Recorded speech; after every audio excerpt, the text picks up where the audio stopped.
I have spoiled to one or two people about what it is, but that's behind the scenes and they shouldn't say anything. And just feel privileged that I reached out and was like, hey, what do you think about it? So with that said, we're going to be picking up where we left off with the Survivor Man Challenge. For those who missed, we did roll the other day what our next crop was going to be. And we rolled potatoes. And I will continue using the joke of, I don't know what winning looks like, but we certainly lost. On the bright side, I believe potatoes were the either second or third most lucrative crop in the game based on acreage, not on time. Potatoes are not a very loved crop in the game. They're very lucrative, but the issue is their harvester is very small width-wise, so it takes a lot of passes to do a field. That's kind of the main drawback. I also recall that the ramp for like throwing the potatoes out the side into your vehicle, picking them up, is pretty low, which also has the problem of, you know, you can't get that big of a trailer underneath it, so you're kind of having to do more trips of less volume because of just, you know, layout and all that stuff. But where we left off last time on stream is we had just advanced to October. October, and I'm just checking a thing here. Checking for sales. Okay, nothing we care about. Alright, so let's do the tour before we get into it. So, nothing new, like, on this end. We've got our 2 oil mills. They're doing oil mill things. We got our big old sugarcane field. It's being impressive in a big old sugarcane field. We're going to be harvesting that here in just a minute, because that is harvest day. We've got our mushroom greenhouse here. We duck in here, and we see all our mushrooms, doing mushroom things. Not a whole lot to share there. That's basically been the way it is. I had talked about buying this tile of land across from me. We opted not to. And the reason for it was this tile was like 127,000, and then the tile on the other side of my rice field down there was only 85,000. So we took the bargain. We've got our oil mill over here. It's doing oil mill things, and that's going pretty well. So you can see we got a bunch of oil over there. We've got our giant canola field. It just got planted recently, so, you know, it doesn't look like much yet, but it'll get there. And then we go up the hill here. And we just harvested, so it'll be just a mostly dead field. But this is our rice field, where we have all our rice. Not a whole lot to say there. You got the pump down there, about halfway across there. And then right down here is the newest addition. This newest addition is going to be pain, suffering, and misery. I mean, we're going to grow potatoes. But part of the reason it's pain, suffering, and misery, as opposed to just potatoes, is you might go, well, potatoes are kind of slow. So you built a nice, small field, right? We can't quite see the other edge through the fog. So very genuinely, that is our largest field by not quite twice as much. Like, I would say it's a little less than twice the size of this field. Probably twice the size of this field, and I'm not even going to try and quantify this. Probably not twice the size. But we got our new field down here. I actually wonder if I could just do oh yeah, let's just buy that field information. Alright. So what do we got here? Okay, so the good news, bad news of it is most of it is loam. Loam is actually relatively good soil for that. We can get 125% yield in loam. This edge over here, the silty clay that's about 20% of this field, that's crap. That's hot garbage. That like locks you at like 75%. But still, that should be a relatively good yield field. Okay. But there's nothing for us to do there today. Because today what we're working on, and when I say today, I mean in-game day, not today's stream. Today's stream, we're definitely going to be planting and harvesting potato, barring some big upset. But what we're going to do here is we're going to start by getting the sugarcane going. That's our big money maker. We do have plenty of money. We already have, that's like the potato harvester right there. We snagged that on sale. I was hoping to get the seeder or planter or whatever on sale as well. We did not. But I do have the money for it.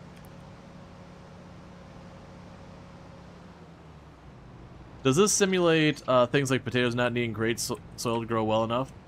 I don't believe so. pretty much the way it works is I believe the quality of the soil will determine the yield percent for that crop. So what that does mean in practice is that ultimately you're not going to, when we're looking at it, for example, yes, you can grow potatoes and not quite as good. I hit tab, not Q. While you can grow potatoes in lower quality soil, broadly speaking, you know, better suited soil for potatoes will give you a higher yield. So it's just like the yield percent relative to that crop. But we can see.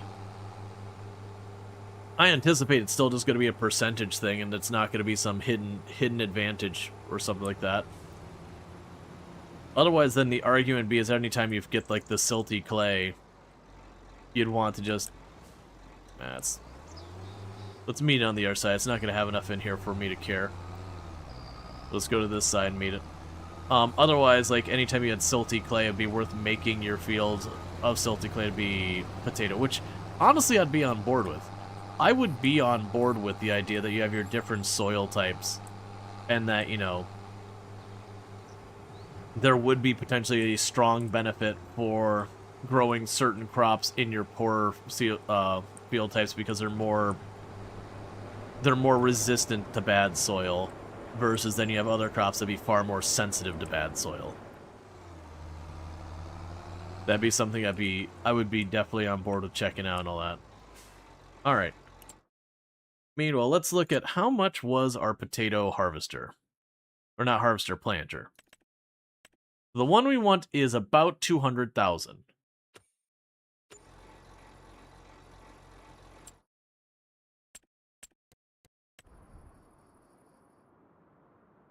Stop with the yawning. Right, so I still don't own this area, so I can't put the road over here and over there. You want to make a dirt road that goes over there, comes around here. A gravel road that goes straight on through. You can probably start with that gravel road. And I'm just doing this while the other things are going, so we don't need to sculpt anything, I don't think.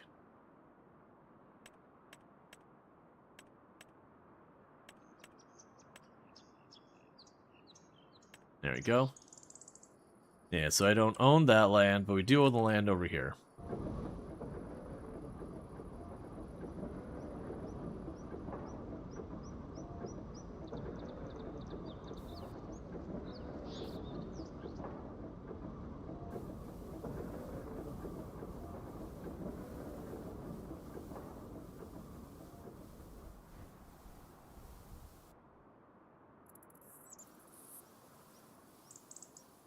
They're just making a little gravel road around here.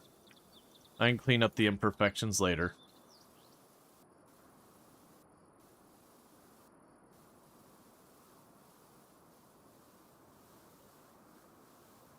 You might be like, what is the function of these gravel roads and all that? They don't functionally actually do anything. They don't change, like, the terrain, the grip, or anything like that I'm aware of. But just from the sake of making the map more interesting, having this go through is always nice.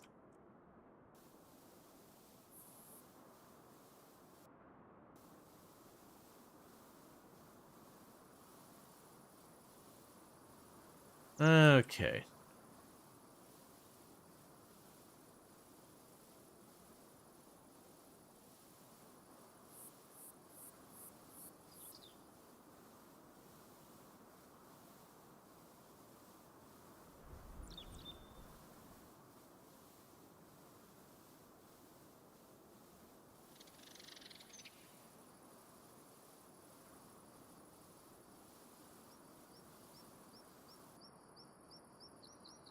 So I've got the gravel road going there. We'll eventually want to attach it over and probably replace this dirt road with gravel. Is kind of the plan on this end. But for the moment, we don't really have what we need there. And what I'm going to do here is I'm going to use the animal mud. Because I have found the animal mud does a relatively good job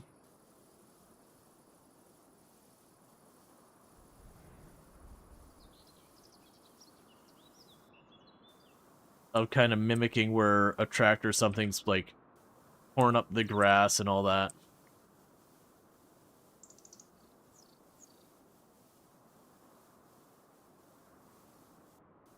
Now the ammo mud goes slightly onto here.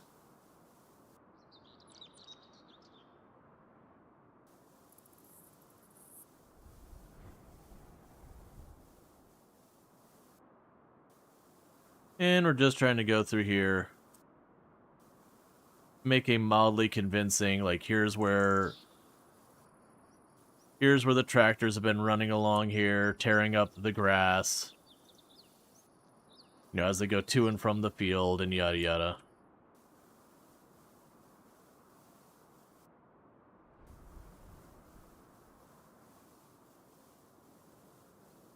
And towards the end here, we'd fill it in from the different times, like turning slightly different each time.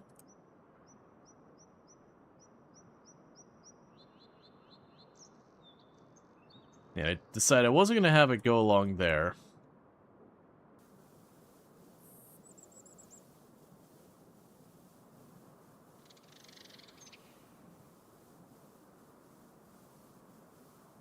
Alright.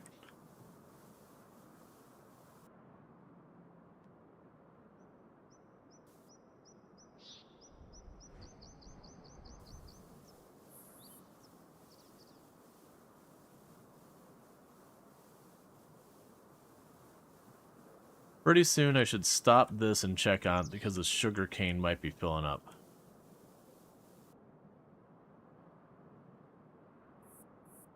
And for right now, I'll leave it where it looks like it goes to the pump. I want to clean up the end to be more interesting. Alright, so I need to go and catch up because that thing's probably getting pretty full. Because normally it doesn't have an internal storage. So I probably have a load or two worth of sugarcane to get out of there. But you'll notice with all that stuff I only placed, you know, money-wise, like $2,000-3,000 But like where we have all these paths worn along here, it's the same thing. Now go and take a little bit of dirt in the middle to clean out some of the grass in the middle as well.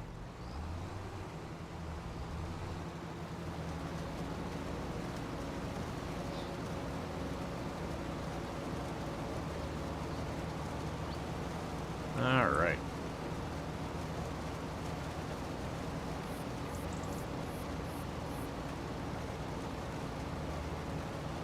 I've also definitely been getting the itch for more RimWorld. I do think once we get a gap in games that are like stuff I specifically want to check out on the channel, that I think we'll get a RimWorld run going. I haven't decided. It might just be a straight up regular Odyssey run, with like maybe some extra goal in mind of like trying to get certain exotic weapons or whatever. Like I haven't decided. I do think I want to stick with the Odyssey stuff. I know that takes away from a bunch of the challenge kind of things you can do. But I really do enjoy Odyssey. It's been a hot minute. But I could see doing, like, you know, the Adam and Eve style Odyssey run or something thematic like that. But otherwise, just an Odyssey run. I'll definitely start it where we do, like, the tribal start where we don't have access to the grav ship or anything. We have to earn our way up there. I see that as a reasonable compromise for a lot of that stuff where how powerful the grav ship and everything is. That it takes a little while to get things moving. Yeah, but I haven't played in a hot minute. So I do think I want to break one of those out in not too terribly long. I think what'll probably happen realistically is I think we're going to have this wave of all these summer releases that things are going to kind of keep getting more and more aggressive until after the Steam Summer Sale. And then once the Steam Summer Sale dies down, we'll probably still have releases going. I think the days of having like an off season where nothing's releasing are over. You know, which is arguably a good thing. But I do think what'll end up happening on the other side of this, though, is once we get into the fall, so like early fall, late summer, after the summer sale's concluded, but it's too early for like the holiday push, we'll probably see a downtick in releases for a couple of weeks.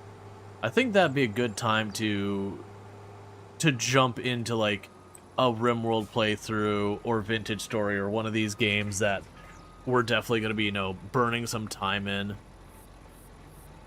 It's also weird saying that, thinking you're talking about, like, literally a quarter of the year from now of when we'll have time to not have things be busy. I'm also kind of dreading that, you know, we're gonna go, like, I'm going to be doing TwitchCon EU in Rotterdam, and I'm also dreading coming back and being, like, so far behind on releases.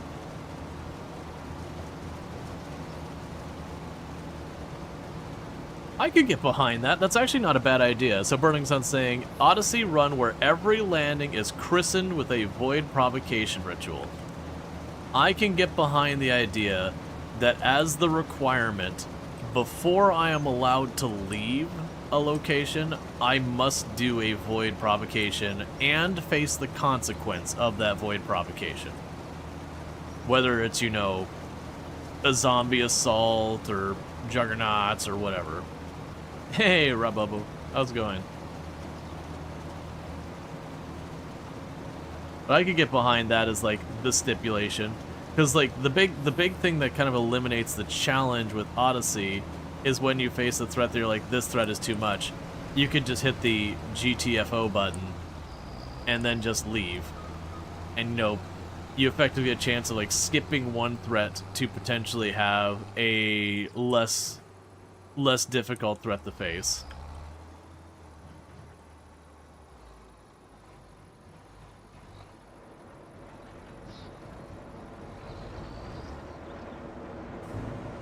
Add to that, no long-term capture of any anomaly creatures beyond studying them for their research. As a curiosity, what would be the limitation from that? I'm actually really... I'm thinking about why we would want that. Because I don't feel like holding scary things in the basement, as it were, really creates a thing. Yeah, no, Burning Sun's not wrong. They usually only have room for, like, 2, 3, or 4 things locked in the back, you know, of the ship. Even when you start getting... Like, it's not until you get, like, super big that you might be able to start fitting more. Keeping a creature captured. Holding scary things in the basement can make things easier in game 2. I mean, are you going at the implication of releasing those things to fight? Because they give you bioferrite, certainly. And that bioferrite can be a really good power source. Oh yeah, no, I generally don't... I honestly would be surprised on the releasing things being considered that powerful. Like, you can get the Nociosphere, the murder ball, but, that's already short-term by its nature, and kind of the double-edged sword of, if you run to a situation where it doesn't come up for release when its timer runs out, it just murders you. So you kind of have to wait for something dangerous enough to keep it busy to show up. Because making, you know, the quote-unquote murder ball bunker on your ship is way harder. But yeah, like, I was just trying to think, like, of the ones you could store, like, releasing the Revenant will do nothing but hurt you. Like, most of the time, so that's not a big deal. You can use the flesh sphere, I forget what it's actually called. Oh, the heart. You can use that as a source of meat, like the crappy meat, but the ghouls like it. Keeping a ghoul is not very useful. You could release it, but whoever's releasing it's going to get beaten up by it anyways. Like, and there's ways you can cause it to be released by just turning down its containment. I'm actually trying to think, like, you know, outside of, like, kind of really niche situations. Other than the Nociosphere, I can't think of very much of, like, thing.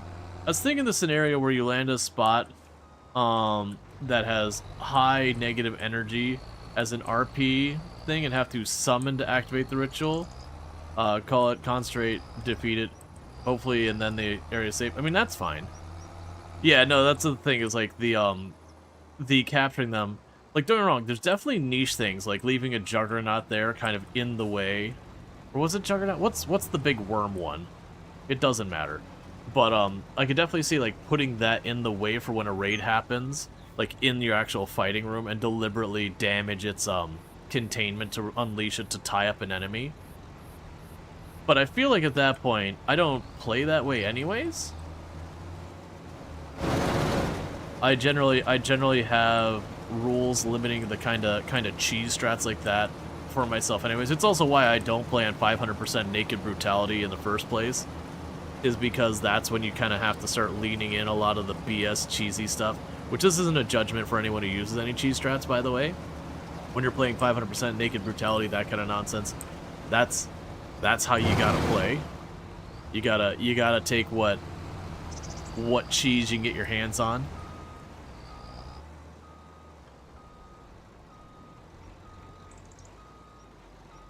But yeah, there's not... Because I was also thinking, for a lot of it, bioferrite is useful material for making some specific weapons and all that, and the bioferrite power is exceptionally good. And you kind of have to keep things held to get those.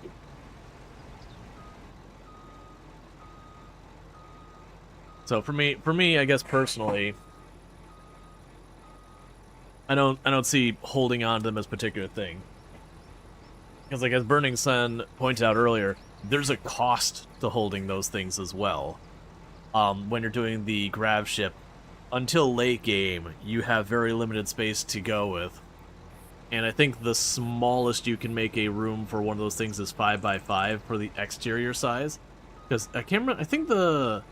Oh man, were the platforms 3x3 or 4x4? I think that might be 4x4. Either way, so that means you're dedicating like this 5 or 6 by 5 or 6 size room to keeping the scary thing locked away. That's a chunk of a grav core that is going into containing that thing. That is a insignificant cost. That could be part of a break room or a bedroom or something. Hey Alex, how's it going? And thank you for the 15 stream streak. But yeah, I'll get the potatoes in the ground very soon. Like, literally, we're just waiting. I believe we plant them in March. So this is the last crop we have to harvest till we come around to planting the potatoes. But yeah, no, I can get behind the idea that when we land in Odyssey, like, we can use the grav ship, but I'm required to kick off the anomaly thing each time. And again, not just kick it off and immediately nope out stage left, but kick it off and face the threat that's brought in. If anything, that'd honestly probably be harder than running a normal base that you're doing an anomaly playthrough. And the reason for that would be, as a mobile base, I have less space to work with. I can't set up as, like, strong or whatever, you know, a defensive position kill box kind of thing.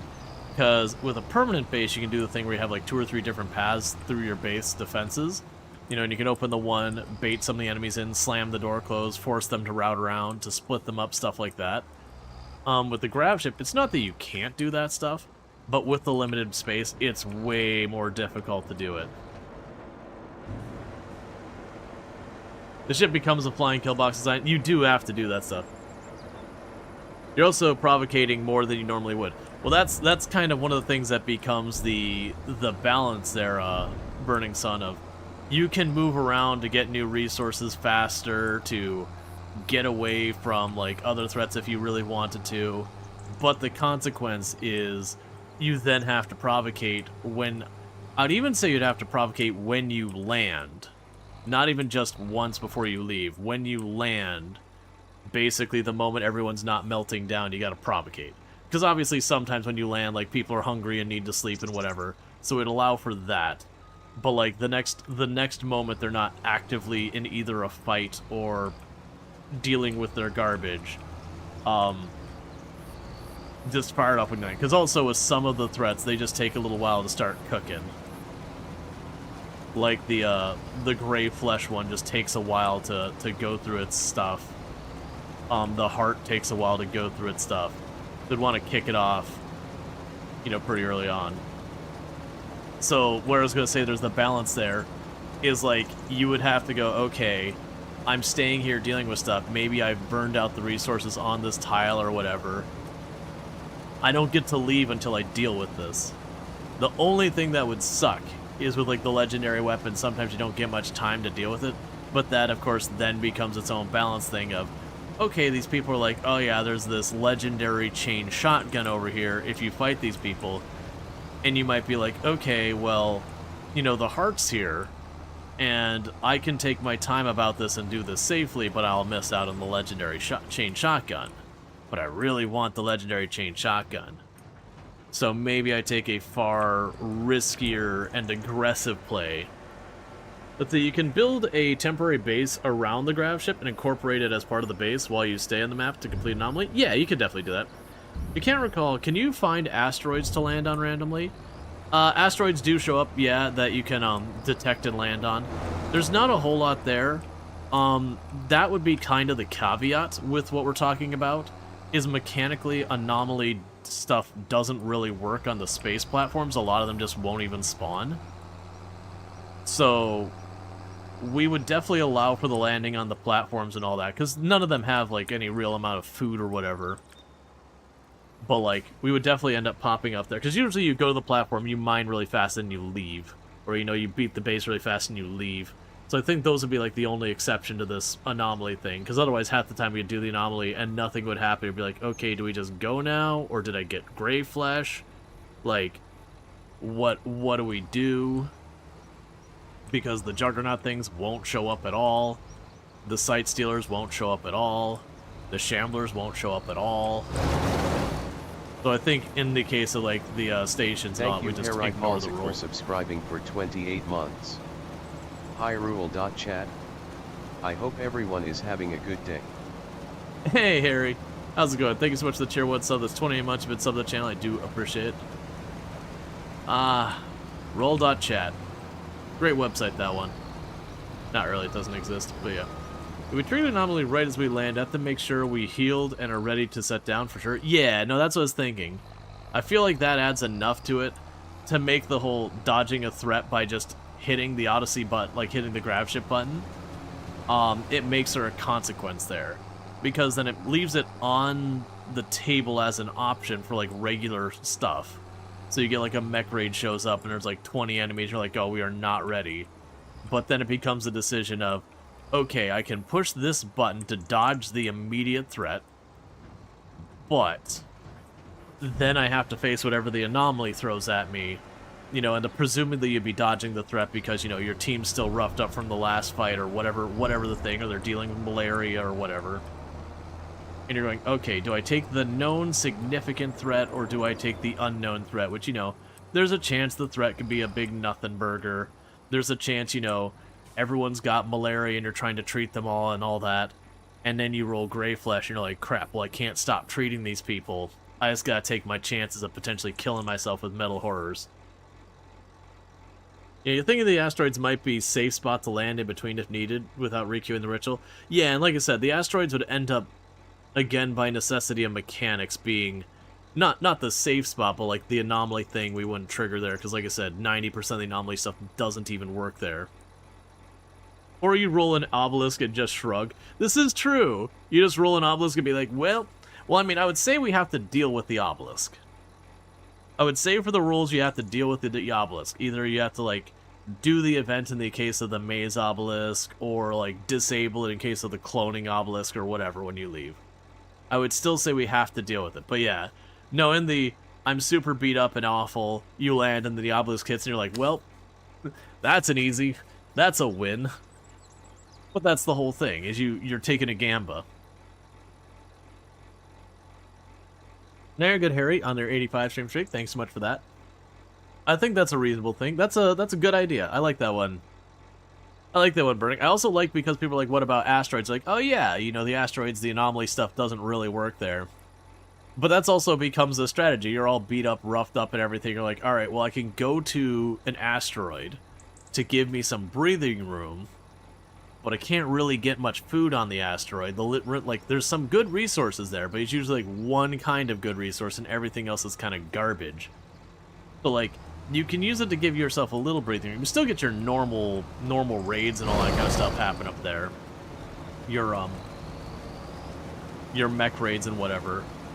But yeah, no, I like that idea. I think that's a good way to have like a compromise where just jumping from place to place to place, there is an inherent risk that you are accepting to do that.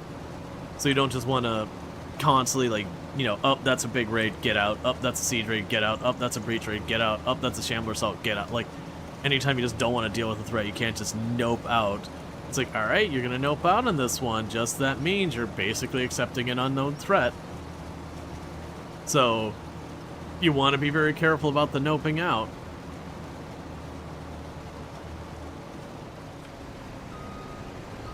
You know, use your get out of jail cards wisely.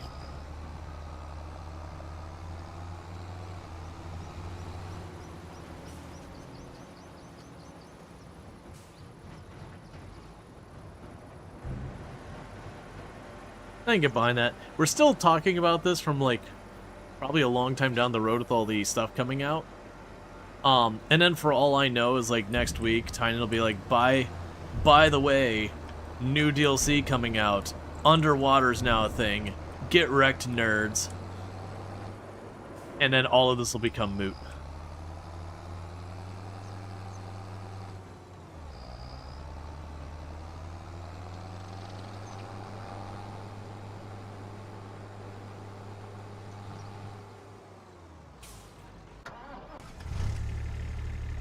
Get some water in here while we wait for the sugarcane to catch up a little bit.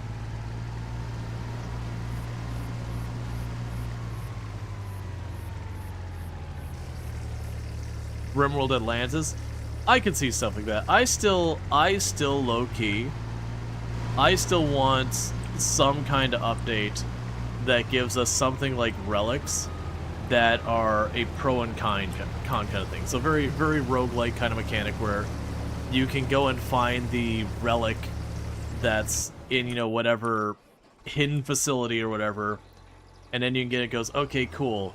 Well, with this relic, your characters can survive on like 25% less food, but also they're 25% more flammable.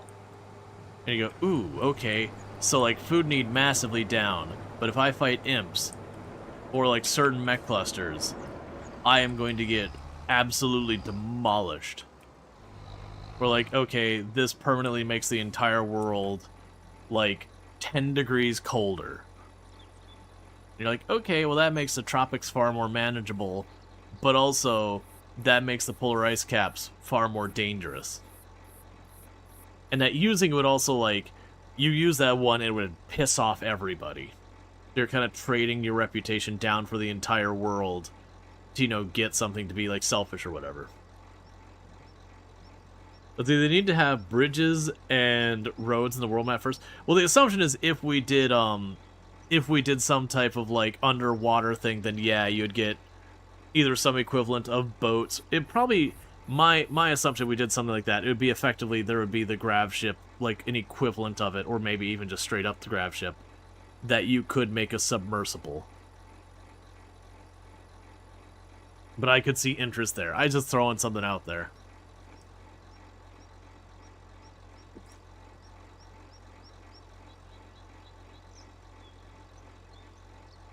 Or we could go to something completely, utterly unhinged and have, like, RimWorld performing arts. Where, like, all the new mechanics around, like, holding concerts and doing sculptures and, like, that, like, art displays and museums and all that. So, like, where people have liked the hospitality mod, it's the same idea, but it's, instead of, you know, a mod and being based around, like, just running a hotel kind of thing, instead it's, like, genuinely an art show or whatever.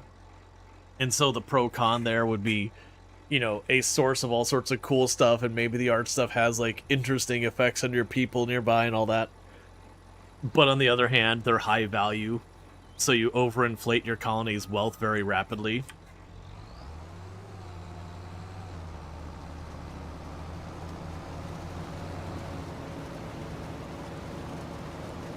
Does that probably be the lowest ranked DLC ever based on a lot of Reddit review? Well, I mean, the first thing is if you're taking any consideration to things that said on Reddit ever, that's your first mistake. But yeah.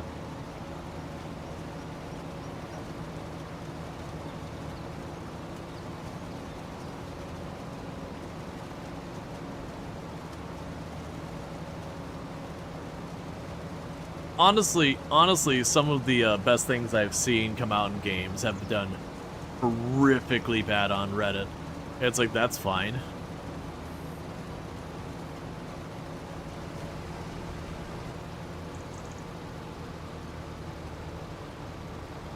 I think, you mean it depends on the actual mechanics. The setting might be crap, but, like, it makes good gameplay. Yeah.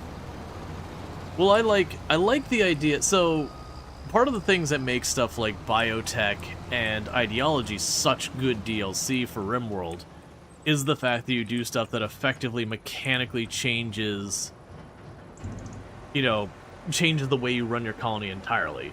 Like, if you choose an ideology that says we don't like meat, you just gotta deal with that and handle that. Completely changes your run fundamentally. Or the ones where they don't want to cut down trees, or, you know, the pro-cannibal ones, or whatever.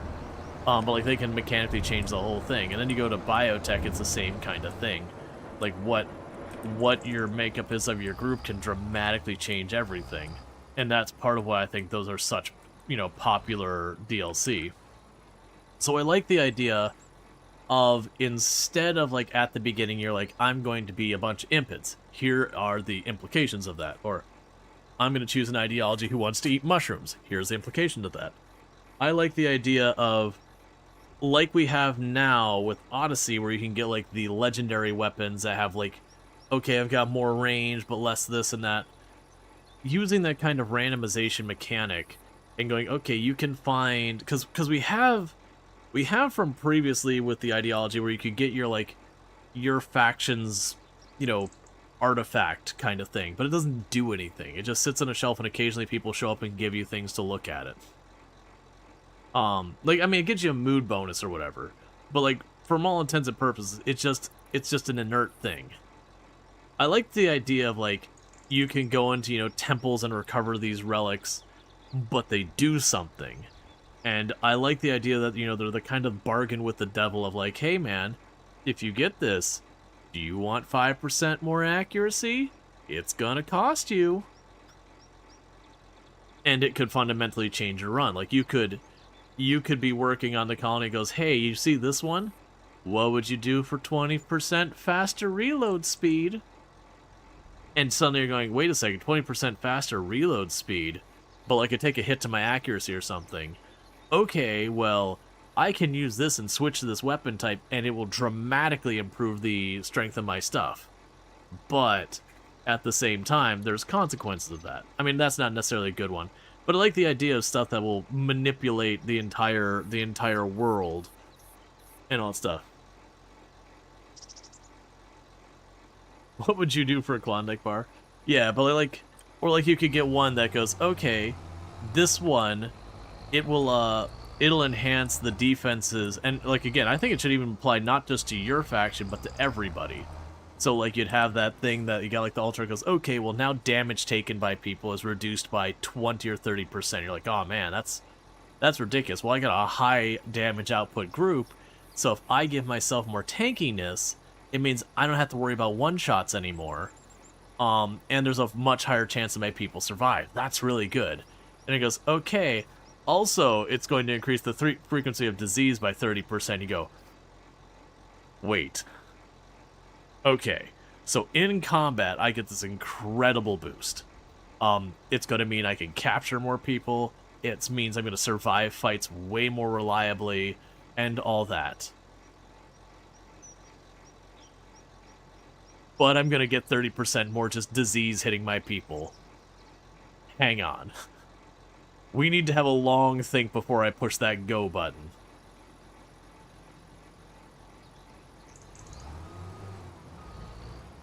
Like, do I have, like, the medicine that prevents all the, you know, high likelihood of fatality diseases? Okay, that's maybe well worth it. But even then, you still get stuff like gut worms and all that. And people underestimate how devastating stuff like gut worms and all that can be in a RimWorld run. They go in there, it's like, it's gut worms. It just, you know, makes people hurt a little bit and eat more. I'm like, you don't understand. When you got a colony of, like, 13 people and, like, 7 of them get gut worms, it can be devastating, that many people working at, like, partial capacity because of the pain. And then on top of that, like, your food utilization just explodes overnight. And half of the entire colony is just vomit on the ground everywhere, so everyone's getting pissed off because every room in your place is disgusting. Like, gut worms is definitely one of those ones that seems like a nothing burger, and it can be. but a lot of times can escalate way more than you anticipate.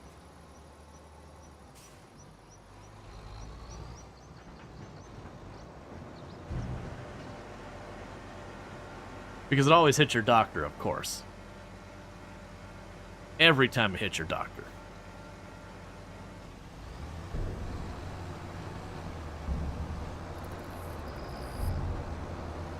No, that was an idea, and I'm sure others have had it. Like, you don't want to be like, oh yeah, it's my idea, I should get credit. No, I'm sure a lot of independent people have come up with similar ideas, because it's not that unique. But, before we knew the name of Anomaly, and they had just the teaser art, where it's just, you know, the lady holding the little golden cube there. With that, I was like, oh, are they gonna finally, like, at that time I was like, they're gonna rework caravanning, they're gonna let us, you know, give us, like, reasons to go into these other places to get these artifacts, and, you know, maybe they'll have, like, all sorts of bizarre implications, or if nothing else, you go up and push the button on the artifact and it does something temporary that... I like the idea of, in a lot of games, you have stuff that, like, this is a buff or this is a negative. I like the idea of when you go, this is a mixed bag, where I get something good, but it costs something bad. Because there's a lot more cool things you can do with strategy around that you're taking certain risks for certain benefits. And thank you, Mr. Tizzo, for the 120 stream streak. I really appreciate that. It means a heck of a lot, so thanks so much for tuning in all that much. And good to see you, Cliche. But, like, that's, for a game that's less serious about a lot of stuff, that's, Pacific Drive. I know the Cult DLC was not everyone's favorite, which it's fine. I really did like I forget what they called them, whether it was relic or artifacts or whatever it was, but stuff you could keep in your car's inventory that would jack up the different performances of it, and a lot of it was, you get something and you cost you something, and some of them the cost was benign, that you, like, really didn't care at all. But I really liked the one that would make your car, like, a lot faster, not just a little faster, a lot faster if your headlights are turned off. And we had, like, 3 different ones thematically around that premise. Whereas, like, if you had your headlights turned off, if you had lost traction, and I think there was one other one. And so I'm like, okay, let me get this straight. The more out of control my car is and that I can't see, the faster it goes. This is very much dealing with the devil here. We're like, what is the least safe time for me to have lots of horsepower? That's when I get it. And we were trying to do a test to see how fast I could get the car going. And I was impressed that we not only went beyond what the speedometer could read, but we had looped about a third of the way back around. So I don't actually have a clue what speed we were going. And I think the speedometer ended at something like 120 or 110 or something like that. I don't remember exactly whatever. But it's like, okay, we gotta be going 140, 150 miles per hour. And that car was utterly uncontrollable at that point. It was basically ricocheting off things and just hoping you could keep it generally in a direction. Because you just fly past the terrain that much. And it's not like that game really features much in the way of straight roads. But it was comical. You'd hit a bump, the car would catch air and you'd lose control of everything, and a lot of silly fun times with that. It was still worth doing. Like, it got sketchy as all get out, but like you could just back off the gas. But it was, you know, it was fun when you hit like the water and you get even more horsepower and you're like, all right, we'll just blast through this lake here real fast. Don't worry about it.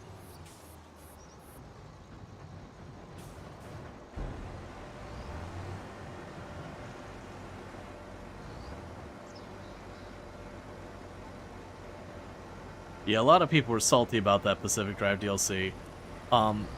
Because it's one of those DLC that effectively kind of didn't matter what point you were at the game, as long as you had the bare minimum to be able to unlock it, you could jump in and succeed. It wasn't like the, hey, here's where you're at in the game, this is like extra power you're going to get beyond that, even though it does some of that with the relics. It was very much like, here is the base game, and then next to the base game, here's the cult stuff. They're kind of in the same difficulty area, whatever. They're like next to each other, not on top of each other, whatever. And so a lot of people got salty. They're like, well, I have this amazing car that's end game that could do everything, and I kind of have to start from scratch because none of my upgrades matter in this content. It's like, well, they do, but you got to get the new stuff. And I know a lot of people didn't like this. Like, no, I actually like that, because that's one of the problems you run into with a lot of games is power creep. Like, you look at games like Path of Exile or EVE Online or these kind of games. World of Warcraft ran into the problem. Warframe, to a lesser degree, ran into the problem, where you kept getting more and more powerful as you kept getting the next set of upgrades, the next whatever, for Warframe, maybe your mods, and you kept stacking it, and the game would get progressively easier and more ridiculous and all that. And you eventually start getting to the point where it's like, okay, the power creep's getting to the point that we somehow need to kind of reset things. Like, the power creep's so much, you know, we can't really present a challenge to the player anymore. And so you could do, like, World of Warcraft did the infamous number crunch, where they basically just dropped zeros off the numbers, and did like that. You can have, like, you can do, like, EVE Online, where they never did a number crunch or number moosh or anything like that, and ultimately what happened is a bunch of stuff just got utterly broken.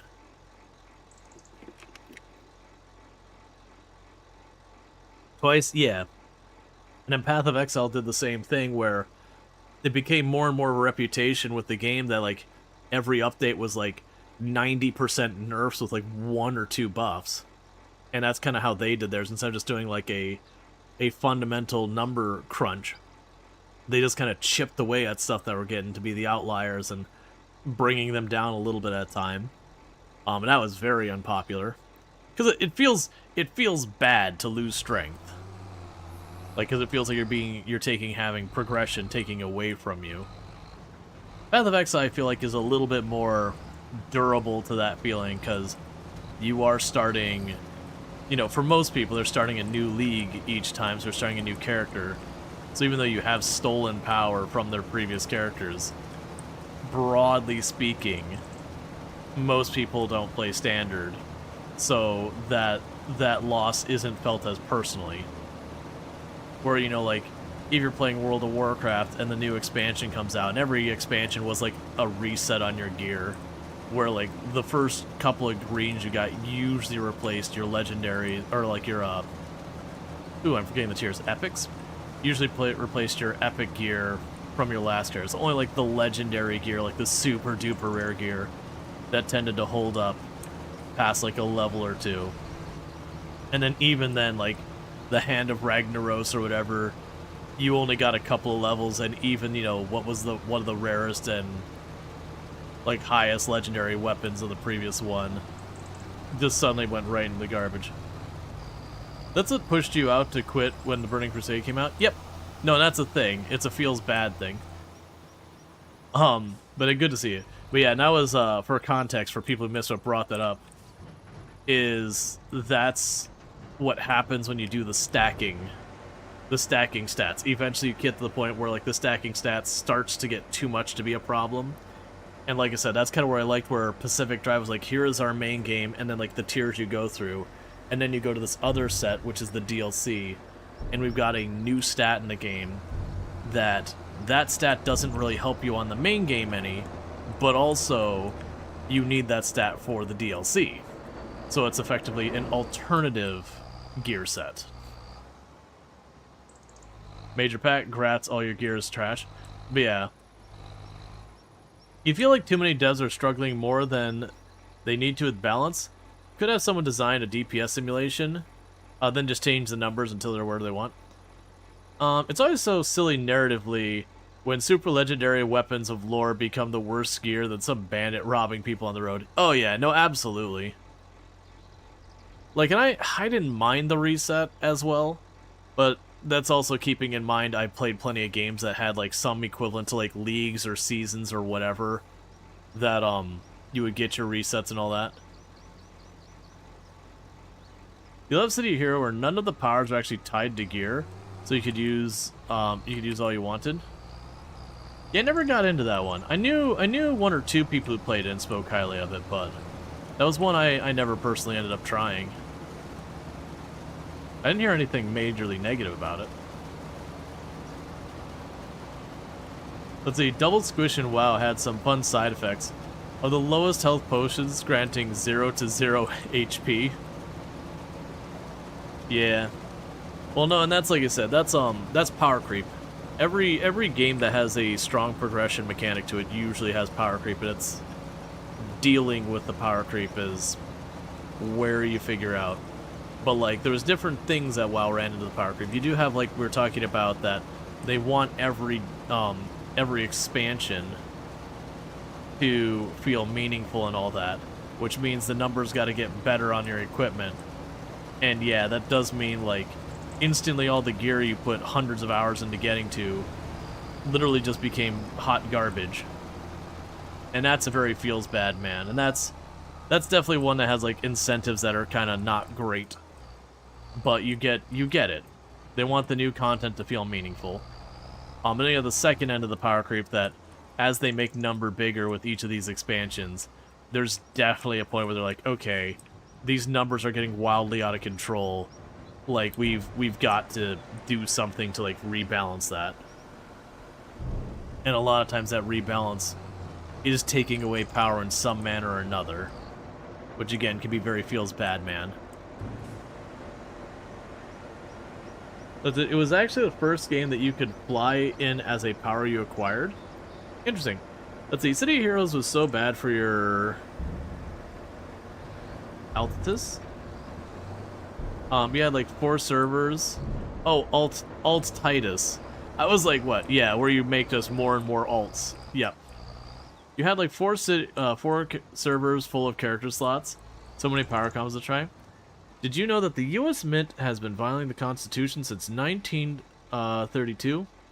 When they planned on the 25-cent piece that depicts George Washington on the observation of the Third Amendment, clearly I was like, what are you talking about? Clearly restricts quartering soldiers.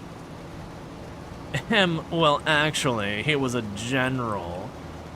And not a soldier. But yeah. It's a solid pun. I was like, what are we talking about? I was like, there's nothing in the Constitution about, like, we have the whole thing where Congress is the one who determines, like, a lot of the money stuff. And yeah, quartering soldiers. Yep.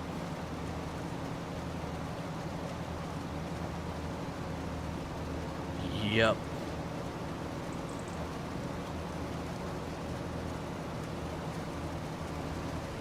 When you started reading it, you thought of some random bot spam? Oh yeah, no, if it wasn't Klaus, if it was like just some random bot in there, I'd be like, okay, like, what? I mean, to be fair, we do get people who drop random factoids in the chat. And like, as long as they don't, when I say relevant, they don't have to be like directly on topic or something. But like, as long as there's something that's like, okay, either they've demonstrated an interest we've had in the channel, or like, at least are topically similar or something like that, it's usually fine. The only time it gets to be a little annoying is when it's like, okay, not that it's political, but if it's something along that where it's like leaning on the edges of that, we get that once in a while, like, where someone will pop in to drop some factoid about some gun or whatever, and you're definitely like, okay. It's like not really something I care about. Like, I'm not like anti-gun or whatever, but like, you know, when we're playing something like Stardew Valley and someone's like, there's this World War II, you know, bolt-fed gun that was used, it's like, I don't care, actually. Not to be mean, it's like, it's cool that you care, but like, genuinely don't care. Yeah, there was a certain other chatter in here whom you won't name that posted that first. To be fair, I can imagine what you're thinking. You've seen a few of those and you're just like, huh? Yeah. We've also had it's been a hot minute.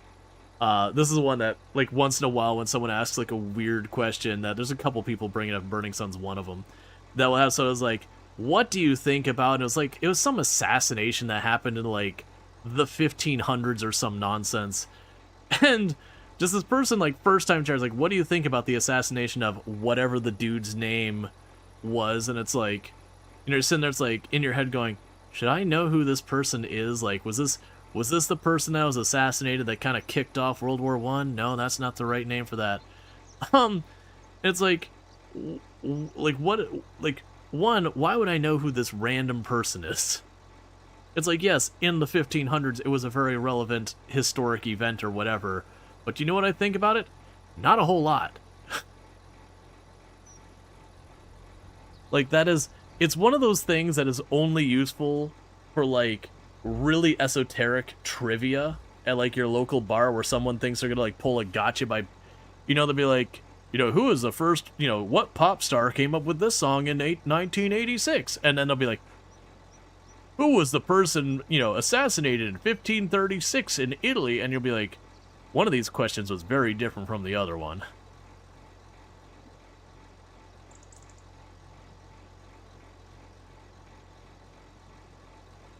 Essentially, because I think the same thing too. Yeah, we don't need to pick on anyone, but yeah.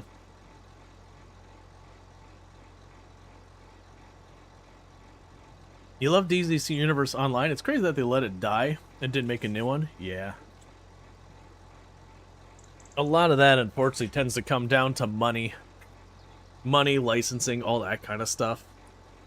That it's wild when you look at a game and be like, oh man, this game's pulling such ridiculous numbers and all that. These people are probably absolutely bankrolling. And then you realize they like, they're licensing with, DC or Marvel or someone else or like FIFA or whatever. And that you actually hear they're actually like financially struggling desperately because the licensing fees are just killing them. It's actually, to be topical, it's actually one of the things that really hurts the simulation genre. The simulation genre specifically has a large number of people, player base wise, that, they want to see a John Deere tractor. They want to see a New Holland tractor. They want to drive the newest New Holland tractor. They want to see a Fendt. Whatever. They want to drive their Kenworth truck. Like, that they have that brand desire, that they want to drive that legitimate vehicle in their game. And you can understand it. Like, you're simulating the thing, and they want to go with that. And the unfortunate reality is, that means licensing is happening. And that drives up the price of the game, because a lot of those license agreements wind up creating new costs for the developers and all that. It also can be very limiting of the game. Like, if you think about, Grand Theft Auto, they do not actual license, they do parody license. So you look at the Banshee and go, that's a Dodge Viper. But, it's not legally a Dodge Viper. So they can make it flip, roll, and get torn apart and all that stuff, and it's totally fine. Meanwhile, you've got Need for Speed, where they have a Dodge Viper that is called a Dodge Viper, and so they're not allowed to show any damage on the car beyond minor superficial things like scratched paint or whatever. They're not allowed to have the cars, like, clearly get its frame jacked up and all that, and, the engine blow and all that. And that is one of the negative costs of licensing is, understandably, John Deere doesn't want to show you trashing the John Deere tractor till it doesn't work anymore. That's bad. As far as they're concerned, that's bad marketing. But it does limit what the devs are allowed to implement in the game and all that. So it's a big thing that sucks with limitation. You're really fulfilling the stereotype of the ignorant American who is proud of it? What? Oh, you mean just not knowing some, like, random 1500s assassination thing? I mean, I wouldn't say it's an ignorant American. I would be more like, why do you know that? Even if it was a person who was like, European or, Australian, Japanese, whatever. It's like, why would you know a bunch of details about this random assassination that happened 500 years ago that didn't lead to, like, some massive consequential thing? I wouldn't call that ignorant. I'd call that is information that isn't relevant. Like, by all means, if you're a historian or it happened where you were locally, or, there is some connection there, I'd expect you, or like you were at where it happened, sure, by all means you'd know that.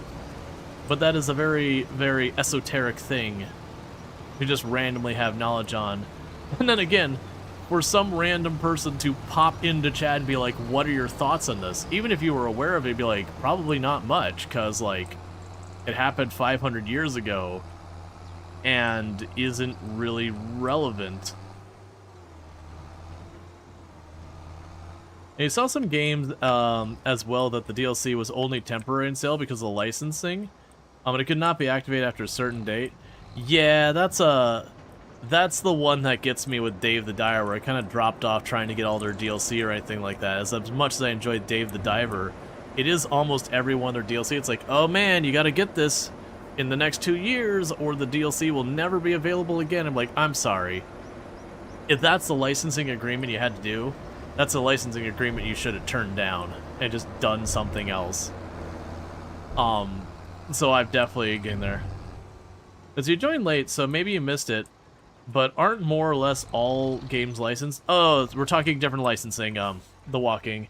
Yeah, there is that side where you're talking about, like, when you buy a game. Even, for the record, even when you go buy a physical cartridge of an old NES game, you are still buying a license for that game. It just happens to be contained in that cartridge. So technically, they still could be like, hey, you can't have that anymore. They don't do it because there's no practical reason to do it. It'd be more hassle than it's worth. But yeah, that's the thing. But we were talking about licensing in games like, you know, we're playing Farming Simulator, and I am driving a New Holland. New Holland's a legitimate brand in the real world. There is a licensing agreement between the developers of Farming Simulator and New Holland. That they're allowed to use that in there. That's actually one of the big announcements they had with GTA 6, is I guess there was some rumor going around that they were going to have, like, officially licensed vehicles, so, like, Ferrari and all that. And that there was some panic, because, again, when you do that, Ferrari's like, well, you can't show damage on the car. But that you know, the devs, Rockstar turned around, was like, no, we're not doing that. It's still going to be, like, all of our parody things. You're not going to see a Coca-Cola ad inside the game or whatever. We're going to have, what was it, Piss Fosser or whatever it is the brand.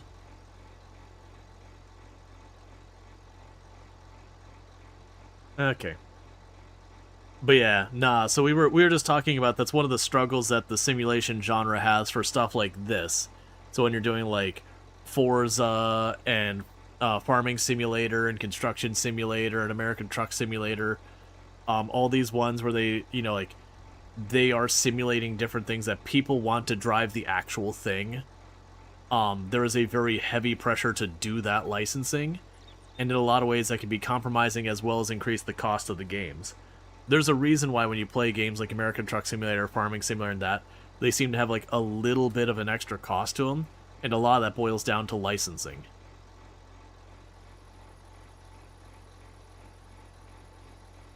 Let's see, also, history is written by the winners.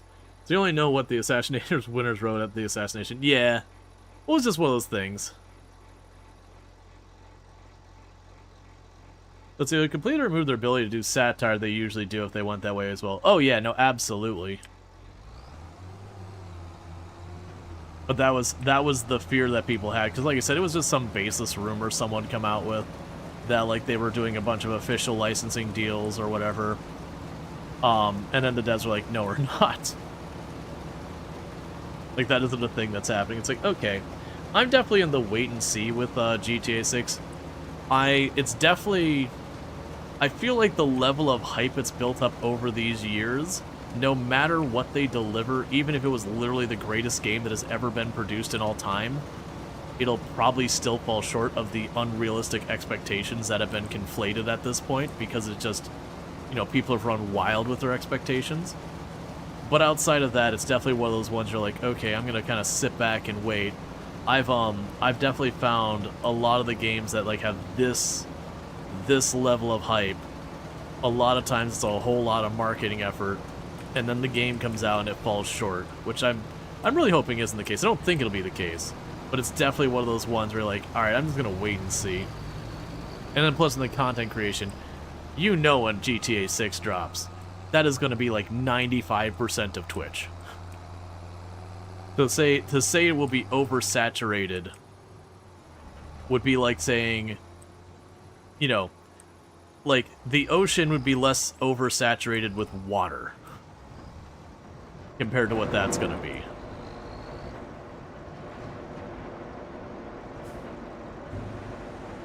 You enjoy sports games where they can't use real player names, so they change one vowel, and they all sound really goofy? Oh, yeah.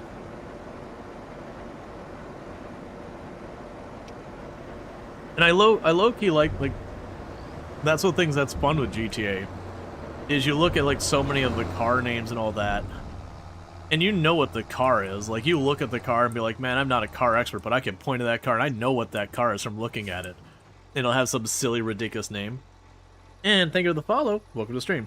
Let's see, you're imagining the opposite too. A farmer who's only ever used John Deere, sneaking around the farm sim, running case equipment, praying his friends don't find out. Maybe I'm wrong. I wouldn't anticipate any of that kind of stuff. There's still a lot of brand loyalty out there in certain professions. I'm definitely one of those people, just, you know, and a big part of it was there was brands that I had a certain level of brand loyalty to that, you know, the companies just misplayed their things and shut down, and as things started getting bad, they started not being so great anymore so far as a brand. That these days, my brand loyalties, it's not that I don't have any. There's not many brand loyalties. Like, I will get whatever makes the most sense if it happens to be the same brand. Cool.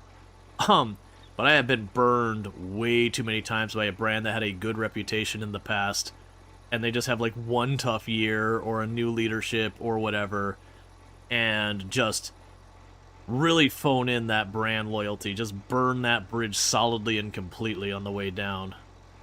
Yeah, Fractal is one I would say I have a brand loyalty to. And that's not, like, full disclosure, they sponsored the stream. You see it appear above my head.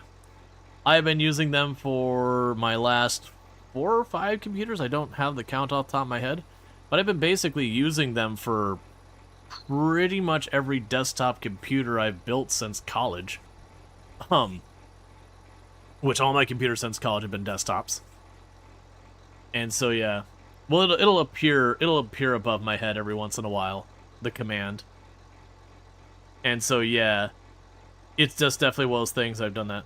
But your brand loyalty these days is more like, okay, I won't buy that ever again. Yeah, there's definitely that too.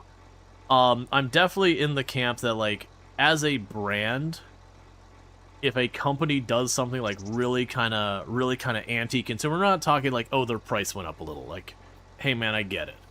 But like something like really anti-consumer, if I have any alternative people I can go to for that same product, I will.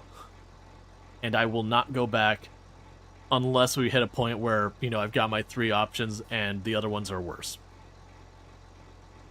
Like, I do not want to reward shenanigans. I'm very much, there's the phrase vote with your dollar when it comes to business decisions. I'm a very big believer in vote with your dollar. That if a company does something counter to your interests, you stop going to that company. You take that money away from them. Take it to someone who does stuff you find more agreeable. Which goes back to yesterday's discussion, certain ISPs that rename themselves every year to avoid that problem. The good news is a lot more people are a bit savvier these days when it comes to that specific company that renames itself every couple years. That's probably why they've stopped doing it. Because they were doing it as like every 2-3 years. But they've stuck with their current name for a good long while. Economic boycotts are some of the most effective. Oh yeah, no, absolutely. When your company suddenly has a reduction of business of like 30-40% or more, that's an all hands on deck. What do we do about this? And I've had 1 or 2 conversations with family members that, you know, some company will do something I really, really have a problem with, and I'd be like, you know, they'll be like, oh, there's a sale going on at insert name of store. It's like, oh, well, I don't shop there. And you're like, what do you mean you don't shop there? It's like, well, they did this thing I really don't like. Oh, well, what about all the people who have jobs there? Are you going to turn your back on them? I'm like, I'm not. I'm going to the other store who also hires people. It's not like I'm removing my money from supporting people in that industry. I'm just taking it to a company I agree with as opposed to a company I don't. There's roughly the same number of jobs between the two of them. You know, if I go to grocery store A versus grocery store B, you still have relatively similar number of staffs. I'm just allocating my money towards the ones that have leaders who don't suck. That's also why publishers rename themselves every few years. I'm less aware of that one. I'd believe it. We've had that. We've had games that came out that had like a really bad reception, and they'll kind of like quietly like back off the marketing, rename themselves, and come back out again, trying again. We've had that happen a few times. Usually that doesn't work though. Like once they get that stink about them, you know, all that stuff.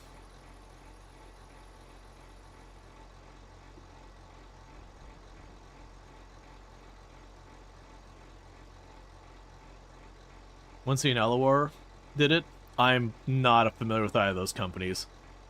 But okay. I do believe you. I'm just not aware of those companies off the top of my head. You had a delivery company in the UK that renamed themselves, assumedly to avoid negativity. You can immediately tell them because you don't think they're actually improved, I think.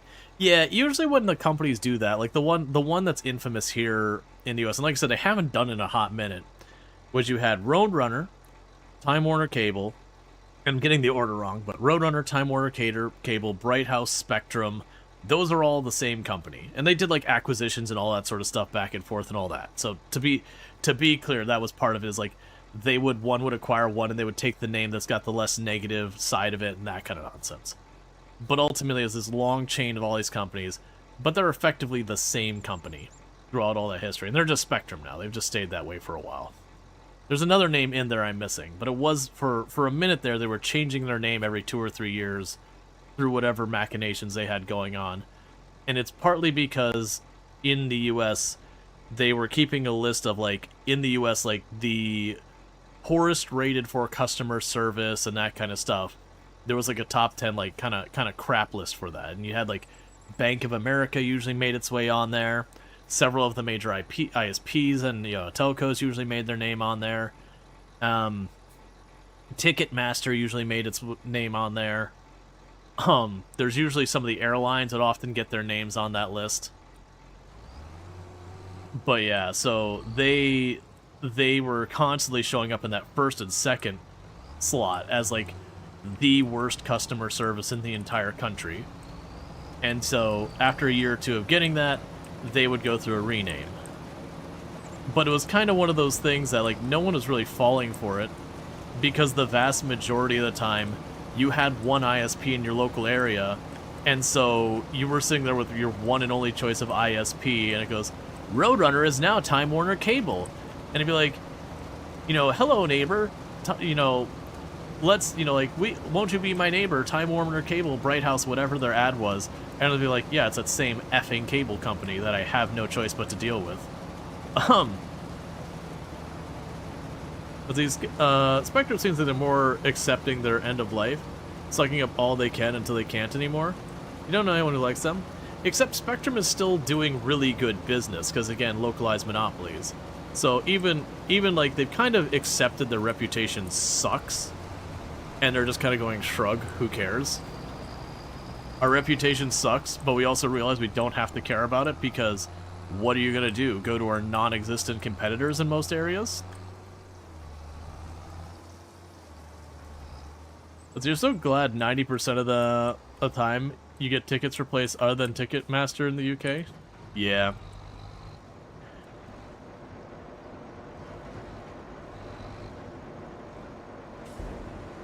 Let's see, your company merged with another company of the same industry. The other company has a better name for itself. We stuck with that name, even though technically we took over the other. Yep, no, that stuff happens. You get all sorts of naming shenanigans. I've talked about this one on the stream before.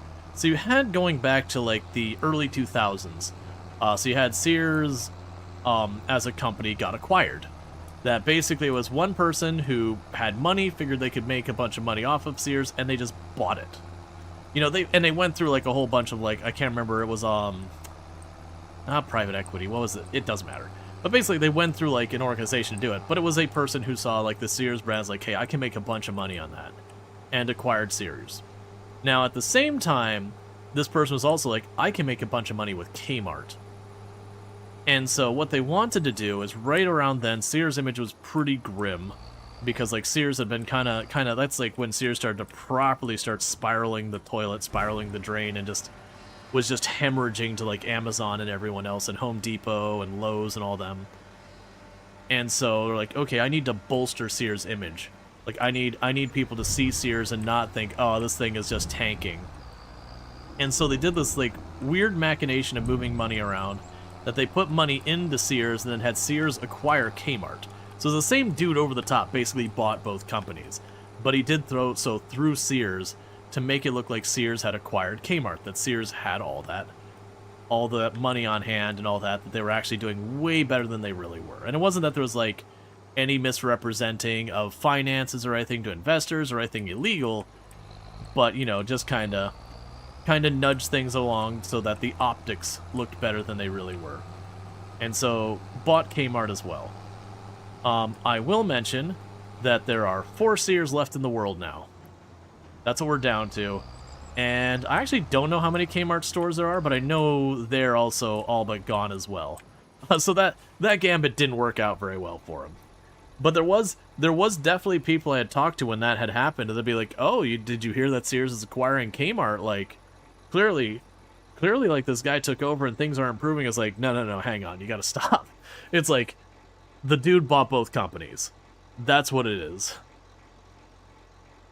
Could it have to do with how Sears perhaps had losses and they could be used for tax purposes, not optics? No, not like, I mean, maybe there were some shenanigans there, but that wasn't the intention. Like, it was very clearly that they were trying to show that Sears was in a stronger position than it was really for, like, and again, this wasn't for, like, the shareholders, stockholders type thing. It was for consumers. Because, like, one of Sears' big draws were their warranties on their tools. If you don't think Sears is going to be around for another couple years, those warranties aren't very tempting. So they wanted to build consumer confidence that they were still going to be here 2, 3, 4, 5 years. And to be fair, it did last a while, but Sears has been kind of circling the drain since, and it never really did stop, because fundamentally they still had the same problem that they had competition on 2 different ends of what they did, doing a better job than they did, and there wasn't a good way for them to catch up. They kind of missed the boat on it, because they couldn't just compete on price. There was a cheaper tool option as well, which was Freight Harbor. So you had, like, we have tools on hand, Lowe's and Home Depot were doing better. For your quality tools, you had, like, Snap-on trucks and them. For your lower quality tools, you had Harbor Freight. And then, you know, from all of we sell a bunch of different various things, you're competing with, like, Amazon and Walmart. But, you know, Walmart does food as well, and then Amazon does everything. So, like, in the breadth of options, those were better options as well. So, like, Sears has found itself where it didn't really have a play to go with. And, like, the one thing, again, that they were leading on was warranties. But because there's the stink of failure around them, those warranties became less tempting. As money got harder, they started nickel and diming those warranties more and more, where, oh no, we'll cover this, except under this situation. Oh yeah, we don't cover that tool anymore. Which undermined the one thing that they were bringing of value to the table. Let's see, Kmart seems like such a throwback now. Was your parents' choice when you were a kid? Yeah, no, Kmart's position on the market was they weren't, like, you had, like, Walmart was your, like, super duper cheap store. Like, save your money, like, get it at a discount. That was Walmart's pitch. You're gonna get, like, the best bargain. And then Kmart, JCPenney, they would be your next step up from there quality-wise. That you're getting a little bit nicer for a little bit more money, but it's not as expensive as, like, the bougier places. But you're getting just a hair better. So you're still very bargain conscious, but you're not getting, like, the worst quality stuff. Because that's one of the things that, you know, Walmart has a reputation for. Half of the stuff you get at Walmart, you're getting what you're paying for. If you're paying half the price of other places, there's a reason. And it's usually like the customer service isn't as good because they just don't have enough people. The quality of the product is lower. You know, it's made out of crappier materials, that kind of thing. So Kmart was like, Kmart and JCPenney both were like that next step up. They're still relatively cheap stuff. Not super nice in that regard. But they're also nowhere near as expensive as like a premium brand. And I would actually argue for Sears, not counting their warranty, a lot of cases that was sort of, they were in that sort of rough area as well. Maybe a little nicer, but still they were on the more affordable, but, you know, kind of nicer brand. Because like you look at Craftsman Tool, for example, Craftsman Tool was by no means the highest quality. And I say this as someone who owns a bunch of them and sold them. On like the spectrum of tools, you'd have like your Companion and all that. That's like your super duper cheap stuff, or your no name brand grocery store like Ratchet or whatever you can find. Those are kind of your worst. Then you go up from there, you get to like, you know, Companion or whatever, which is again, that's like usually most of those stores, like whether you go to Lowe's or Home Depot and all that, you'll have like the recognizable, this is the Home Depot brand, and then you'll go like, there'll be kind of a different brand that you only find at Home Depot that's like the cheap version of that one. I don't know what Home Depot's is, otherwise I would say it. And that's kind of one of those things. And then you go up the next step, and that's where you'd find, like, again, the nicer, like, Home Depot brand or Lowe's brand, or, for Sears, Craftsman. The thing that Craftsman had was, for all their hand tools that weren't powered, you walk in there, you say, it's broken. And they hand you one, and you leave. And there's no, like, they'll do a thing on the register just for inventory, but, like, it was as easy as that. You didn't have to explain why it broke, you didn't have to do, like, a whole big exercise, there's no paperwork, it was just, you went in, beep, beep, and you're out. So for stuff like ratchets and screwdrivers, you bought it once and you had it for life. You know, unless you lose it, then you're on your own. And that was their big advantage. But yeah, then you'd go up to higher, and that's where you get to stuff like Snap-on and all that, which are distinctly higher quality. And they do have a lifetime warranty on most of their stuff as well. But it was exercising that warranty, you had to catch the truck and all that, and especially back in the day, the trucks were, you know, you'd have to either go to like the local car mechanic, maybe the truck shows up there once a week or whatever, maybe not, it has the tool you need in the back to exchange. So you'd have to wait and all that, and it's a lot harder at times to do that. Now my understanding these days is that exchange is way better than it used to be, but I don't know in Snap-on tools, so I can't speak for that. But see, Sears had some crazy things you used to be able to buy back in the day in the entire house catalog from Sears. Oh yeah, no, Sears, like to me, that's the big failure Sears had. Sears got out-Searsed by Amazon. Back in the day, if you wanted to get stuff, you'd go to your local general store, and you'd be like, hey man, I need insert name a thing. And they would maybe have a catalog, like the catalog for guns. And, you know, they go up and they go, okay, you want this Remington whatever. And, you know, cool, well, we'll get that ordered. And, you know, some period of time later, your order for the Remington whatever would show up at the general store. You would come by and pick it up. And a lot of times you had to pay in advance and a whole bunch of stuff. And to do that for, like, furniture was its catalog and all that. And there's just a lot of stuff where it'd be like, I'm looking for this. And it'd be like, well, let me send a letter out and see if I can't find someone who can get that for you. And you maybe or maybe not got the thing you were looking for at some point. And then Sears came out with the Sears catalog, and it had everything in it. You could buy everything from literally an entire house, like just in the catalog, that would just, you'd get this whole thing would show up at your house, lumber and everything, and you could put it together and have a house. You could buy mail order brides through the Sears catalog. Like they had everything. You wanted to buy cocaine, or was it cocaine or heroin? I don't remember.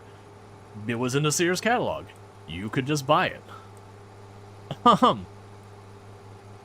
And it was a whole different thing. That literally, if you had a phone, all you had to do was call and be like, I want it. And they get it all sorted out.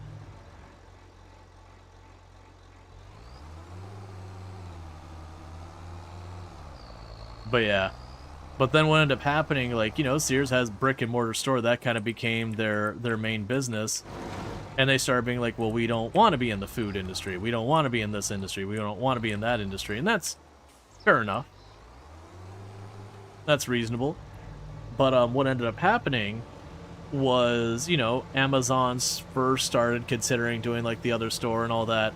And Sears like, we don't know about this internet thing. We're just not going to put the time or effort into it. It's one of the things that the CEO at the time later came out and was like, hey man, you know, this is a bad call on our part. Like, we missed the boat on that one. That they were just not really sure this internet thing was going to really be that big of a deal. And they didn't see the time, like, you know, their business was their store. Their brick and mortar store. They weren't sure about this internet thing. And so, when you look at what Amazon is, it's basically what Sears was with the catalog days. There was just a new medium. They said, you can buy whatever you need here. That's legal. And that's fine. Yeah, no, that was... Amazon was just like basically a bookstore at first, and then they expanded. That's kind of when Sears missed the punch. Is like once Amazon expanded beyond the bookstore side, and Sears did nothing, that's when they strategically had the big fail. Like, not realizing what the internet was going to be at the beginning, that's understandable and reasonable. Like, no one could have predicted the internet would have blown up in the way it blew up. A lot of people expected it to grow, certainly, but not at the scale of how it's ubiquitous with everything business nowadays. You know, and entertainment and all that. Like, that is an understandable miss. But when Amazon, you know, found success in books, proving out that the online sales works, and then was like, okay, but now we do more. That should have been the shot across the bow that Sears went, hold up. This was the thing we do. We're the ones who show up and make it so you can buy whatever you want that's legal and sometimes gray area on whatever. But again, they kind of like, we don't know about this internet thing. And they, like I said, they just got out Sears. And to be fair, that's the exact same thing that happened to, like, where Sears won previously with the catalog, is there was a lot of people who poo-pooed the idea of having this catalog where you could buy basically everything, you know. Companies were like, well, why would I go to this general purpose thing that everyone can buy whatever on, when you can go and, you know, go to your furniture one and get to your best furniture? Like, what is this general store kind of approach of, like, we do it all? And so people miss that boat as well. But yeah, so Sears just pissed away their advantage.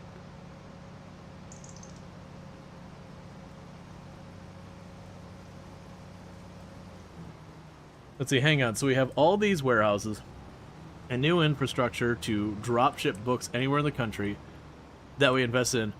Why are we selling anything or everything? Oh yeah, no, that was it would be curious to, you know, have like the post-mortem from the people who were involved in those decisions at companies like Amazon and Sears and all that. Like, so both the successes and the failures. And be like, hey man, like, I genuinely am just curious, like walk me through what these decisions were. Like, I'm not looking here to, you know, who's to blame or whatever like that. Nothing of that nature. Just very genuinely being like, hey man, whether it worked out or not, like, what led to some of these decisions? You know, and it can very well, and like in hindsight, you'll have people be like, oh yeah, it was just short-sighted. You know, we missed it. Yeah, it's interesting because the culture at the time was the whole, this is the internet, it's for computer geeks and nerds, who else needs it? A lot like cell phones and why major carriers never saw the benefit of making their physical landlines into portable cell divisions. Yep. It's hard to quantify, because like look at we have the inverse happening now. So like if we look at like with the inception of the internet and the inception of like cellular phones and all that, and people are like, oh, it's cool like tech stuff, but you know, does it really have a good application and all that? Like, is it going to be a real business thing? And there was definitely savvy people who saw it for what it was going to be, so far as like not where it ended up, but like that it was a big a big business decision. But you would have like at the large people like, it's this nerdy gimmick thing. This is for the technophiles. And so there's a lot of people who missed the boat on so many of these things that end up being incredible investments, incredible success, and all that. And now we have, in a lot of cases, kind of the inverse of that situation, where now, whenever the next tech buzzword comes out, half the people are frothing at the mouth getting onto it because they're scared of missing the next internet, the next cellular phone, the next smartphone, the next search engine, like whatever. You know, the next blue ocean investment. Would just like to say these interesting anecdotes is why I've come to love your streams. Well, thank you, Tom. I really appreciate that. Thank you for the 100 biddies. But yeah, so you have like the blue ocean ones, and so that's what's got people dumping tons of money. Like you have the people who know it's just a tech buzzword and they're just ready to get in there at the beginning, drop their initial investment, and pull back out before the floor drops and get all that extra money from when it swells up when everyone jumps on. But you have a lot of people who, they hear AI, they hear NFTs, they hear blockchain, they hear crypto, you know, whatever the buzzword is for the week, and they're scared that they're missing the next internet, they're missing the next smartphone, they're missing the next, you know, machine learning to a somewhat of a lesser degree, but still worth noteworthy and all that. And so they all like kind of collectively put their brains aside and go, I don't understand this or whatever, but I have to jump on this. Like, if I miss this, I'm going to miss that big payday from getting, you know, being the one who gets the next Google, the next Amazon, the next Microsoft, or whatever. And then half of those are empty things. Like, remember when NFTs were inevitable? That you just didn't understand.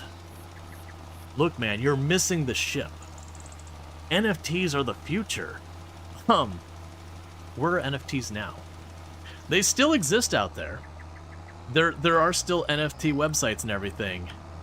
There ain't many of them. And I suspect the amount of business they do is probably not much anymore. NCAA is slop and garbage. If they can't get people to adopt it because of the benefit, they'll force it down people's throat. Oh yeah, that was the big scandal this week. Is if you're using Visual Studio Code, which is, it's a text editor that's got a code orientation. So it's got like syntax highlighting and all that. So when you're typing code, like the different types of stuff will have different colorations and all that, which is very useful. Like I actually really like VS Code. VS Code is like really good software. But the scandal was, it started adding, when you edit a file, it'll be like, you know, this file was by whoever was editing the software or whatever. And that's normal, like whatever your username or whatever you set it to is. But it started adding on top of that, co-authored by, was it Claude? Or no, it's co-authored by Copilot, because that's Microsoft One's Copilot. Even if you didn't use Copilot. And so that's been like a big scandal, that like misattributing people both for using Gen AI, and on top of that, doing so even with all the other things going on there. So that's been like a big scandal that's come out in like the last only like day or two.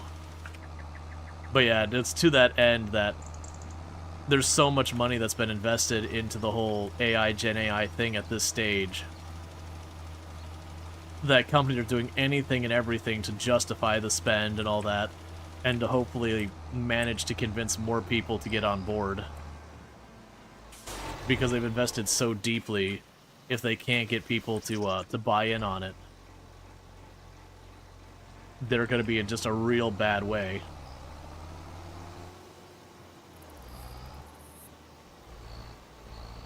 Their latest update is completely AI-centric. Yep.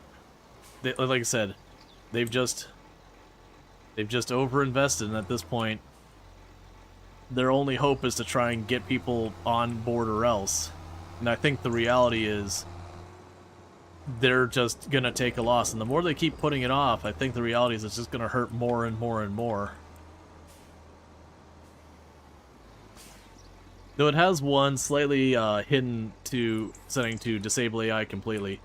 Yeah, that's kind of the struggle I've been seeing from I know a lot of people who work over at Microsoft from my dev history with them and everything. I didn't work for Microsoft themselves at any point or contract with them directly or whatever, but I did do stuff that was in partnership with them. So like where I was developing courses on topics that were relevant to them, that kind of thing. But yeah, like a lot of the rumblings inside there is that they've bought into this so hard and they're trying to find their off ramp with the minimum amount of pain. And it's just been kind of this thing that they're pulling in two separate directions. They just don't know how to deal with it. They've just kind of overinvested in it. They can't figure out how to get out of it. They can't just abandon it because the damage that would do to the company of just abandoning outright is, like, going to be absolutely detrimental. At the same time, the more they're dragging this out, it's also making it kind of worse. And they're not the only ones going through this. I know Google's going through that. You have, I believe, Amazon's also been feeling the pain a little bit. You've got a bunch of smaller groups as well that did some adoption. And it's been a whole thing that, as these companies have been trying harder and harder to push the AI thing to try and prevent losing all that money they've invested, it's wound up making the overall sentiments about AI and Gen AI all that worse. Because now, again, more and more it's happening to people. And so it's kind of the attempts to save it, all that, have ultimately made it even more likely to fail. And it's been interesting watching, and we've had a couple of companies now that the investors have started going, hey, like, we need those results. Give us those results you've promised. And then, needless to say, we've only had like one or two that have come up. I know ChatGPT had its investors come up and go like, hey, we need you to show those results you promised. And needless to say, ChatGPT fell well short of what was promised. And this is the point where we're going to start seeing a lot of these AI companies really struggle, because as investors see things as failures, other investors are going to start getting nervous about their investments, and they're going to start demanding results. And when those results don't get actualized, they're going to get upset and try and get out.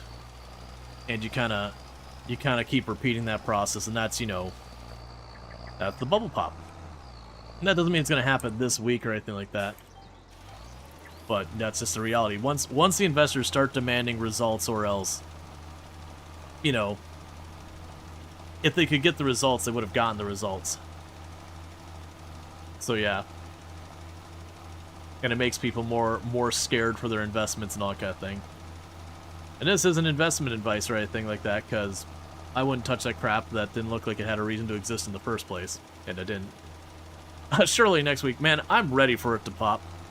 Like, it's going to hurt incredibly badly when the AI bubble pops, because of how overinvested they've gotten into it. Like, it's going to make the .com boom bust look like a hiccup. But at the same time, the more and more it gets put off, the more and more it's going to just hurt because of the overinvestment. You're looking forward to and hoping for the price of AI tools going up so your boss stop pushing them? Yeah, that's kind of the thing that's going to happen to hit those investor demands. Is right now, Gen AI is being artificially subsidized by investors. You're not paying the actual price those things are going to cost. You're paying the cheap version they're doing during their growth phase. And this isn't even an AI thing or tech buzzword thing. It's a normal procedure that happens in most tech startups, that there is a growth phase where profit isn't the focus. The focus is just to grow market share. And then once you've achieved a high enough market share, that's when you kind of flip from growth to profit. And most companies don't survive that flip. That flip is usually where most companies die.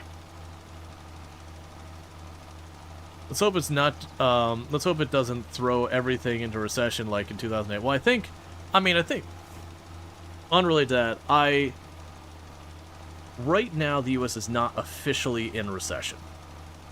However, if you take at the look of the financial situation of people who are, like, middle class and lower, for all intents and purposes, we already are in recession so far as a lot of what's happening. So on paper, we're not, but we're already mostly there. And the AI bubble is not going to help that. That's going to hurt us. So I think the reality is we are effectively already in a recession, but it's kind of being, like, taped over and all that kind of stuff, like hiding it behind the AI bubble, artificially bumping numbers up. So I think I hope it doesn't cause a recession. It's like, well, I think the reality is we are effectively, well, not technically in a recession. Just like looking at like the spending habits of people who aren't, again, on the top of the pile, and you know how people have to be like way more frugal than they've been and all that, and that like the job losses that are happening and all that. I think it's just strictly we're there. We're just kind of getting a band-aid kind of masking. I don't think it's a deliberate thing to hide that the recession is happening. It's just this overinvestment is kind of hiding what's happening below the surface by the nature of what's going on. And again, not that it's malicious, not that it's intentional, nothing like that, not a conspiracy. Just this overinvestment in AI is making it kind of a weird circumstance. I think that this Discord is the most known recent example.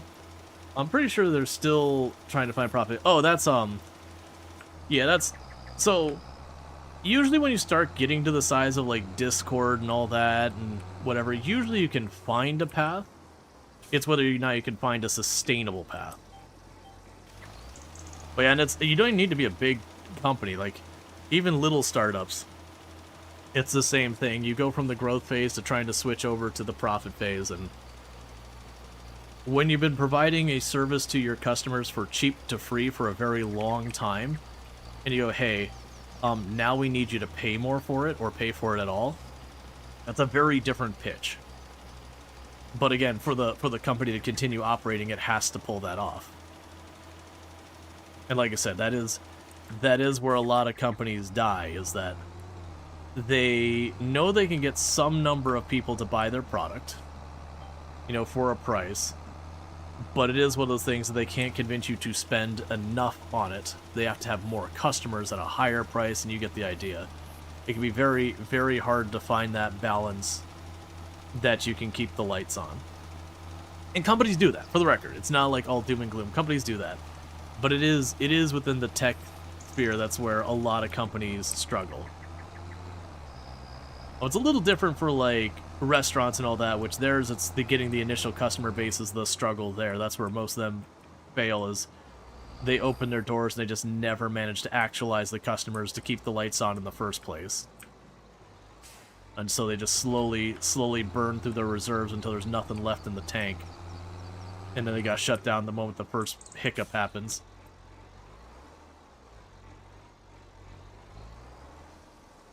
Let's see, you read an article that divided into these AI's apprenticeship space. It was still coping that there will be another large leap in AI to realize their promises. Yeah, but I mean, that's the same thing we happened with, like, crypto and all that as well, where they're like, oh yeah, like, you know, this part of it's going well, we just need the one, you know, the one unicorn thing to happen. And then this whole thing will blow up and you'll all be sorry you didn't invest in it. And then you just keep holding your breath. It's like, oh, but it just becomes normalized as a currency that we all use. You know, it'll just work out, and everyone who didn't invest in it, you know, you'll be sorry that you didn't invest. And you'll see more and more of those pieces especially coming out as the bubble starts getting more tenuous, like it's going to break, and you have more investors demanding results and all these kind of things. You'll see more and more of those pieces coming out that are like, you know, hey, like, you're going to miss out on this, man. This is the next big payday. You just don't realize we're so close. You can almost notice in the newspapers, when I say newspaper, I'm talking online news in this case, not actual newspapers, that the more people question, like, an investment, the more pushback you'll be like, no, it's good, you're just, wait a little longer, you just gotta hold. And a lot of those will be, op-ed pieces, opinion pieces. And when you remember that people put absolutely bananas amount of money into this thing, there's a genuine reason why they're doing that. Yeah, all that "you'll be sorry that you are late" sounds exactly like every MLM ever. Oh yeah, no, absolutely. Like, MLMs and tech buzzwords have more in common than differences. Have you heard any of the actual interviews with Sam Altman? That person is actually insane. Anti-humanity. Oh man, there were billboards, I think it was in San Francisco, that went up, that the billboard in just big letters was "Stop hiring humans." And it was a pro like whatever. I don't remember what AI product was. I was like, wow, talk about your dystopian advertising. Yeah, just stop hiring people entirely.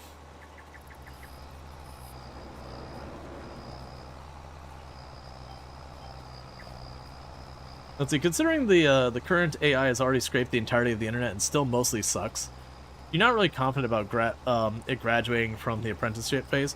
Well, that was one of the things from like actual AI researchers as opposed to the marketing mouthpieces and all that, or like investors, is that the cost for improving your AI, broadly speaking, is assuming unpoisoned data, that for every little bit better the AI gets, it needs to consume a magnitude more data. And again, there's a couple keywords there, which is one, unpoisoned data. And for those who don't know what poisoned data is, if you're scraping something like Reddit, and people deliberately say horses are naturally pink, which is false, and you get enough people saying that, that's poisoned data. That feeds the model to then go, horses are pink. And it's kind of one of those things that you have to be able to be more discerning of your data to avoid data poisoning. Because there is malicious data poisoning, like I just stated, and then there's data poisoning in that the data was crap to begin with, and it wasn't malicious, it was just bad data. Like, it's just incorrect, bad, biased, whatever. And then, like, each magnitude being for, like, less significant improvements. And it's kind of true, like, when it comes to bug fixes, that mostly the same idea. For each tier of like, hey, I want to have this percentage less bugs, the effort that goes into hitting that next tier is magnitudes harder than the previous one. So getting a piece of software that when you release it, it only has like 10 bugs is exponentially easier to say, hey, I want to release a piece of software that has only 1 bug. Like the magnitudes of effort there aren't remotely the same. And obviously we don't actually measure anything like that, because that would be an impossible to deal with metric. Because you don't, if you know a bug is being released and it's of substance, that's just a failure on project management at that point. Let's see, Reddit microwaves, which poisoned one of the AIs into making them constantly output yep.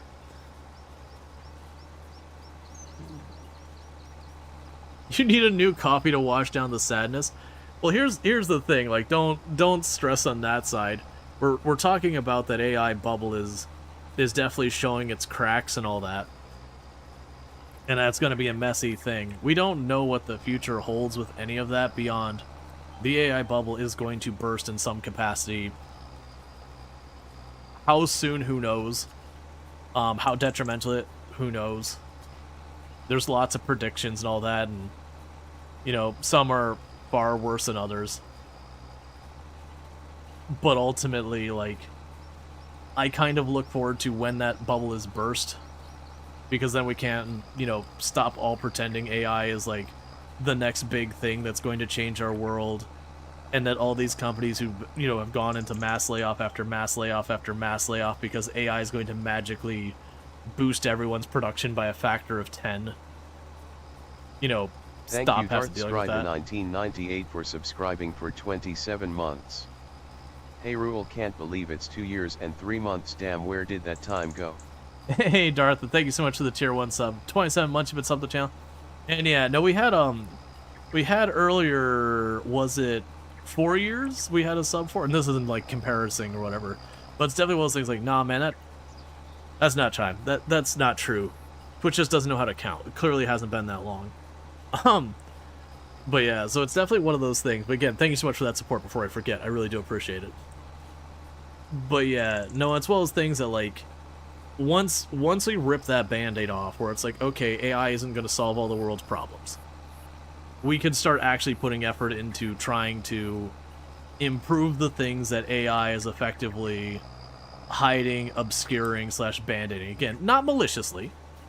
Not, well, I mean, there's some maliciously, but mostly not maliciously. It is just the nature of those investments that they're kind of covering up the cracks, but at least it's a little paint over the cracking foundation. That once we can see through that paint, that we go, oh, we got a problem. That hopefully things can be done to improve that. Not that I suddenly expect everyone to go kumbaya and companies become altruistic overnight or anything like that. But, you know, companies are using that paint gloss as an excuse to do whatever. Now they're going to have to kind of face the consequences of some of those decisions where, like, oh, that 10 times magnitude productivity that we were all promised isn't coming. Okay, I guess we got to hire back a whole bunch of people because we've been running on this assumption that this magic future is going to come, and it keeps not happening.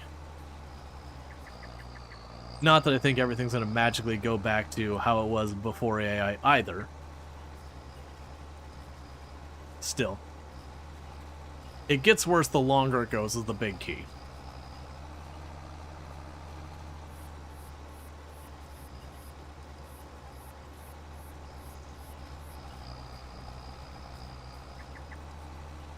Alright. They'd already done the outside of the field, so I shouldn't have to do more than this. So let's put this away. Okay, so we did the fertilizer, we did the lime, we did the weeding on our sugarcane field. We don't replant it, it's sugarcane, it just regrows on its own, it's a type of grass. The canola is all sorted. The long grain rice, we don't replant that till I think April. Need to hear that little message of hope? Yeah, it's like... Even a lot of times when things are so grim and so dark and all that, a lot of those aren't long-term things. It can be very hard to see the other side of it, and you can't really predict how they're all going to pan out. And sure, sometimes things don't get better right away. But there is definitely, like, a lot of those things, you go, there's not a sustainable path on whatever the negative thing is. Which does mean ultimately at some point that has to change course. Like, and what that looks like varies and changes. Alright, so we got October done.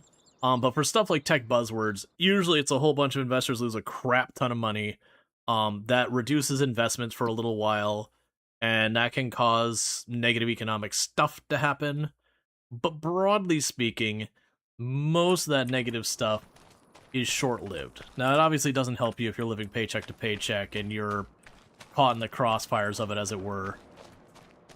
But broadly speaking, it tends to be not a super long-term thing. Because, like, we've done the tech buzzword boom bust lots of times now. Blockchain, crypto, NFTs. Again, to a lesser degree, machine learning. Machine learning actually is a good and valid and very powerful technology. It just got overhyped when it was the new thing on the block, that people were shoving into everything no matter how little sense it made. So it's the one I always hold up as it's not a tech buzzword, but it kinda is. Web3, that's another one that was a tech buzzword. And yeah, the AI, Gen AI thing is going to be a bit bigger bump than those ones were, but this isn't new. And I'm still salty about investors that around the time of like Web3 and then blockchain being the bubbles that had just popped, and there was this whole big thing about how investors aren't going to trust technology anymore. Y'all keep promising these things, and you know, it's all just smoke and mirrors and lies, and I was like, yeah, don't listen to us. Don't listen to the tech buzzwords. Do better, make better decisions. Yeah, the investors are finally getting smart to these things, and we're going to stop having this tech buzzword cycle. And I got all excited about it. And then NFTs showed up. And then they invested a bunch of money in that. As if they learned literally nothing. And it was pretty upsetting, actually. It's like, dude, you talked some good game. You had me. You had me there thinking you had finally learned. You were all like, the investment firms are being so outspoken about, hey man, we can't trust these tech buzzwords anymore. We gotta not trust what we're hearing. This garbage that like all these tech companies are saying, we're not gonna listen to it anymore. We're gonna demand to see results before we invest. I'm like, cool, yeah, do that. And immediately caved. Immediately caved. Investors seem so very easy to bamboozle with buzzwords and confidence for people who are trusted with millions of dollars. Oh no, absolutely. Like, and to be clear, you've got a lot of the people who get involved in investments, and like I said, the tech buzzword shows up.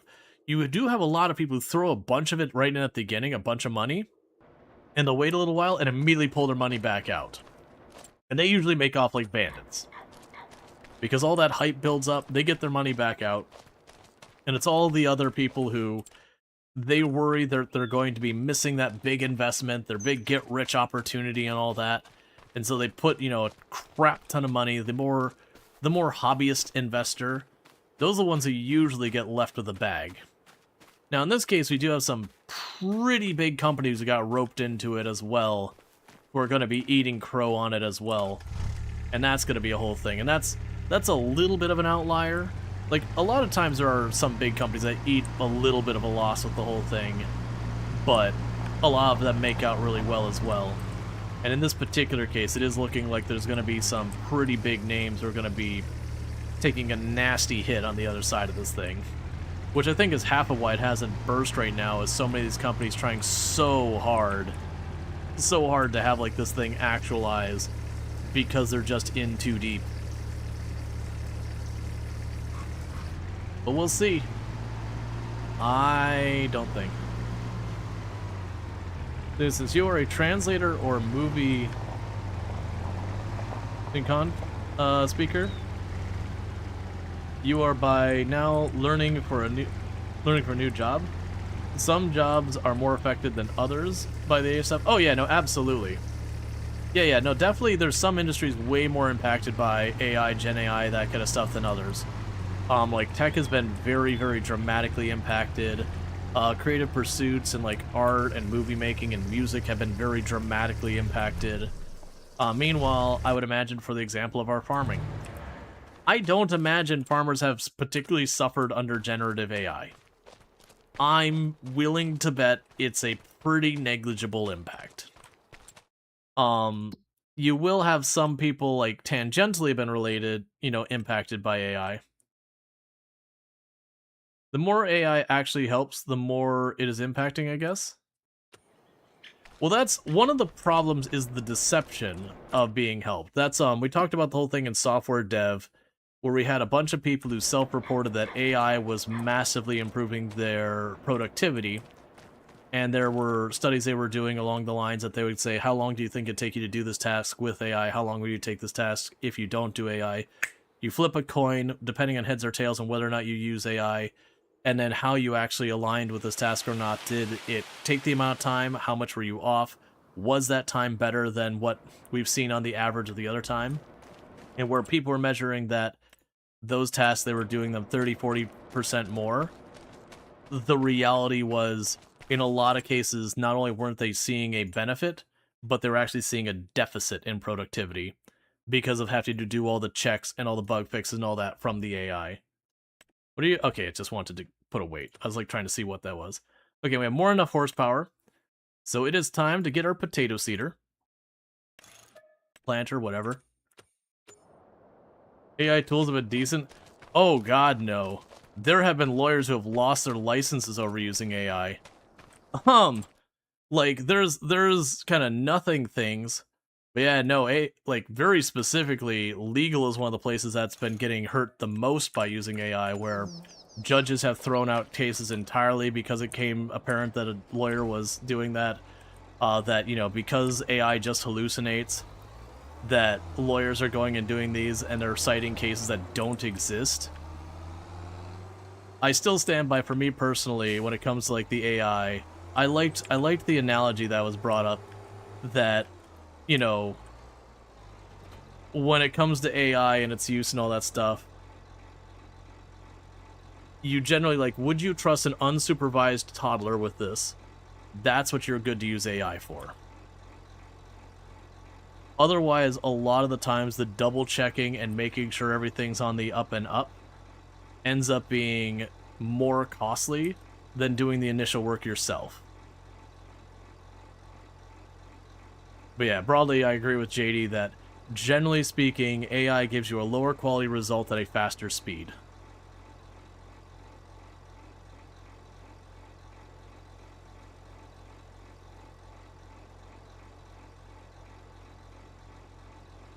But yeah, no, law is actually probably, honestly, one of the best counter arguments I could give to using AI at all. Yeah, there's been a lot of problems that have come out with people using AI with legal stuff. And again, you'd be like, well, if people just double check their work, right, but are they? Alright, now bear with me for a minute. I need to use the restroom in a bad way, so I'm going to go ahead and pull up to this field real fast before we get started on planting our potatoes. Use the restroom, and I'll be back in just a minute. And thank you again for tuning in, and I'll be back here in just a minute.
Okay, and we're back.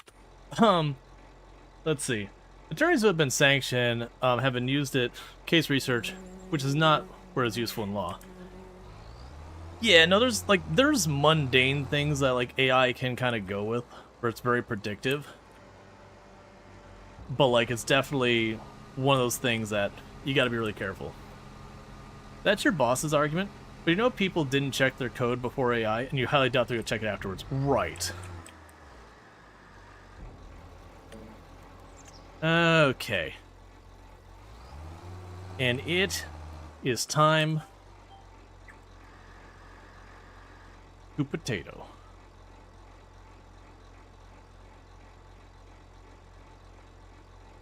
Do you just...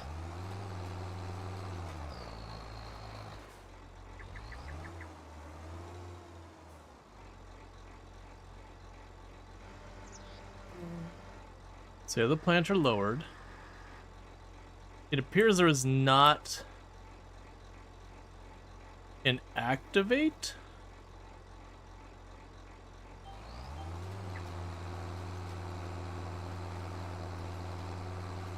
Am I forgetting something? No, it's working. Okay. I'm just not remembering how this works. It's your favorite statement is, I review all the code we produce, and I can't tell the difference. That's pretty bad. Finally, the content we've been waiting for. I mean, to be fair, the planting isn't the hard part. It's the harvesting that's the agony.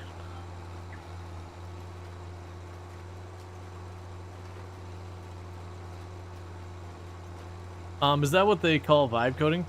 Vibe coding is usually like, instead of actually taking the time to like figure it out and like do whatever you're coding, you'd be like, you know, Claude, if you could just go ahead and make me a thing that does X, Y, Z, and it spits out the code, and then you go, okay, well, that's not quite right. Well, could you have it do this, and it spits out the code?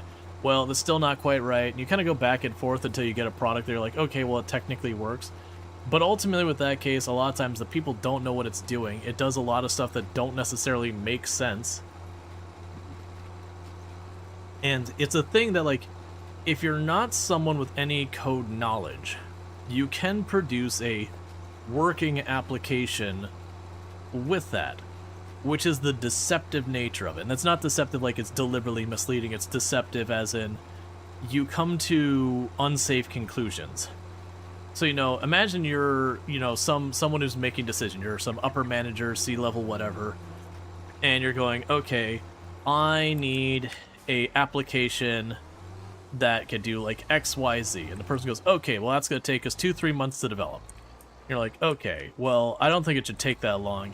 And so you go and you break out your Claude code or whatever and say, hey, make me an application that does this thing I want my dev team to do. And in a couple of days, you get something that technically works if you really loosely define work. You're like, hey, I got this thing. I'm already 60% of the way there, and it took me a couple of nights. What the crap? Why are you so terrible at development? But it's also one of those things that you end up looking at that, and so much of that isn't done in a way that is legal. It isn't done in a way that is reproducible. It isn't done in a way that is reliable. It is going to be very error-prone, and it's going to have all these things. A lot of the things that end up being the real-time vampires in development is handling all that little minutia, which you do have to handle, because if you just flagrantly violate the law in your code, you might get away for a while, but that's a problem.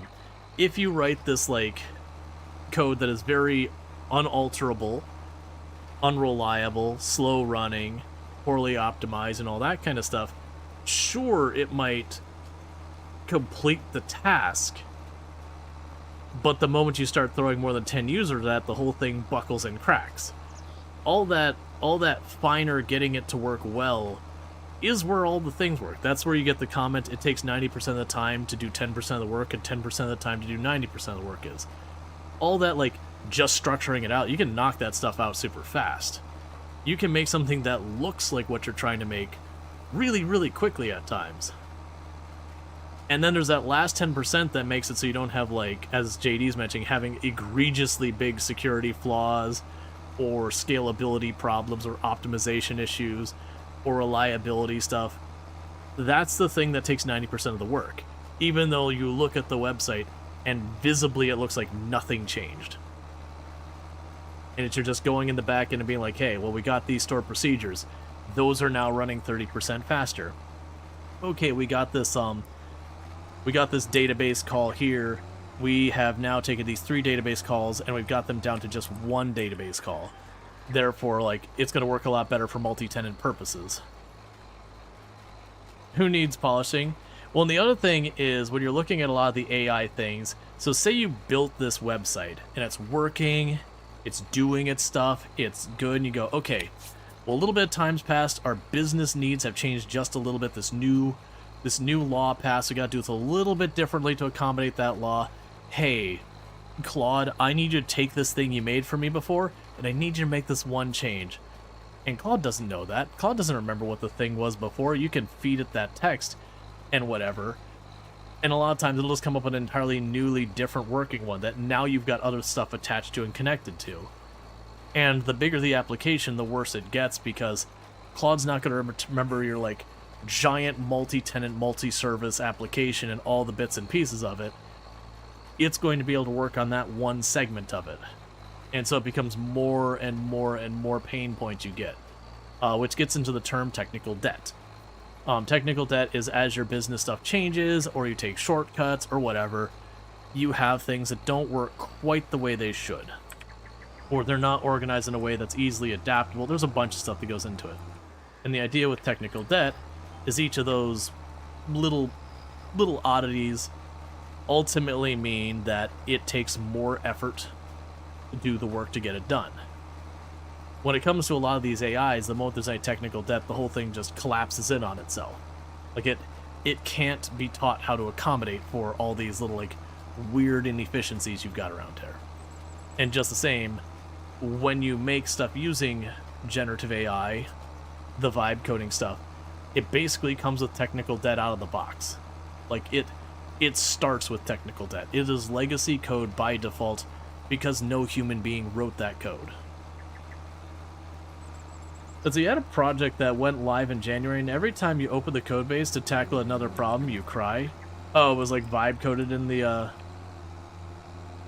first thing. Yep, no, there's also been studies around, like, the maintaining of AI-generated code specifically, that, the maintenance on it is substantially higher than that of code that people took the time to write properly. Because then, you know, again, when you're writing it properly, you're taking the time to plan out your decision. You're like, okay, I'm going to organize my code using this, this architecture's model. I'm going to structure it here, here, and here. I'm going to break these classes up in this manner. That way, later on, most likely I'm going to have to expand this once we become an international versus a national company, so that, you know, I can easily split off to have different tax calculations depending on where I'm doing business and all that. You don't get the ability to do that stuff with things like Claude Code or whatever, generating your code. Trying to, like, future-proof or future design your stuff isn't what generative AI does well. And a lot of time, like, in using Claude as the example, a lot of the things that people tend to like the most about it isn't even the generative AI piece of it. It's stuff that was templates that existed since before generative AI. They're like, hey, I need a new controller for my web service. Cool, you hit a button and a controller pops out. It doesn't have any of the implementation logic or however it works. It just says, hey, this is the normal structure you see. And that's not the generative AI component. Vibe coding? Holy crap. We had a Crypto Bros style presenter that was invited to speak to one of your Corpo town hall. The stuff that came out of his mouth was absolutely insane. The cost of code is now 0. Oh yeah. I haven't heard that one, but I've definitely heard some wild takes. Again, usually the one you hear is like, oh yeah, your developers will be able to produce 10 times as much as they do now. And it's like, that is some bull. Like, there is no basis to that claim.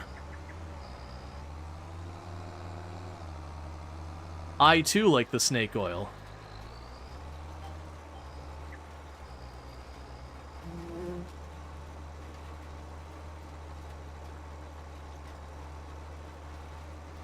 It's like the majority of businesses decide it's good enough and standard.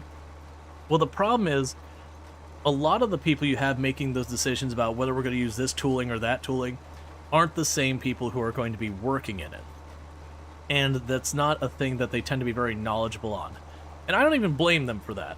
Because if you're someone who's had to deal with, like, considerations of, you know, interacting with multiple different demographics so far as, like, I'm operating here with, like, in the US and operating in Europe and operating in India and our customer needs and all that kind of stuff, and trying to figure out who to put in positions where to figure all that. Like, all that takes a lot of different skills and training and yada yada. So why the hell are you going to know about, like, the nuances in coding? It's very unlikely that's a skill set you're going to share in those particular cases. So when someone comes by and they start singing the praises of this new technology that's making a difference, and they tell you to not listen to your developers, that it's actually a good thing, they're just scared because you're going to get rid of a bunch of them, because you realize how bad they are at their job, or that you'll need less than or whatever. You know, whatever nonsense they say. You know, you're looking at this, I can save my company a bunch of money. You don't have the technical little things. It does 10 times. 10 times the code you would have written for the task if you asked the AI did. And a lot of these problems come before AI as well. Like, I can tell you, I've had more managers, not more, that's not a statement. I have had managers that I've worked under that if they don't see me actively like crunching away on my computer, they assume I'm not working. And the reality is when you get like really high quality code, a lot of the times the way that looks like in practice is a bunch of meetings that aren't very entertaining or interesting to be in to really flesh out the details on exactly what needs to be done. And then a different set of incredibly boring meetings that nobody wants to be in among your dev team, where they plan out like, okay, what structure are we using? How are we going to be dealing with all these things? How are we going to be breaking this up into its different components and yada yada, which again is a whole bunch of people talking and writing things down that is eye-wateringly boring to deal with, but is important. And then after all that, you break up the different people working on their different components and all that. And that person's probably going to sit at the desk and they're going to jot down a bunch of stuff on paper, and they're going to think, and they're going to jot some more stuff down on paper. Maybe they pull up some sheet where they've got some graphs and all that they're putting together. And they're going to spend an incredible amount of time, and then they're going to write code for half an hour. And it's going to be done, it's going to be well made. You know, there'll be some back and forth, they do bug fixes and all that. But like, all that planning happens before the actual do. That's where you get like your highest quality code. The person they go, hey, we need you to do this, and just sits down their desk and starts crunching away. I can tell you, the vast majority of that time, they'll get it done fast, and it'll be some of the crappiest code you've ever seen. Because it won't take into consideration all the different things that need to happen, where their components go in, it won't look at future adaptability. They're going to do the most direct thing to complete the task in the instance, and it's going to cost you in the long run. Because the next time someone needs to work on it, it's going to have a problem, and it's going to constantly need to be worked on again and again to tweak it for the bugs and the shortcomings and the poor plan stuff. So we had a technical meeting with a few weeks later where the CTO said, don't pay attention to any of it, just internal PR BS. Oh, from the, that, yeah. It's because cutting dev jobs for AI has worked out so great so far. Oh yeah, no, absolutely. That's, I still think my favorite one was Blue Sky came out and were like, oh yeah, we use AI to help with our coding and all that. And then they had like multiple weeks of just these really, really nasty outages. Not that they just had outages, that they were going for extended periods of time, like whatever. And, you know, people started ribbing them, being like, how's that AI working out for you? You know, it seems to be you're having a lot more problems since you started being open about your AI. What's going on with this? And they respond as like, oh no, we're being DDoSed. And honestly, that's a legitimate concern. For those who don't know what a DDoS is, that is a denial of service attack. If you think about for like a phone line, so you pick up your phone and you answer a call, that's kind of how computers work. You hit their IP address, it does a connection, and there's some number of connections that service can handle before it starts getting bogged down and not working right. For a phone equivalent of a denial of service attack, imagine you got a restaurant who has 2 phone lines, and you decide, you know what, F this restaurant, I don't like them. And so you get a whole bunch of buddies together and you just keep calling them as fast as you can. You've effectively shut down their phone line by the fact that their phones are being completely overwhelmed with these junk calls.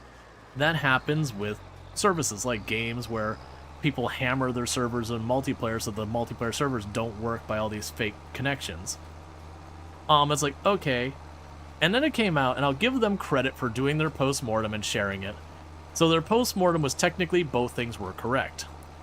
They were being denied, they were being hit with what was effectively a denial of service attack from their own software that was vibe coded. Because it was opening, I think it was like 100 connections in a method that it shouldn't be opening.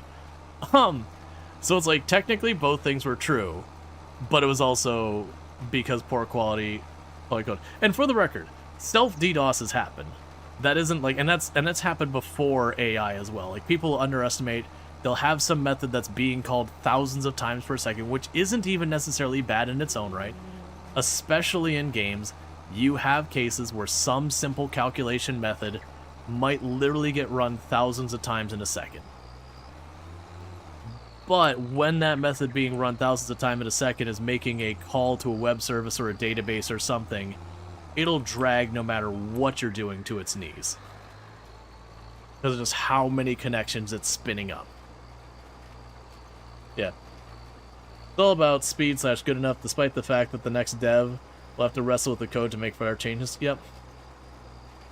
It's definitely a short-term thing with, like, spitting out crap with AI.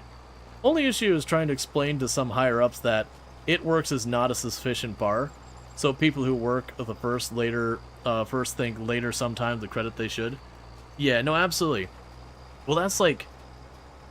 It's a hard thing. Like, one of the things I would advocate for when I was a team lead is I'd say, hey, we need to have proper testing built into our software. I expect us to have both unit testing and integration testing on anything we write.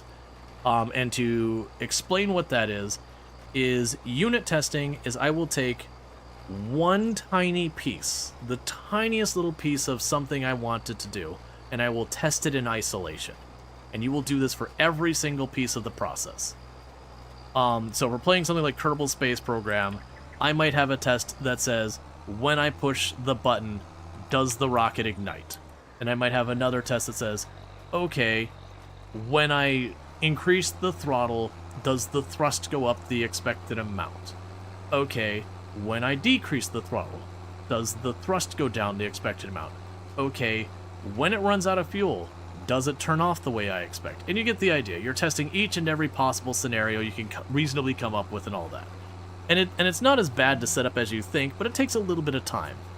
But the magic of unit testing is then when I change something that doesn't seem related, what ends up happening is I go and I run the test suite and suddenly this thing blows up. It says, hey, I didn't do what I was expected to do. And so these tangentially related things that shouldn't impact that, I see it flare up over here. What I've just done is prevented a bug from getting into production. Because now I've caught that there is this seemingly isolated thing. Or you make a change and a couple other tests fail and you go, oh, I got a mistake here, I need to fix it. And it's a really good way to help mitigate the thing where you introduce new bugs. And so that's very important. Then you've got what's known as integration testing. An integration test, if we're going to use the Kerbal Space Program example, that is, when I hit space and I hold shift, does the rocket go up? Like, we are testing the whole thing, all those separate little pieces. Does it do the thing it was intended to do on the other side? That's your integration test. And you also have regression testing too, which is very closely tied to unit testing, but it's the same idea, that you're trying to watch for things that cause things to gradually go wrong in your software. But it's a thing I would advocate for. But going back to where it's challenging, it's really hard to be like, hey, CTO or CEO or whoever, higher up, I want to spend 10 to 20 to 30% more time working on our code, not producing anything that you can see a direct monetary gain or prevention of immediate loss. But it will make you money in the long run. Like, ultimately, in the long run, this will save you money. But none of that will I be able to reasonably quantify or demonstrate in the short term. Needless to say, it's a hard pitch that you definitely don't pitch like that. Usually the time you make that pitch is when a bug gets through that's bad. You set up the discussion around unit testing and all your testing stuff previously. Just have that on their mind. And then when you get bit bad by a bug that costs your company $20,000, $30,000 or more or whatever, you'd be like, hey man, you remember us talking about that thing the other week? This is what that's designed to prevent. So yes, we would lose some efficiency on our code in the immediate, but on the other hand, we wouldn't get hit with these really nasty things that catch us off guard.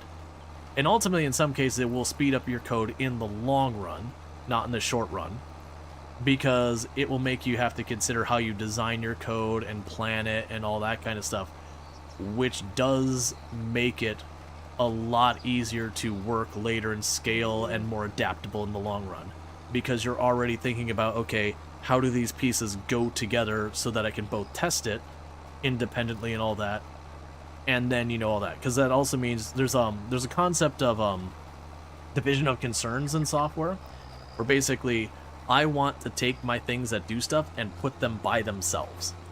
Like, if I've got a thing that its entire job is to just calculate taxes, I want that to be its own nice little ball in the corner that no matter what country's taxes or states, whatever, this is the I calculate taxes place. I don't want that with my overall finance stuff. I don't want that with my order stuff. I don't want this with this other stuff. This little ball calculates taxes. Nothing else. Just calculates taxes. Absolutely nothing else goes in there. And that's division of concerns, because the alternative to the division of concerns in the extreme is what we refer to as a God class or God method, which is where you have one giant ball that does everything. And the problem there is when I need to just calculate taxes someplace else than I've been previously calculating taxes, and it's in that one giant monolithic class or whatever, my only choices are to copy that thing. So now I've got two places I calculate taxes, which means when I have to change it later, I might miss one, and I've introduced a new bug. Or worse off, I put myself in serious legal trouble. So you do the division of concerns where that one class, its one and only job, or one method or whatever, its one job is to calculate taxes. That's all it does. That's all it will ever do. And it's over here in its spot. And no matter where in my application I am, if I need to calculate taxes, I point to that little ball down there, so that's the little ball that calculates taxes. We talk to the little ball. No matter where you're at. And the beauty of that means also when some law changes and the tax rate changes and I gotta change my logic or whatever, it's in one place, I change it and it goes system-wide. And that's another place where generative AI tends to fail, is it doesn't take in a lot of consideration stuff like division of concerns and testability and all that kind of stuff. Alright, so I gotta buy more potatoes.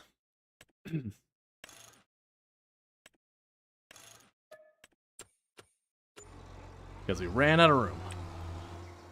There was a file you had working recently that was like 4,000 line file of Python. Monoliths are not fun. No. That was one of the things, and this is actually a thing most developers don't tend to enjoy. There's exceptions. One of the things I liked to do, as like, if you could just sit me down, work on an application, and I could just be as happy as can be, you would take those giant monolithic applications that did everything on dated technology. They're like, look, man, we got to bring this thing up to speed. We're starting to feel some real pain because we're on an obsolete, system and all that. This code's become a mess over the years, and we just need, we need to, kind of refactor this thing, get a new implementation of it on whatever technology they're aiming for. I always loved where it's just like, okay, cool, give me that code base, and I'm going to be in this room, and you do not interrupt me. And just let me do my job. I really like jumping on legacy things for the purpose of, bringing them up to speed on new technology. Where all I had to do is make the functionality work the same way it's supposed to work, and just bring it up to speed. I enjoyed that a lot more than the everyday new implementation stuff, because a lot of new implementation isn't very interesting. It's like, yeah, create a new form that takes these inputs, that stores them in the database, and does XYZ with them. And that can get very repetitive, even if you're doing something new. Ultimately, on the coding side, it's very routine. There's not much happening there. Whereas when you're doing, massive refactors like that, there's kind of the part of figuring out how the existing thing works. Okay, how can I break this up into different areas and all that stuff, and it's pretty amazing to see how that all works. And you do run into those things where stuff is tied together in a way you're like, alright, how the hell do I pull this thing apart? How do I pull this thing apart and organize in a method that is not chaos? Okay. That said, I've only gotten to do it a couple of times over the years, because usually that's something a company doesn't want to do if they don't have to, because that is a lot of time and effort that, again, you go, well, what is my gain? Well, there's not going to be an immediate monetary gain. Well, is it going to prevent loss? Yes, eventually. But I can't show you or quantify at this time. Trust me, bro. Um, what's even scary with how people use AI agents is there's a fun one. Imagine a manager discovers the joy of AI agents and hooks it up to Terraform and subsequently nukes the whole environment. Luckily, we've not had a matter of that. Here's not run production. Oh yeah, no, I've had a few like side contract things. I haven't been doing very much dev these days, but I've had a few like kind of little side contracts with people I've worked for in the past who are like, hey, we're trying to solve this or whatever. Can you take a quick look?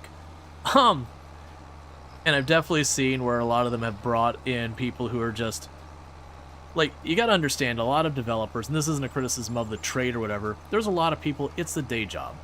They're gonna do the minimum of what's expected, and they're gonna go home. They're gonna go to their kids, they're gonna go do what they actually want to do with their lives. A lot of people, it is a job. That is all it's going to be. It's not a passion, it is a thing that pays relatively well. They're gonna do what work they need to do to accomplish their task. They're not gonna go the 11th mile. And that's completely reasonable and fair on top of that. To be entirely clear, that is a very, very fair stance. When I hire someone to mow my yard, I expect them to mow my yard. I don't expect them to go through and like clean the green belt behind my house and, you know, go and like prop up a tree or whatever. I don't expect them to, you know, like feed the animals on my property or whatever. No, I expect them to mow my yard.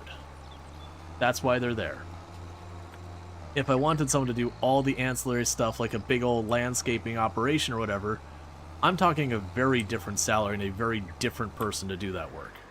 And that's not that one's better than the other, it's just different. Different desires and whatever. And so when people are all like, we're going to do all this stuff with AI, it's like, you got to understand, a lot of people are going to do the minimum to accomplish their task. To whatever is an acceptable level. And you can change what the acceptable level is. But a lot of times if you want to increase the acceptable level, you have to increase what you're compensating for it. And companies paying people more is a hard sell. It's like untangling a slinky. Painful, but you look at it once it feels good. Yeah, no, absolutely. Like, a lot of times getting legacy code nice is like someone just took a bunch of different kinds of string and they hucked it into a pile and wound it around a bunch with this big snarly nest. And so very much like getting a legacy application up to the thing is like, okay, I've got the green string here and then working it through there and trying to untangle it a bit at a time and getting a bit more out so I can finally pull out the green string, and now the green string goes over there, that's the green string place. And then, you know, start working on the next string. Every once in a while you'll kind of hit the limit on how far you can chase down the green string and go, it's really snarled in here, I'm gonna have to kind of get this snarl out of the pile. So I start seeing how I can get the snarl out of the pile so that then I can take apart the snarl. Like, that is a decent analogy for what it's like.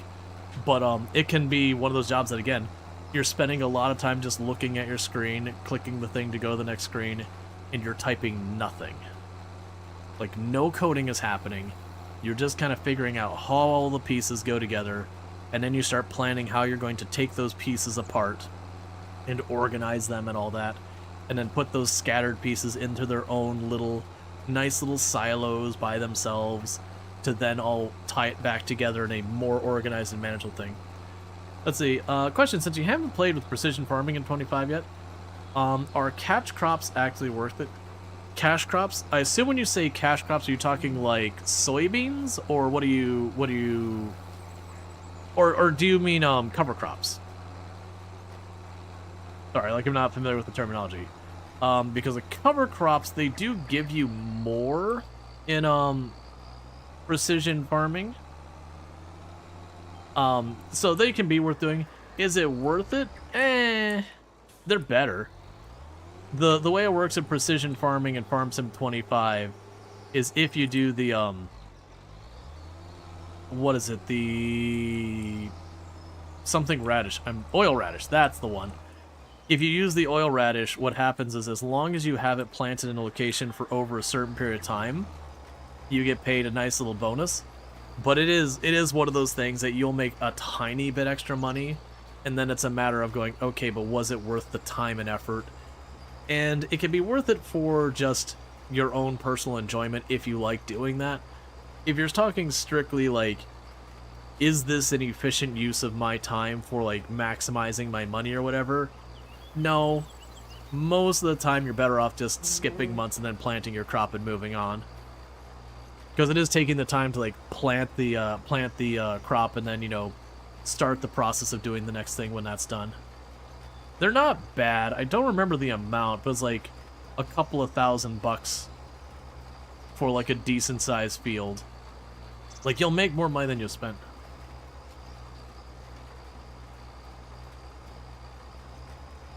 What you're reading though is the need to cultivate it wrecks your no plow bonus though, so you lose most of that bonus.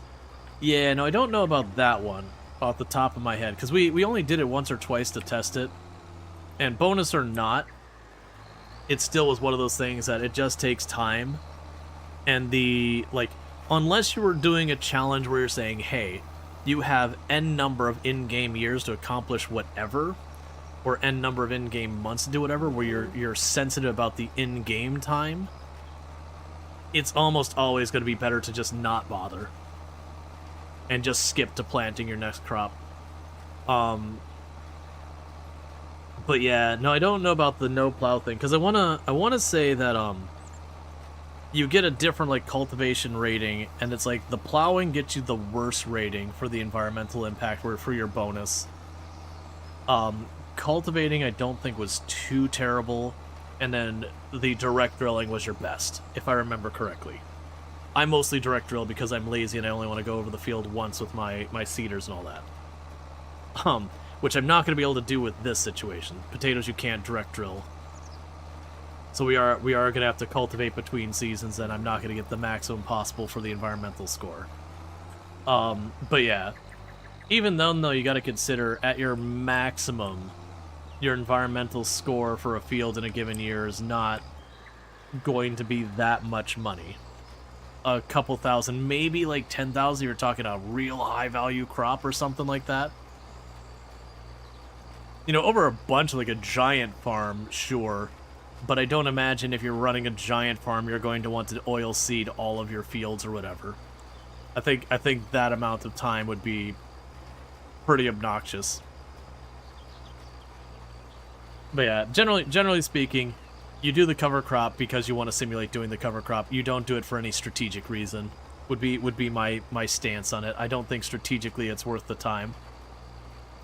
I don't do it because I'm lazy, and that means planting the same field twice, where I only really get properly paid for one of those 2 times. The other time I get, you know, kind of a little couple nickels tossed around the counter being like, hey, thank you for using less fertilizer. I do wish they did more with that, though. I'm lazy, says the person doing potatoes. Yeah, which tells you something. I'm doing potatoes and I say I'm too lazy to do this other thing. That sets a bar.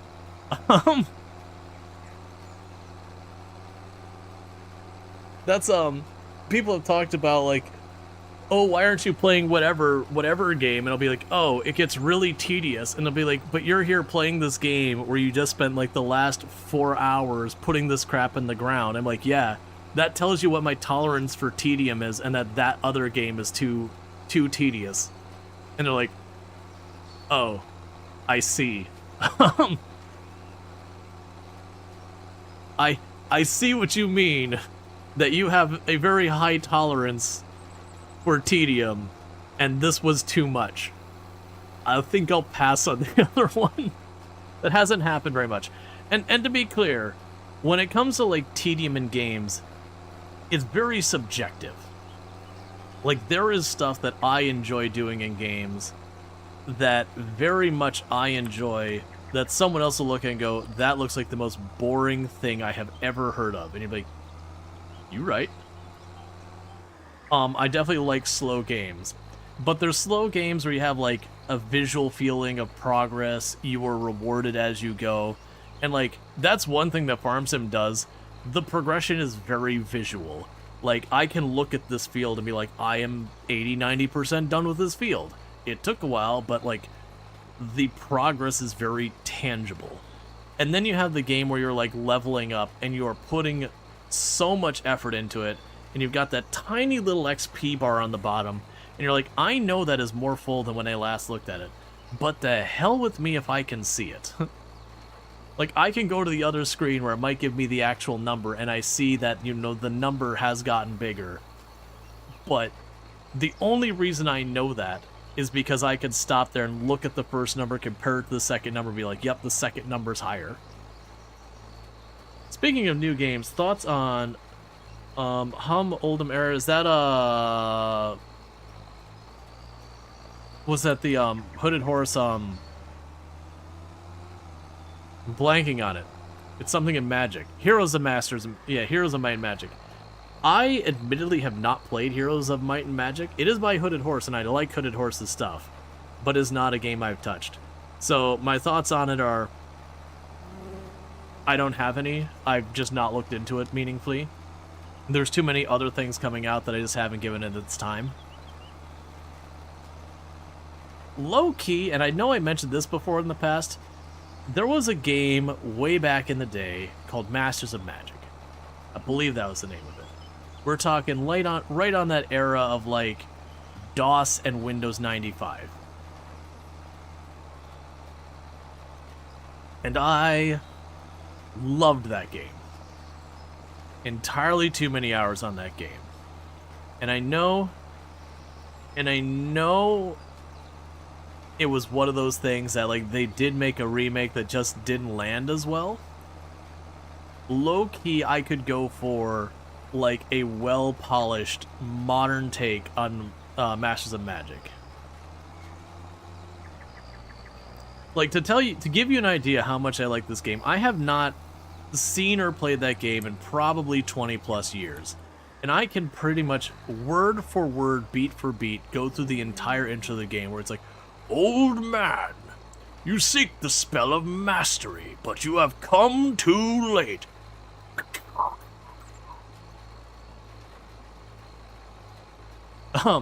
Did you ever play the text game Hugo's House of Horrors? I have not. I have not heard of that one before.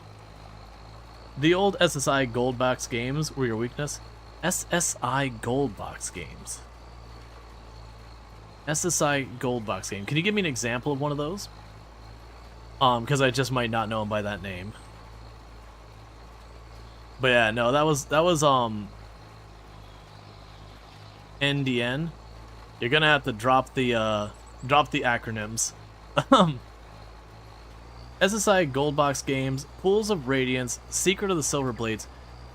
I don't know Secret of the Silver Blades. Pools of Radiance sounds very familiar though. Oh, Dungeons and Dragons. Oh, that's even more confusing with NDN. Yeah, D&D I would have caught. NDN is like, I don't know what NDN is. I know what NAN is. And I giggle every time I go to some, like, application. You know, you go to a website and it's like, you know, the expected playtime of this game is none. And you're like, ha, ha, you have an error. For those outside dev circles, NAN means not a number.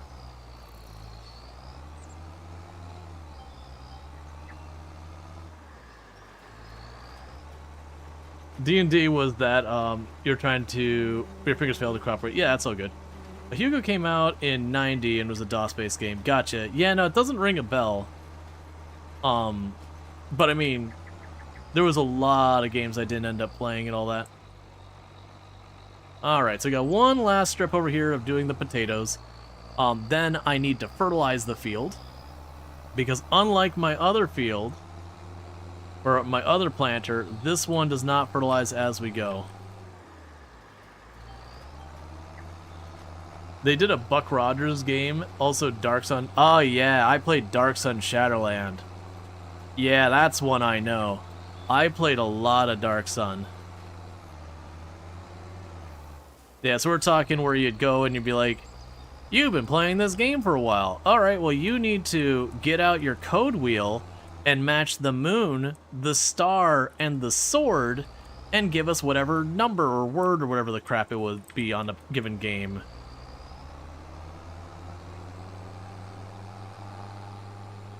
Yep. Or, you know, turn to page 12, or it was like page 12, paragraph 4, sentence 3, word 5 of your manual and type in the word. And if you got it wrong 2 or 3 times, it would kick you out of the game.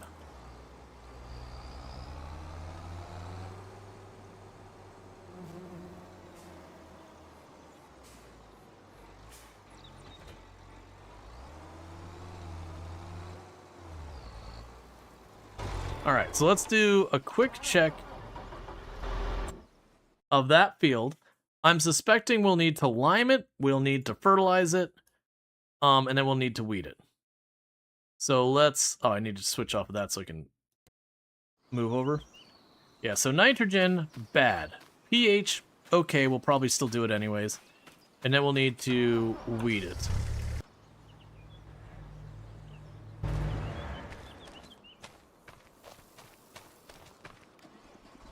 That's these Heroes of the Lance from Dragonlance series. Gotcha. Yeah, the only one of the games mentioned so far that like I put real time into would be sorry, not Dark Rain. I did put a lot of time in Dark Rain as well. Dark Sun.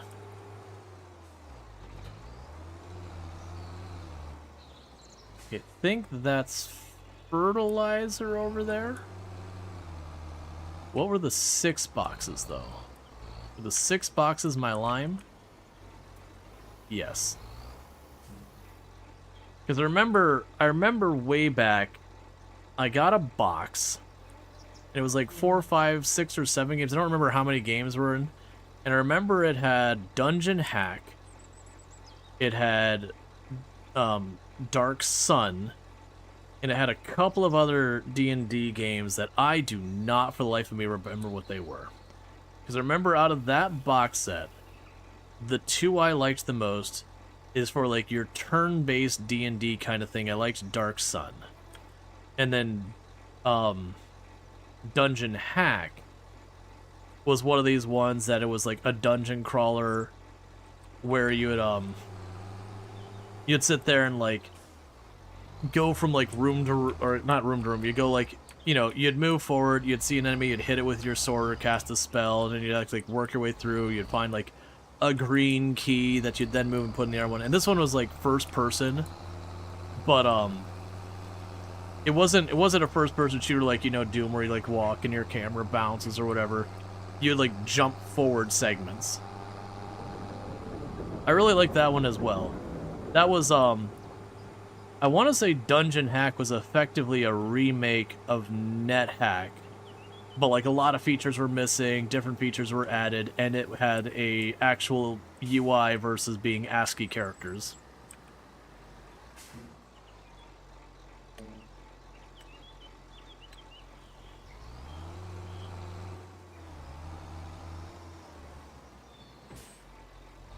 Yeah, I remember hearing about Unlimited Adventures. Yeah, I don't think I did much of Unlimited Adventures.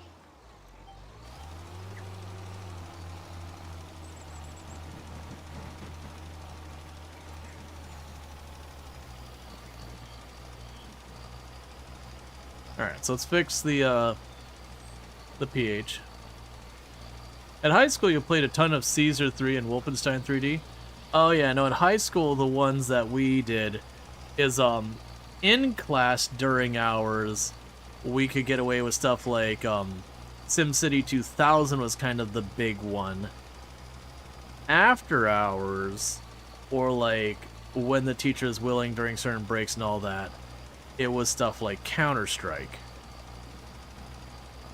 Because we had a teacher in our drafting class who was very amenable to things, and we weren't like the most tech savvy kids or whatever. Like, I mean, I was better than most, but we came to realize with how SimCity 2000 was implemented, we could bypass the security that was on our computers there.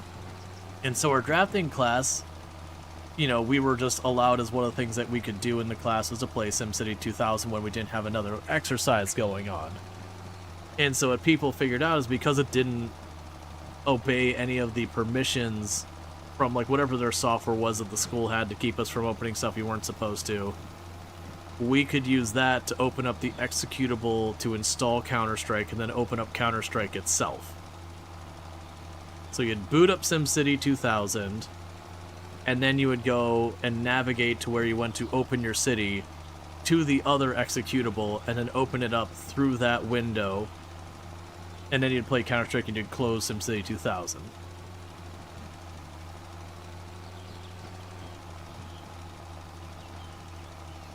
Your class played Quake because you're old. I think we played other ones, I just don't remember what they were. But I remember Counter-Strike was a big one for a while. There was a lot of that kind of stuff where we got away with stuff for a little while, and then, you know, someone would take it too far, and then the teachers would kibosh on it, and then we'd do the next thing, and it would go good for a while, and then someone would take it too far, and then they'd put the kibosh on it. You're looking up their games. Pool of Darkness, Curse of Azure Bonds, Champions of Kryn, War of Lance, basically made PC games with a lot of the early Forgotten Realms and Dragonlance books. Gotcha. You played Commander Keen. Tomb is a big fan of Commander Keen.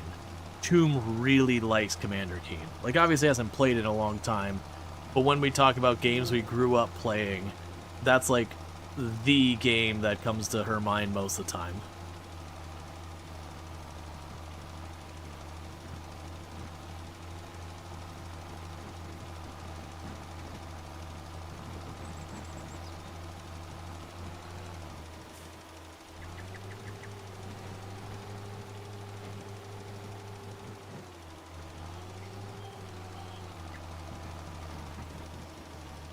Yeah, and for the record, I also just enjoyed playing, like, there was people who get upset when, you know, the drafted tier's like, okay, we need to stop the Counter-Strike thing, like, it's starting to get too disruptive, like, other people are kind of getting bothered that this is happening here, so we're gonna put the kibosh on that, and people get all sad, like, in my head, I'm like, well, I mean, you know, that's a bummer, but also I still have SimCity 2000, so, like, I'm not too upset about this.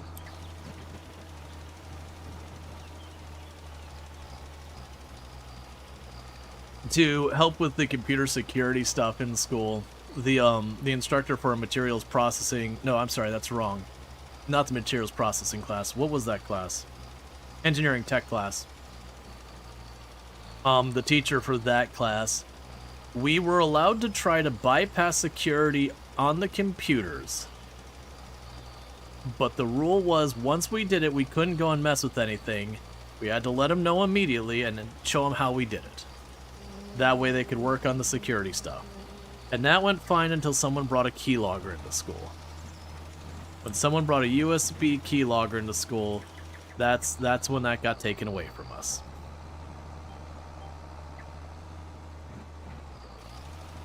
Because their security software was hot garbage. Like I said, you literally booted up SimCity 2000, it's like, I don't know what this program is, and just let me access the file system wherever. It was the implementation of the security software was only taking in consideration Windows itself. So anything that kind of worked around the direct Windows implementation usually would just kick right past it. Let's see, Commander Keen 4 was what you had around grade 3 or 4. So much time spent there. Yeah, no, I think I played one of the Commander Keen game at one point, but like we didn't have that at home. So I didn't end up really playing a ton of it. The games I remember like playing growing up is we had NetHack, which was, again, it was like a dungeon crawling game, but it was all ASCII characters, and it was like fun but kind of brutal. You could boot up Windows EXEs and DOS would usually bypass it. Yeah, no, that's exactly what I think. I think the way they implemented SimCity 2000 back in those days, it wasn't using Windows implementation of file system access. It might have been using like DOS or some other command or whatever. But we came to realize we had like entirely different options when we messed with it, and that it just didn't go through the Windows setting. Again, this is like Windows 95 days and all that kind of stuff. Well, that'd probably been Windows 98, but either way. The point was it just circumvented, you know, a lot of stuff.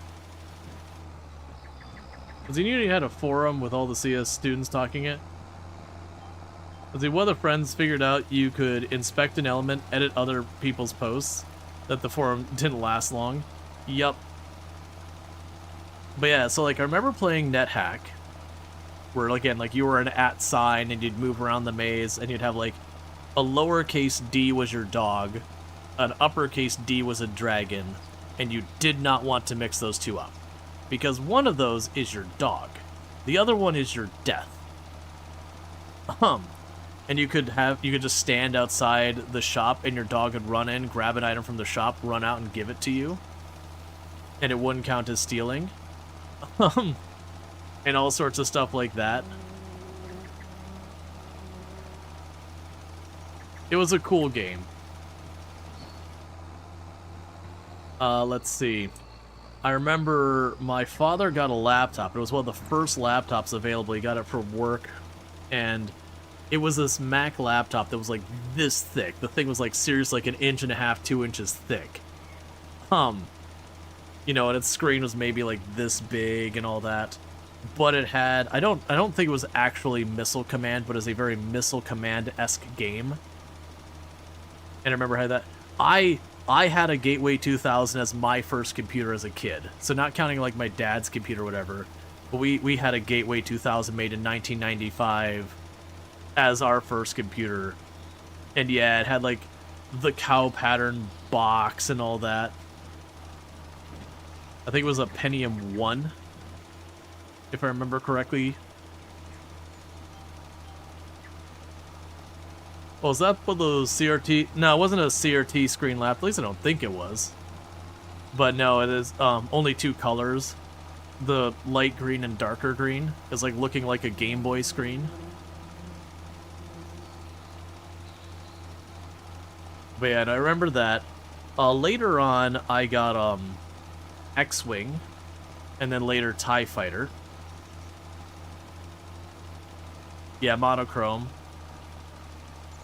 There's a new Penguin or Pentium. Yeah. Yeah, it's the Pentium 1. 100 megahertz, baby. Thing flew. Not really. I think you could splurge and get the version that has 133 megahertz. We didn't have the 133 megahertz version. Pentium was it just didn't have a number? Yeah, and I don't remember like whether it had the number or not. I just remember it was the first Pentium.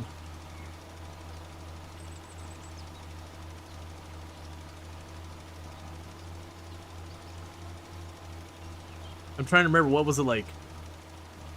64 kilobit of RAM or 64 megabit of RAM? I don't remember the RAM in that thing.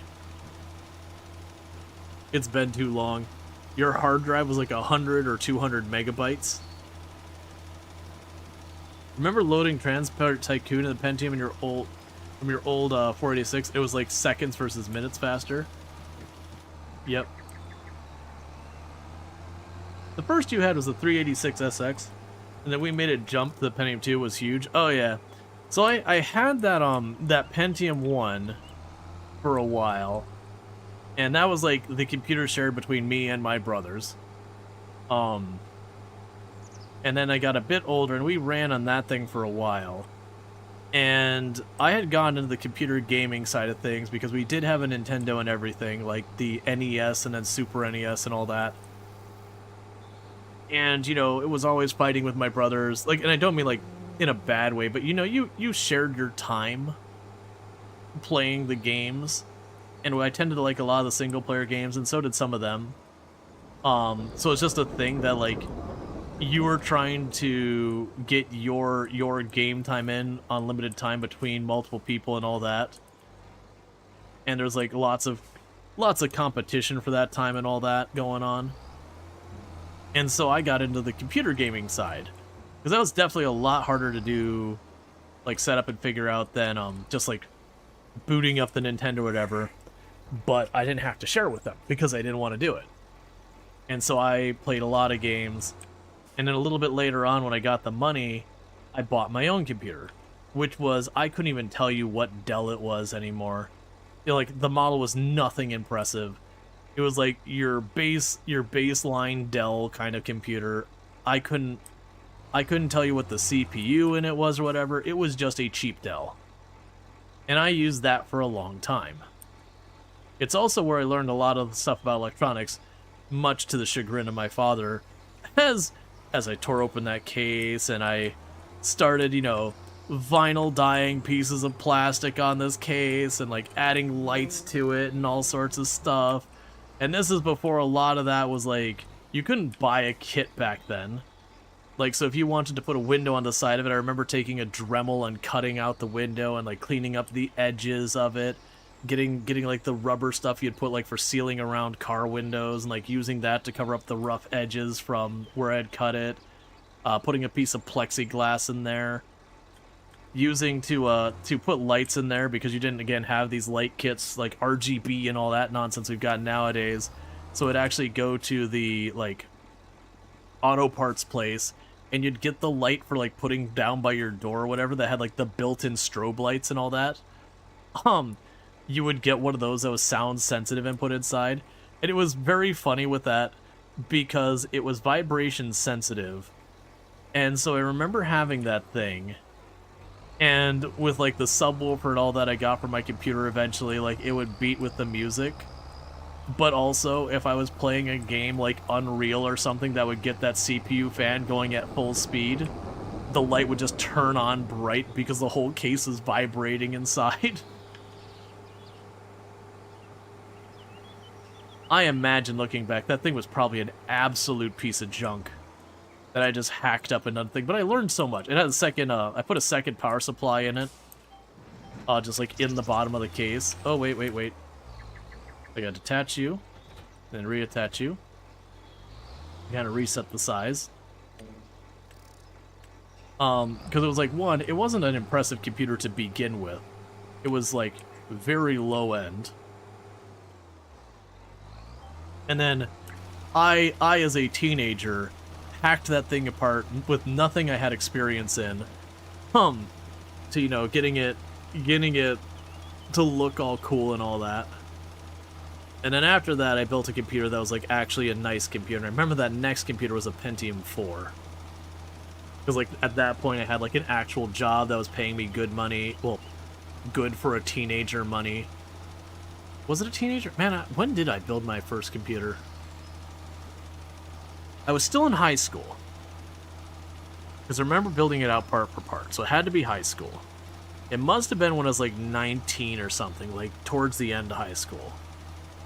Because I would have had to have the job to have the money to do it. But I can't think of relative to working when I did it. Because that's usually a lot of the time like how I figure out when something happened is like, okay, what job was I working at the time?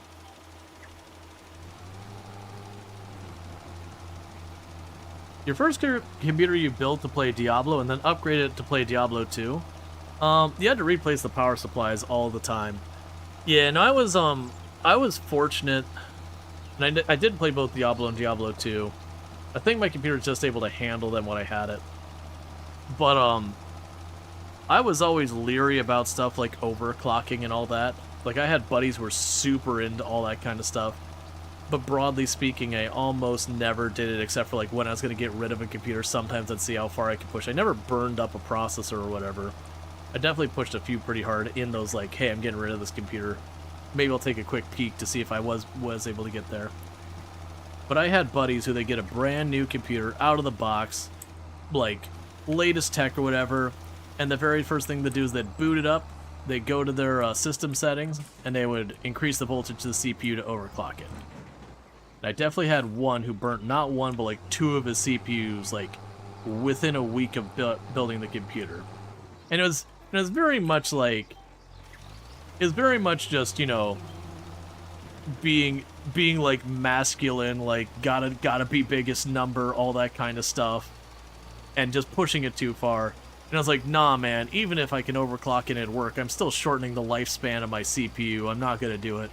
My rule was always I wouldn't overclock until I got to the point where the computer was kind of struggling to run just the most basic things I needed it to do.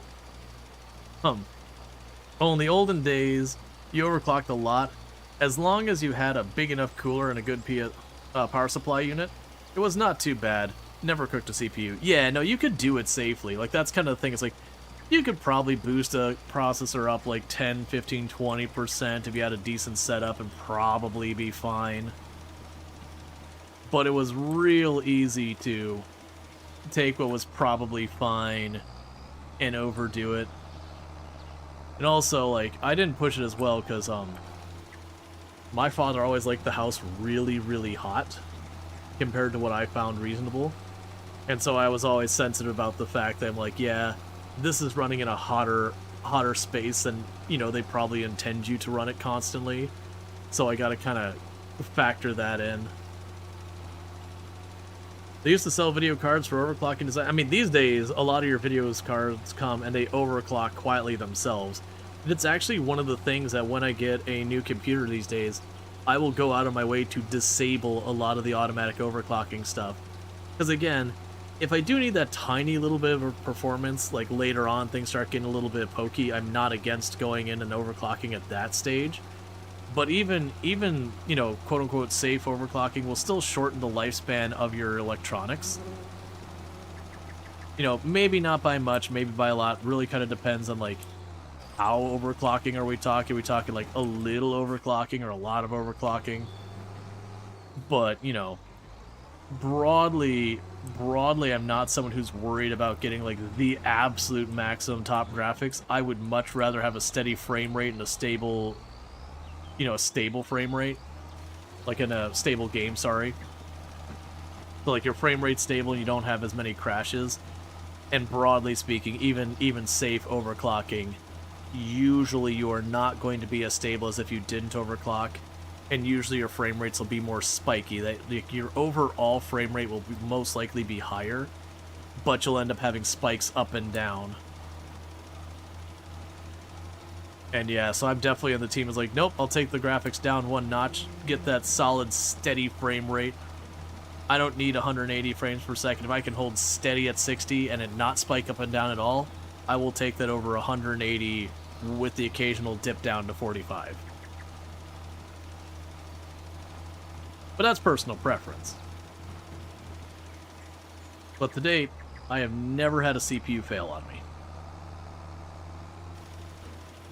And I had one video card that was getting pretty dodgy, but it had been well past the expected lifespan for it.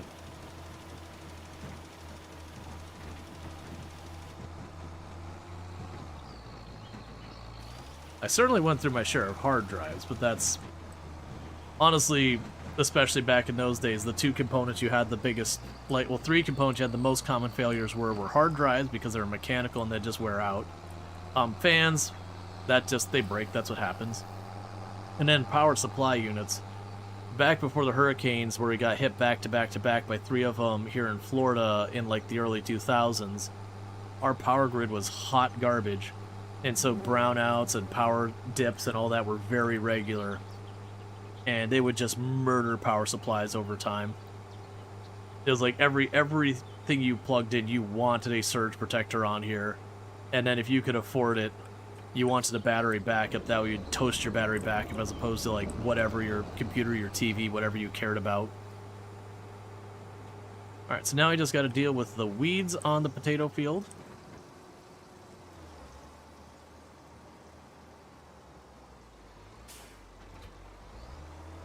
And then the potato field will be planted. And then the next in-game month, we need to plant the long grain rice.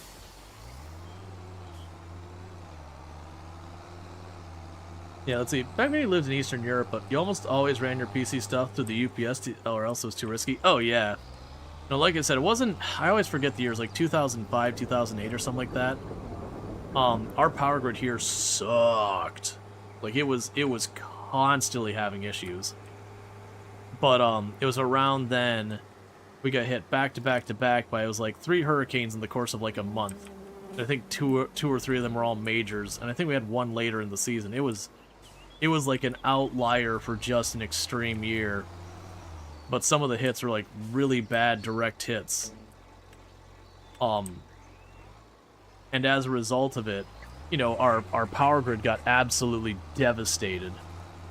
And what happened with that is a lot of people were out of power here for like weeks to months. Like, I've told the story a couple of times that, you know, I was one of the houses that was out for a couple of weeks. Whatever, I don't remember the exact time. It felt like an eternity. And we were on well water, which means we had a pump, which means we didn't have water during that whole time. So, you know, you could go to school and all that, but it meant I went, you know, a good number of days where I wasn't able to so much as take an actual shower. And my buddy not far away got, you know, they got water back online.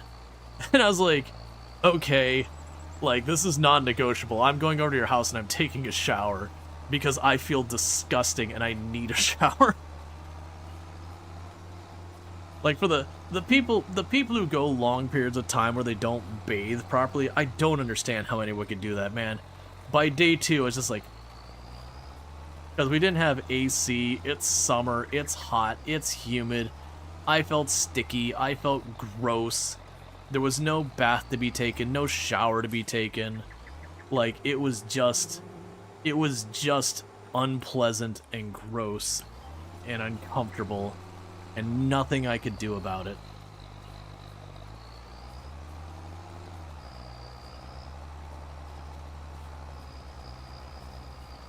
I was like, dang, you thought the outages in Lithuania were bad, but not even close. Most we had was half a day. Ironically, last year there was a huge grid failure with the side effects across the whole country because the infrastructure was not well maintained. Well, to be clear, what I'm talking about there is our usual power outages we had, not counting, you know, natural disasters, is, yeah, it'd be like part of an afternoon, an evening, an hour or two, like a bunch of like the little, like, it flicks for just a second and then it comes back. Is a lot of that kind of thing. That particular scenario I'm talking about was an extreme outlier, and again, it's because we got hit back to back to back by major hurricanes. So you're talking a very significant natural disaster had occurred. Even today, I give a pretty big pass when you have a power outage for like a day or two when a hurricane rolls through. It's very understandable that you lose power to something like that. Now, where it was down for a lot of people for weeks to months, no, that doesn't get nearly as much of a pass. Like, maybe in an extreme situation where, like, oh yeah, this area was this big bowl, and like, it really devastated everything. Okay, in that localized spot, sure. An extended power outage, I can even be understanding of that. But when it was like a nearly statewide thing, that other than these main trunks of the power, that people were just down for a long time, that was a whole thing. And it was partially a lack of maintenance, partially cheapened out on the design of a bunch of stuff. It used to be like all of our power lines were above ground lines everywhere on these like crappy low cost poles and all that. You know, really poorly suited for dealing with hurricanes.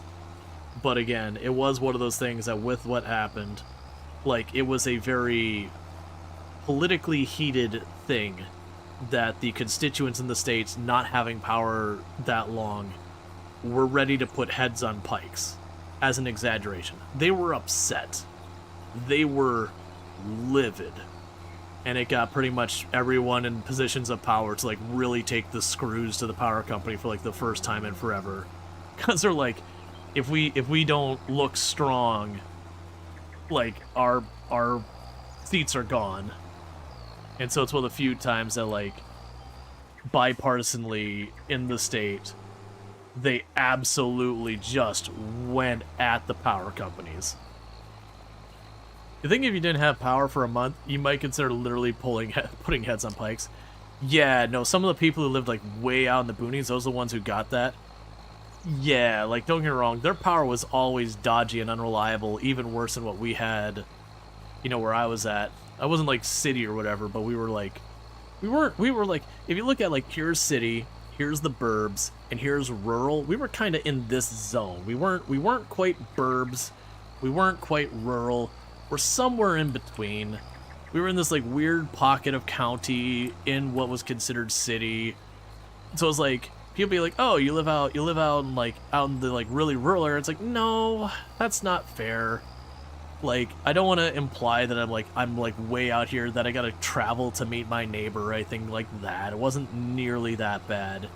At the same time, it was definitely not the suburbs either.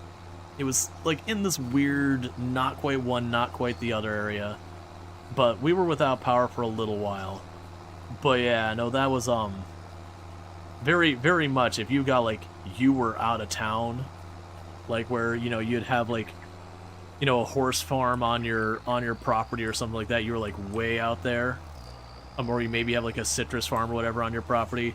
Yeah, a lot of them were without power for a good at least 2-3 weeks to a month or so.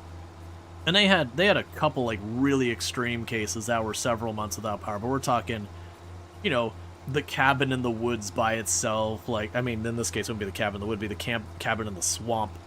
Like, you know, that one wood lodge way out in the middle of absolutely nowhere. We're the only ones who really had that kind of a lay.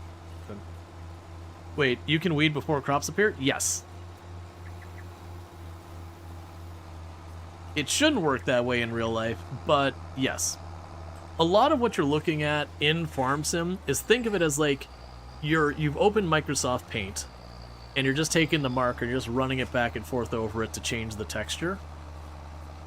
And you're just updating the texture to be at different states. And so there's a lot of things that doesn't necessarily make sense that you can do, but you've effectively set the state to the next point along the way. And so like right now we're setting this into the I have weeded this state.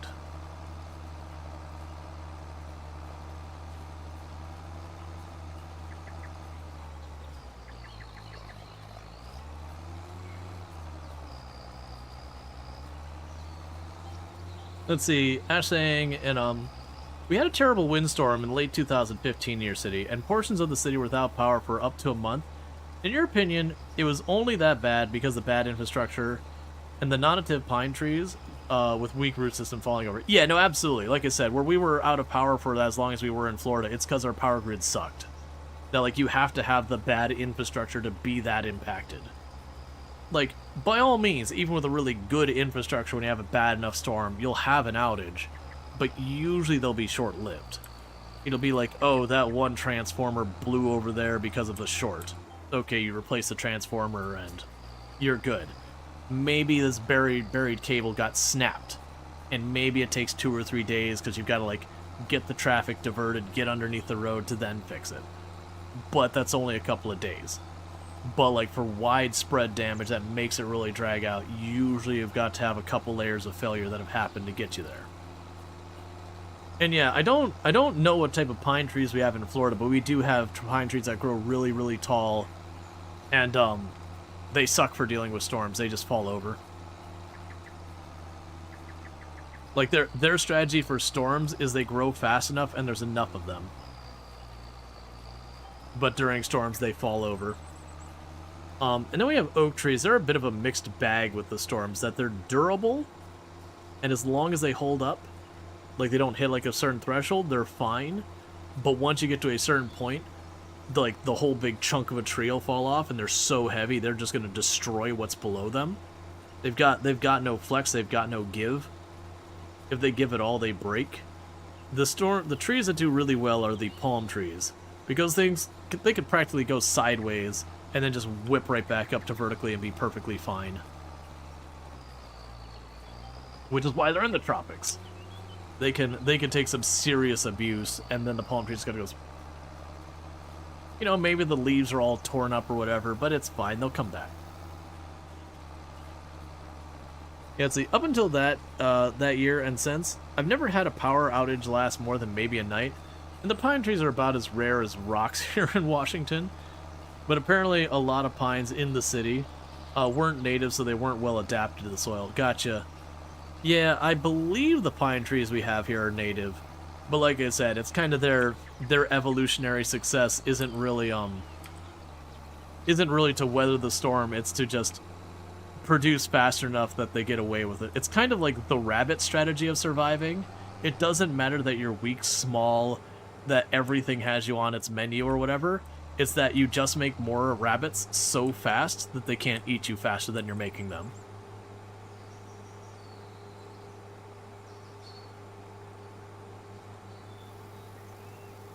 And it's an effective strategy. It do work. We certainly don't have a shortage of rabbits around here. You pull into the neighborhoods and you just look off to off the edge of the road that go down towards our water retention ditches, and there'll just be a row of rabbits eating the grass along the side there. And you get anywhere near them, they all scatter into the brush. But it's like, yep. You know, you keep mowing that grass, rabbits.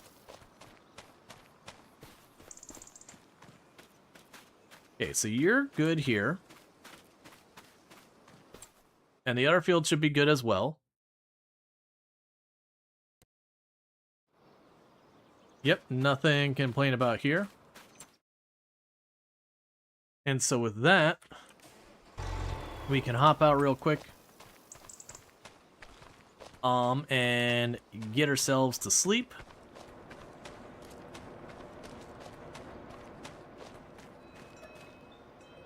And then this in-game month, we plant the long grain rice. And that one, I should just have to plant it, and then we're done. Like, I don't need to weed it, I shouldn't need to do lime, I shouldn't need to do anything. I was saying, I'm waiting for something important to show up there. Meanwhile, before we get too far, I am actually going to bring up the spinning wheel, even though we just planted the potatoes, so we're, like, nowhere near ready for the next crop. Just trying to get an idea of what we're going to be doing next, just in case we have any good sales show up. Did I remove potatoes from the list? Yes, I did. Okay, so let's go take a look at our wheel to see what we'll be doing after the potatoes. We're not ready for it, but like I said, we're getting our plan sorted out. Okay.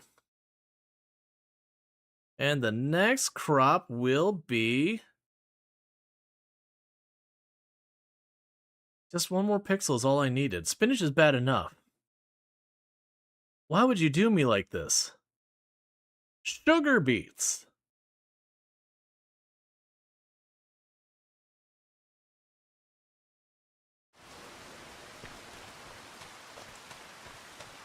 Sugar beets are arguably the worst crop in the game. It's like potato with an extra step.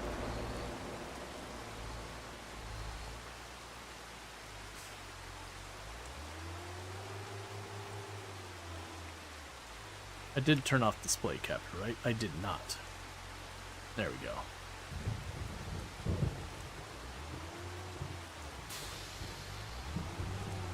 That's gonna...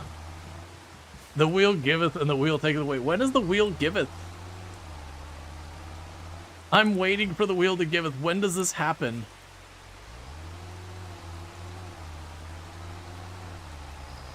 I mean, don't get me wrong, canola and the long grain is definitely could be worse. We need fertilizer.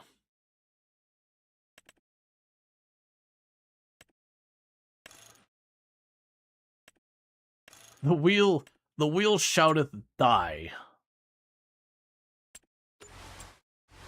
Get the bad stuff out of the way. Well, the problem is, it's not like you're going and getting dental work that when it's done, it's done. You keep doing it.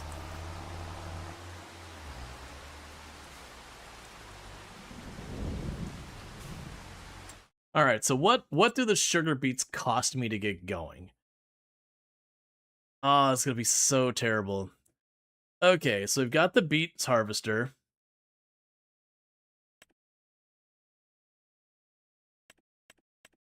Well, at least all the harvesters work with both. Yeah, so you have to remove the foliage, then you harvest the beets, so we would need both those things. We gotta take out the green part, then you gotta harvest it. So that's the harvesting step, which is interesting that they do the multiple... oh, that's the headers for the harvester, right. So we'd have this thing. If we do the harvester, I need the header for the harvester. You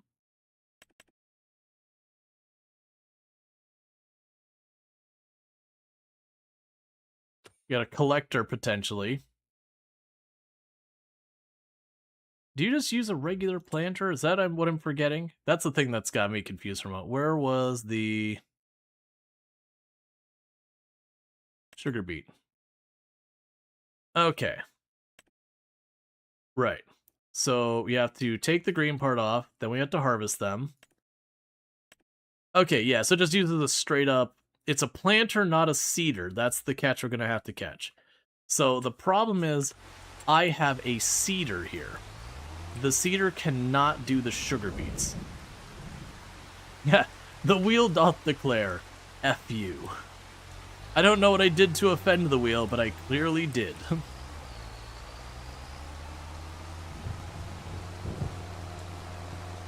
The only silver lining here is setting up the sugar beets is going to be very expensive, so I can just pretend it's not a problem for a while, since I can't afford to actually do it.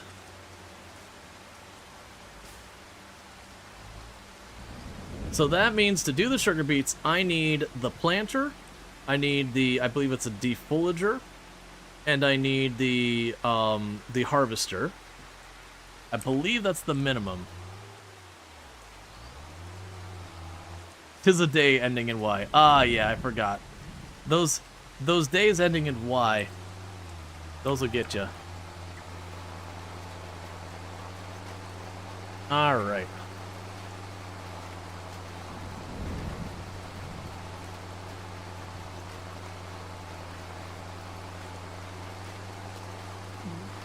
Oh. All that anti-AI talked offended the wheel's thinking module. Oh, I'm sorry. I didn't realize the Spinify wheel or whatever that website is. I didn't realize it was AI based.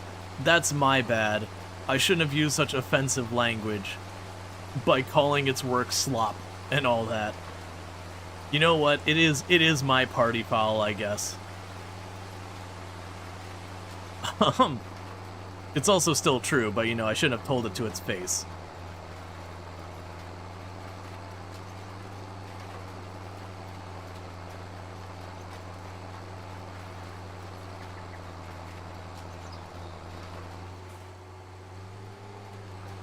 It's like, I don't remember which of the space quests it was. Is there like 2 or 4 where you drive a garbage scow?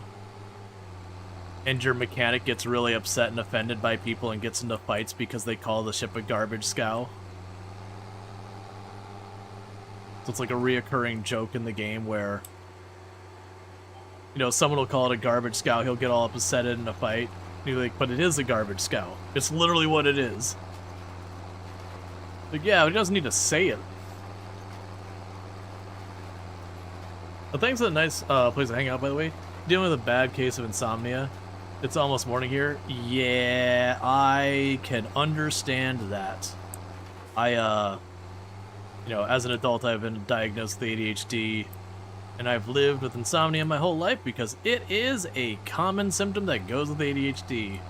Yay! Insomnia's the greatest.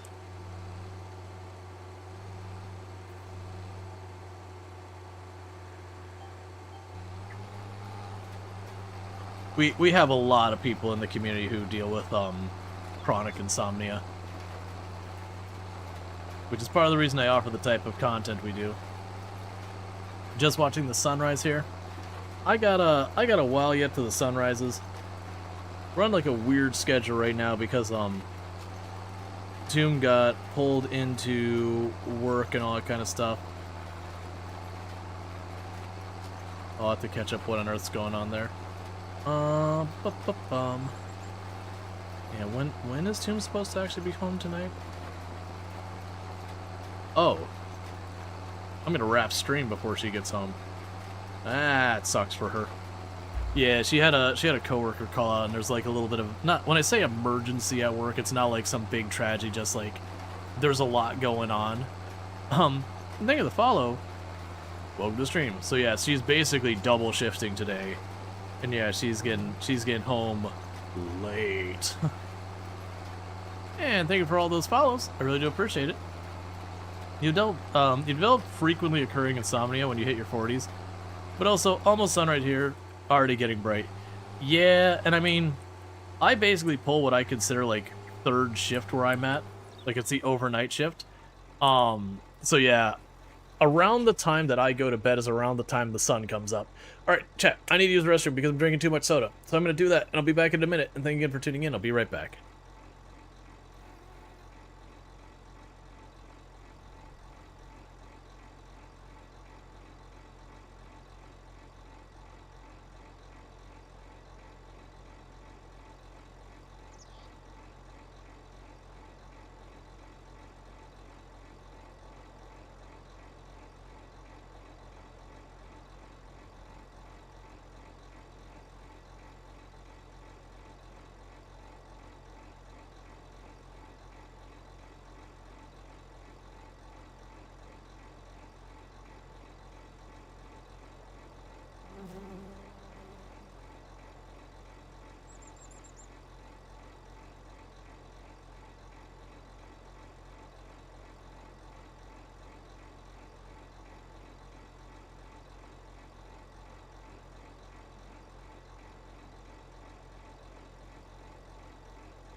Okay, and we are back. So let's get back to getting this all planted. With the fellow sufferer here, though, part of it's your bipolar. You've stayed up 32 hours before. Do not try this at home.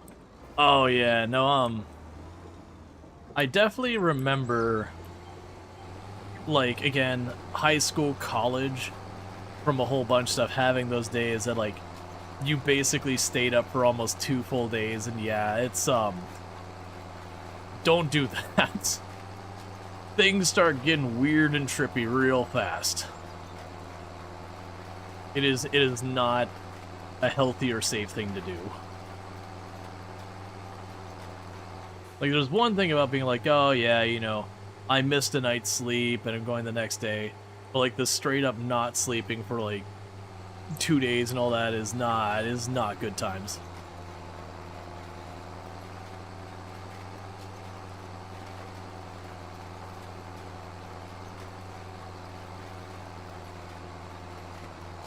You were only a few nights without sleep from meeting the Hat Man. Yeah, no, you, it's definitely one of those things. It only takes a couple, like, a day and a half's lack of sleep before you start, like, hallucinating in that, and it's, yeah.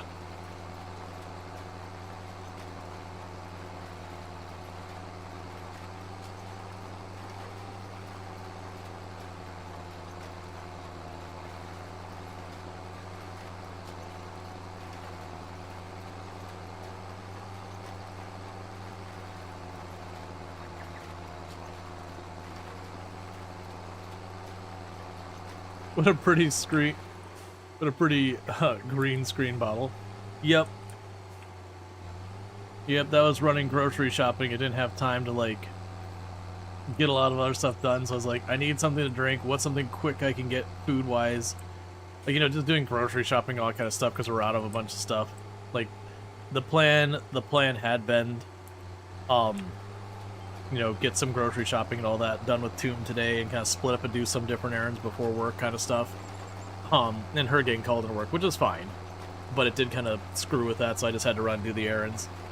And so it's definitely like, what can I just grab at the grocery store that could be eaten immediately when I get home? So grab like a bottle of soda, and grab like, you know, the pre-made, like, I forget what they call them, popcorn chicken, like little chicken pieces or whatever. 2 days your biorhythm, it is incompatible with anything social. Yeah. You also had that phase where you don't sleep for like 4 days in a sequence. You had lightning-like blackouts though. With it, anxiety and hormone-induced, so not recommended. No, that sounds terrible. Don't do that if you don't have to. It's almost like getting a normal night's sleep is important, as your bodies are like, you know what? What if we just didn't do that well? And you kind of stare at your body and go like, why do you hate existence? Like, you need a couple basic things to function. Why are you fighting me on these? About the only things I need you to do is eat, breathe, and sleep. It's pretty much the entirety of the list, in fact. Could we just, like, do those 2 or 3 things mostly successfully? Please? Otherwise, not sleeping at night in your toys is totally feasible. Nowadays, you can probably stay awake when it's 18 hours hits. Oh, man. Like, Tomb can just straight up, like, go to sleep on the floor and she'll be fine, fall asleep in a chair and it'll be fine. I used to be that way. When I was, like, in my 20s and teens and all that, like, I could just, like, you know, pull my knees up and just kind of, like, tip my head down onto my knees and just go to sleep in whatever chair. And it didn't matter. Wake up, get right back to it. And nowadays, it's like, you lay on your side wrong, you're like, oh, why does it hurt? Come on.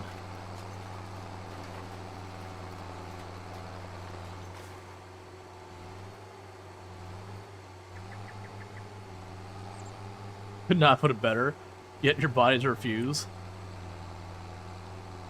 Yep.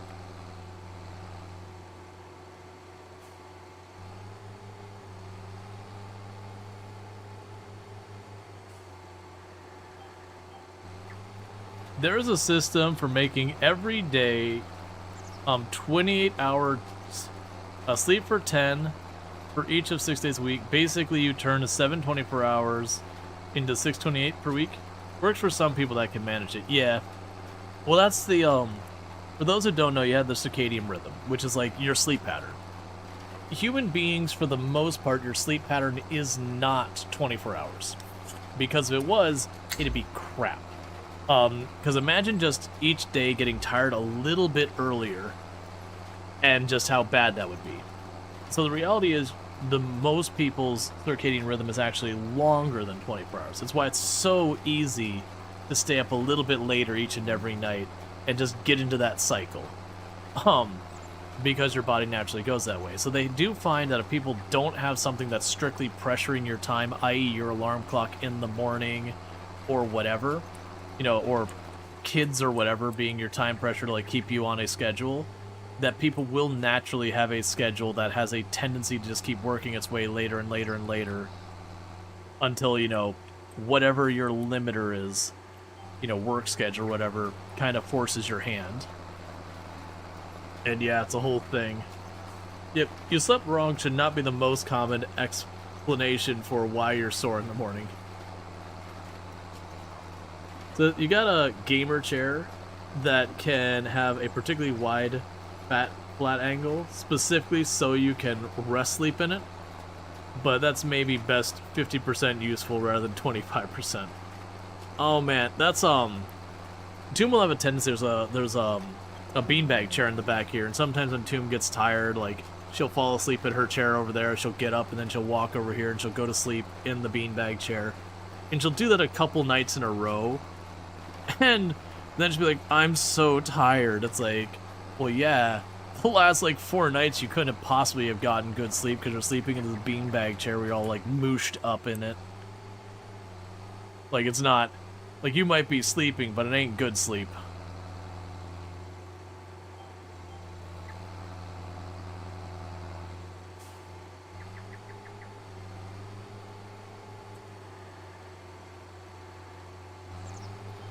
You need to catch that I missed a spot right there. But yeah, no, it's really easy to get a really crap quality sleep.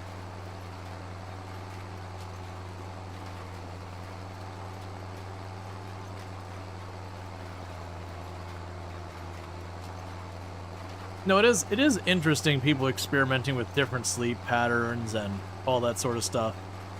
And what we're learning about how the human body works and all that. See, and then on the other hand, sports and sailor have polyphasic sleeps, where they sleep 3 or more short bursts, sometimes 30 minutes, and then go check on the sails, of course. It apparently works great to do that as a working rhythm for many people who try it, if they can enforce it absolutely strictly. Otherwise, the rhythm is absolutely destroyed. Yeah. Yeah, there's like polyphasic. There's, was it biphasic? Where you have 2 smaller sleeps during a day. But either way, like there's a couple different strategies that work for different people. You fall asleep in your desk and chair all the time. It's never good. Head falls forward on your chest, resting, and you chewing on your tongue while you nap. Wake up sore as a result. Yeah. That's, so Toom is like super into the Titanic. Not the movie, but like the actual ship. So knows a whole lot of random things about it. There's the spot. And she was going on that, like, when it came to the crew on the Titanic, that the sleep schedule for your typical staff on the Titanic was 4 on, 4 off. So they would work 4 hours, and then they would have 4 hours to, you know, eat and try and go to sleep before they'd be back in their shift, and they did that for they're going to do that for the entirety of the voyage. And then for, like, senior staff, it was 4 on, 8 off.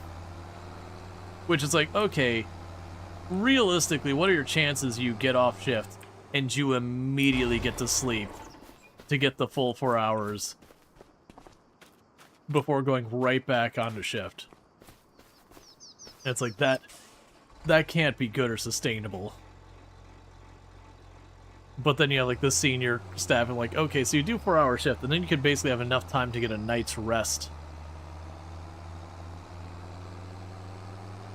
Something you read said, sleeping through the night is a relatively new thing. That humans woke up for hours in the middle of the night and then went back to sleep. Can you promote a streamer?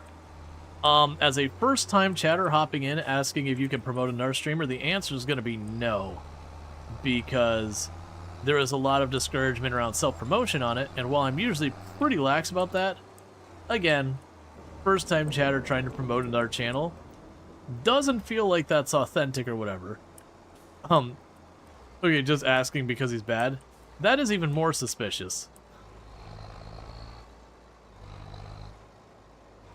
But either way, I don't have a strict rule about not promoting other channels and all that, but obviously, like, that's more along the lines of we're talking about something, you're like, oh yeah, I know someone who knows about this topic. They're really cool.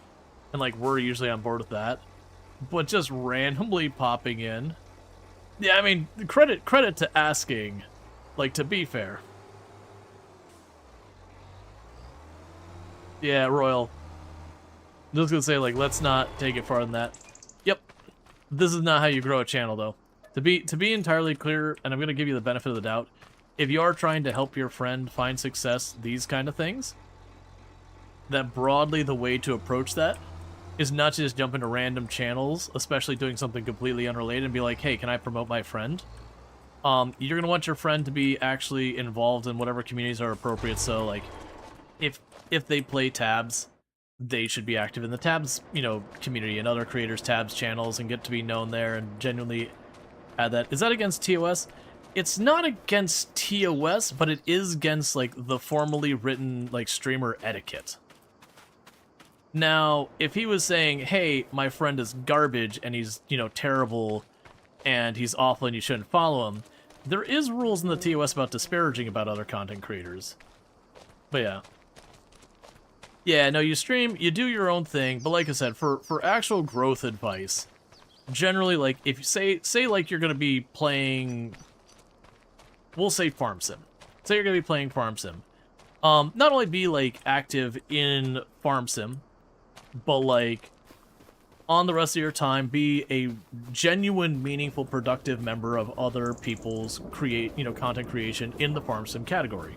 Like, go to other people when someone's like, hey, I'm new to the game, how do you do this? Oh, yeah, no, you can do this by that. Like, don't make it about you. Don't self-promote. Like, be a genuine, meaningful participant in that community. And down the road when they're raiding or whatever, they might be like, oh, hey, there's this person. They help me out all the time when I play this. They're more likely to raid you. And that's not the reason you do it. But it is a all ships rise together kind of mentality. Like, you all chip in with each other, and people will, return the favor. If they don't, whatever. Like, again, it's not about what you can extract it. But yeah, no, it's, so Twitch actually has a streamer etiquette document. That very specifically is like, hey, don't self-promote. Also, here's all the things we mean by that. And yeah, hopping into other people's channels asking to plug each other and that kind of thing is considered a no-no. Now, obviously, if someone pops in here, I'm like, oh, hey, that person, and I want to shout them out, that's on me, that's good. That's good etiquette. But, like, popping into someone else's chat, asking... Well, I mean, the worst is just doing it. Asking's, like, slightly better. People love to share what they know. You met so many cool people by chasing more info in a particular game. Oh yeah, no, absolutely. Or like someone could do something like, that's such a cool idea, I never thought of that before. But the big point is to not make it about you. Like, and not to be like, oh yeah, I also stream this. Unless the person's like, wait a second, have I seen you play this? Like, they give you that opening that you're no longer kind of like forcing yourself and injecting yourself into the conversation. Like, now they've opened that. Because usually at that point, the creator's like, hey, this is like, I'm giving you the opening for a self-plug or whatever. Alright, so it looks like all of those are ready. If I remember correctly, the oil, we will ultimately go and sell that next in-game. No, it's June, not May. So I'm trying to think. So we got, let's check our schedule. So June, we sell our oil. So May and June, we gotta flood the field for the long grain rice. We don't plant the sugar cane, it's already planted, just regrows. So it's sell oil, sell sugar, harvest the next thing. When do we harvest the potatoes? August, okay. Alright, so we should be good. Hey, Meowsy, it's good to see you. Thank you for the 7-stream streak. But yeah, so it's like genuinely, like, or again, like the subreddit, be active wherever the people are. And again, it's not about being like, hey, look at me, I also stream or whatever. Like that gets way too self-promoting. But by being a positive participant in whatever communities are appropriate for your channel, people will start to recognize your name, and they'll be more likely to come by and check you out. And then you have all your normal stuff, like make sure your audio is good, make sure, this and that is in relatively good shape, do all your stuff you need to do to make good content. Like, it doesn't need to be perfect or amazing, your audio is the biggest thing. It doesn't need to be, like, super duper professional high quality, it needs to just not be crap. As long as your audio's okay, that's good enough. And otherwise be, like, an active person participating, engaging your audience.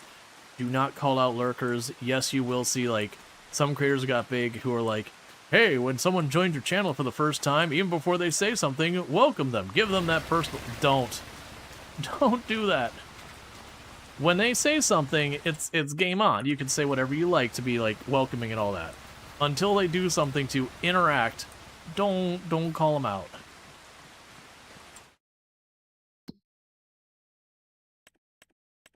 Yeah, so those are all going fine. Let's see, one of the best things you found for growth, beyond, as you said, just doing your own thing, is being a genuine member of the stream communities.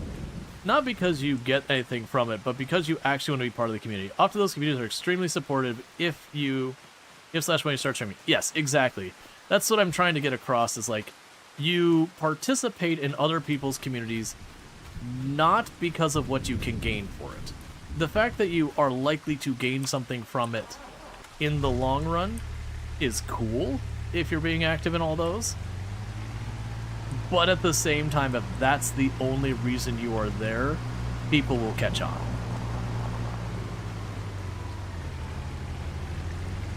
Like, and you'll notice that with like a lot of other creators in our circle. A lot of us hop into each other's channels and say hi and hang out and ask what's going on or whatever.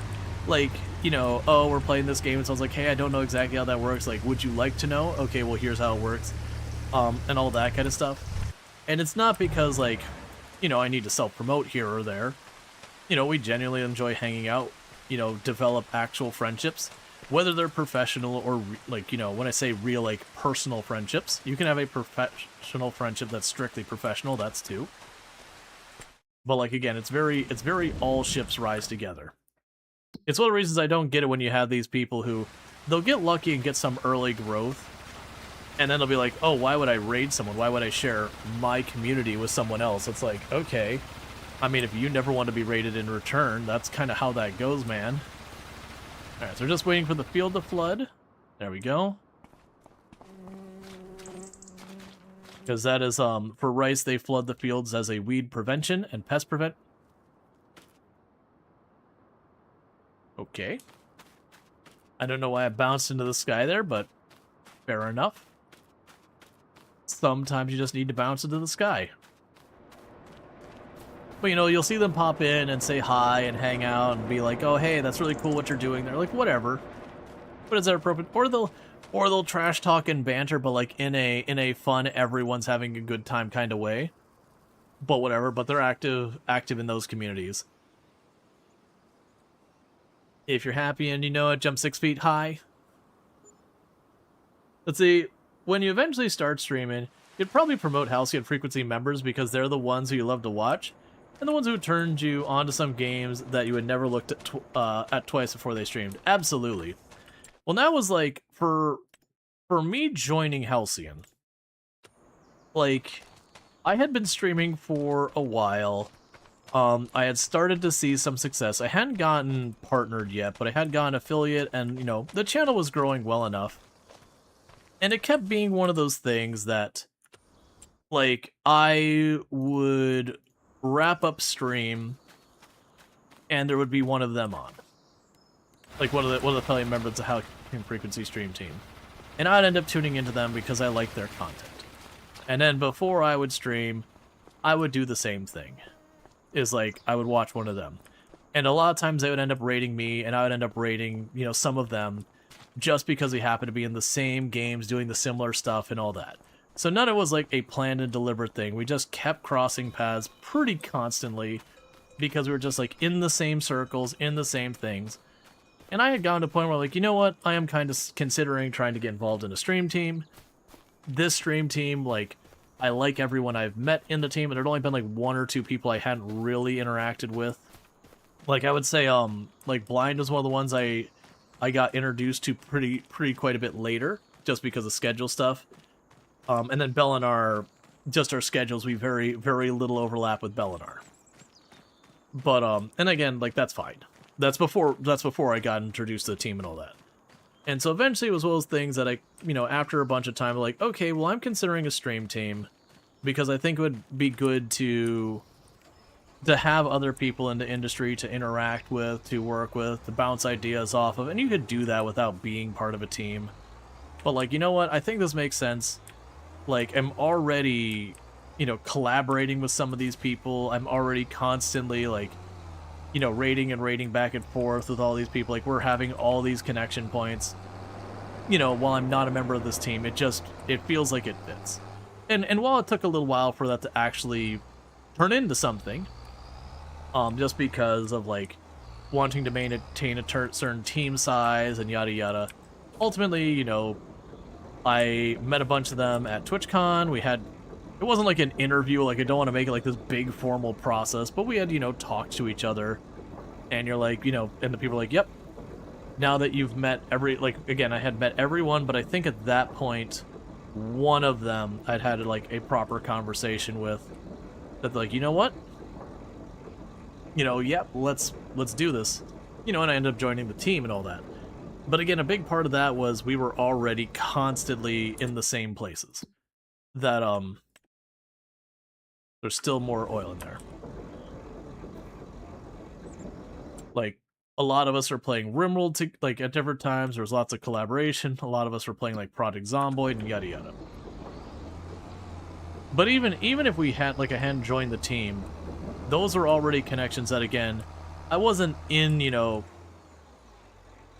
The hell did I hit? Like, it just like spontaneously bounced like it went over a tree stump or a rock or something. Alright, let's avoid trashing this thing. So what we could do here is just reset where the tractor is.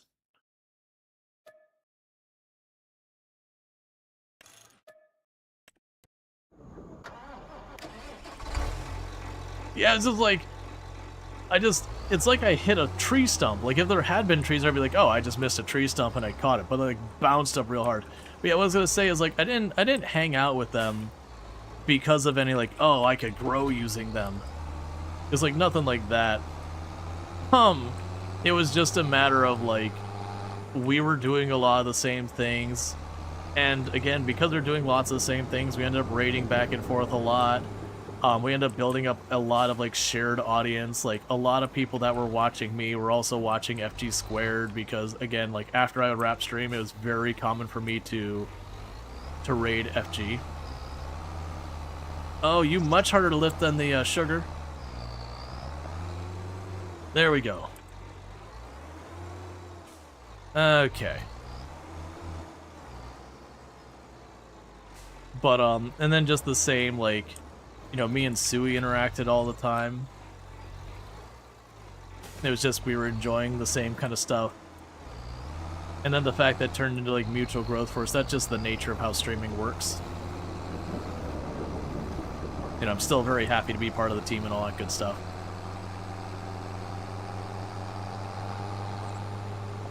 You know, and then on the top of that, we do stuff like the Rimworld Hot Potato, and so it's been really cool being able to raise so much money for Doctors Without Borders and being part of all that. And then again, that also becomes another thing that leads to a lot of mutual growth or whatever. That again, you got all those other creators who do similar stuff to what we do, and we play Rimworld together and all that for that event. But then, you know, when you're playing something else that one of the other ones is playing, you know, raiding back and forth, being supportive of each other. And while, like, the goal isn't growth, the growth is a result, so that's cool. Nice! That's almost 90,000. Still not as much as we make with our sugarcane, but a bunch of money. Let me double check. If I'm not mistaken, the potato place should be like 240,000?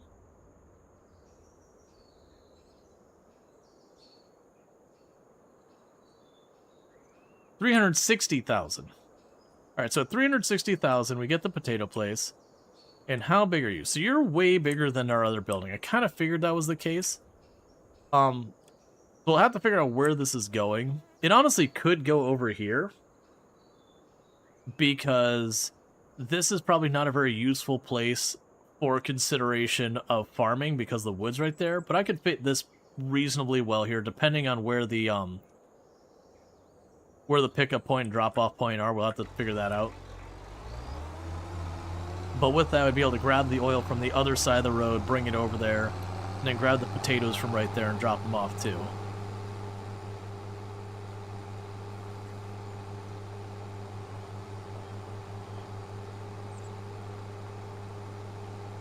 Okay.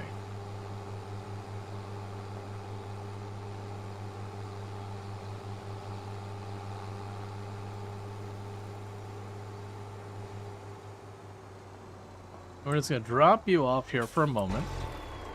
Also, let's put you back in this to watch for sales.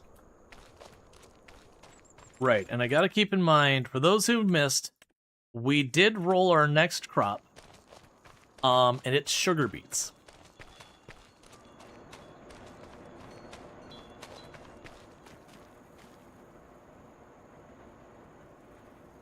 Alright, so you're not ready for harvest.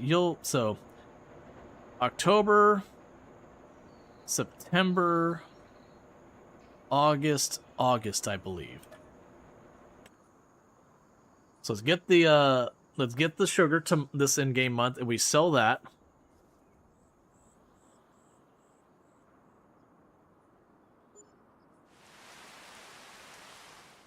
Okay.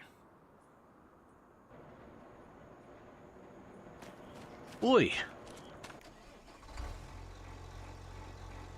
Let's drop off the forklift end. Okay, so... Wait, is it July that we do the canola? It might be the July that we do the canola. It is. Alright, so let's get you ready. And have you start harvesting the canola.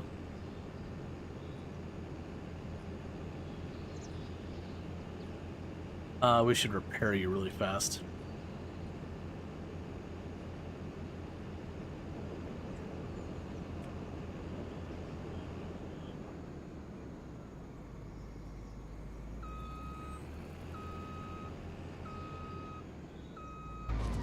I believe that'll be enough. We'll be able to do both the vehicle and its header. Yep.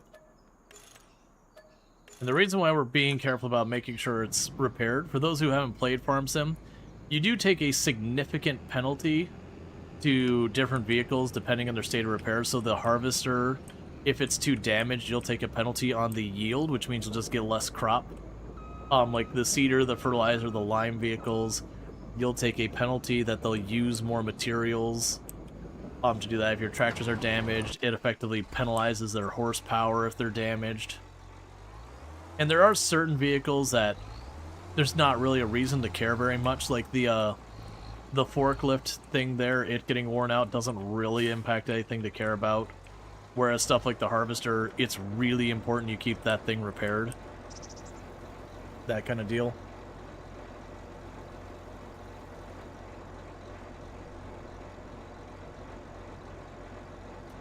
Okay.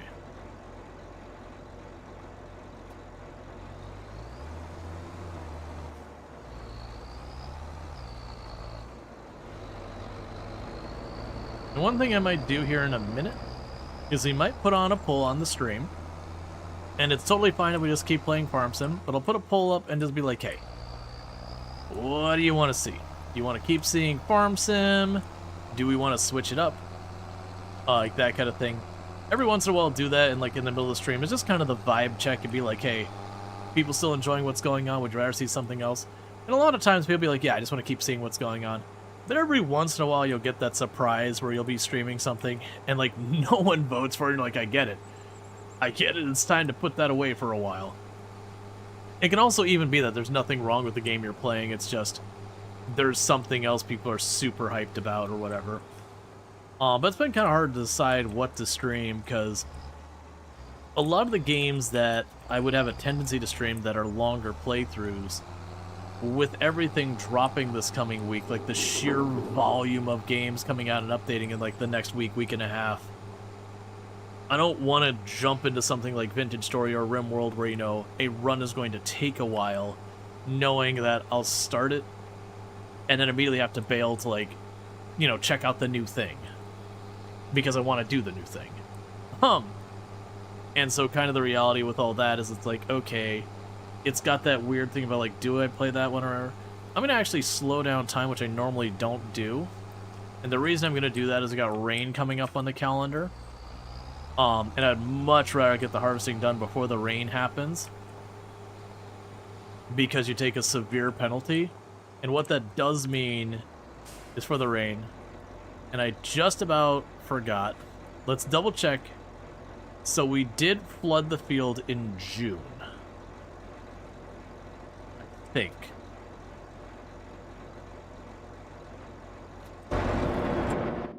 Let's make sure we have the field being flooded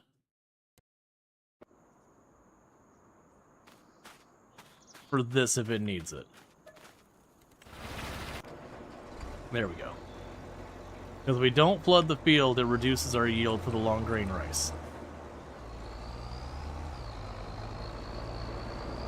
I need to, and I said this last time, I need to look in getting a mod that I can just like go onto the calendar and be like, okay, July, you sell the sugar, you flood the field, you do this. Okay, August, you do this, this, and this. Just having kind of the to-do that when you switch to the month, like it'd be almost perfect to be like right here above me, just have like the 3 or 4 things that need doing each month, Be like, yeah, you're gonna plow that field, you're gonna harvest this field, and you're gonna sell that thing. That way, when I get into the month and I lose track of what the heck I'm even working on, I can just look at my to-do list and be like, cool, I got the first one done, let's get the next one. Because it is so easy to forget things.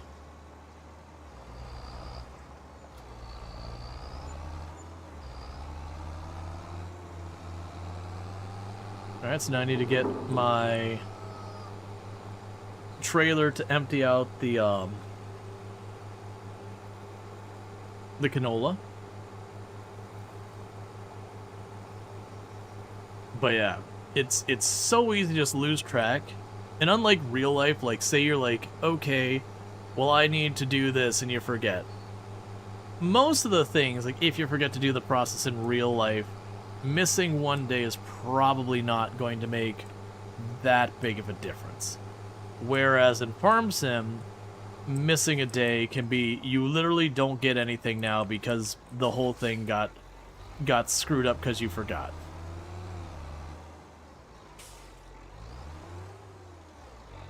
Which is one of like the realism versus not realism kind of things.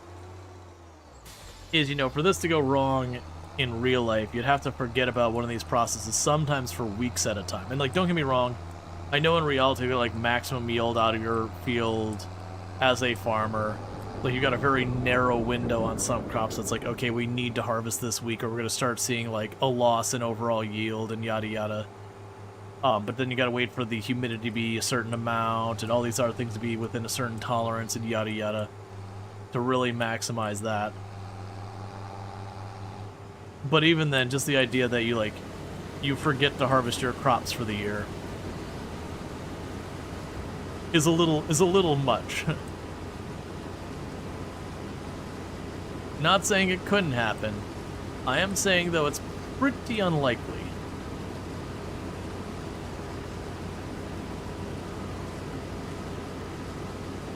You sometimes feel that in Stardew Valley. Yeah, you forget it's the end of the month and you just lose a bunch of stuff because like that. Or I think the one that really gets you in Stardew Valley is you'll plant something and be like, this takes 14 days. And be like, cool. And then you go and wait a second, I got 13 days left in the month.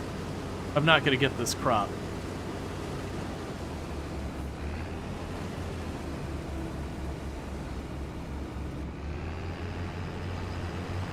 Okay. Some of those slice of life sims like that, they have actually gotten to the point where if you try to plant something and there's not enough time left in the season to actually grow it, it will like give you a warning being like, hey, you know, there's not enough time to plant this and get it.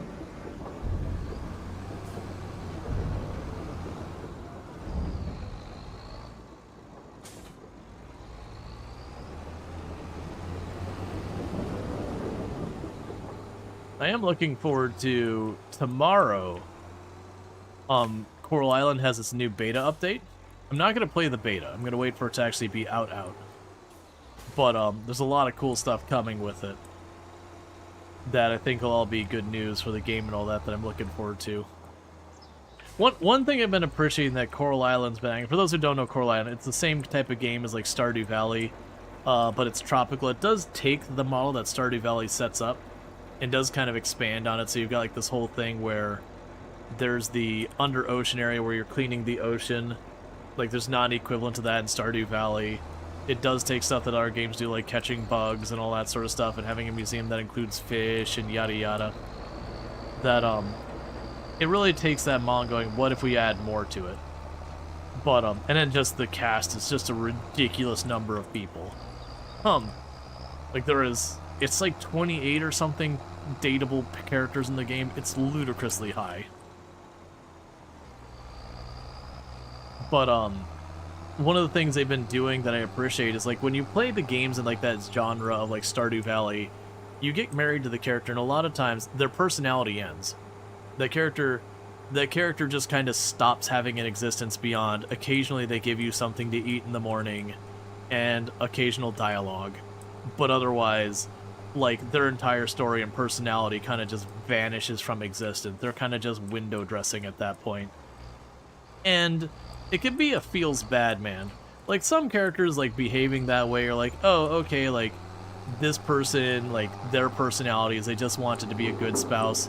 Sure. Them just being supportive and being at home and like a stay-at-home family member, sure, that makes sense. But then you got like the character who have like all these ambitions and all that, and then you get married in the game and they stop having a personality. You're like, okay, this feels really bad. It's like I took this poor person and just erased who they were, and forced them to live in this little farm town when they had aspirations to going to the big city and starting a band or whatever their story was. And you're like, I definitely, not necessarily robbed this person of that reality, but this definitely doesn't feel like this was as good for them as it was for me. But in Coral Island, what they do is they've been doing a lot more like you get married and there's like more story to be had after that.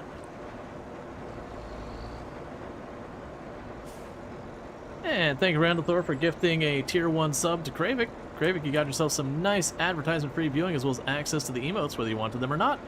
So thank you, Randall Thor, for that support. It means a whole heck of a lot. I do appreciate it. And also, check out The Ints, another fantastic content creator on platform, playing some Baldur's Gate 3 recently. Just as a heads up, does stream in German. I know we got a lot of people who tune to the channel who are able to understand German.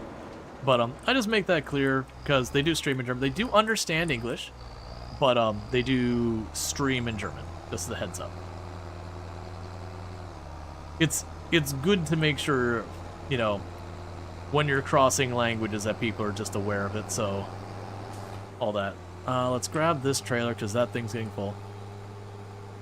Yeah, it's something you Greek use at work. You agree having a story after they get married. Yeah, and some people's stories are more interesting than others, the after the marriage kind of thing, you know, and that just checks out. That's just what you expect. Like, all those games will have, like, this is the generic, you know, positive spouse kind of character. They don't, like, their personality is their relationship to you. They've got a couple of those that are very, very, they are what you make them kind of characters. They do have a lot of characters that have a lot of their own personality they bring to the table and all that. But it is one of those things that they do a good job of being like, hey, you finished the main story. By the way, there's more. Like one of the big things they did with Coral Island is they've got their kind of equivalent for progression. So, for a comparison, Stardew Valley, you basically have the main story is you go and you have this little, and this is not going to be major spoilers here. You basically have your little town. Little town on the river, ocean, whatever the body of water is there. I think it's supposed to be ocean. Yeah, I think it's ocean. But either way, they're a little coastal town. And it's kind of in bad shape. They don't really get into the details of what's going on, but like they've got bridges that are worn out. This is very typical of the genre. And they've got this community center that's dilapidated and it's in bad shape. And basically, as the player, there are two major ways you can approach the game. One is you can fix the community center and, you know, kind of let the town relive its glory days. The other one is they've got their equivalent of Walmart, JojaMart, which is your big box store that's moved into the town, and you can support JojaMart in, like, really establishing itself in the town and kind of helping the economy or whatever by just funneling money into it. And both of those will give you an ending, and I won't spoil details on it. And then from there, you've got kind of extended content to make some improvements to the town and all that. And I won't go into all the details, because again, well, at this point, if you've chosen to not play Stardew Valley, it's probably pretty unlikely you're going to. It's a great game, and you should check it out if that has any interest to you. But it is likely, if it is a game that interests you, you probably have already jumped in. Now, with Coral Island, the way the story goes on the broad strokes, is there is this little tropical island town. And what's occurred is a nearby island that had a bunch of oil industry on it, had a bad oil spill, and it ravaged your tourist industry in this town. Understandably, oil-covered beaches, not great for tourism, and so the town's fallen on hard times. And so you, as the person, you go in, and the town has a rank of F as its rating. That, like, genuinely, the town is in bad shape. It's terrible for tourists and everything. And so, kind of the way you win Coral Island's main story is you get the town back to rank A. But it also has, like, extended content and after that.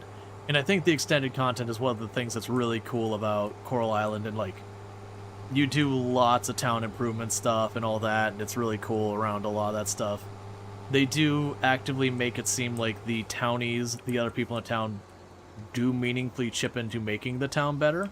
You still, as the player, drive it all, but at least they hand wave that everyone's chipping in. Versus Stardew Valley, it's like you're fixing and repairing everything. You're like, where the hell's the rest of this town? Like, I'm rebuilding their bridges and their buildings, you know, buying houses for people and all sorts of stuff. Where is the entire rest of this town? Why is it all on my back that this all gets better? Versus Coral Island, you know, sure, you supply the materials, but they imply like these other people are like doing the busy work there. And again, it is driven by you as the player.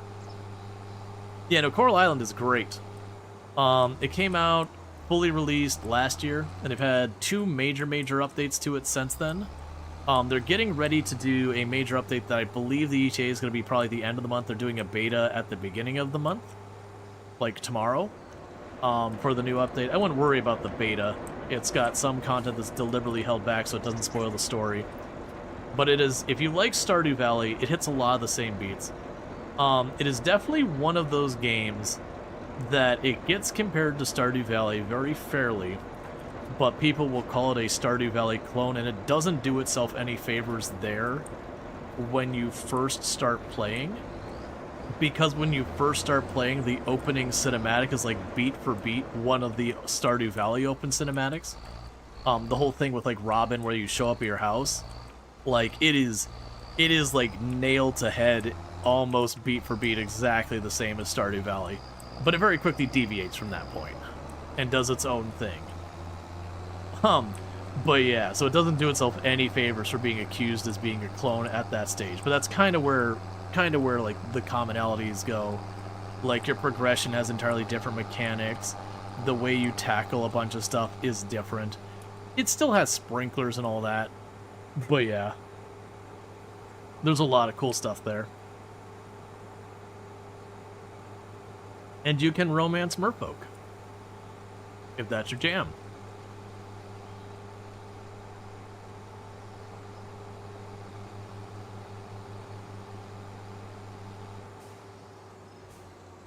And you can compete against small children in festival games and crush their poor little souls. Or be crushed.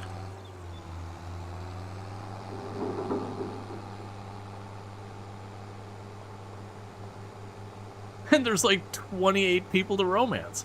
So you can be overwhelmed by that. And wanting to know everyone's story and realizing that just ain't gonna happen. But in addition to that, one of the things the game does, when you play, like, for example, Stardew Valley, broadly speaking, everything, like when you're romancing the other person, they're just a sponge. They just absorb your affection and don't contribute anything to it. Like, you just do all of the work in the relationship, start to finish. You gift stuff, you engage in the conversations, you do everything. Like, you do everything there. In Coral Island, they've been doing more and more, like, you'll walk up to, you know, the person you're romancing, and that they will initiate something. And you can turn it down with no negative consequence. So, like, they'll be like, hey, do you want to kiss?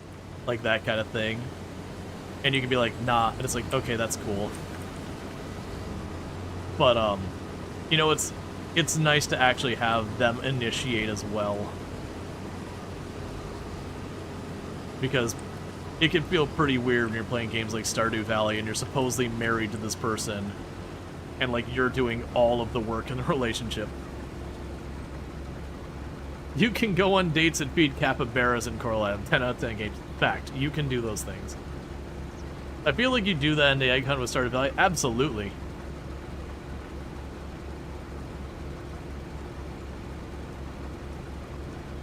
But no, I speak very highly of Coral Island. It's definitely one of the games that have come out in the last couple of years that I hold in very high regard. Let's see, you decided to let your laptop get some actual sleep by shutting it completely down and not sleep mode. Yeah, that could be good. A lot of times, like, it's not as bad nowadays with, like, you know, since, like, Windows 8 or, like, 7, 8, 9, 10, or sorry, Windows 7, 8, 10, and 11, sleep mode's not been nearly as bad. Sleep mode used to be absolutely horrible. Like, back in, like, the XP 98 days. Your computer go to sleep, you're like, man, it will not run the same when you bring it back up. Just shut it down. You know, either turn it off entirely or don't. But these days they work really well. They recover very, very well from it.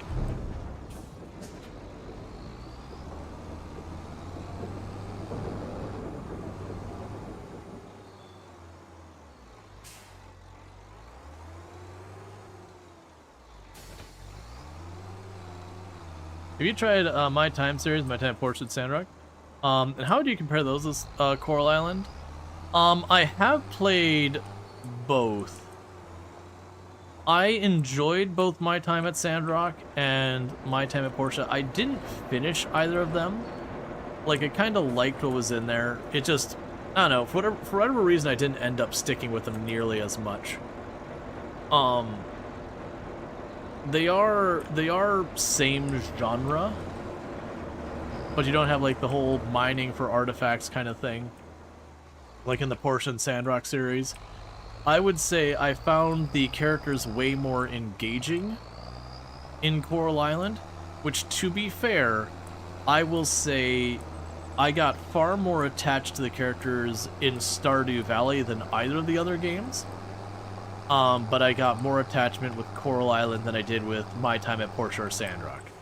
Which partly might be the art style making the characters in My Time at Sandrock and My Time at Portia feel like very much like they're children, even though they're not supposed to be.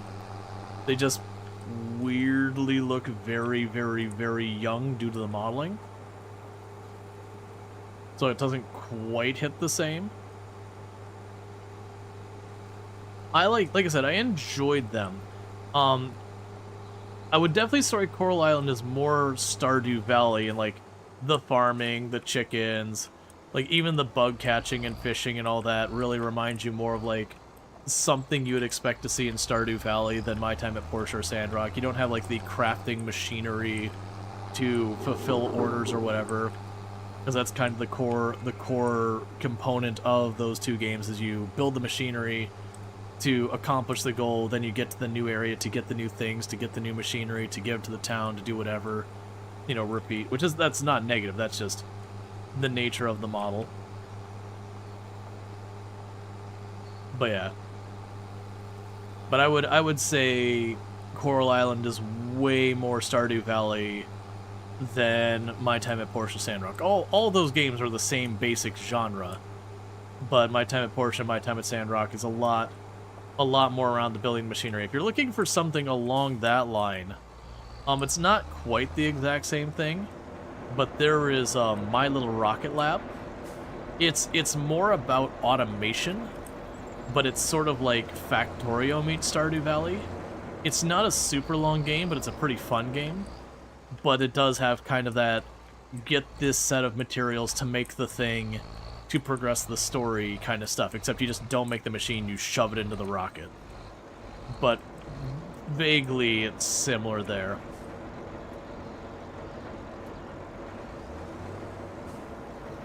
But My Rocket, or Little Rocket Lab's actually a relatively short game, but good.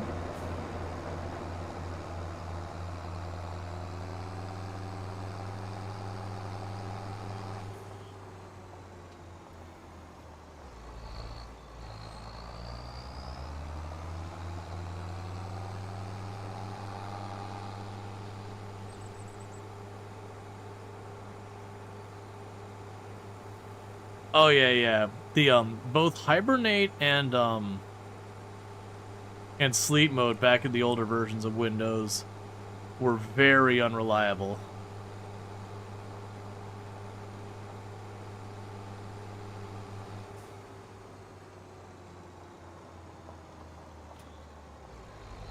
What's wrong, Cookie?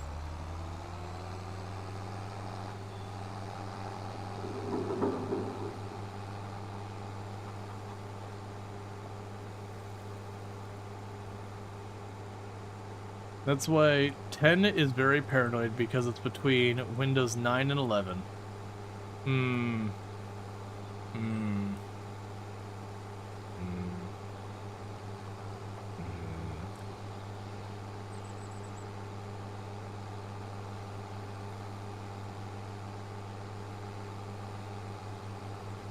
Okay.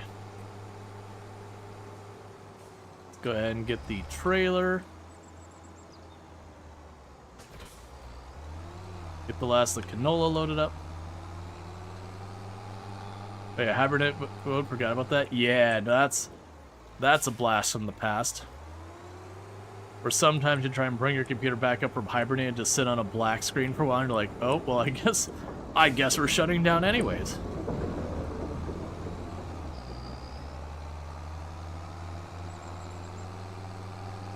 Okay. But yeah, so we just did our harvest there. So like the sugar's our main moneymaker, so if you notice here we're at 250,000 basically.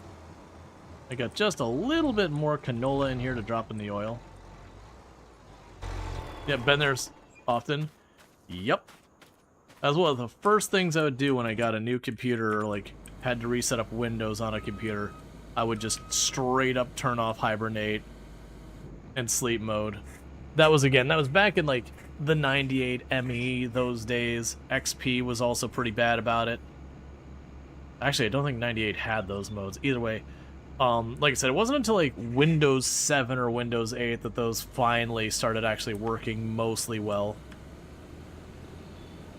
Yeah, Hibernate tried to be the best of both worlds. You think of being the most dodgy of whether or not it would work? Yep.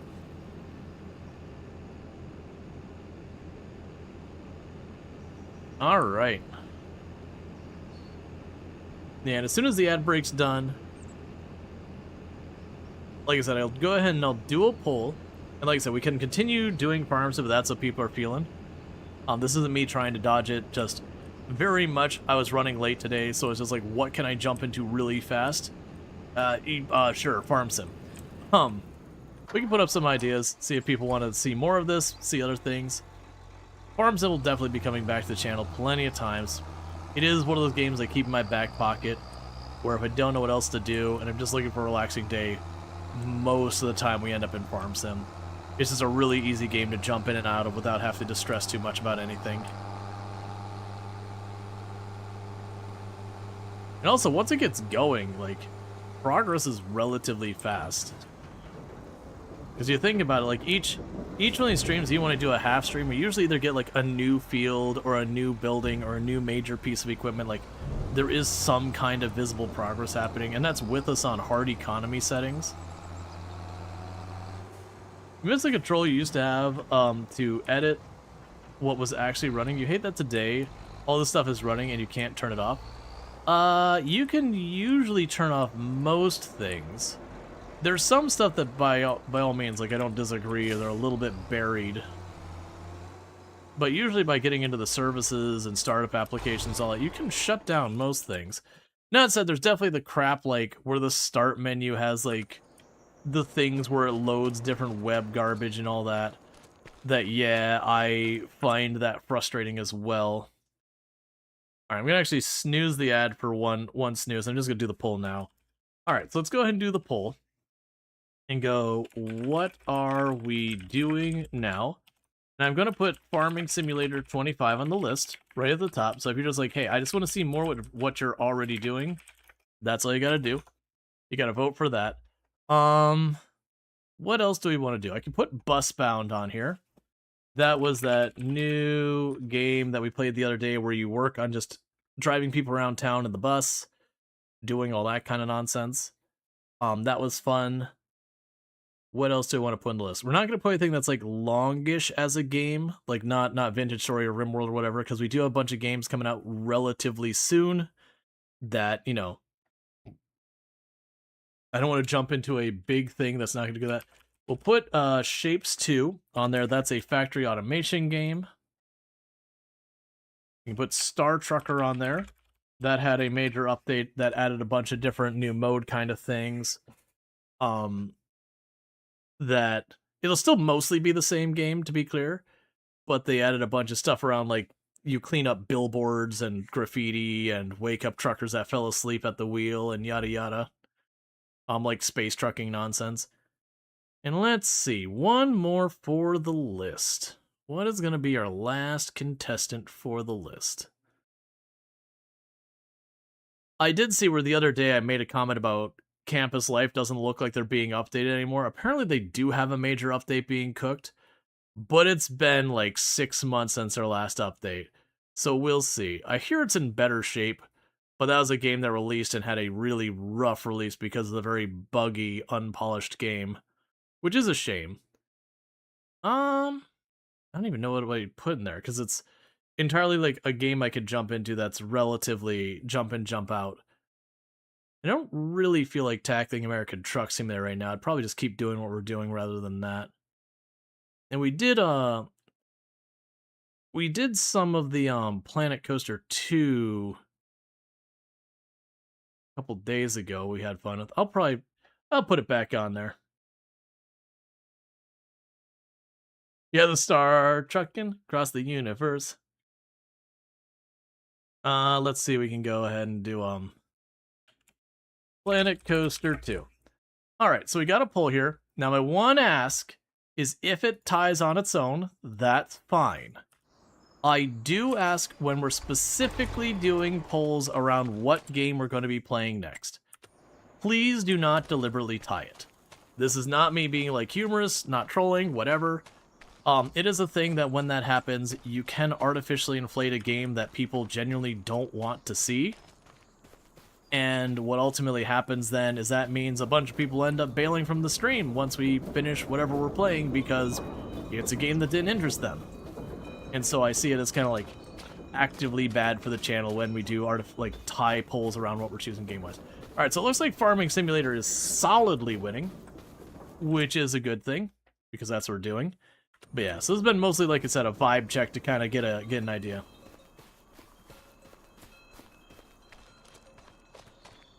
No, Luxray, you don't need to ban the person from earlier. It's fine.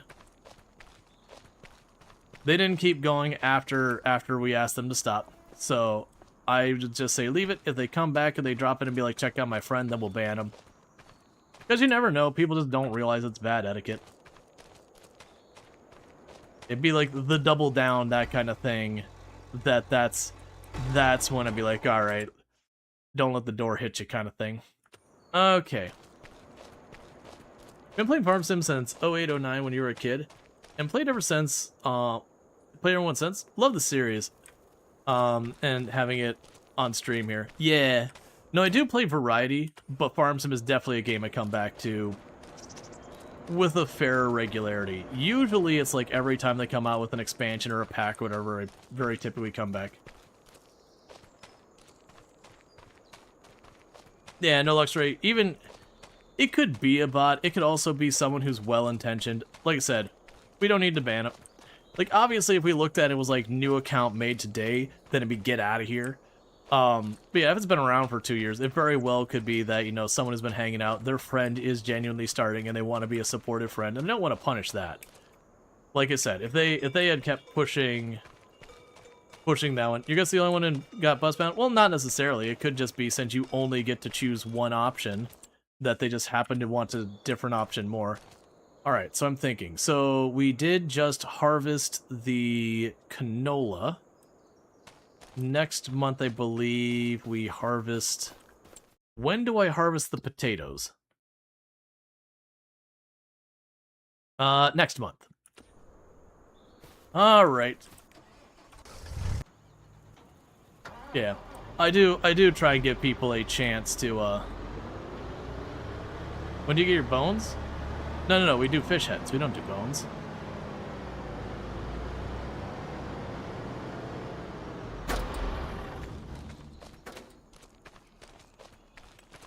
Alright. Someone else been paying you under the table, man? Fish heads have bones in them? Yeah, no, I keep a bucket in the corner for the mods.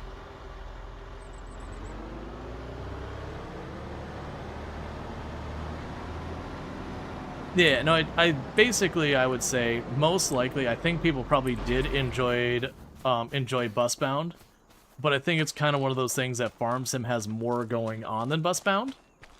So I could just see it being one of those things that between the two games there is a preference there. All right, I keep running around in circles. So potatoes next week. I don't have anything else we need to do with the canola yet, because we plant the canola tomorrow, correct? Yes, we plant the canola tomorrow. Yeah, no, I love me some Planet Coaster 2, but it's definitely one of those games I play and it doesn't generally do well. I still play it because I enjoy it. But, thing. Not even a pity vote, yeah. I do enjoy it, but it's definitely not a favorite.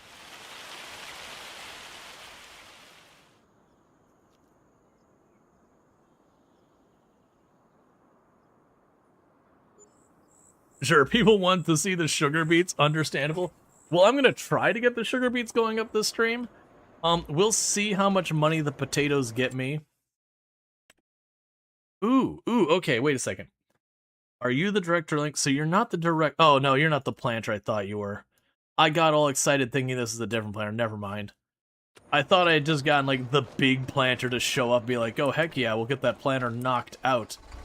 Yeah, so Farming Sim won by more than all of the other votes combined.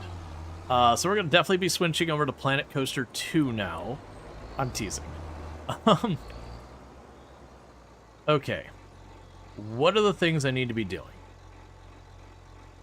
Right. So, things I need to be doing is the thing of the game you've been playing has an advantage of Farm Sim 25 viewers. Let's see. Thing is the game being played has an advantage. Yeah. No, that definitely is true, Jaywalker. But that said, at the same time, when your advantage is like 16 with the next following being 7, even with the, you know, the advantage of the thing already being played, that's a pretty big advantage. Like, that's a pretty big upset. Oh, yeah. But no, it's definitely a thing. You're not wrong. We've certainly had times where it's like RimWorld or whatever be a little bit in the lead.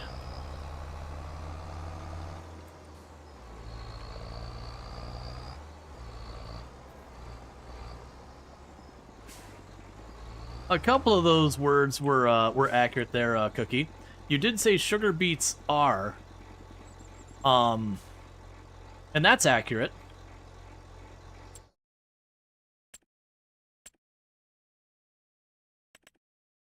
Alright, so we need to go here.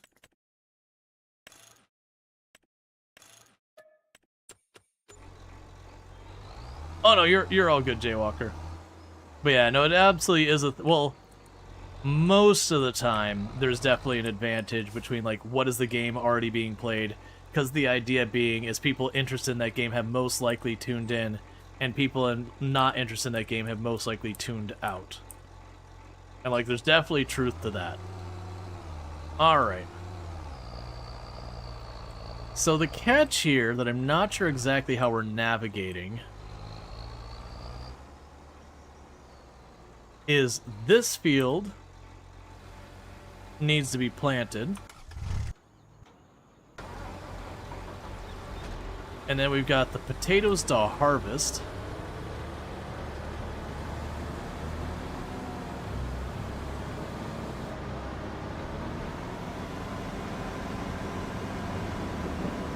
Planet Coaster is also kind of noisy for sleep stream. It can be. How did the poll go? Chat chose to continue Farm Sim. Yeah, it was very, very heavily Farm Sim. Farm Sim had, I think, 18.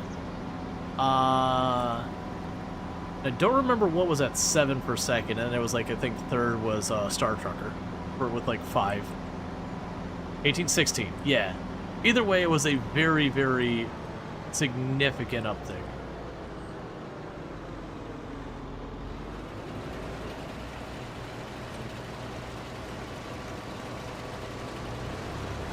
You think Star Trucker was 7? Could be.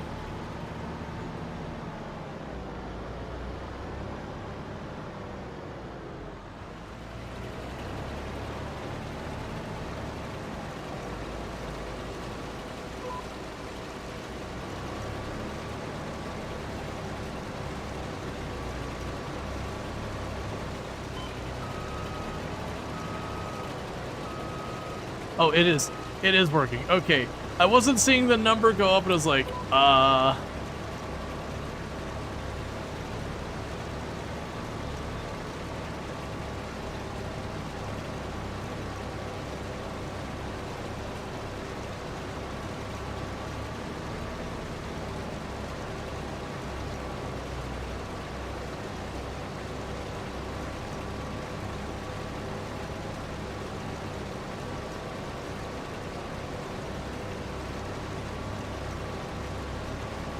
okay, this one be super terrible. Like, its width is awful, but,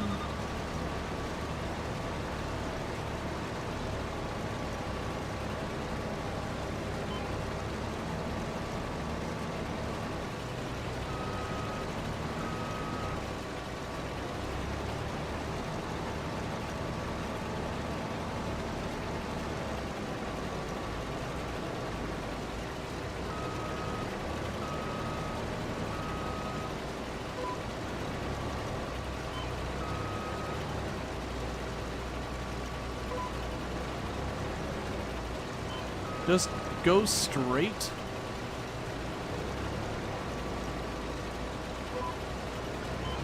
Why are you trying to veer to the right?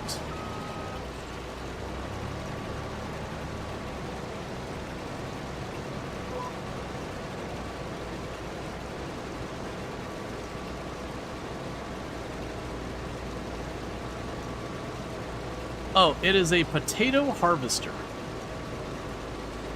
But it's sifting through the dirt and pulling out the potatoes.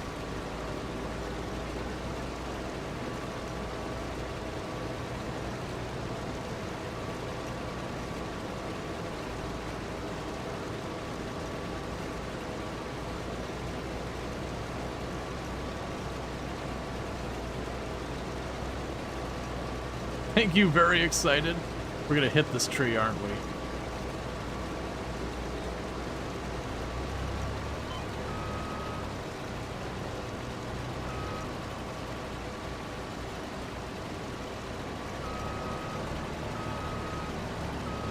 So I just drove over a couple potatoes, destroying them.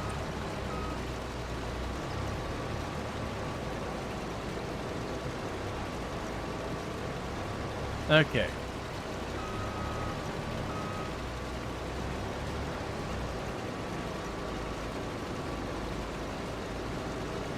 So realistically, those trees not gotta go. The two trees on the outside here.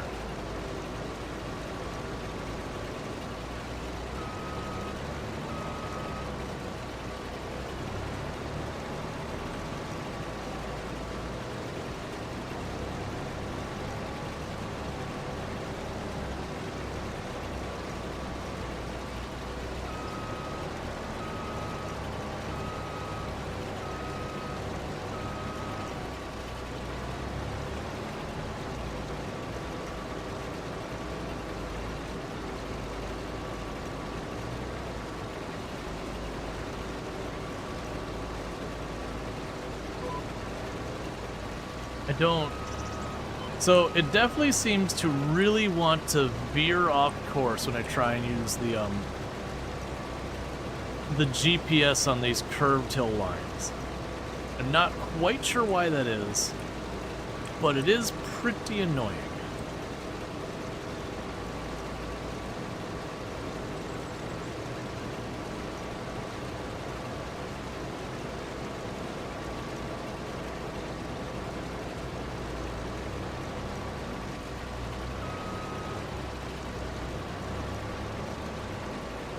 Where are my pivoting? Okay, so they're pretty far back from the front.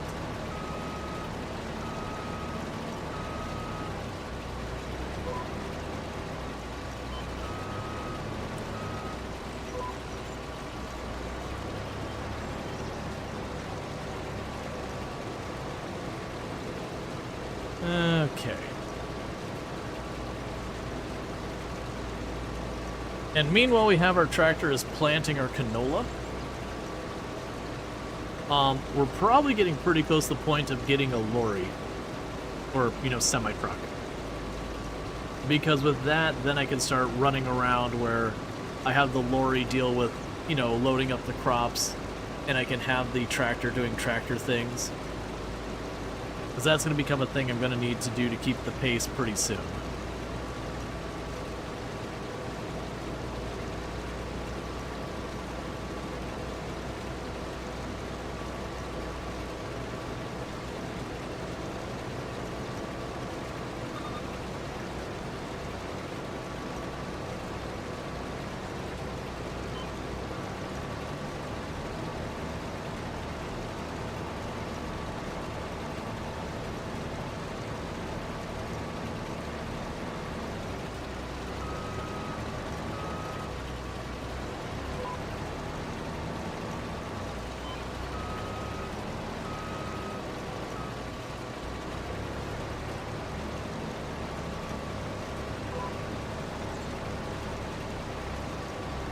Okay.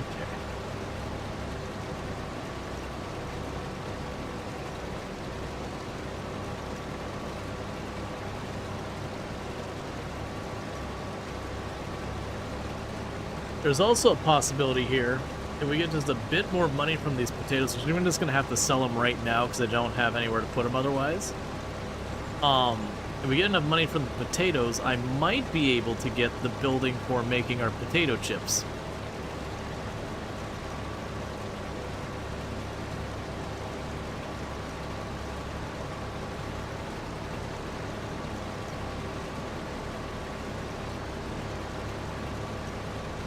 Okay.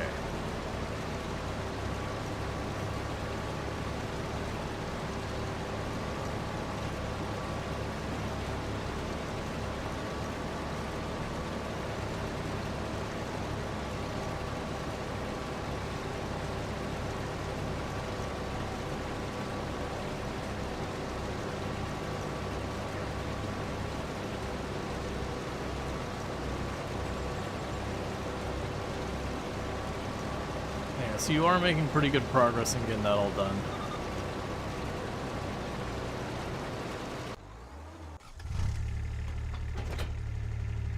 I wonder.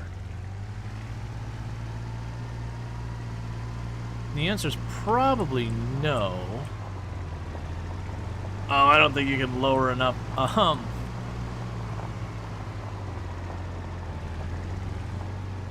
So you definitely aren't going to be.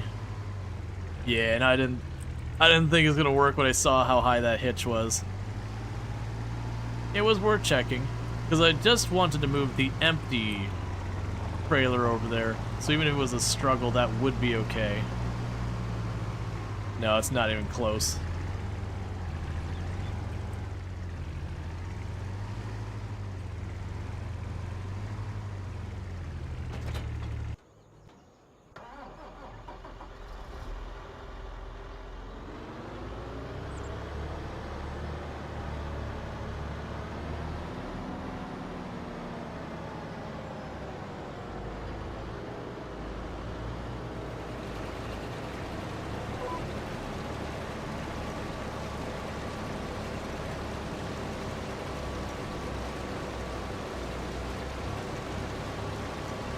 Okay.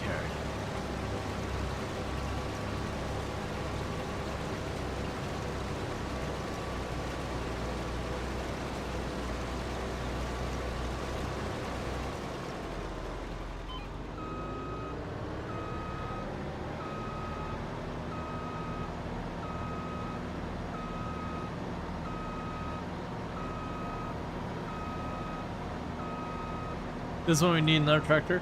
So what it's actually going to say is instead of a second tractor, getting a lorry, getting a semi. Because then we can use the semi to move around the stuff we're picking things up. It'll be better for all that. I'm going to let the tractor keep doing its thing and just do this the slow way, which is to drive the actual harvester across town to drop off the goods. But the tractor should do one more pass for the hedgerows and all that. And then the tractor will be available, and then we'll put the AI on dealing with the harvester while I deal with the hauling of stuff. But what we're hoping is that these potatoes will make relatively good money. What is the potatoes' actual good sell time? Potatoes. Okay, so the potatoes actually do go up about 25% from lowest to highest. And with that, we're just a smidge over halfway, or smidge below halfway in between the prices. So not great, but the price does seem to rapidly go up after harvest season.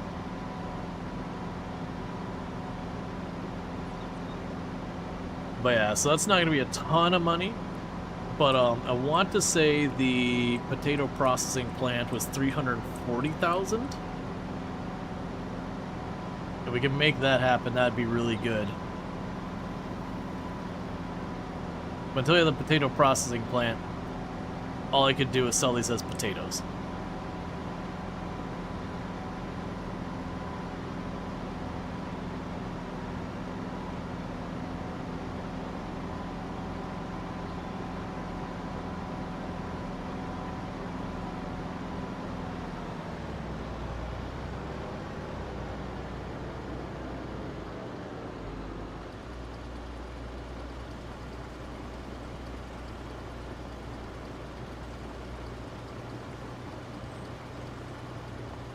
Okay.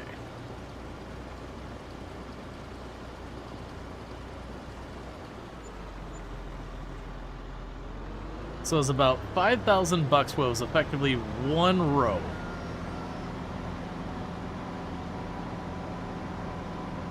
It's honestly not going to be bad money, even selling at less than ideal timing.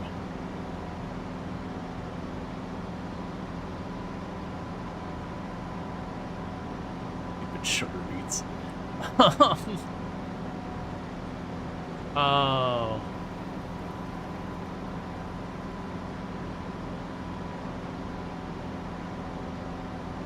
I'm still trying to decide what we're doing with the sugar beets so far as the processing side of things. I already have 2 completely full sugar mills that don't need more stuff put in them. I can put the sugar beets in there on top of what's already there, but that won't change anything.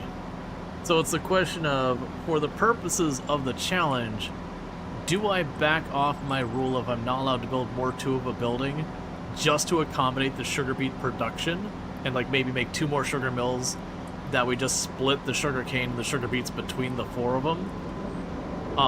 Or do I downsize my sugar cane production to do the sugar beets? Where are you? Okay, so you're working on that. That's fine. But yeah, no, we're definitely the 2 things that probably need to happen is once we get the potato processing plant down, which I'm going to put right over here in this gap right at the end of the canola field. So right here where I'm turning in right now, that's where we're going to put the potato processing plant.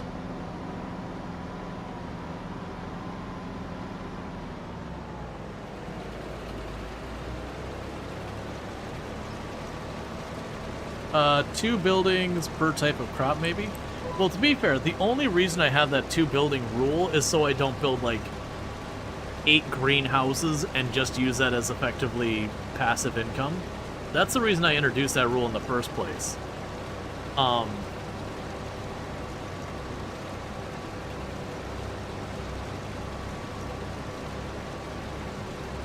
But yeah, no, I do agree per crop, 2 buildings is fine. Yeah, no, I mean, I mentioned it at the beginning of this one as well, Burning Sun. We just haven't done anything to make it a thing ever. The challenge was to spin the wheel.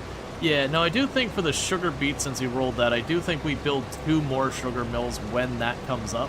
Like, right now, I see no reason to build more sugar mills. Would use, like, half of an additional sugar mill for the sugar cane. I think it's more important that we get the sugar beets online.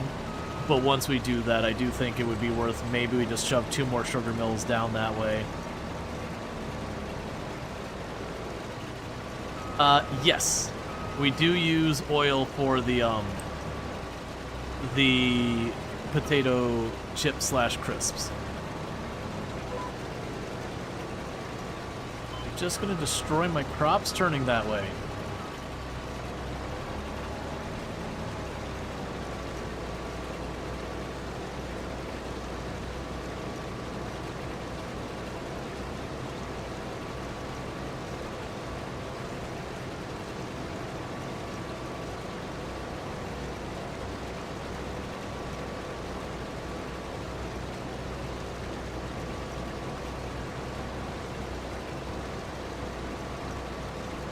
Okay.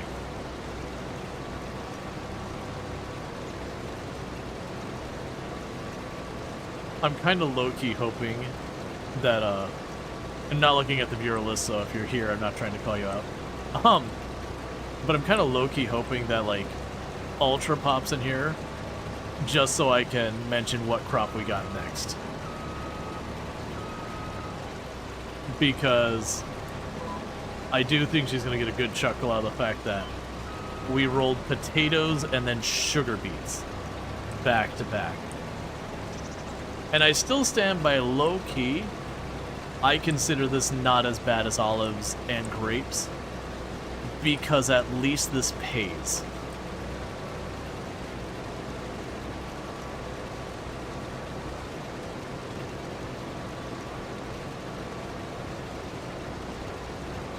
Yeah, and I don't think so, Strider, because it's supposed to follow that yellowish orange line right below me. It's supposed to center that. I think it's just trying to, like, navigate itself to have, like, the front and back lined up along it.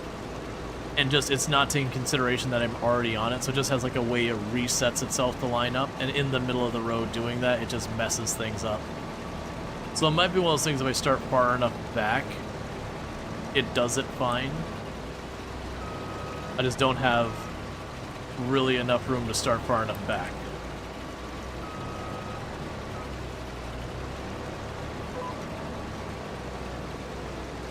There we go. And this is what makes the potatoes slow. Is look at the size of our harvester and look at the size of that field. But you gotta think, that one little teeny tiny row we did was about 5,000 bucks when it's not at peak price or processed. So that does actually represent a pretty good chunk of change, considering that's an unprocessed crop. It's also a big freaking field and a real small harvester. And I say small harvester, I mean width. It's a big freaking harvester in actual size.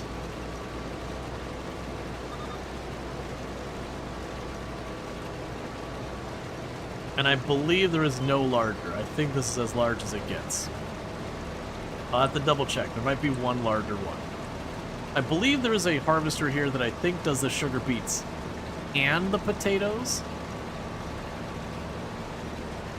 which we might look into and potentially see about switching that.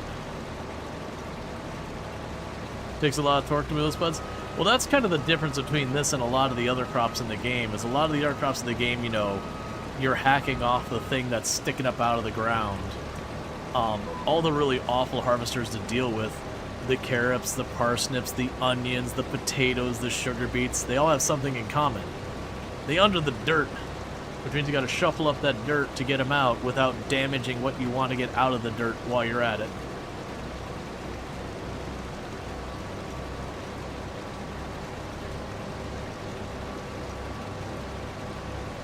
So, that other field where we're planting should be finishing here in just a minute.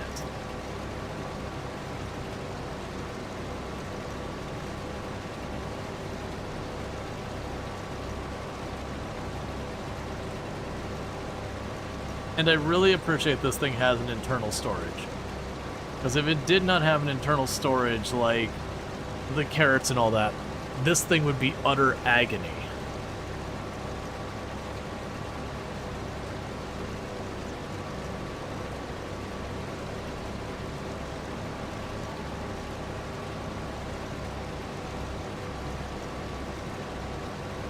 I'm also trying to think if there's any farming equipment I've got sitting around that I just really don't need that I could sell to maybe make that potato place happen sooner rather than later.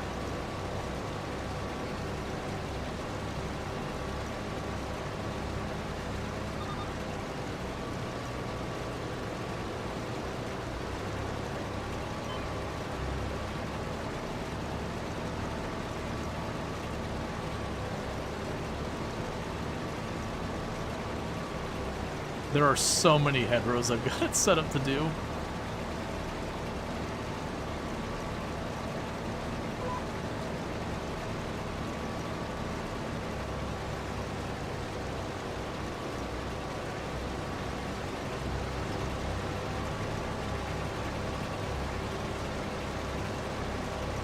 Okay. Yeah, I think this is another one that the big pain point here. The bot seems to be having a little trouble. I don't think so. I don't see it though.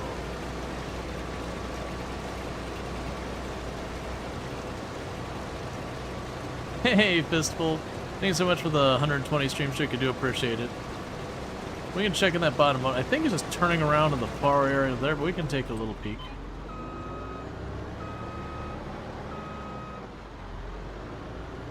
In 8 more minutes, May the 4th be with you. When I was out at the grocery store, there was the person ringing me up. And, she she just looked past the shirt or whatever, went on to do something. And then she stopped for just a second and then looked at the shirt again. Like, it was a double take where she just, looked as, really nice shirt, or, whatever, I don't remember the exact words. It was just kind of like the fun double take where she looked over, didn't kind of internalize what the shirt was or whatever, and then immediately was just like, "Oh, that's a fun shirt." And job's done.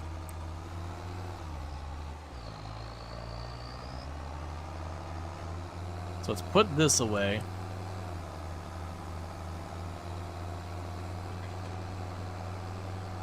Go grab our trailer. And then there's going to be probably a lot of me driving back and forth and dropping this off. So the long grain rice does not need to be flooded today, if I'm not mistaken. Let's check that once I get this emptied.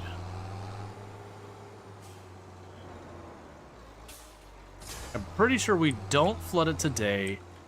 We harvest it tomorrow. And I will need to remember in this field that don't let me forget that we need to do the roller on the field with the canola.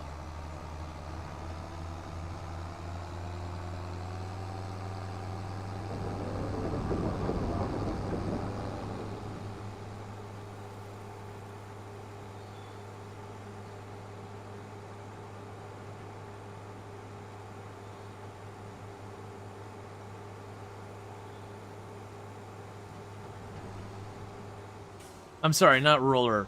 Hoe. The roller's not bad. I said the wrong thing. I meant the hoe. Basically, I need to prevent weeds.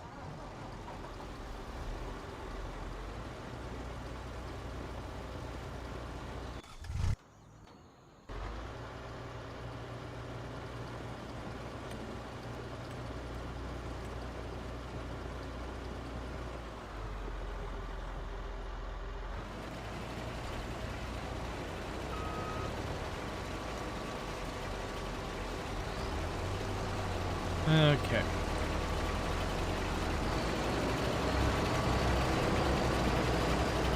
That's not what I said. That would ruin everything. We definitely don't want to cultivate the field we just planted.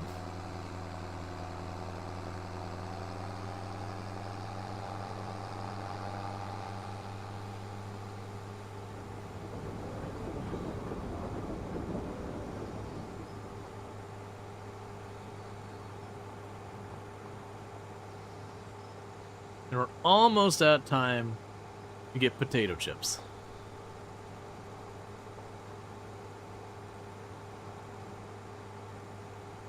Plowing removes weeds too? I mean, you're not wrong. It technically would get rid of the weeds that aren't there yet.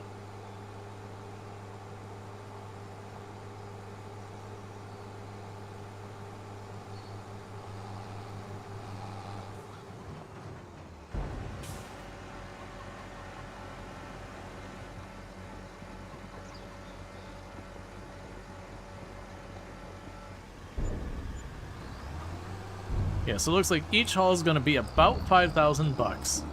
And we are probably looking at like 20 plus hauls, if not more. So what we'll do is we'll try and squeeze in... I don't need time slowed down still. We did that for Harvest Day because of the rain.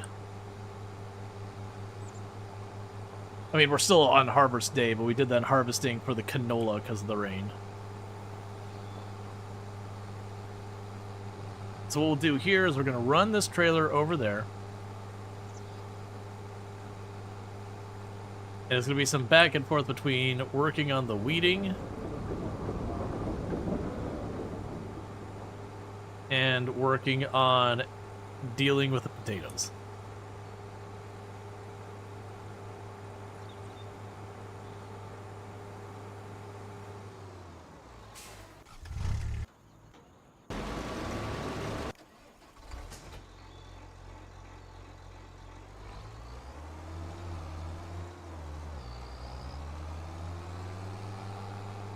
Okay.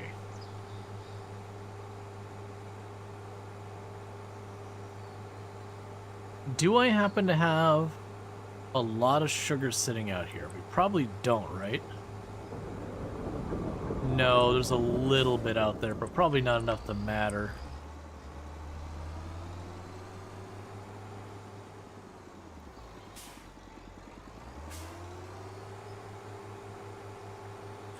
I was basically wondering in my head, it's like, okay, if I were to sell the sugar real fast, could I get the potato chip place?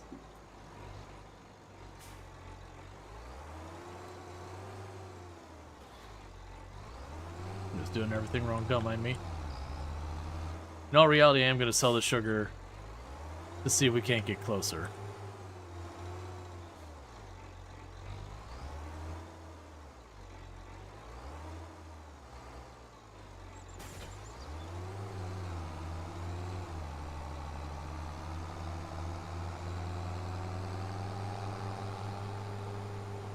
Because there is a chance between this and selling a bunch of the potatoes, I could get some potato chips going.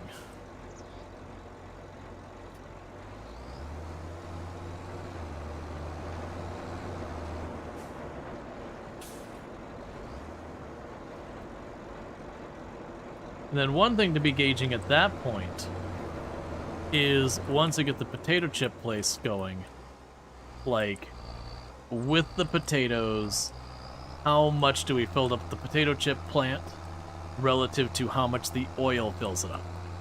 Like, do I need to improve my yield of oil to facilitate running the potato chip plant with the amount of potatoes we have? And the answer is probably yes. Most likely be chucking down another field of canola somewhere.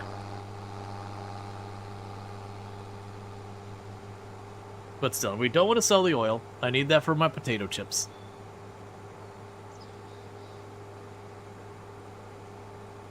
We are a solid health foods kind of farm. We only deal in the healthiest foods. So we sell sugar and potato chips and nothing else.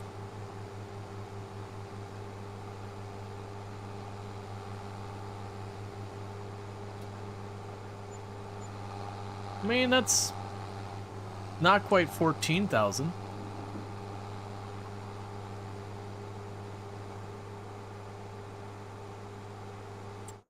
And again, you are not what I'm looking for. Instruction. 360. Alright, there's a good chance it's not happening today. We'll see. If I can get the potato place going today, we will. There is a pretty strong chance it will not happen today. Like in game day, not stream day. Stream day, we'll probably get it.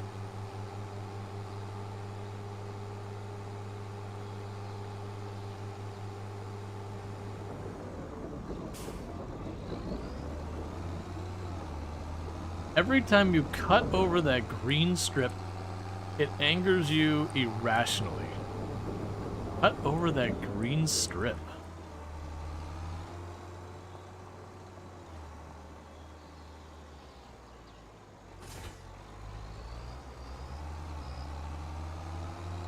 Oh, you mean like drive from the field over there? To be fair, my intention is to have like a dirt spot that goes from the end of the field over to that dirt road. I just, at the other end of the drive, at the other building that was a drive away. Oh, like, am I just like cutting past something or whatever? I mean, it's fine. Oh, like not following the road in and just tearing over there? Are you still only on that corner? Man, here I've been sitting there thinking, like, oh man, you're gonna be full and ready at a long time ago. What is... Oh, it's probably making those little, like, half-moon shaped things so it can turn around safely in the corners and all that. And it's just taking forever. At least it's a thing it'll only do once.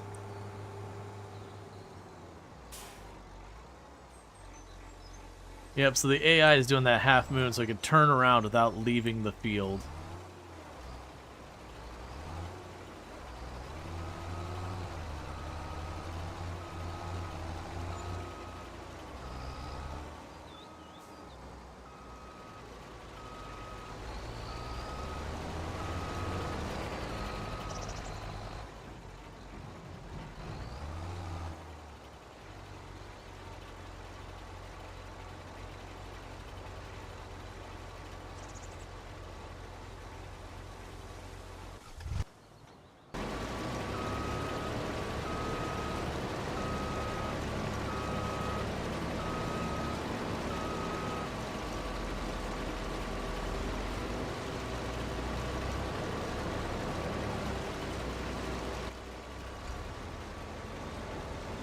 Unfortunately, it's going the opposite way around that I was going before.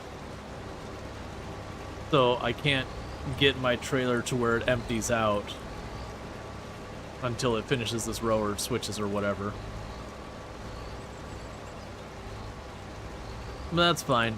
It'll sort itself out, or it won't. I don't know. I don't care. The big thing is it's doing those big like circles. That's kind of the pro and con of using the AI. The AI will get the work done. It's very inefficient, but that's still fine. But at the same time, if I don't use the AI, it means I'm doing it all myself, which means it's probably even slower.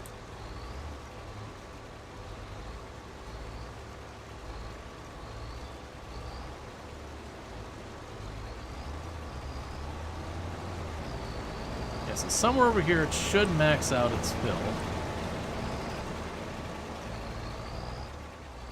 And I'll probably have to take it over and have it drop off here.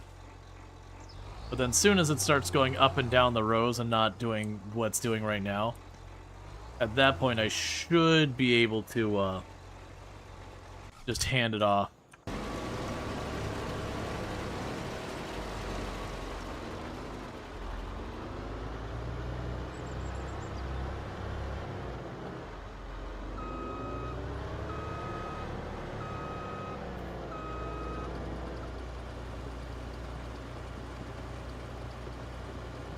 Okay.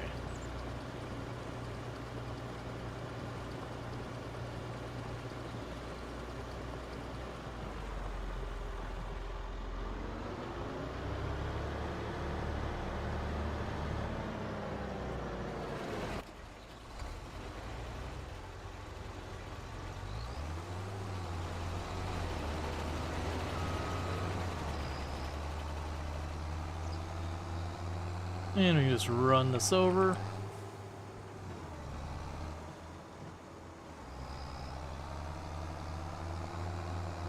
Okay. So yeah, this is gonna take a hot minute to do. But that's why everyone is like, oh no, potatoes. There's definitely one thing potatoes aren't, and that's fast.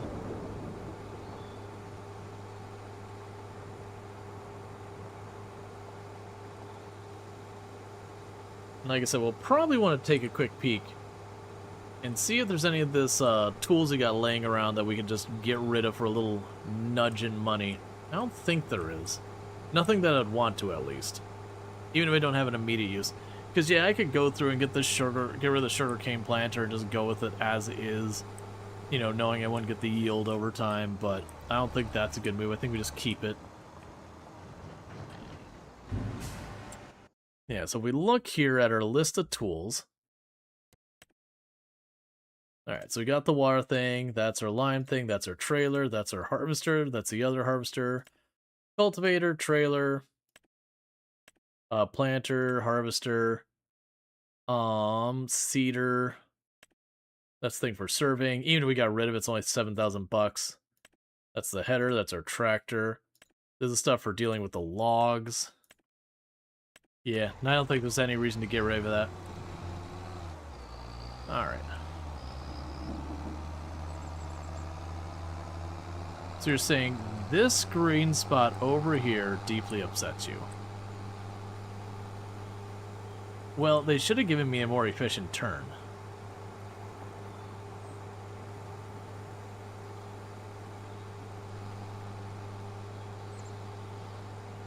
Buy that property, just make a second road right there and be like, come on, man. You should have just known to put your turn right there on that corner to begin with.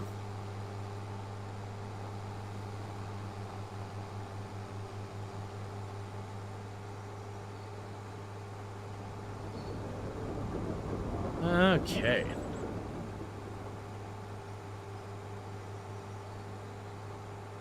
And let me guess. You are working and making your half moon shape over here. At least I believe that's the last corner is going to do that too. But the other two are already done. Like I said, that's just that way there's enough room for the whole machine to turn around without leaving the field. That's just making the AI work better. But it is the thing you watch and be like, what's my driver doing? What do you got going on there, my man?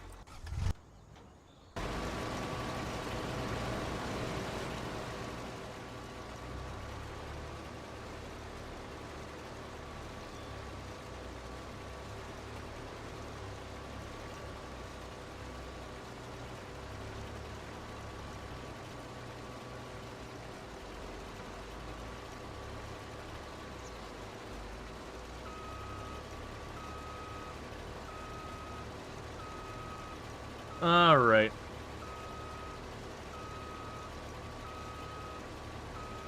I assume you're getting ready to just do the normal turn here.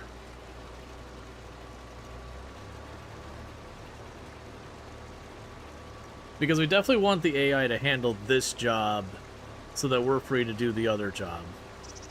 Because if I don't do it that way, then I'm manually doing the whole process and it'll just take forever.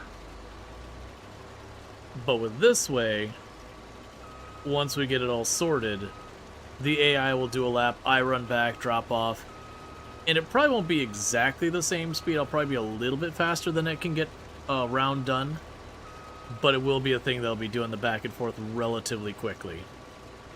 That's only once it starts doing the rows normally.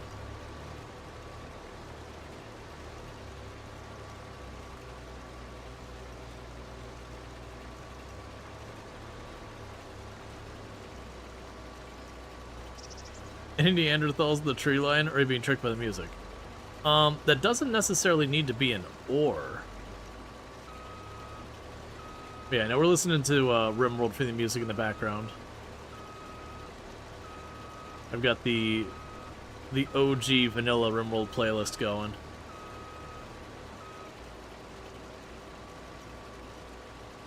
I need to sit down between one of these streams and take the time, like I said, to get something like Winamp or whatever together. Take all this game music I've got, toss it into a folder or whatever. Or get some other music service set up, because the one I was using jumped on the Gen AI bandwagon, so I stopped subscribing to it, and I need to get something else in place now. I had plans to put a lot more work into it, but it's just between, like, real life, or, like, not in real life, stuff off-stream coming up, and then all these game releases, I've just not had time. And in other projects I'm working on off-stream for stream things. New farm sim disaster, Neanderthals. That'd be a weird one. Marng, raid. Okay, I'm guessing you're wrapped up there.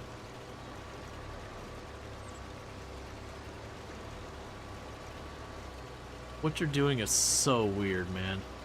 Like, I get the half moon thing, but it's just like skimming one and going a little far, skimming the next one, going a little far, skimming the next one, going a lot farther. Oh, is that what happened to it? That's a shame. Yeah. Well, it's been about a year. Like, we noticed last year and a half, they weren't really adding any new music to the service where they previously had been. And then it was a couple months ago that they announced that they're going to have a new product line that's going to be generative AI making stuff for them. And, like, it was kind of the combination of going, okay, so you're not really getting any new music from actual artists, and now you're announcing this Gen AI thing. I understand. I've got it. You don't want to pay the licensing, so you're going to have Gen AI make it. And then as me on my end, I'm like, okay, now if I was someone who was all on board with Gen AI, why would I not just have the Gen AI make it for me then if that was the case? And if I am against Gen AI, why would I use your thing at all? Like, you've taken away any of the considerations I might have for your service. But yeah, so I canceled my subscription. It only ran out like a week or two ago or whatever it was, very recently. Epidemic Sound. It's for stream reasons, so it's not like a Spotify equivalent or anything like that. It's for DMCA safe music, copyright safe music. So they pay for licenses that I can stream the music and not have to worry about getting my VOD muted or getting like a DMCA strike on YouTube or anything like that. So it's not something that if you're someone who's just listening to music and not streaming, you'd have any reason to worry about.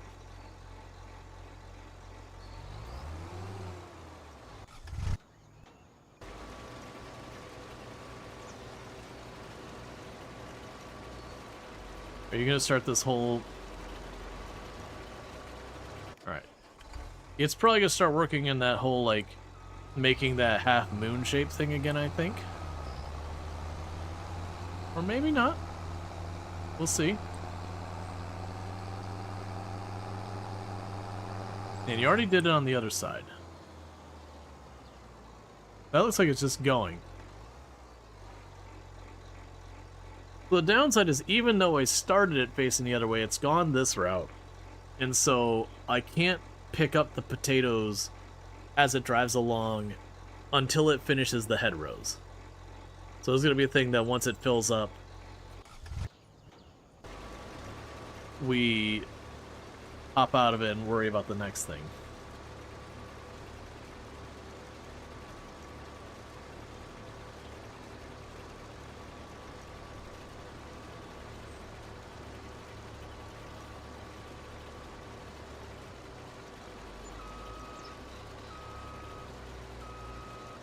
That employee's wage is going to eat into our pay quite a bit. Because of how long this takes. It's going to end up being, like, not probably 10%, not that high, but it wouldn't surprise me to find, like, it ends up costing me, like, 5% of the total earnings. Just with the labor time to do it.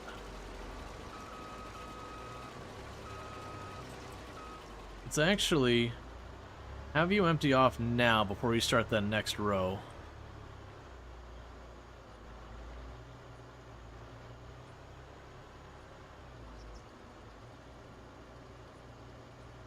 Let's see, the AI employee is doing the equivalent of pooping on your dime. Yep.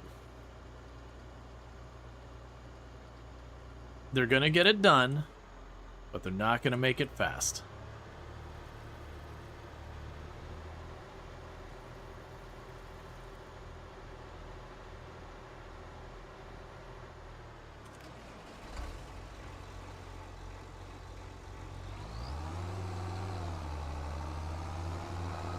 Are you gonna now go and do it the other way around? You troll. Oh no, you're just correcting your positioning. That's fine. Yeah, because it looks like there's a good 5 or 6 head rows it's gonna do. And then it'll just go up and down the field.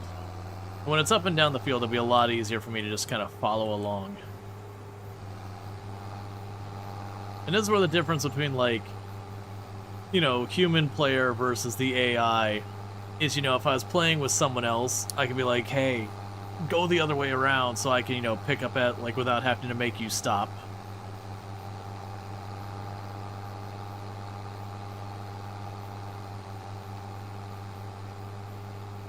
Alright.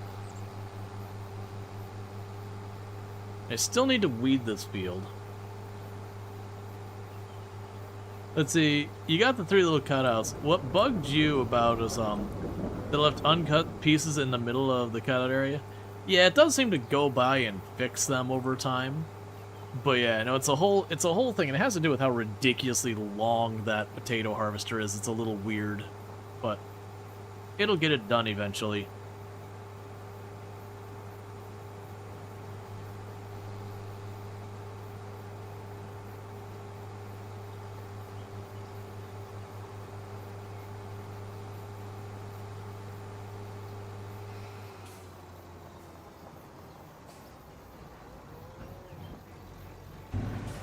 The strange half-moon stuff is why you liked Courseplay, which can do loop turnarounds, or circle the field. Yeah. Yeah, no, Courseplay definitely put way more time into, better optimizing, like, how the whole handling of the fields work. Which, that, for those who don't know Courseplay, it lets you make the AI way smarter in how it navigates things. There used to be jobs in Farm Sim 22 that the AI just couldn't handle at all. But Courseplay would let you make that work anyways.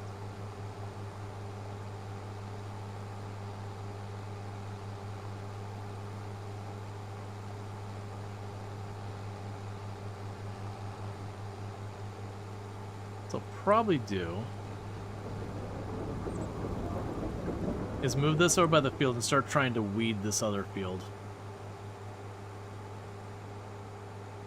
Yeah, so now it's not having to do the funky stuff on the edges. You notice it got from that far corner all the way over here in the time it took me to go back.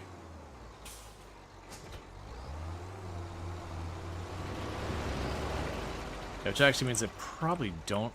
I probably just need to not be impatient. So how full are you at? You're already a third full. Yeah, so I don't really have time. Like, that's the catch, is especially with the weeding, it can be very hard to see where you haven't weeded.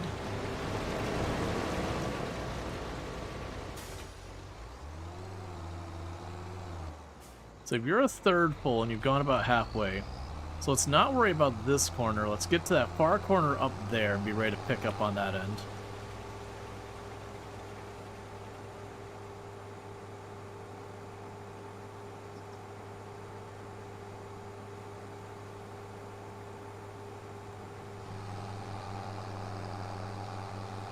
What I might even do is, since I am going to have to turn that thing around on my own anyways, let's drop the trailer here.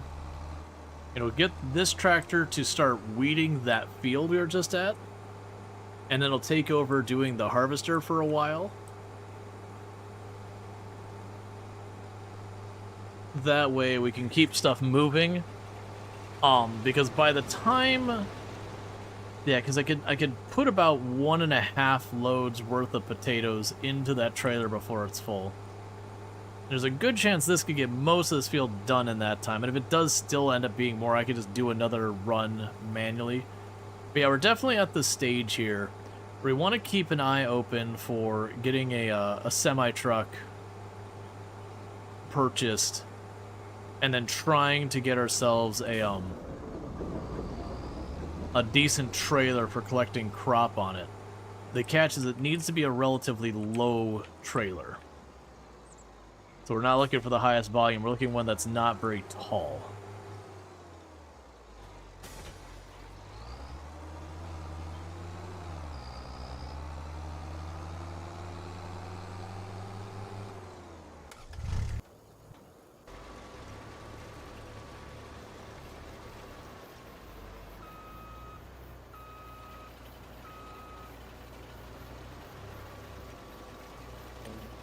Okay. Yeah, we're looking for one that's not particularly tall. That way I can get under this one in the sugar canes drop-off section.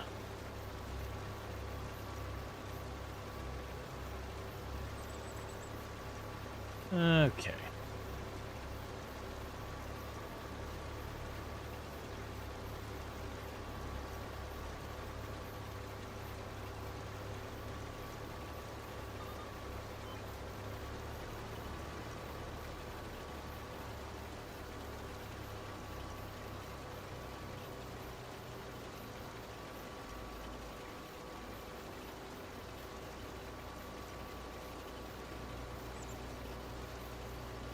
But yeah, when we get that, like I said, I could keep that other tractor, just hop over, tell it to be like, okay, plant. All right, now I go deal with moving the potatoes around. Okay, you know, weed. Okay, cool. Not that's done. Let's worry about putting the lime down. Like whatever that I could just toss the tractor over there and have it get to work. And it'll be fine. While I deal with all this stuff.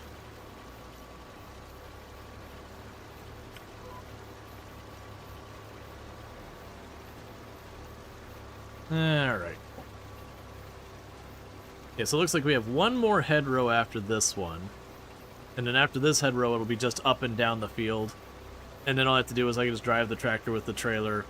And each time it's going the direction where I'm on the correct side, I just grab what I can on the way by.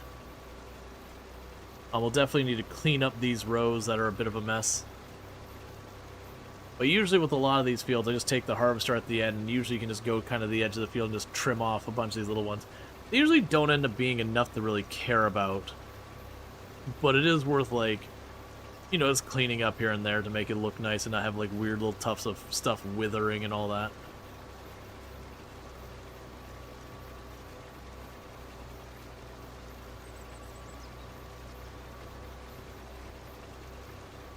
So what I gotta check is with the sugar beets, I know you have to cut off the green part and then harvest them.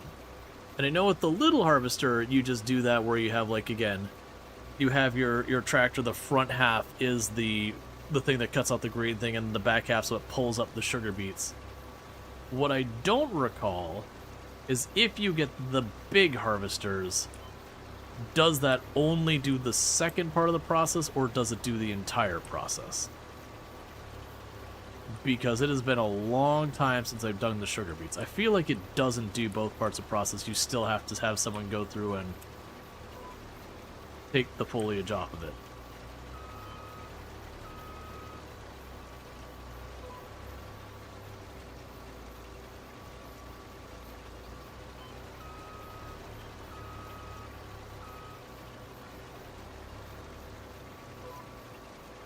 There we go.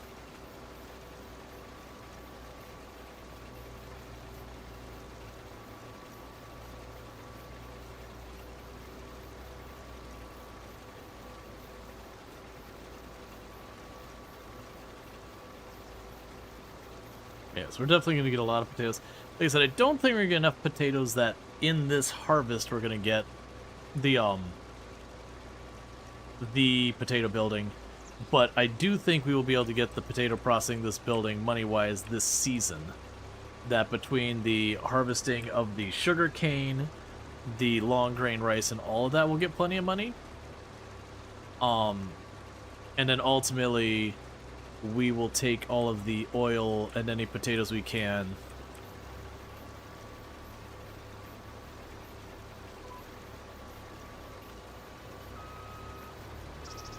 I'm learning more and more. I have to go, like, way back here for it to line up.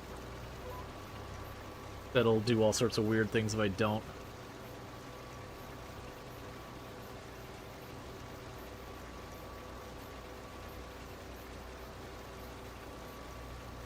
Okay.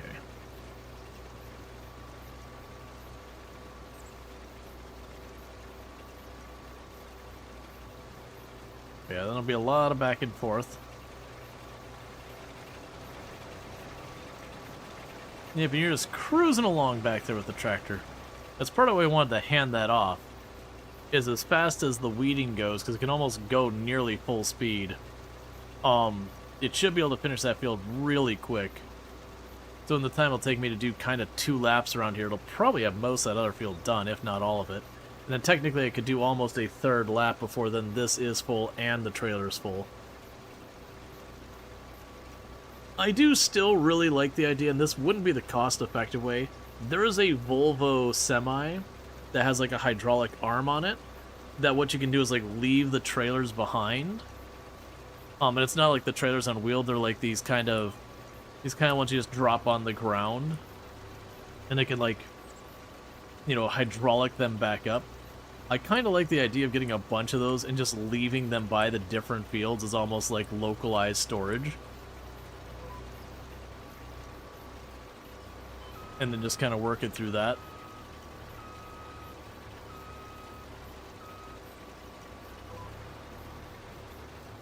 And that being just a way you can have like 4 or 5 trailers over here, go through, like hitch the one up, run, drop it off, put it over there. But it wouldn't really work well with the AI. That seems like it's 100% nearly exclusively something that when you're playing with your buddies. You also dump it on the ground and use augers. Yeah. But I like the idea of that because it's just kind of a neat piece of tech. But it feels like it'd be a really cool thing. Like if you're playing with your buddies, you could put like the 4 or 5 trailers over there. Your buddy just keeps dropping off at the trailer each time you go by. You scoop up the trailer and drive off. You know, and the thing is, like, really game mechanics wise, it's never going to be more efficient than just taking your truck you already own and loading up and moving.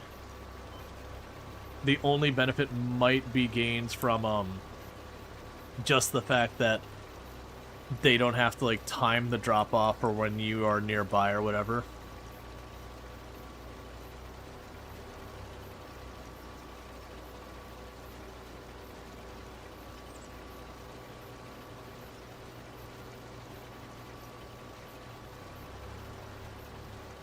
Okay, so that is now officially full.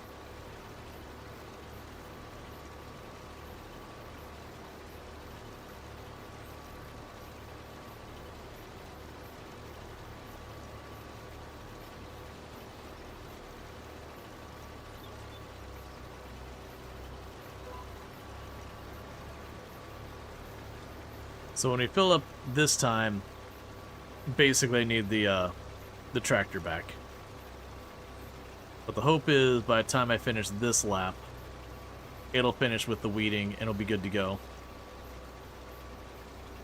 And then we can just let the AI deal with the harvesting and I'll just go around hauling the stuff back and forth.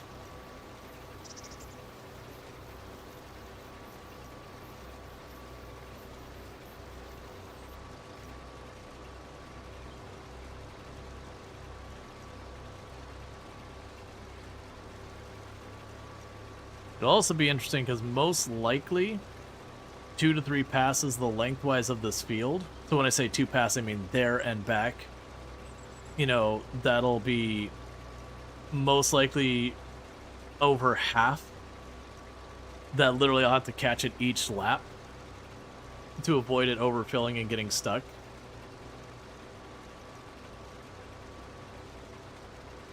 Okay, yeah, so it looks like you are finishing the last couple of internal rows, and then you'll do the head rows on the outside. And then you'll be available. So that should be done by the time I looped around here.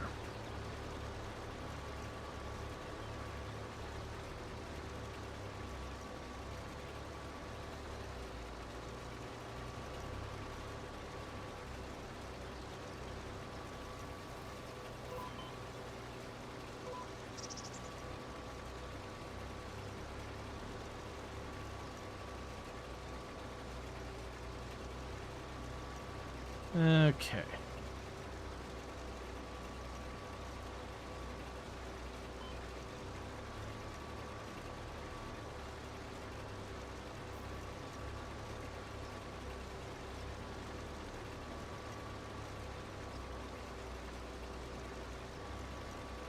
So we finished the head rows, now I'm just kind of working my way back and forth in these until we hit a point where it's just solid rows.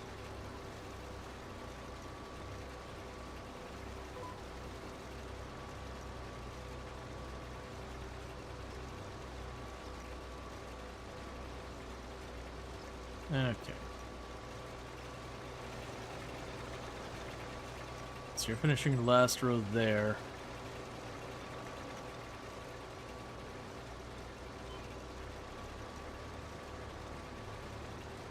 And then you'll be doing your head rows. Or sorry, yeah, you'll be doing the head rows. That shouldn't take a long. That's basically doing 2 laps around the whole field, and then that's done.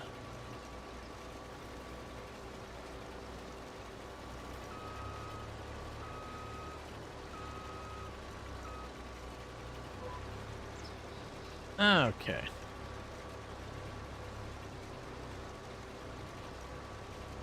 And this time we'll reach the end and I'll loop back and do it again. until we're at the point where we're cutting the whole way lengthwise.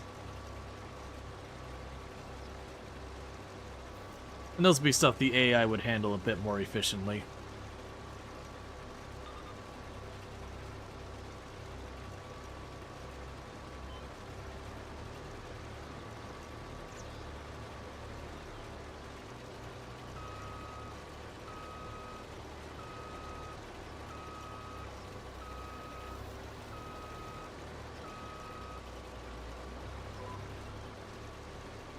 Okay. Yeah, I don't see it, so it must already be on the other side of the field.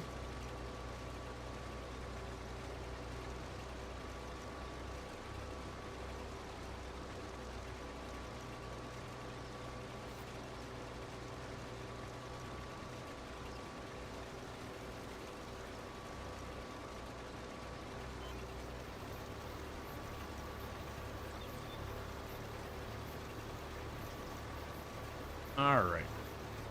I also need to check when it's time to replant these. I think... Oh, it was March, that's right.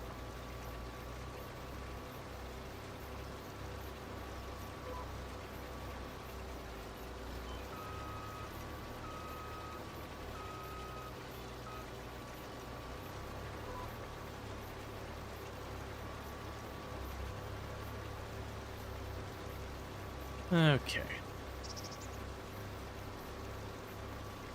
And this is the same reason why people also don't like the spinach and the peas and the green beans. They kind of suffer from the same problem that the potatoes do, in the sense that the harvester is very narrow. So ultimately what ends up happening is it can take a long time to do a large field. The pro and a con of those ones, though, is the volume isn't as high as the potatoes. So you don't have to do as many laps back and forth with, like, the actual, like, the trailer. And the reason it's a pro and a con is, on the pro side, it's less work. On the con side, it means if you have the AI doing the harvester, there's a lot more sitting around waiting for the harvester to get enough for you to be needed. And I did see that we just finished the weeding. So I'm going to quickly do here is I'm going to let this hit the end of the row. I'm going to switch it over to the AI worker. You figure your stuff out.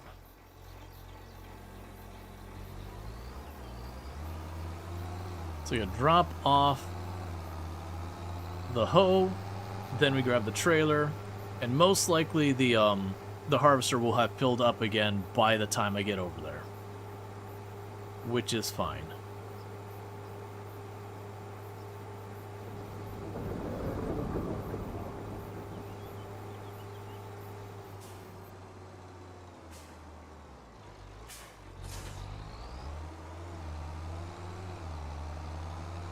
Okay.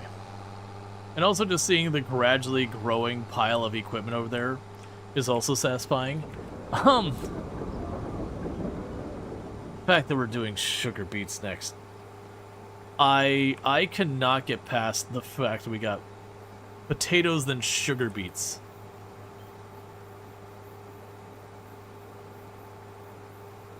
And it's such a shame because if we look here at the equipment, we go down to potatoes. You go to the harvester. Oh, never mind. I'm sorry. The big harvester does onions and potatoes. Okay, never mind. I was about to say, like, the other harvester does both, but it doesn't. That's okay.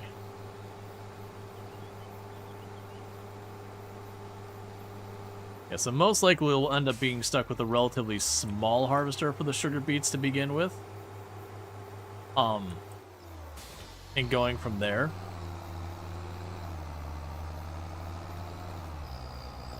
Just because of the cost.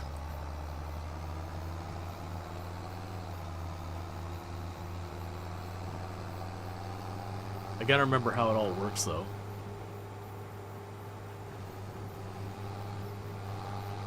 What are you doing right now?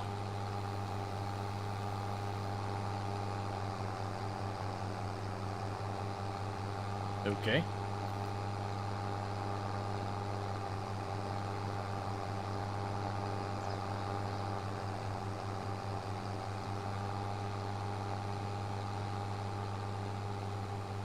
I also think it's definitely worth adding some street lights along this road.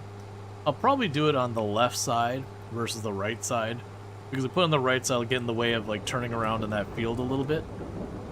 Whereas the left side, that'll be up against the buildings. We can see where are good spots and where not. To have some lights along the road to make it look nicer and all that.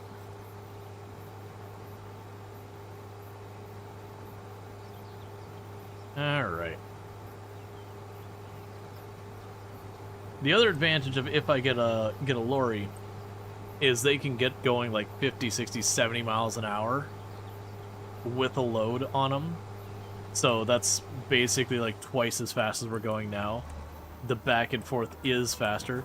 The downside is when you roll them, they definitely make some distance.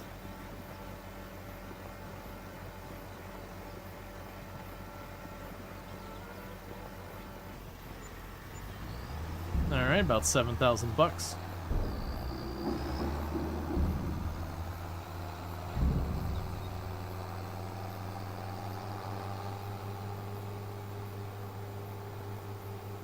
Because, yeah, we need about 100,000 more, and that gets me the potato processing place.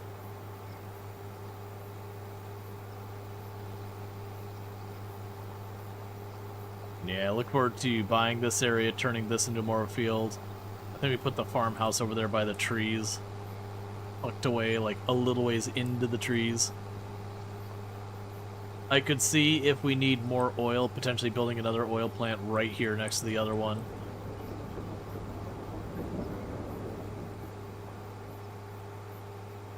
Probably put like the two like wheeled dirt roads in between them. Okay, so you're gonna fill up in a bad position here.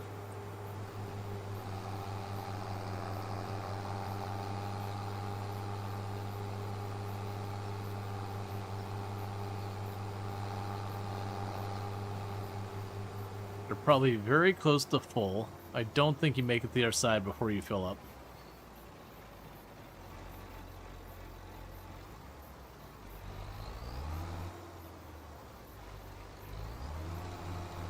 We'll see. If it gets to the other side and it turns around, then I can just pull up next to it and fill up.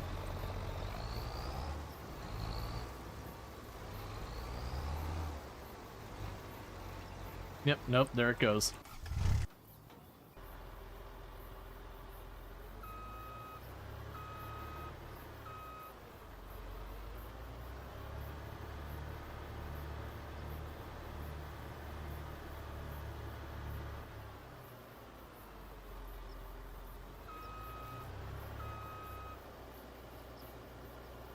Okay.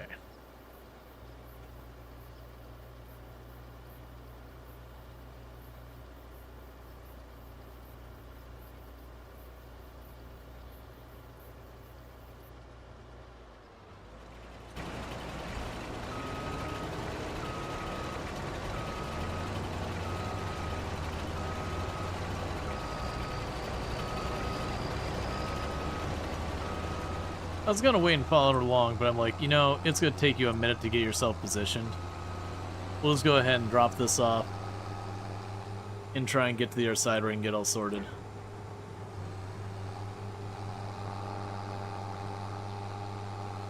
But yeah, and that's does make me wonder what would be the most efficient way of doing it. I mean, actually, so if I do have the potato place right there, that will save us a lot of time. Just because, like, right now, how long I've had to spend driving back and forth. Like, the field itself will take the same amount of time, but as far as, like, my personal contribution labor side time, you know, I do have to drive this whole length each time to drop off. If I'm just going down the hill, dropping it right there, and then coming back up, that can help a lot. I also believe with that, I'll be able to switch the oil to what's called distributing. And what distributing does is, so like storing, it just drops whatever the thing is outside. I have to pick it up and sell it myself. And then you have selling, which just sells it immediately, getting whatever price. Distributing, what it does is it does move the thing that's being produced from this building to a building that needs it. So I could sit there, for example, with the potato production, since it needs the oil. I could then turn around to the oil place and be like, hey, you're set to distributing. It automatically goes across the street to the oil place, and I don't have to worry about it. I'll still have to do the potatoes themselves, but at least the oil will just kind of be handled. Unless we either A, get so much oil that I don't need more oil, and therefore it backs up, and then we go back to storing and selling. I mean, that's ultimately what would be the whole thing to stop it, is that we're making oil faster than the building can use it, or faster than the potatoes need it.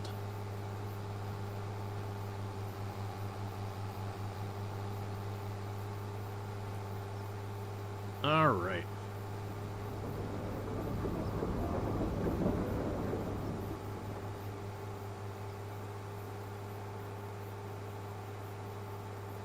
So this direction... And you're still getting back into position since I left.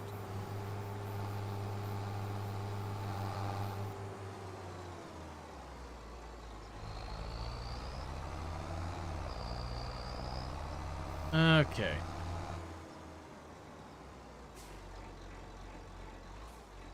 So what should happen now is it'll finish up this row.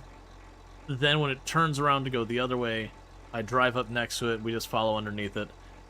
I see it missed the tiniest spot of potatoes. I'm just going to keep driving like that's not there. We'll do what cleanup we can't need to. But stuff like that, I'm not going to fret.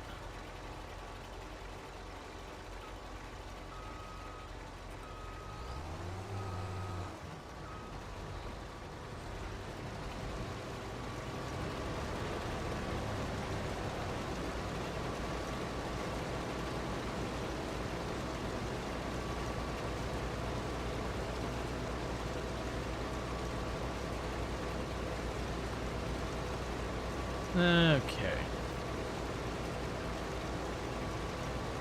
And it almost looks like actual farming.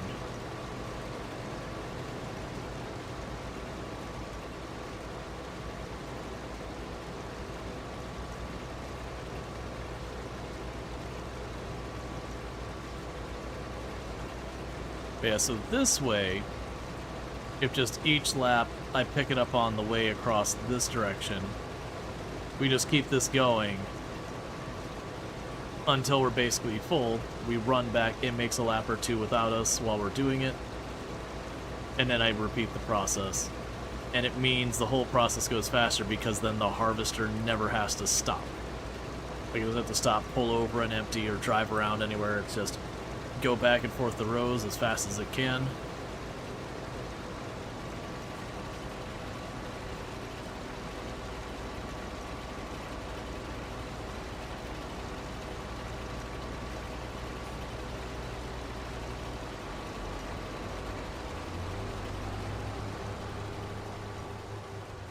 Okay, so now it'll go the wrong way for me.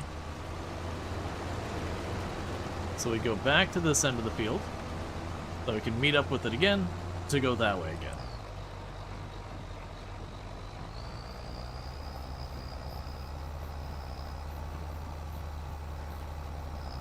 Alright. What is going to happen here for just a second, I'm going to go to this end of the field. I'm going to quickly step away to use the restroom while it's working its way back. And we can catch up to it wherever it's at once I'm done in the restroom. Let's make sure we're out of the way. I'll even keep it on screen. Alright, so I'm going to use the restroom. I'll be back in just a minute. Thank you again for tuning in.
Okay, almost perfect timing. And thank you for the follow.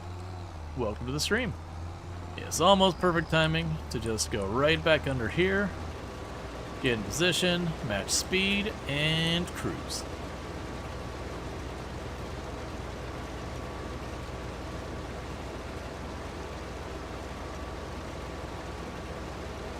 Now, one of the downsides of why I can't be like, okay, it's taking me, you know, by the time I reach this field to the end, it's 20% of the payload, is because we're using precision farming, there's different soil types. And on this side of the field, where we're kind of on my west side of the field, there is a lot of the silt clay, which is crap soil. It only allows me to get up to 75% the yield I would normally be able to get. Whereas on the center to eastern side of the field, we have loam, and loam's a relatively good soil. And I think we actually have like a different loam that's even better soil. So the field's kind of split into separate sections. It's not a huge section that's silty clay, but it does mean as we go from like the far west side of the field to the east side of the field, the overall quality of the dirt and therefore the yield I should be able to get does go up.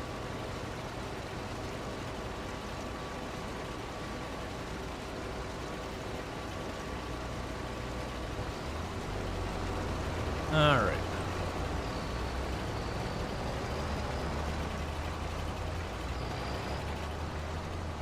So let's get this dropped off. And hopefully get back in time to empty that out again. If not, it is what it is.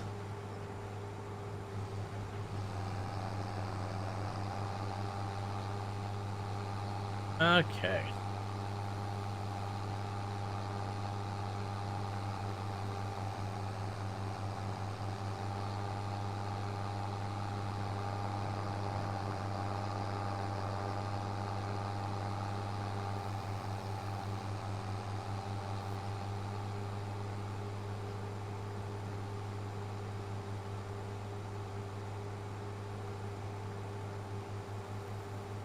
Just the long trek across here.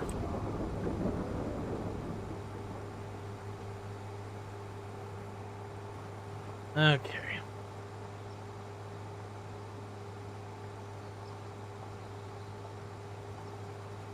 I gotta remember what the sugar beets around that tractor harvester.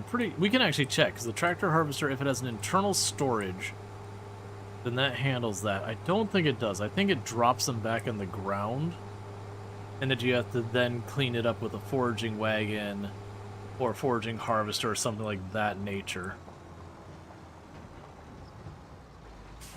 So we can check that. Yeah, so if you go to you, that's the header. So you do have an internal storage, for what it's worth. It's not a big internal storage, but you do have an internal storage. It's about 1/3 the size of that thing. And then these ones have substantially larger.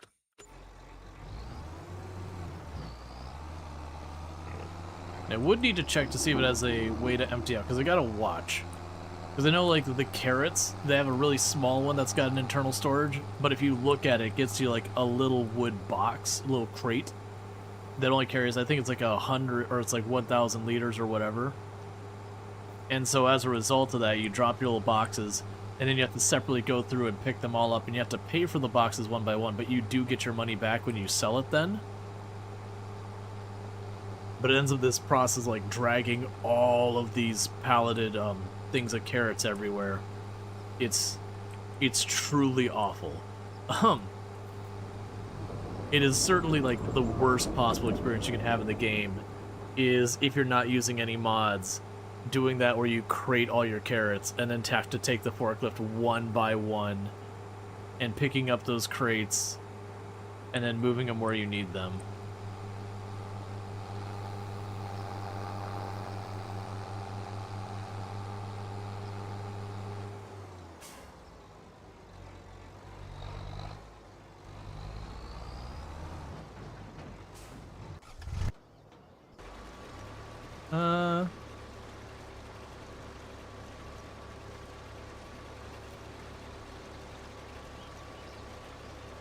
Why are you skipping a row?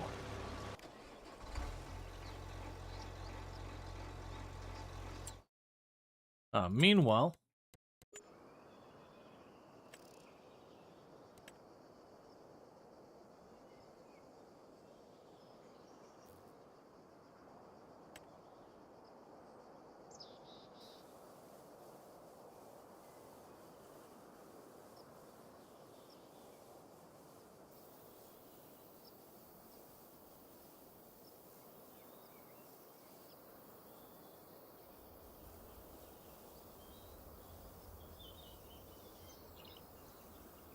let's go ahead and finish this.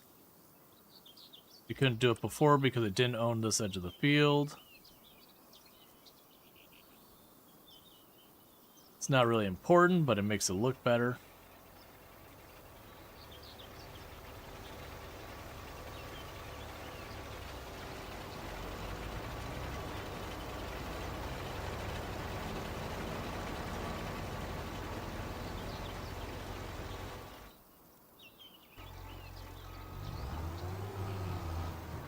Clearly it doesn't like that row? Yeah, I guess.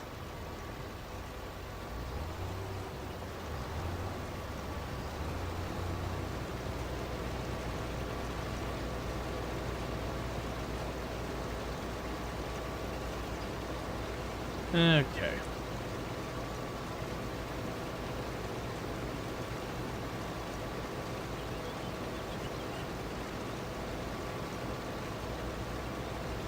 Yeah, no, it's just, for some reason it chose to skip the row and circle back. Yeah, so that looks a little bit better. For now, it looks like it's got the concrete platform on all sides of it. Uh-oh, boss here, better get that row I skipped. Yup.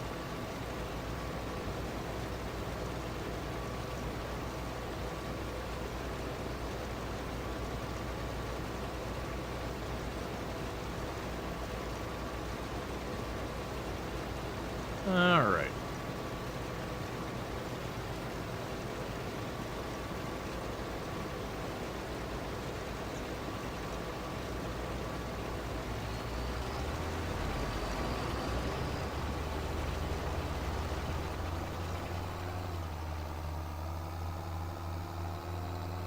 Okay. So we'll see how much this makes us in money and potato chips on their side. Yeah, we're definitely not going to make enough for the potato chip processing, or the potato processing place until we get our sugarcane.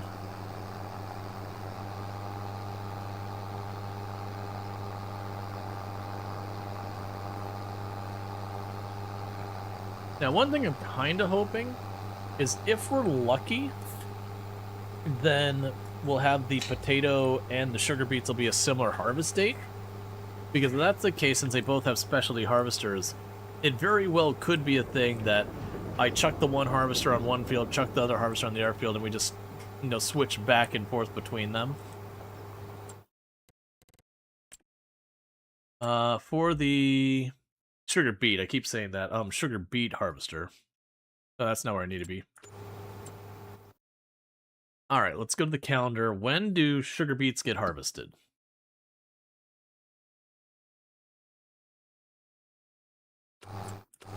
They get harvested the same time the sugar cane gets harvested. I can still work with that. That's actually probably the better of the two. So we plant them the same time we do the potatoes, but we harvest them the same time we do the sugar cane.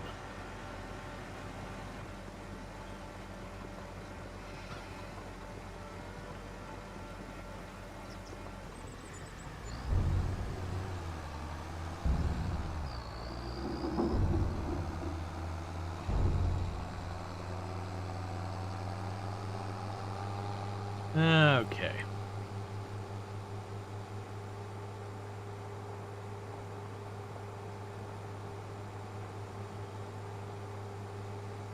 I don't know where I would put our sugar beet field, though. A good chance of sugar beet field, that could end up being this area to the right here. So, that tile is about halfway across that longer field. And then the closer field. We'd get rid of that trailer. And it'd probably make the field cover up most of that area as one big field. Because that'd put it near the sugar mills we already have. We can put it down there.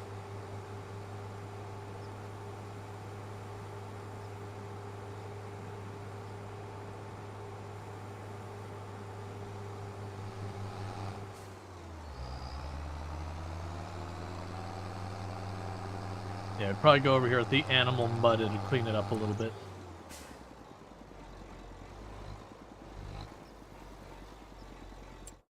And do that real quick.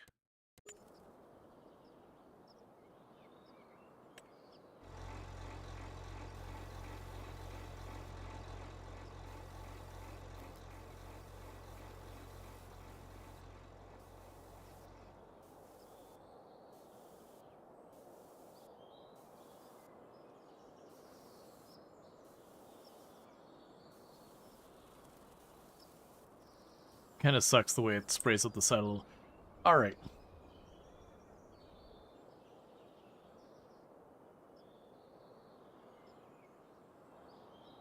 I knew there was one of these grasses we ended up messing with.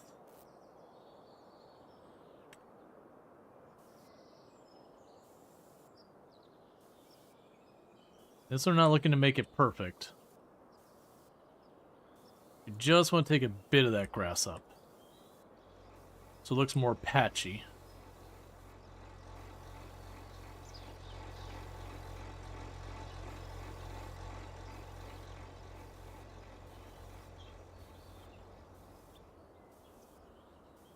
Let's make it look a little bit more patchy. Again, it should look like the tractors have gone over it a bunch of times.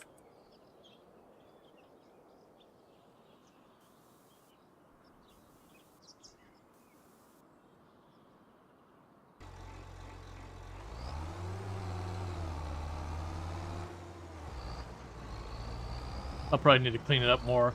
And also hide it once we start putting some light posts nearby. If we decide to put like a fence or anything along this at any point, that'd also be another thing.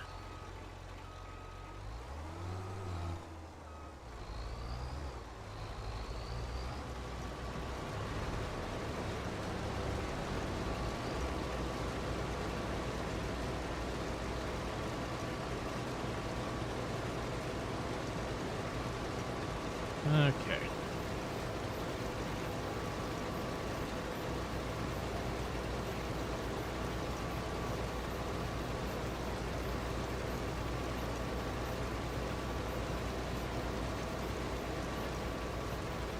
Alright, well the good news is we're well over halfway through the field now.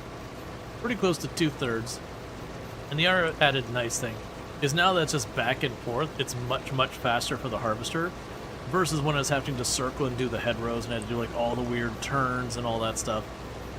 Just going back and forth in straight lines, the AI can do that really quickly. Then we don't have to think about this field again until it's time to replant the potatoes. Now, one of the big negatives is on this field I will actually have to go and cultivate it. But that can be easily one of those things that we do when I've got some other process ongoing.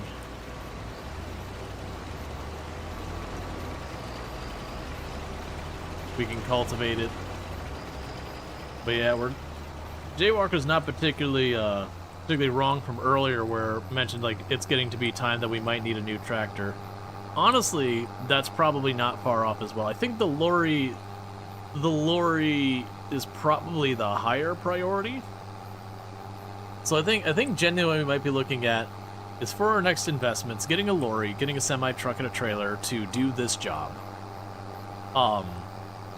Once we get that, it's probably get our sugar beet stuff. Alright, let me rephrase that.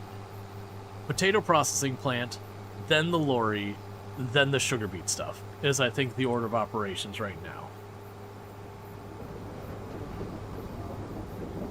Because if we don't do it that way, if we keep putting off the lorry, we're going to have pain of just the speed of which we can get things moved around is going to get more and more of a pain point.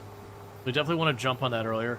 And one of the good news when you're getting the semi-trucks, you really don't need to be picky. Whatever the cheapest one you can get in, pretty much all of them have more than enough horsepower for almost everything that you might want to do with it. There's definitely some things that if you hit a steep hill could be a bit pokey, but usually it's not too bad. Mulch, 2? Right, yeah, the truck sounds like a good, although not sure on the price.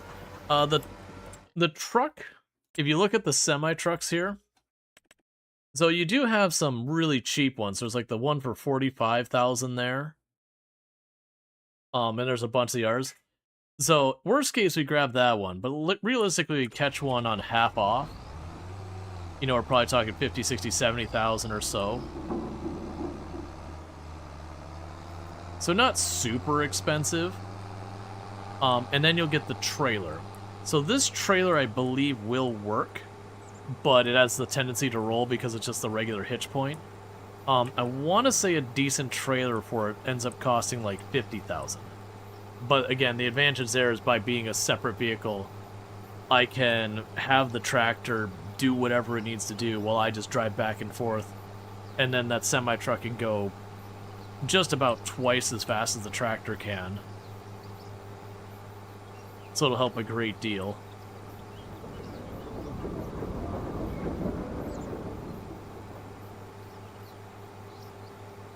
Yeah, if I can snag one secondhand, that makes sense. You know, do what I gotta do. But a secondhand one would be pretty good.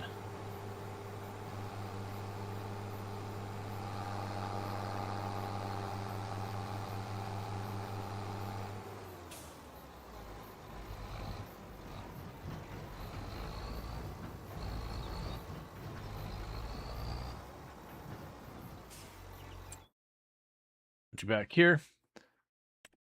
And we got stuff for all these other things, but yeah, the other reason I'm putting in that order is to get the sugar beets.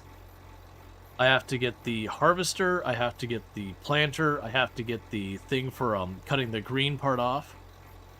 And what I wanted to double check is we had checked to make sure it had internal storage, and then I thought it's like, but does it have a way to empty, like how does it go about its thing? So if we look at you,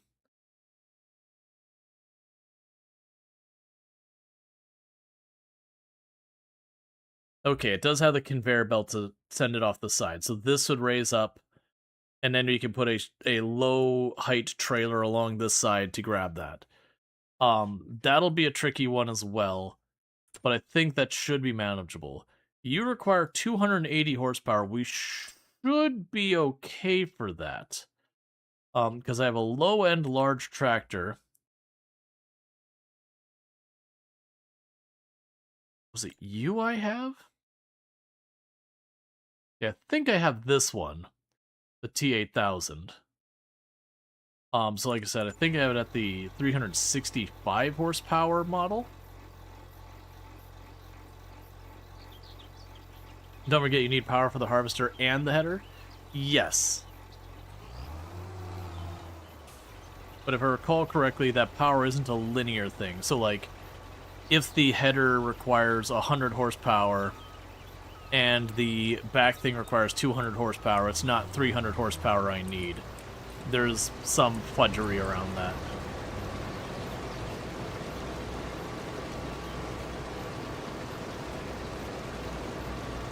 So usually I mostly care, do I have a bit of margin of error between whatever the higher horsepower piece is.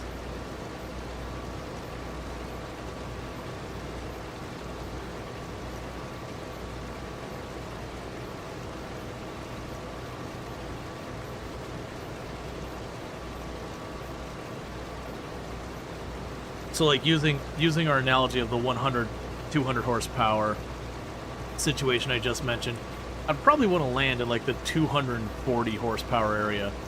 But that's mostly so if I'm going uphill with the 200 horsepower thing, you know, it doesn't do the thing where it slowly crawls, where it's operating but not well. Because if you're like, and that can be like if just the back, like you don't have a front, just the back is a 200 horsepower, I'm at exactly 200 horsepower. You hit a hill or anything like that, and it'll struggle a lot with it. We've actually been running into that. The Cedar I have, I've got a margin of like 35 horsepower more than it requires or something like that. And then despite that, when we get to the hill on my canola field. You can see from back here that canola field has a slant to it, going up towards the rice field. When I'm going from that bottom edge straight up, it struggles with that plant, or the cedar a little bit. Which when that happens, the trick is, instead of going, you know, right now where we're going east-west this way, I would be going north-south this way, because the hill's not as steep, so I won't have as much of a problem. That said, you are correct that I do need to check what the requirement is.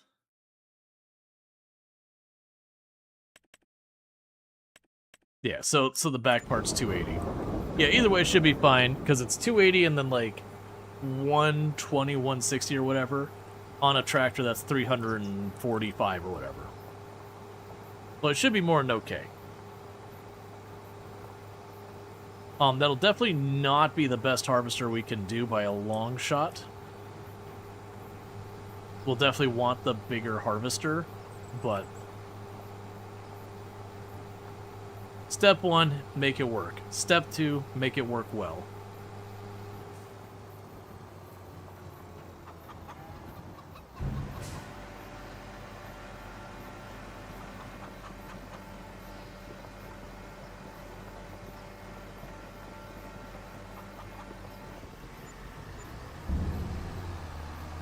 Okay, 6,500.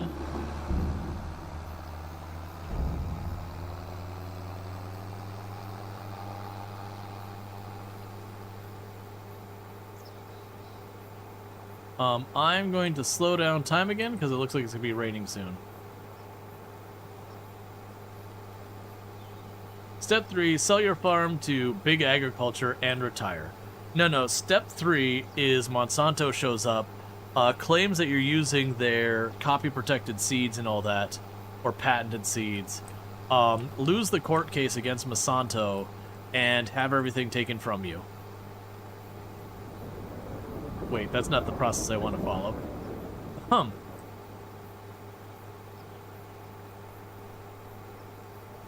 Those are 2025 seeds. Straight to jail. Yep.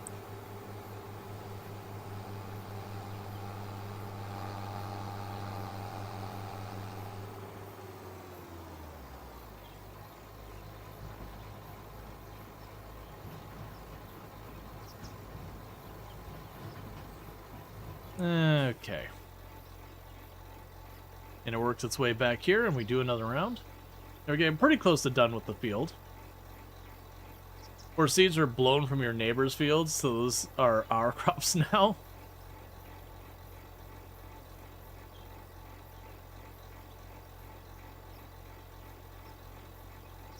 The potato harvester is such a weird machine, because you have like what feels like the actual truck, and then just this arm that goes like all the way forward.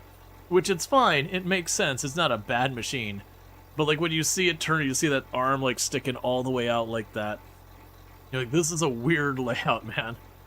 And I get it. By having it where it can fold back and all that, it makes it way less space costly and everything for wherever you park it. Versus if you got a park there, it's got this giant arm sticking out. It'd be really easy for you to, like, you know, as you're moving stuff around, clip it, or, you know, sit out, get bumped into stuff, just taking up way too much space. Same with, like, where you've got, like, the ramp out here. There's a reason they have those fold away. You're gonna have those big things sticking out here to drive by in your tractor and just smash the top of your tractor into it.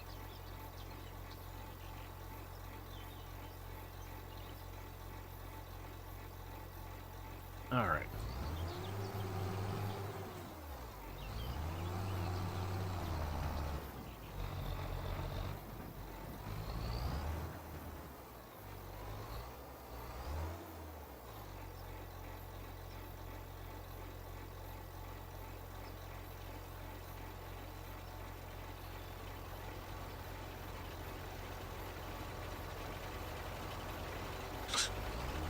I was like, you got a week worth of space to turn around in there. Why would you come this far out?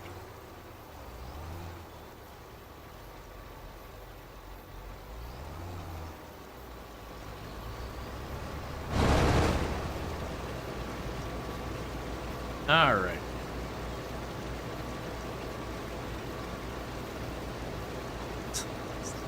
I keep thinking it's like, yep, next we're doing sugar beets. On the plus side, there's not much worse to draw. The only crops we have that are genuinely awful to deal with left are the carrots in that. I guess the onions are pretty bad too. At least that's a new crop to deal with.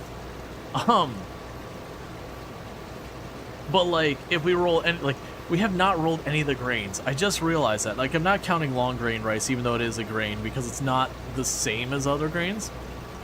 But we like there's oats, there's barley, there's wheat, there's sorghum. We didn't get any of those grains at all yet. Even though those account for like 6 of the different plants you can roll, so they have like a fairly large subset of everything you can potentially have pop up.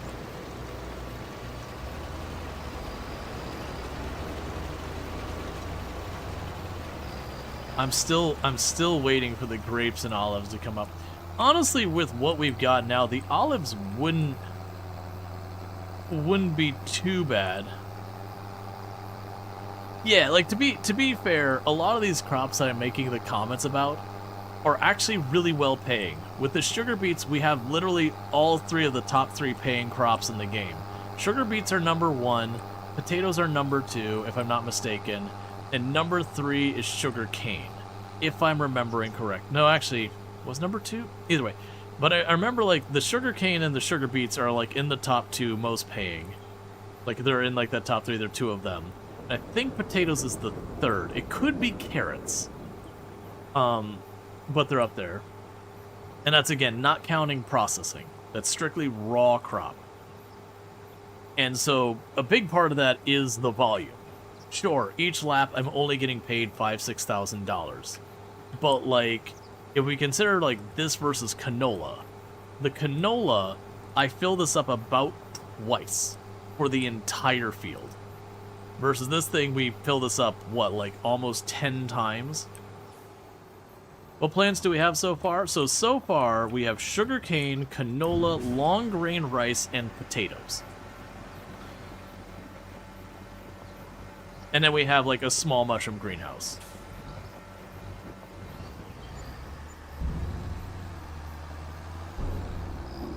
Oh, you mean factories? I have 2 sugar mills, and I have an oil factory. Or an oil mill. So we're turning our sugar cane into sugar, and then the canola and the rice are being turned into oil. And then we are saving up right now for the potato processing plant, which will be turning our potatoes into potato chips. Which will also use the oil. And to give you an idea, we're making somewhere in the ballpark around 160,000 worth of sugar. There is rice oil. There is rice oil. There is rice oil and canola oil. We're making both. And yes, I can use both for making the potato chips. Sugar, chips, everything the buyer needs. I made the joke already. We're a health foods company where we produce potato chips and sugar.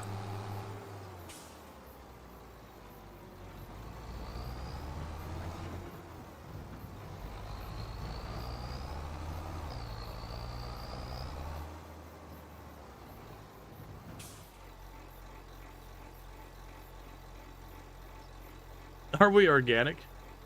Potato byproducts? Yep. I mean, that's getting into, like, the completely, like, bankrupt marketing term that's organic. That, like, you can be organic and still use pesticides. You can still be organic and use, like, all sorts of other nonsense with your food, like chemical fertilizers and all that kind of stuff. Like, organic as a marketing term doesn't mean anything. You know, anything that is a plant or animal is organic. There are places with stricter rules around some of that stuff, but in the US it's a term that means a hair over literally nothing. So yeah, we could slap an organic label on there.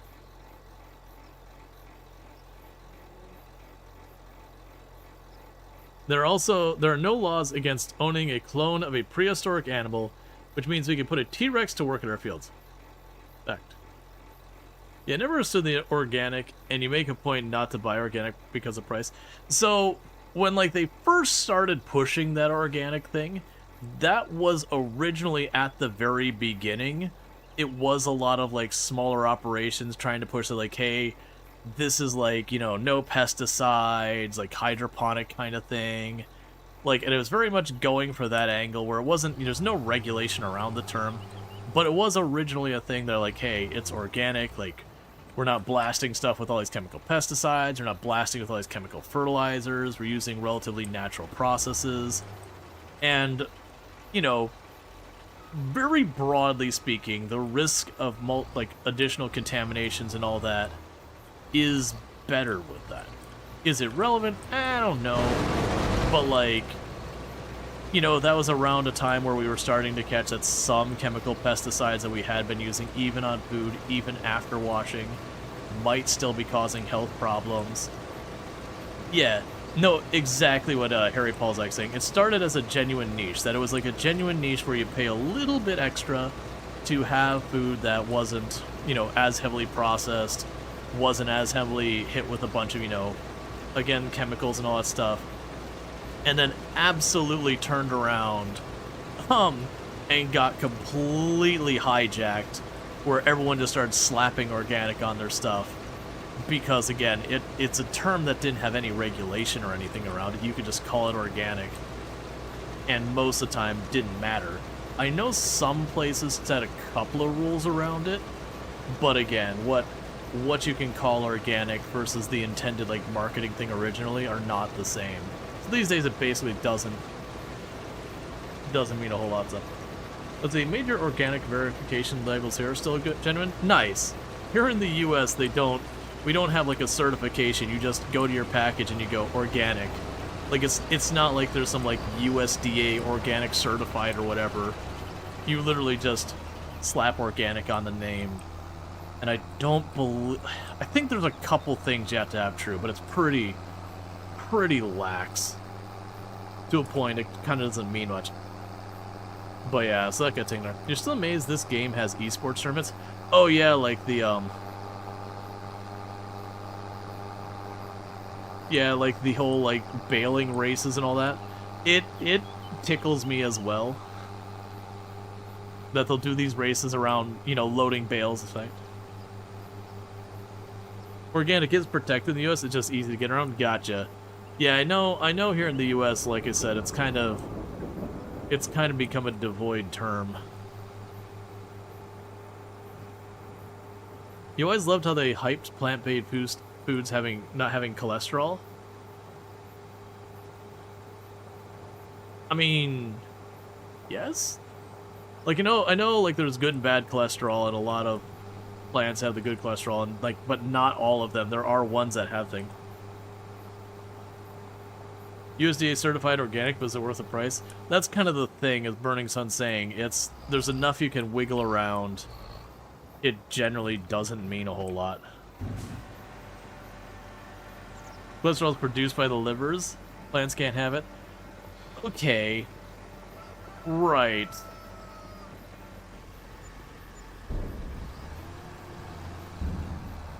Yeah, no, I get what you're saying there. Yeah, no, that's,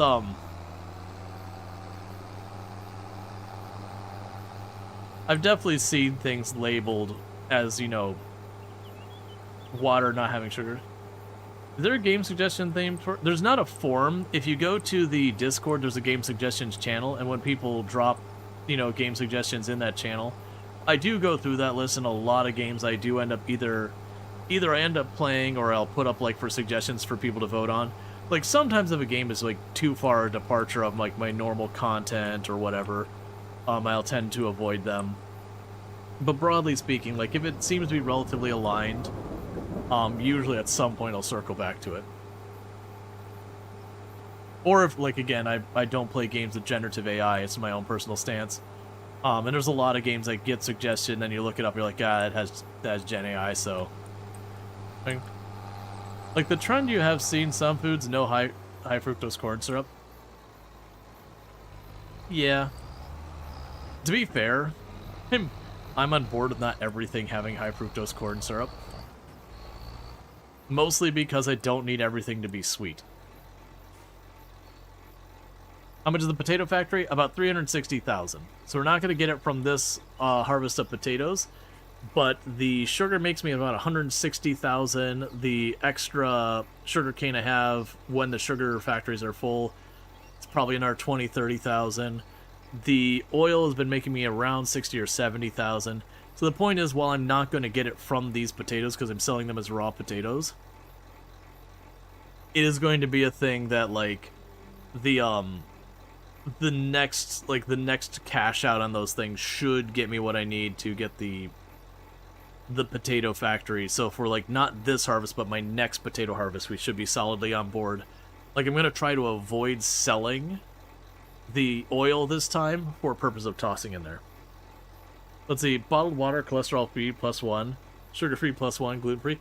Yeah, no, I know. So like if you see stuff that's specifically labeled like it's the health version or whatever, yeah, they'll jack up the price on that. Or the all natural, there is a lot of times you'll see the price jacked up on those things.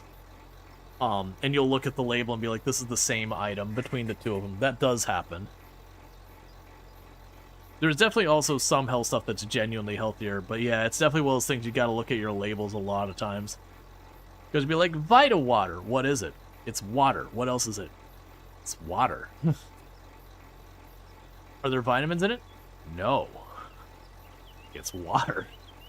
And there are waters that are like, yeah, this has added calcium, or yeah, this has added whatever. You know, and sure, that could be a thing.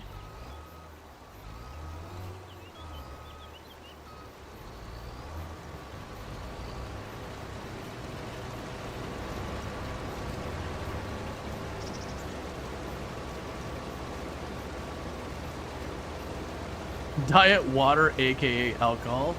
I mean, not really, because your body tends to process alcohol into sugars, if I remember correctly.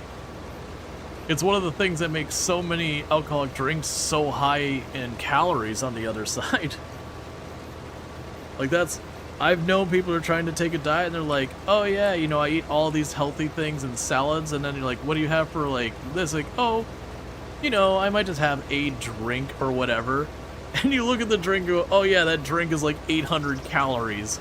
Because it's like 3 different kinds of liquor mixed in with soda. You're like, oh, I'm just choosing to drink all my calories instead of eat them. Whoops.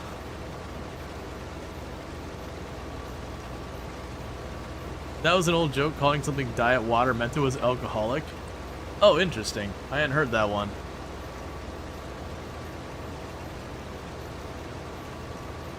Rather the opposite, some sugars can be alcohols. Well, it was, if I remember correctly, let's see, no, your body doesn't process alcohol into sugar. Drinking whiskey with no mixer has 0 impact on your blood sugar.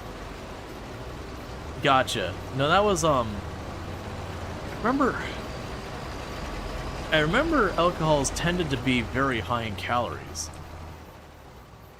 Your alcoholic beverages, your liquors, and all that. And I thought it was how your body processed it. Yeah, no, I got you there. Like, I mean, I understand. You're saying, yes, if it created sugar, it'd be a whole big problem. You gotta remember.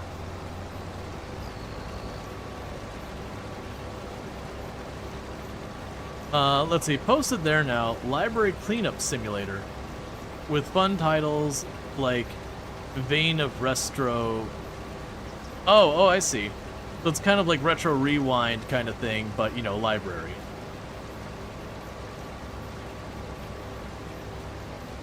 Let's see, farmers, truckers, and pilots are willing to play games that are basically their own job after getting off work, actual job. You feel are happier in life? Right. Well, the thing to keep in mind is when you're comparing a game like Farm Sim versus like actual farming. A game like Farm Sim is hey, that job farming, what if we took about all the parts that weren't fun? You know, where you have to sit there and document and do all your paperwork around every single step of the entire process. Or where you have to wake up at the ass crack of dawn and do all the work around everything bright and early first thing in the morning. or where you do all the work and then your spine hurts. Or, you know, you have to do it out there getting all gross and sweltering, and the smells and the fluids and everything else if you're dealing with animals, and all of the other grossness that comes with it, and the high risk of serious injury that comes from a lot of stuff. Thorlar and some folks were streaming it recently, released on the 30th. Gotcha. No, I hadn't heard about that. Thank you for putting down the suggestion. I'll check it after stream, because it sounds like something I'd be interested in. But yeah, so it's basically taking the job and doing the fun part, which is driving the big old tractor and making things happen, and doing that fun without all, like, that, or, like, the mundane thing of just going around the outside edge of your field and checking on all your, you know, checking on all your fences, and then when one's not in the right place, going out and tearing it out and putting new fence posts in and smashing it in and getting that all sorted. Let's see, rum, for example, should process as a sugar, as it's sugar-based, but can't confirm as you don't drink rum. You can only confirm that Scotch-based whiskey doesn't break down into sugar. You think some bourbon whiskey will break down into sugar? Jim Beam, for example, you believe is sugar-based. Interesting. Yeah, all your Googling shows alcohol does contain... Right, that part I know for a fact is, like, most alcoholic drinks are very high in calories. I was under the impression that's because it broke down into sugars, but I am being corrected on that, which is fair.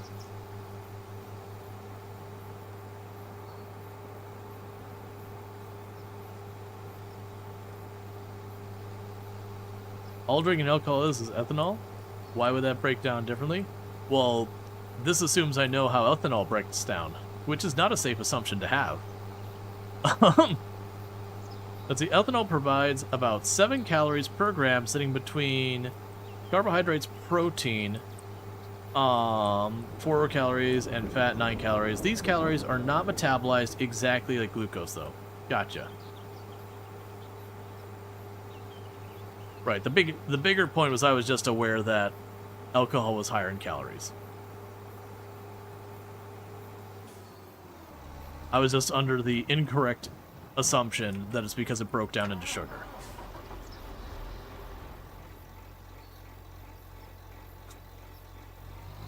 Okay. Speaking of alcohol, there was a plane powered by vodka. I mean, I believe it. Take our 2% of a trailer, i.e. 734 liters of potatoes, and sell it for like $1.50. It'll actually be like $200-something, but still.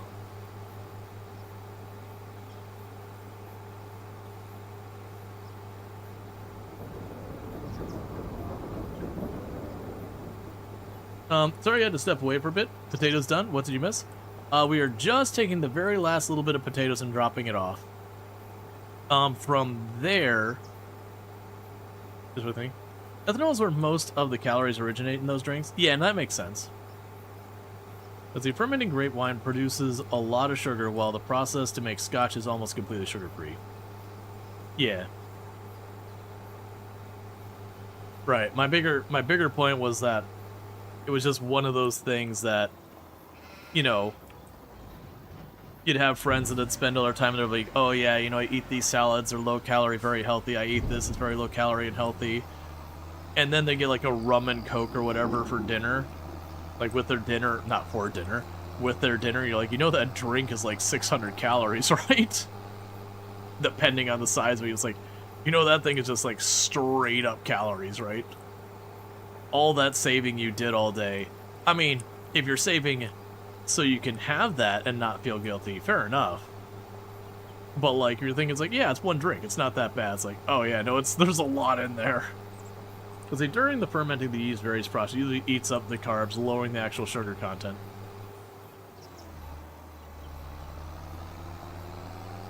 Okay, so we've got the potatoes all harvested.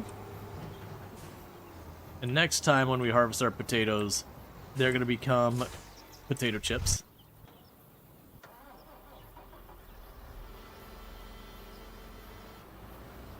So fold you up. And honestly, for right now, I'll probably just park you right over here.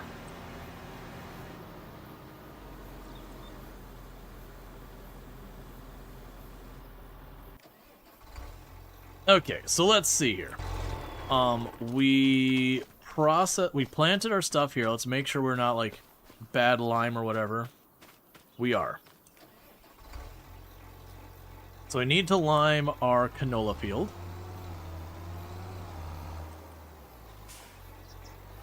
And then next month, we harvest our long grain rice.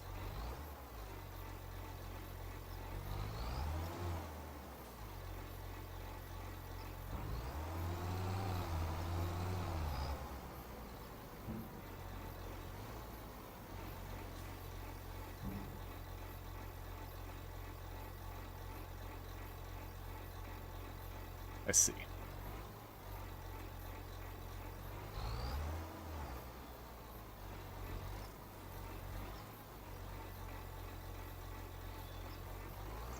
I was hoping to get far enough away because it is a container of lime right there.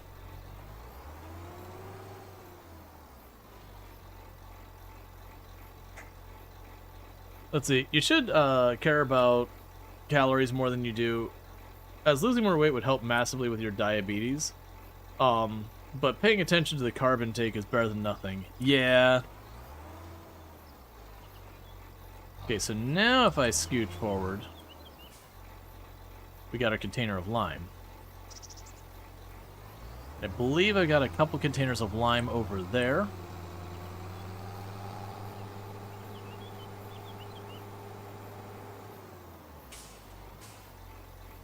Well, that fills up.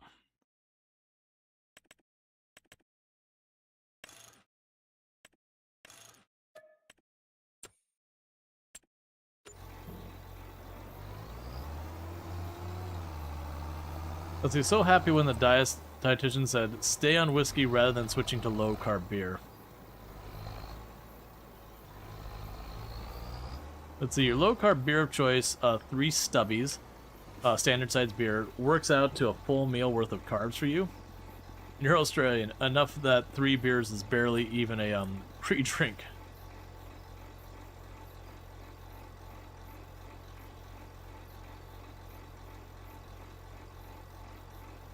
Remember, your body still burns calories. What I say, like, right, but when you're looking at like the estimates for calories and what you should be eating and all that, that is factoring that in.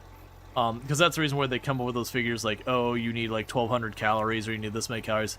That's factoring in just like your body continuing to function will burn X number of calories, and then whatever you do in addition to that kind of stuff as well. It is also a thing, like, very genuinely, the larger you are as a person, your body does tend to burn more calories to sustain itself. It's just with how calorie-rich food is these days, like, just what we can produce, you can completely overwhelm whatever your body is able to process. Which is why you do have to be, like, you don't have to be mindful in, like, complete and utter calorie counting most of the time. Like, you don't have to be anything like that far up. But, you know, if you're slamming down a gallon of ice cream a night, well, you're probably very happy with it. You know, your waistline's probably not.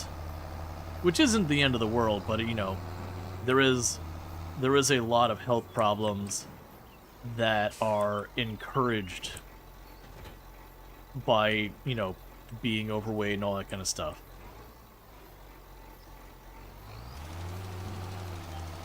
So it's a thing that, like, you always gotta be careful. Let's see, your basal metabolic rate varies. The whole 2,000 calories a day thing is wrong for most people. Correct. Correct, Des.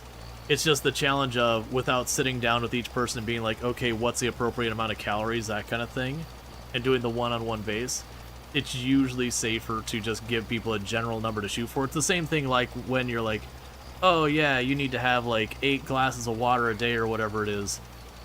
There's a lot of your food does contain a lot of water in it. And then the risk of overhydration, while it is genuinely dangerous, is way, way, way lower than dehydration. So broadly speaking, over-recommending water is a relatively safe thing to do, to that degree at least, versus someone, you know, going with not enough water. But yeah, no, same thing, the same thing with like calories.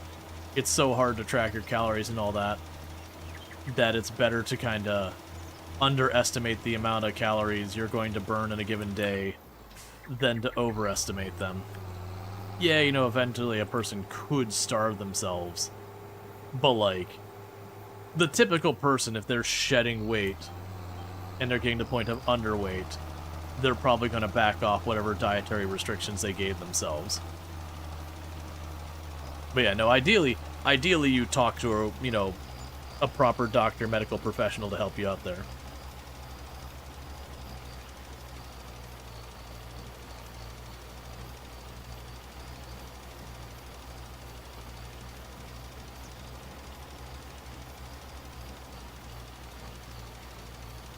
There's always a price to pay and a price to pay, yep.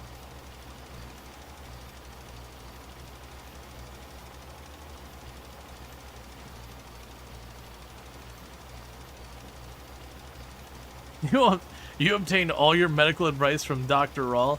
I am not a doctor. I do not have any medical background. I obviously have like the passing interest in trying to keep myself healthy and then sift through whatever stuff happens. But like usually always the answer at the end of the day, if you want proper medical advice, I'll give you some proper medical advice. Seek medical advice from a proper professional. That's your proper medical advice. You're welcome. Just like, if you want proper legal advice, I'll give you some proper legal advice. Go talk to an actual lawyer. You want proper financial advice? I'll give you some S-tier financial advice. Talk to a financial advisor.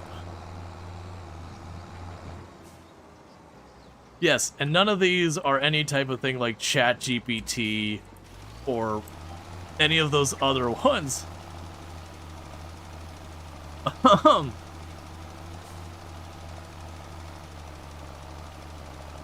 That's like, honestly to me, that's kind of one of the scariest things you're hearing about with like people using ChatGPT for stuff. Is, you know, the people going and turning to ChatGPT for medical advice because they can't afford to go to an actual doctor and all that. And you're like, this is the same thing that's like, hey man, you can totes eat a fistful of glue, it's cool. Epoxy? Yeah, that's probably fine. And you're like, no, don't do that. Really don't do that.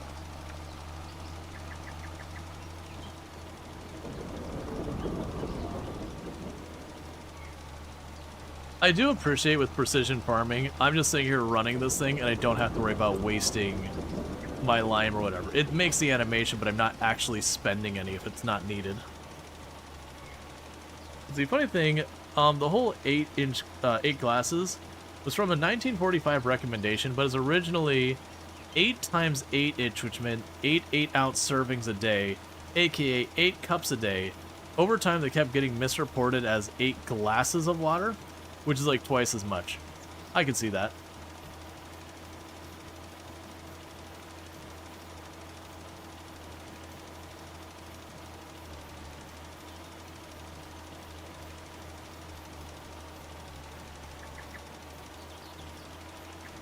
But yeah, and there's like a lot of those like random numbers like, oh yeah, you know, eat this many calories, do this many things. It's one of the big problems we have is a lot of the times when those studies do come out, they're not considering usually a wide range of body types or, you know, different demographics, you know, like gender or whatever.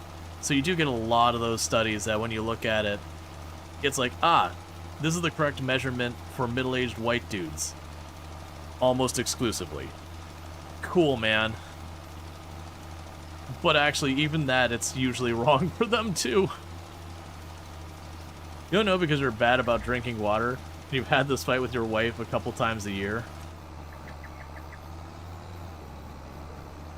I mean, the point is, however much water you drink, unless you're having problems, you probably should be drinking more water. But also, a lot of those figures you hear, you know, are not tailored for whatever. On the other hand, sometimes it can actually be more. Like here in Florida, if you're outside any frequency, you end up needing more than the 8 cups of water because you're sweating buckets.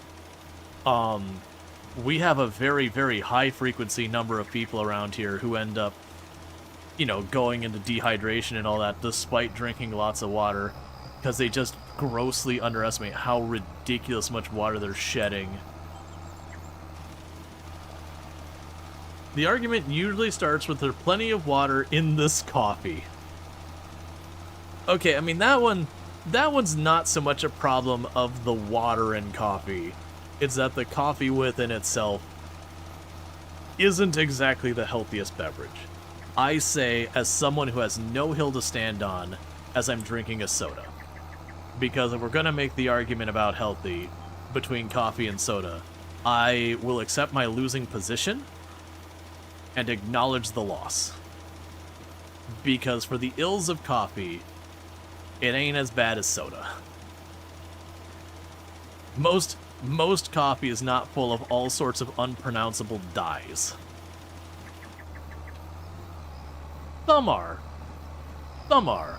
Most are not.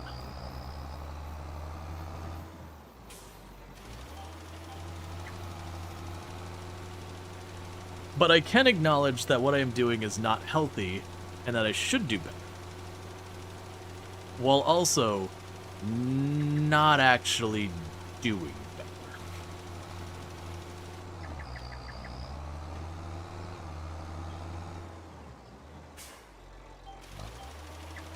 Black coffee isn't personally bad for you until you add tons of sugar, fats, and oils. Yeah, that I'd have to look into. I remember very broadly speaking that like a little coffee is not a problem. But it was that a lot of coffee can be. Oh yeah, I'm sorry. Azrael's another fantastic content creator, and if you like Farm Sim, it is one of the games that Azrael plays. Also does a lot of other simulation games, all that good stuff. Dog things. What was running around there away from the tractor? Boar. Big ol' wild pig. They did add that with the last pack. That basically what they do is they will mess with your crops and reduce your yield.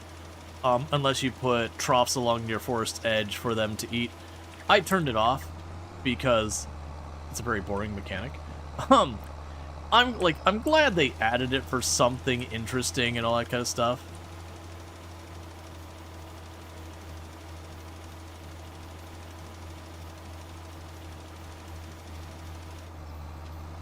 But it is one of those things that in like practice, like what do I gain? Nothing. Sugarcane is September. I'm pretty sure it's September. Yeah, no, I know you've been pretty unhappy with the last couple of updates, Azrael. I still very much like the game and all that, but you know, if you're not enjoying it, you're not enjoying it. Not much more to say with that.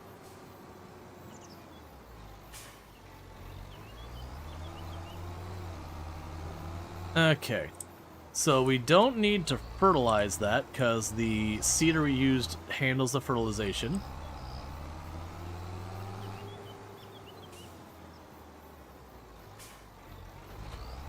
We do need to repair our tractor and gas it up.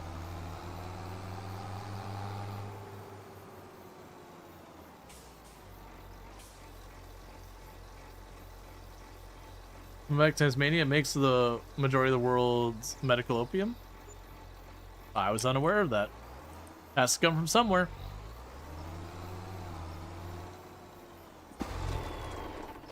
Okay. And we gassed it up. We got that. Alright. But yeah, so if we look at the sugarcane, that's actually... Sorry, that's not September, that's October. September is our long grain rice. But that should take care of that. Let's run over and just double check it. You understand, but you don't want people expecting Farm Sim when you're actively avoiding it right now. Yeah, no, I apologize. Like, that's just... Yep. Gotcha. But plays simulation game. That's the important bit. Has played Farm Sim, but is, you know, playing a bunch of other simulation game. Alright. So I think we're good. That's not right for harvest. The long grain rice is next in-game month, so let's run on down the hill. Before we start our next crop, can we upgrade all vehicles? There's not many vehicles I could upgrade where it's really going to make a significant difference.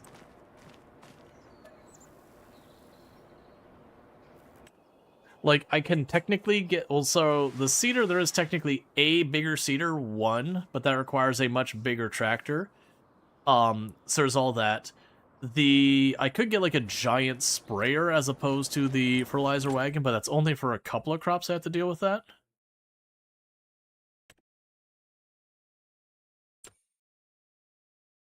I could do the sugar beets. How wide are you? 9 meters? Yeah, but I don't need, like, getting a bigger tractor doesn't do anything for me right now. Like, it won't make things faster. There'll be a whole lot of money, and I still go the same speed. Alright, so we got the planter. So the planter with direct drilling, we're talking in, like, the 200,000s, unless I get the giant monstrosity. Yeah, so that's 360. That's kind of on the limit, like, on the edge of what my tractor can handle.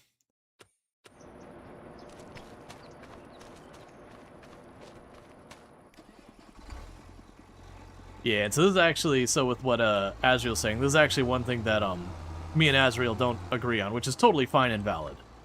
I actually don't particularly find that...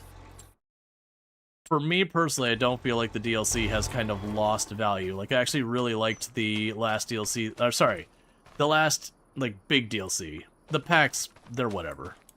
Like, I don't feel like they're bad value, but it's always been just like, hey, do you like that tractor? You can get that one. Do you like Ford? Get the Ford thing. That never mattered to me one way or the other. But, like, I like the Highlands map. I think the Highlands map is great. It does have some issue. Like, before you jump on that, it does have some issues where some of the production lines don't make a lot of sense that are there. But, I really like the map. And on top of that, I do like the fishing mechanic. It's not anything amazing. Like, it's not going to change the way, but, like, actually, very low-key, I enjoy the fishing mechanic. But again, this is, again, where me and Azriel don't agree on it, which is totally fair and valid. We don't have to agree. We're still hanging here. All that stuff's good. But, you know, there's always a difference on what people feel like is or isn't worth it. It's the reason why when people are like, is this worth it? I usually will not give an actual answer. I'll usually go with something like, I don't regret spending the money if it's a game I bought. Or I would be okay spending the amount of money for it. Yada yada. Which, for the record, a lot of the DLC I do end up buying even though I can get them from Giants. But it's the not Steam version. It's their own standalone.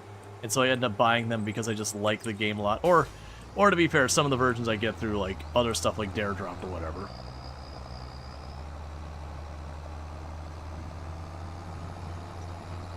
But yeah. Just the same, there's plenty of games that I go, I don't think that's worth it. That others would disagree with me wholeheartedly. Like, every single, like, FIFA game that has been made just about forever, I would be like, I don't think it's worth it. Almost all the Call of Duty and Battlefield's games since, like, the ones way back. Like, some of the earlier ones I disagree whether or not it's worth it. But, like, all the ones that have come in, like, the last 10 years, nah, for me, it's not worth it at all. But again, there are people who absolutely love those games. And cool. And then people have also, like, when we talk about DLC, you have, like, Stellaris, and people be like, oh, none of it's worth it. Like, it's just overpriced. I'm like, I don't know. I don't necessarily agree with that. But meanwhile, then you got, like, The Sims 4, and all, like, the couch and costume and whatever BS packs. I don't see those as worth it at all. Like, the people who drop $20 for a couple of fancy-looking couches in The Sims 4, I don't understand. If you think about it, we're going to be due to Farm Sim 27 soon. If you look at that track record, so you can buy the same features, again for the 6th time, well, the thing you've got to keep in mind with the pricing, we actually had the conversation about licensing earlier, it is a thing that plagues a lot of simulation as a genre. That simulation as a genre, you do pay an overhead because of licensing. And that's because people really want to drive a John Deere, or a New Holland, or a Fendt, or if you want to go outside of Farm Sim, you know, they want to drive a Ferrari, or a Dodge Viper, or a Lamborghini. And to get those proper names in there, there's going to be overhead. And that is the whole thing that you just kind of have to worry about. And it is the nature of simulation games. People don't just want to drive a tractor. They want to drive a specific tractor. I personally don't care. They could call it a John Green tractor and an Old Holland, and I would be totally fine with it all the way. Wouldn't care at all. I'm just going to look at like what's its horsepower, what's its top speed, what are the features, and give a thumbs up and roll with it. But unfortunately, because there is a decent size of the market share who do actually care, which is totally fine and valid, that they do actually care about the specific makes and models and all that, we do pay an overhead for it. That is the unfortunate reality. Like I said, that expands into almost all the simulation where there's things.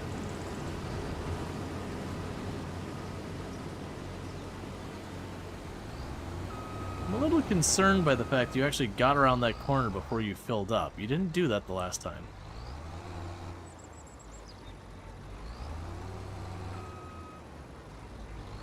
What is basic business model? Well, yeah, so that's kind of the thing with the Paradox model. And this is, you know, Paradox generally they'll come out with a game and they do go and have like the thing where they keep adding DLC to it more and more and more. And they keep developing games for pretty much indefinitely until people stop buying the DLC on any real level. So that's where you look at a game like Stellaris. Realistically, how many 4X strategy games have come out and vanished in the time that Stellaris has been continuing to get DLC? Tons. Yet we still get updates to the Stellaris. And yeah, they do have the problem where you look at Stellaris now and you go to buy it new and go, okay, well I want the DLC. And you see that like $200 something and go, what the? Which is completely a reasonable response to have to that. And that is something I will hold against the devs at Paradox. Like, okay, I understand that your business model is you keep funding the farther development through your DLC, and I think that's fair and valid. I'd actually back you up on that. But there's definitely a point when you got a big enough backlog of DLC, they're like, nah man, you gotta bundle these and discount these older DLC at some point. Like proper discount. Like, once the DLC is like 2, 3, 4 years old, you bundle all that crap together and you give it at like an extreme reduced price. Now granted, the business incentive isn't there, but it is a thing that I feel like really pushes away net new customers. Because they see that and go, oh, to get all the DLC, I gotta put myself $200-300 underwater. To hell with this, I'm out. So I will hold that against Paradox. But like the whole, we'll just keep developing the game, you know, pretty much indefinitely, but we keep adding, you know, whatever DLC. I think that's reasonable. Sims was like that for you? Right, The Sims has the same problem in that they keep adding more and more DLC, and that itself is fine or whatever. But it is one of those things that, like, once a certain amount of time's gone by, it feels like, alright, you need to go back and start massively discounting these older DLC so that the person who, like, they're gonna boot it up for the first time, they don't go, oh, I'd like to get the DLC for this game. How much does it cost to get it all? Oh, $1,000? Never mind. Back, why do you feel like we're talking about Paradox? And, like, yes, I was using that by comparison with, like, Farm Sim and all that, and like other stuff with the DLC, and like worth it / not worth it. And just think, it's totally valid for a person to look at Paradox, they see the game and they go, that crap has a bunch of DLC. That is way too much money. That's an entirely reasonable stance to have. Like, that's, to that credit, I used to play Stellaris very regularly, and when I kept up with the DLC, I didn't mind buying the next DLC to keep playing. But I've fallen behind on the DLC now because I was playing other games, and so when I get the temptation to be like, oh, maybe I'll boot up Stellaris, and then I see like I'm $100-200 behind in DLC, I'm like, you know what? Maybe I won't boot up Stellaris, and I do something else. Yeah, Sims is worse because all the content you already paid for in Sim 3 to purchase again in Sims 4. Yeah, which like for where, you know, like, people were comparing with Farm Sim. It's like you can buy all that stuff again. One thing that most of the time I'll give credit for the devs with Farm Sim is whatever was in their past game, all the separate DLC, that gets bundled in the new game. It's very, very rare they ever cut stuff. Now, it is a thing that when you get to the new version, you might have vehicles missing. You might have maps missing at the beginning because they do try and keep the download size smaller. But they usually make those available as official mods to the game published by Giants themselves, so you can add all those tractors back in. Like if you look right now at the mod store for the mod download area for Farm Sim, you can go back and get all the old tractors from Giants that I'm aware of. You just gotta download them. But that is a thing, because if they include all of it, suddenly your game is like hundreds and hundreds and hundreds and hundreds of gig, and you're like, oh my god, I just want to farm. I don't have a terabyte to give up my hard drive. Usually the community have them mod in before Giants. So yeah, no, there's definitely a lag that happens. That is absolutely true. There is 100% a lag that happens from the release and then when the stuff actually gets added. Because you don't remember, how long have they've been offering a subscription? Just wondering if it was successful from that point of view. Oh, you mean Paradox? I think that's relatively new, like the last couple years. Like I think it's been like 3 or so years that you've been able to get a subscription for Paradox games. Yeah, you like Hearts of Iron has a subscription model now, but it gives you the game all the DLC, but you don't like that over time you end up paying more in the sub fee than you do for the purchase of all that? Yeah. You're also behind in Stars DLC, so if you get any of what I'm missing, I'll wait for sale. Yeah, that's another thing I'll definitely do. But yeah, no, that's definitely happened a couple of times where I've been like, you know what, maybe I'll boot up Stellaris. And then you're like, I don't care about like all the ones where you like add this one group, add this one thing, add this one policy. Those I could give two craps about. But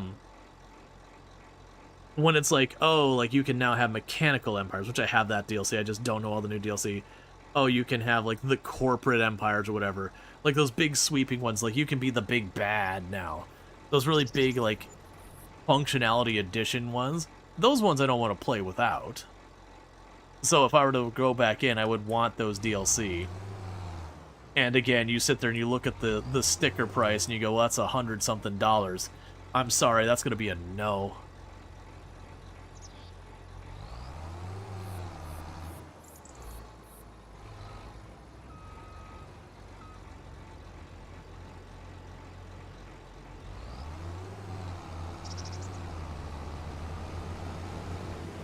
Well, I actually feel like where Alex Speed is saying, you know, subscription is just useful for people who want to try it out or people who know they'll bounce off.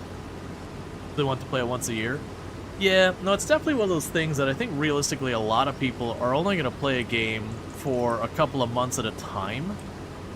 And so I could definitely see that working out really well for some people, like with Stellaris, where they might play the game for a month or two, go hard at it, and then probably, you know, be like, cool, I did the thing, and then go on to their next game.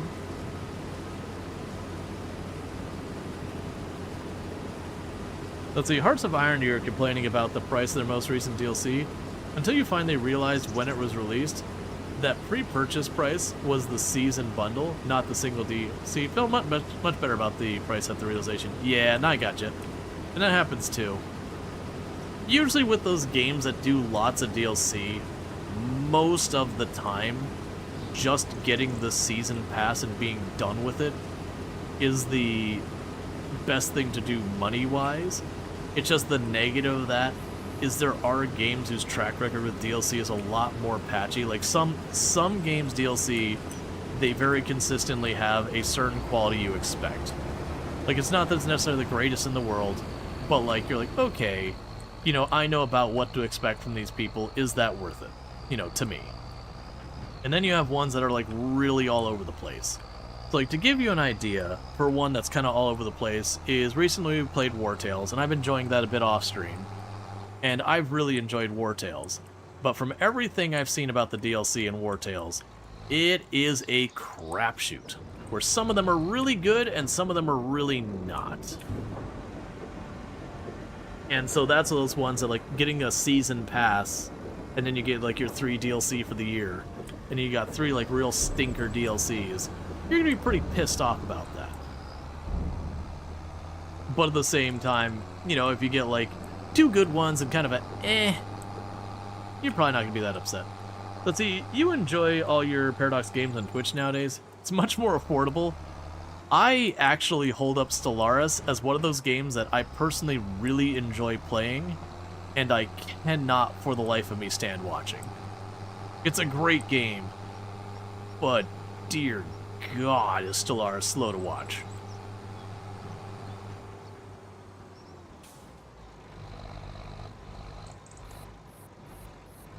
Alright, Kravik, you have a good one. Thanks for hanging out and all that good stuff.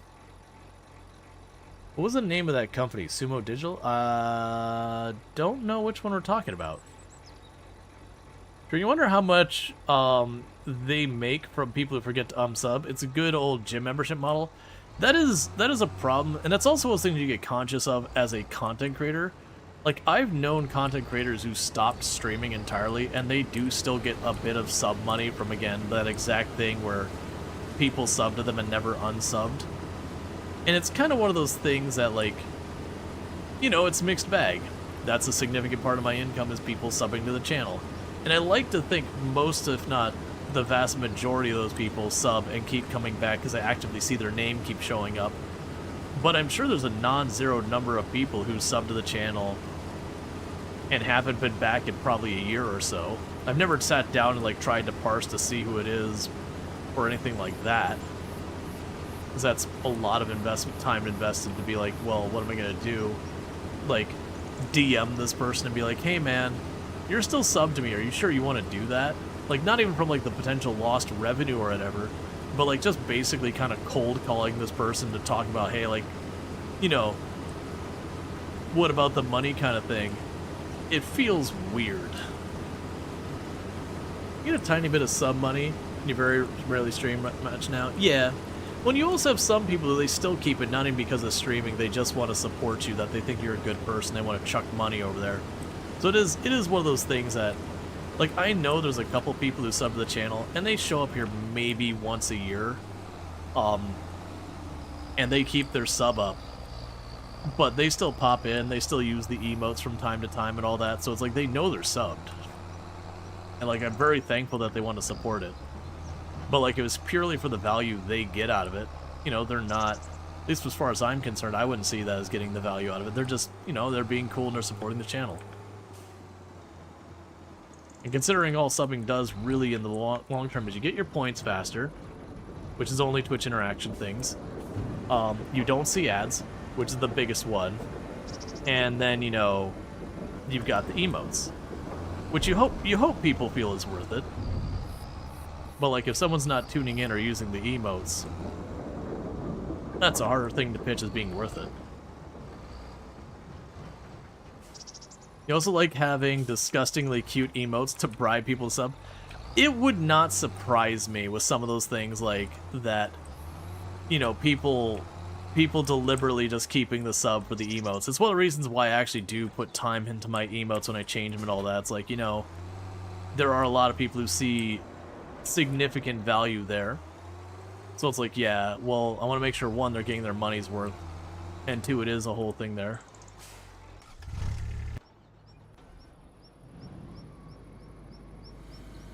Let's see, you know a streamer who kept coming back for a couple of months, then disappear for like another 3 or 4 people are still subbed? Oh yeah. And it's definitely one of those things that, like, there are people who are well aware that they are subbed to that channel and they do continue wanting to support that person, even if they're inconsistent. Like, there's definitely a content creator that I did keep a sub. I did eventually unsub, but I kept the sub for him for a long time because I know the person in question was dealing with like a really serious health thing off stream that was causing them to not be able to stream and all that. And it's like, you know, this is only costing me a couple of bucks a month. Yeah, that's probably not making a meaningful difference in their life or whatever. But, you know they didn't want to be off stream and all that. And it's kind of, you know, just... It was just throwing money their way to be supportive. Eventually, you know, when money got tighter and all that, I had to kind of do a culling of the people I was subbed to a little bit to, like, really knock it down. So, you know, as more people, I was actually spending time around keeping up with that. Okay, so September, we've got our rice handled. So next up, in the next month, we do... Double check our sales one more time because I'm paranoid. The next month, we do our sugarcane.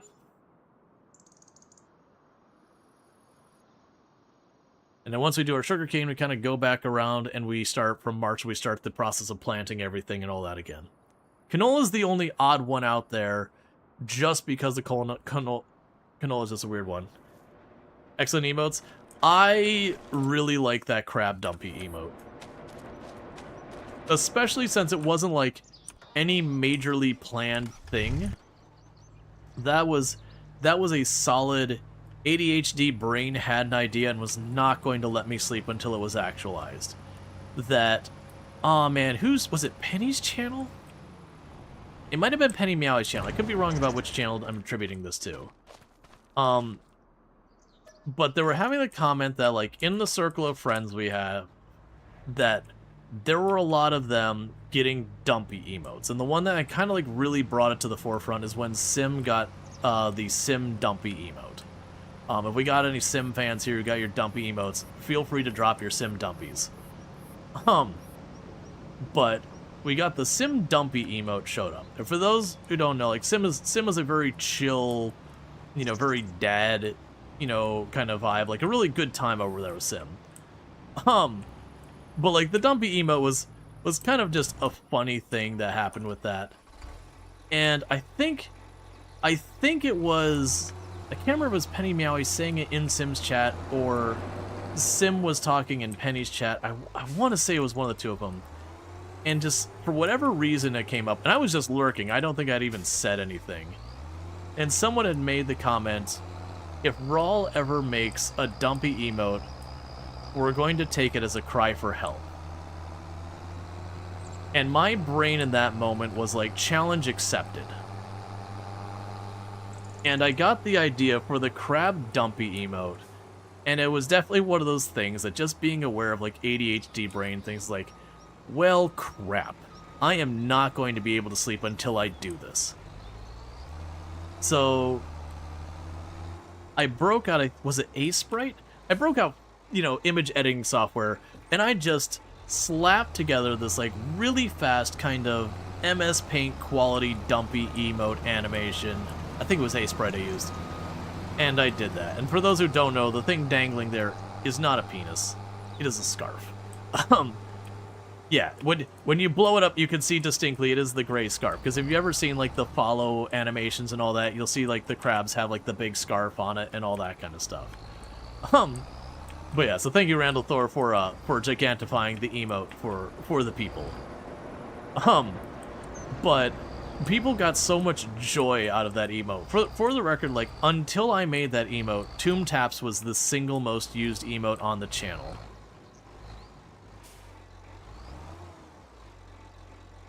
But the crab dumpy is completely taken over as like the most commonly used.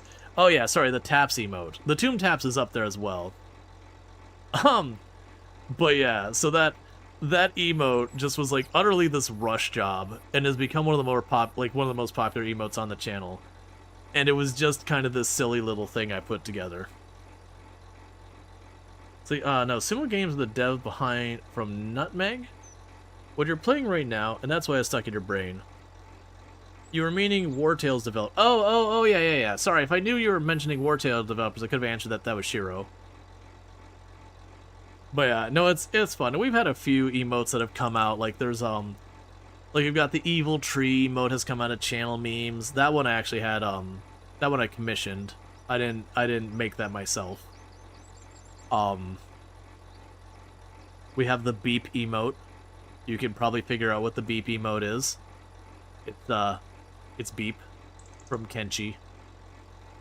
That came out of channel memes.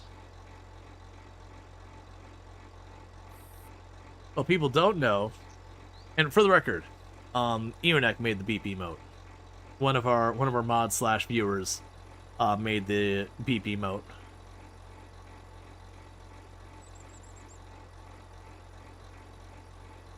Okay, sorry about that. Unix made a few of the emotes for the channel. Oh yeah, and I always forget that's a thing, that when people mention beep once in a long while, beep will slide up on the screen. I had a couple of those. Is scary active? I always forget if I have scary active or not. And for the record, scary isn't like some big terrifying jump scare thing, so don't worry about it. Yep, scary's still active. People forget scary's still there. From Doki Doki Literature Club.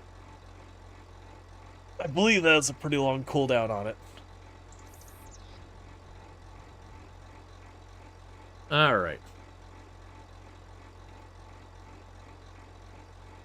I think there's a few one. I think I have one for each of the datables or whatever you want to call them from Doki. Because we did that for one Halloween a couple years ago. I did do Doki Doki Literature Club on that one. Yep.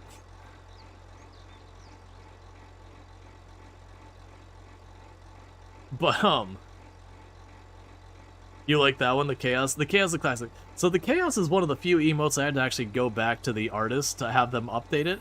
Because the first time they did it with yellow and orange flames behind it, as like, okay, we cannot see what's going on here. So like, I do actually need the color palette changed.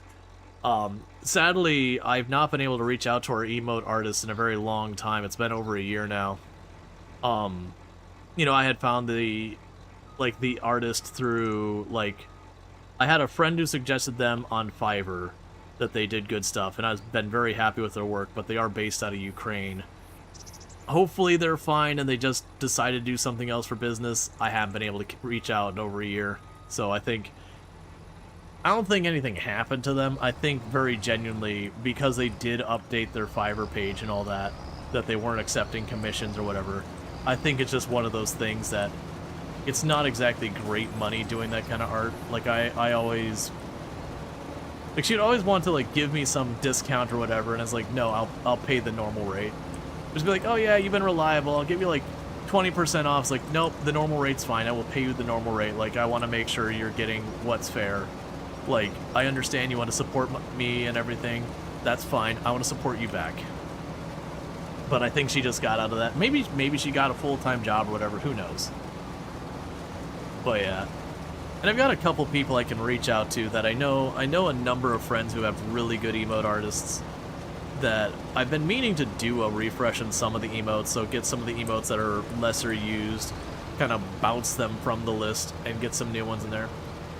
Yeah, no, I realize that, Cookie. Like, there's a bunch of people I know who know good emo artists. Like, I know Pank knows some solid people.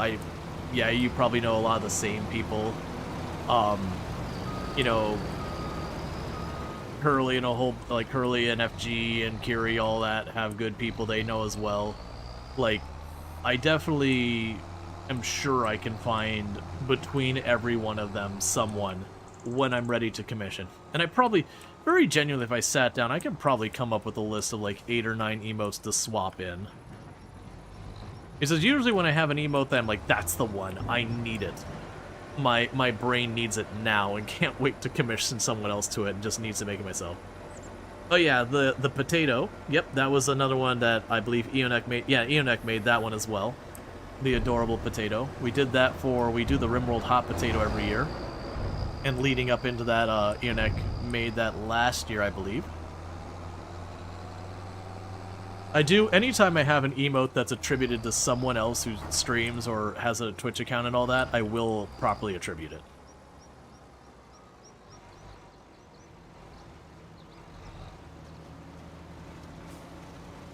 Sorry, your newer emotes, you never got to adding them to Twitch? Well, I hadn't realized you hadn't added them to Twitch.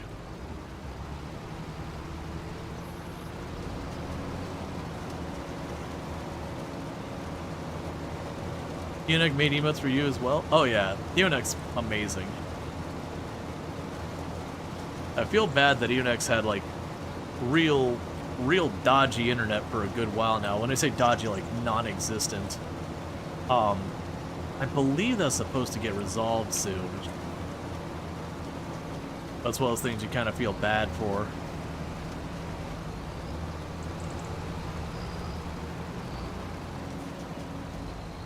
Drop this off for now. Wait till you get around. But Unix been here for an extremely long time. I mentioned it at the beginning of stream. There is something in the works that is going to be...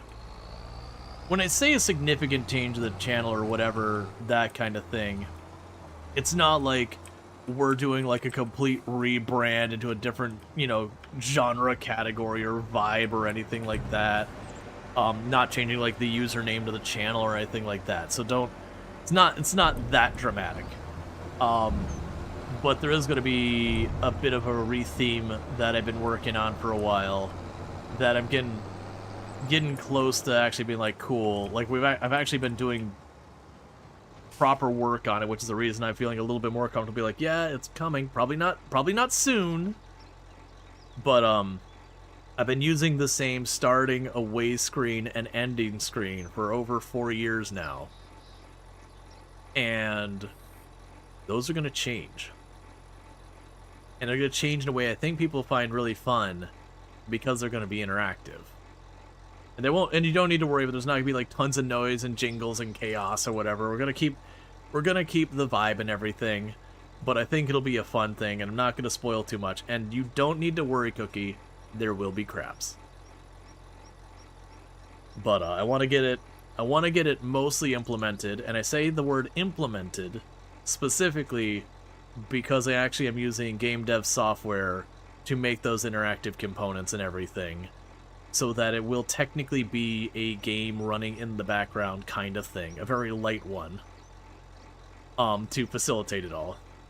Yeah, change. Well, to be fair, so, for those who don't know, in the history of this channel actually got started because of GTRP. Not because I was, like, some avid big person into GTRP. I had been wanting to practice the improv side of giving conference talks, because I gave lots and lots of conference talks before COVID really blew up. And, you know, since then I honestly have only done a couple. But it was a very, very regular occurrence, a good, 3-4 times a year I was going to different conventions giving talks on whatever technical topics and all that. And you can go and, like, in front of the mirror and be like, a variable, variable type, data type, date time has these problems that you need to be aware of. Just so you know, you shouldn't try to implement this yourself, because date time changes quite frequently. Stuff like time zones and that should not be taken as set in stone. So don't develop your own library, use someone else's, unless you're intending on that to be your main function, yada yada. You get the idea. You can do all the technical, boring garbage and practice that in the mirror. What you can't practice is someone being like, okay, but let's say I am going to use data type. How can I handle XYZ? So like a question you're not expecting. And it's not that you don't know about it or whatever, but being able to kind of roll with what's happening and all that kind of stuff. And I was never really bad at that, but it's a skill that I wanted to practice, and I didn't have a means to do so. So I was like, hey, what is GTRP if not improv? A never-ending improv. Sure, I've never played this before, and I've never really done RP before. I'll do this. And I was doing that for a while, and one of the people I made friends with on the server was like, hey, I'm not going to be able to be in the city, which is word for I'm not going to be able to log into the game, but I am going to have internet access. And it was like, cool, I can try streaming it. I've never done that before, but I can do that. And part of the reason I wanted to do that was me and this other person have been talking about that the way we felt the city was very different, because we had different slices of the city that we saw. Like, I had the people I was interacting with on a regular basis, and they had their very different people, and we had entirely different interpretations of what the city was like. As like, I can share my perspective. And so I booted up stream and I just kept streaming. So in those early days, my starting and ending screen were just my character sitting on a hill looking out over like the skyline or whatever in GTA 5. And it was just, I don't remember what I had for the sound. I think it was just like a wind sound or whatever, like a very quiet wind sound or whatever. But it was just a loop of the recording of basically the character just sitting there on a hill. And I'm surprised people showed up for that GTA stuff, because back in the day, like, I wasn't doing it to be entertaining or whatever. and it certainly wasn't. Um, Not really a way to beat around the bush in that one. It was definitely not as entertaining. But it just ended up being a thing that, like, the server was only up 3-4 days a week, and the other days I'd play RimWorld and GTRP. Or, sorry, RimWorld and Project Zomboid and Hard Space Shipwrecker and whatever. And people started showing up for the other stuff. So as I burnt out on GTRP, I started doing more of the other stuff, more people started showing up.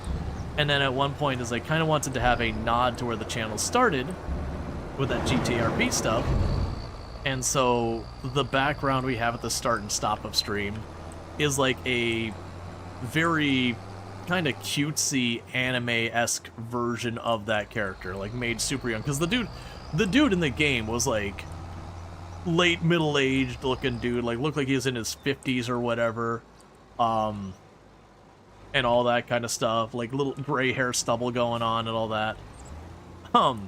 Versus, the character, like, which, literally where Randall Thor did the change, that's kind of like a reinterpretation of that character. So, like, the avatar on the channel isn't supposed to be me. That's supposed to be the character from GTRP that I just kind of ran with, that I made it like a cutesier version of it. And again, that was kind of to be a nod at where it all started. And so I'm down to keep that character exactly the way they are for, like, the avatar for the channel. I think that fits, even though it's not supposed to be. It's close enough, whatever. But, like, those starting and stopping screens where, like, it's my character sitting on a muscle car on the hill, that scene literally happened. Oh, man, what was even the story thing that happened around that? There was some story thing that was very important around that, because I'd given my characters, like, sad background story and all that, because, RP, I guess, can't have happiness. And it's supposed to be like a big growth moment, and right. It was like my character had, like, it's just a character that's coincidentally like you. Yeah, it's like the character had this, like, background story where, like, their wife had died or whatever. And it was like the character's moving on moment of, like, discarding the ring or whatever. It was a whole thing. That part of it was all garbage. I don't know, I hadn't planned for any of that stuff. Like, I just planned to do, like, a little GTRP kind of stuff. And as you'd have dialogue with your character, like, other people, and they'd ask questions like, crap, I gotta come up with a background. And that's just the direction it went. If you did GTRP, do you know Loving Your Style? She does that on stream as well, just curious. Oh, no. You got to keep in mind, like, there's many servers on there. It wasn't on, like, one of the big RP servers. Like, I was on, it was a server called TSRP, and I would say the biggest person I interacted with was, if people are familiar with Minion, so Wade, that I RP'd with Wade a couple of times. Like, I don't think Wade would recognize me or whatever. But, like, on the server that we had a number of interactions, and, like, for example, I was a news reporter in that server, and I was reporting on the various businesses, and, I did an interview of, what was his character's name? Norm L. Guy? Yeah. So I interviewed Norm while he was live on stream one time, which hadn't been the plan. Like, I was supposed to interview someone for what they call it, the PP Arcade. They ran the local arcade. And I was supposed to interview them because we had working in your, like, in-game, like, on your phone, you could pull up the different businesses and all that. We had, like, a news report about all the different businesses in town and all that, I helped write all of those and all that.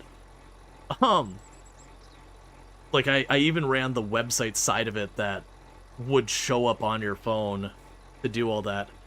And I was supposed to interview there, and I can't remember who I was even supposed to interview. It was one of the other one. It wasn't Chad, it was the other one. Bird. But, like, I was supposed to interview him, and he wasn't able to be online, and so they're like, oh yeah, well, you can go, hey, Wade's over there, you can go interview Wade. And in my mind, I'm like, this dude's got, like, 600 people watching him. I was looking at not being in front of that many people, doing this stupid news reporter thing, and, then I was just doing that, because, like, that was also, like, not even associated with me, like, the Rual Storge name or whatever. Like, people on the server knew that I had started streaming at that point. Was I streaming at that point? That's actually might not be true. That might have happened before I started streaming at all. I think that did happen before I started streaming at all. Because otherwise it would have probably been a thing that people would have been like, oh yeah, they streams as well. No, I'm pretty sure that was before I started streaming in any capacity. And so yeah, I did this interview, and a whole bunch of like people was like, is this guy supposed to be Clark Kent? Like, what is this going on? Because, you know, it was a mild-mannered reporter, but nah, there was no like superhero persona or anything. It was literally what was on the tin was what you got. But no, it was fun. There are a few. Actually, do I have any clips left from that time? I thought there was like 2 or 3 that survived, but over the years, little by little, you know, Twitch loses some of those clips. The people who made the clips, you know, disabled their accounts, got suspended or whatever, deleted the clips themselves. So we've slowly lost the clips from that. Yeah, like I know there was 1 or 2 that I got rid of that they were just like very not representative of the channel anymore. I'm like, this clip needs to go, so it stopped showing up in the pool. But I genuinely think I'll have to look. They might all be gone by now. Because like I said, we definitely lost a lot of clips at some point. Twitch had some issue and a bunch of clips got lost. And then like I said, if someone gets their channel suspended permanently, any clips they made tend to disappear. And it's supposed to be better now where if I edit a clip, even if that channel goes, like even if the person who makes it gets suspended, that clip survives. Or if they try and delete on their end, I can choose to keep the clip for my channel, to be clear. But yeah, so we lost a bunch. I'm willing to bet if they're not all gone, there might be like 1 or 2 left. But yeah, generally speaking, my character was like mild manner and not serious or whatever. But very chill with everything, that wasn't a troublemaker on the server. With the only exception of I was a speed demon when people weren't paying attention. And I would go to the dirt bike track in my muscle car and I'd do all sorts of stuff. And I did stay honest in character that like most of the time I'd go through the track with no issues. But there was 1 or 2 cases where I was doing the track and like I slammed the car into a wall. I'm like, okay, realistically my character's at least got a concussion. You know, in-game, like, it put blood on my window. Yeah, my character just gashed their head. We have to go to the hospital. Because the poor people who were on that server in the hospital, 90% of the people who'd show up there were, like, either, 1, they're doing the cops and robbers thing, and it was very annoying and very upsetting to them that they were required to go to the hospital and they weren't doing their cops and robbers thing, so they were not exactly the most fun people to be around for the people RPing the doctors. Or it'd be the other extreme, where there are people who are effectively killing off their characters and all that, and it'd be the most depressing crap ever. So it was something I like to do from time to time, to be like, oh no, I got hurt, I better go to Pillbox. And, you know, you'd go in there and give them some lighthearted RP, being like, oh yeah, no, I just rolled my car. You know, I'm just a little beat up real fast. And, you know, give them some lighter, fun RP versus, like, all this heavy, depressing stuff. Or people just being utter jerks because they eventually had to add rules being like, no, if you get injured, you are required to go to the hospital, you know, in the cops and robbers stuff. They had to, like, enforce that because people were being so over the top, reckless and all that. It was kind of really taking away from it for everybody. So they're like, okay, no, this is kind of effectively a punishment. And there were people who are good about it. You kind of want to see you play Space Station 14. Oh, right, there's a 14 now. I had a lot of fun with Space Station 13. I liked to play as, was it the botanist? I used to do all sorts of things as the botanist. I'm not sure it'd be the most entertaining thing to watch. When I got, like, one of the sabotaging roles in Space Station 13, I was the kind of person who would just, like, go to the, like, hallway next to the reactor and, like, snip one line and just walk away and just let everything do as it does. You know, you do your one, like, high profile, okay, I did the one thing, I sabotaged this thing. No one's gonna find that this wire's broken because nobody puts in the proper effort half the time back then. And so it's one of those things that would slowly destabilize the problem that by the time people caught up something was wrong, usually you could have things in a really bad way that at that point people are already causing trouble, that you can just lay low, just do your little botany plant things while the whole station burns down around you. The harder ones where there's like, we need you to assassinate this one person, those ones got to be a lot trickier. The ones where you were supposed to not destroy the station and all that. I don't even remember all the things you got in there. My problem with half the time with Space Station 13, it would just devolve into anarchy so fast, where you could be the saboteur and be like, oh yeah, you need to cause an evacuation. Like, alright, well, that means I just don't need to do anything. Like, if you need to trigger an evacuation in Space Station 13, do you know how you do that? You just play the game, and play like a completely innocent person, and it'll happen on its own with zero effort on your part. That station's getting evacuated before it's done.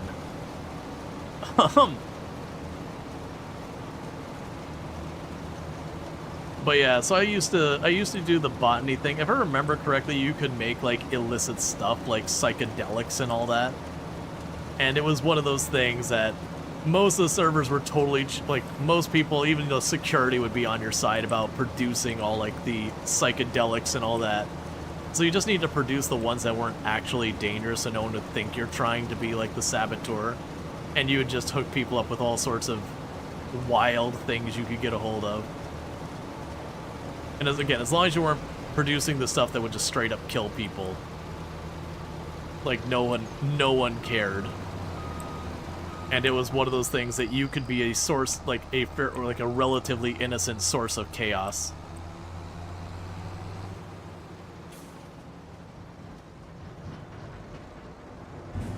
I haven't played that in forever, because that was on the Beyond engine, and the Beyond engine was terrible. Like, and not criticism to the people who made the Beyond engine, just that the fact that the people made Space Station 13 on the Beyond engine, you know, it's very rare there's a wrong choice of what to put a game on. That would be a wrong choice, because that could not handle the multiplayer aspects of Space Station 13 smoothly at all. Its UI was borderline criminally bad. But it was fun in spite of it. I am genuinely curious. We might get a little bit of background noise for just a second here. Can I... Don't do that.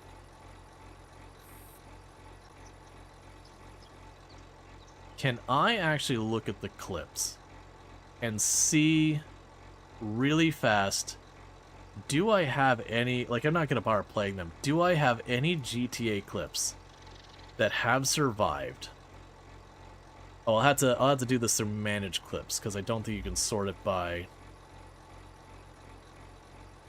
oldest first.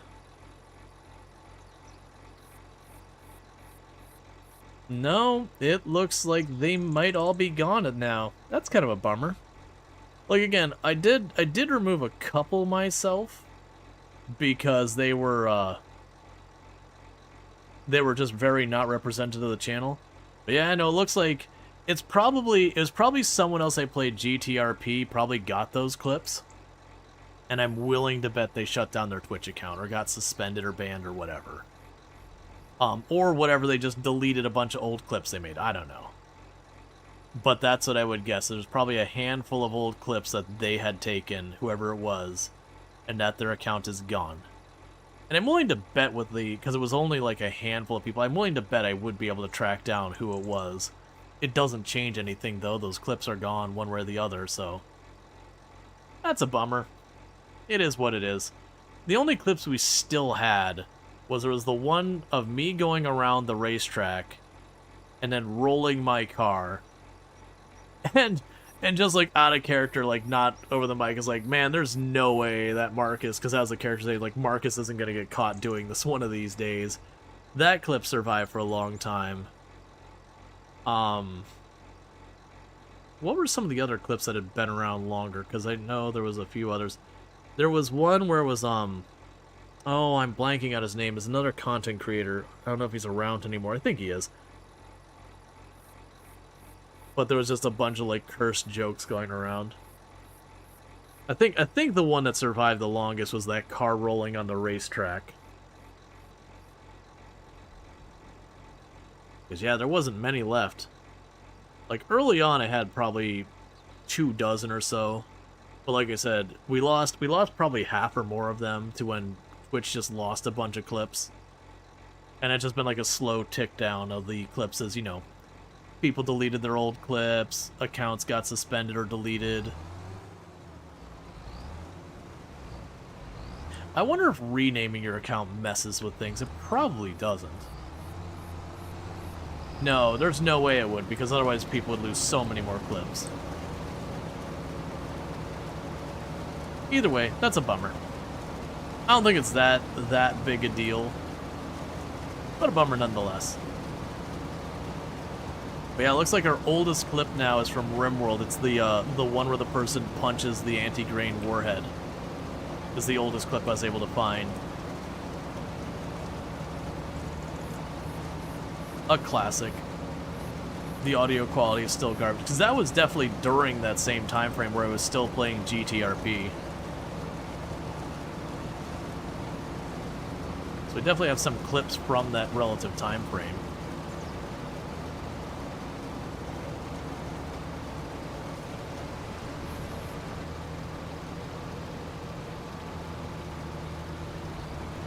But no, that was it was very genuinely like, it wasn't that many streams in that like people started to show up for the RimWorld side of things. And it was kind of that moment where you go, oh, wait a second.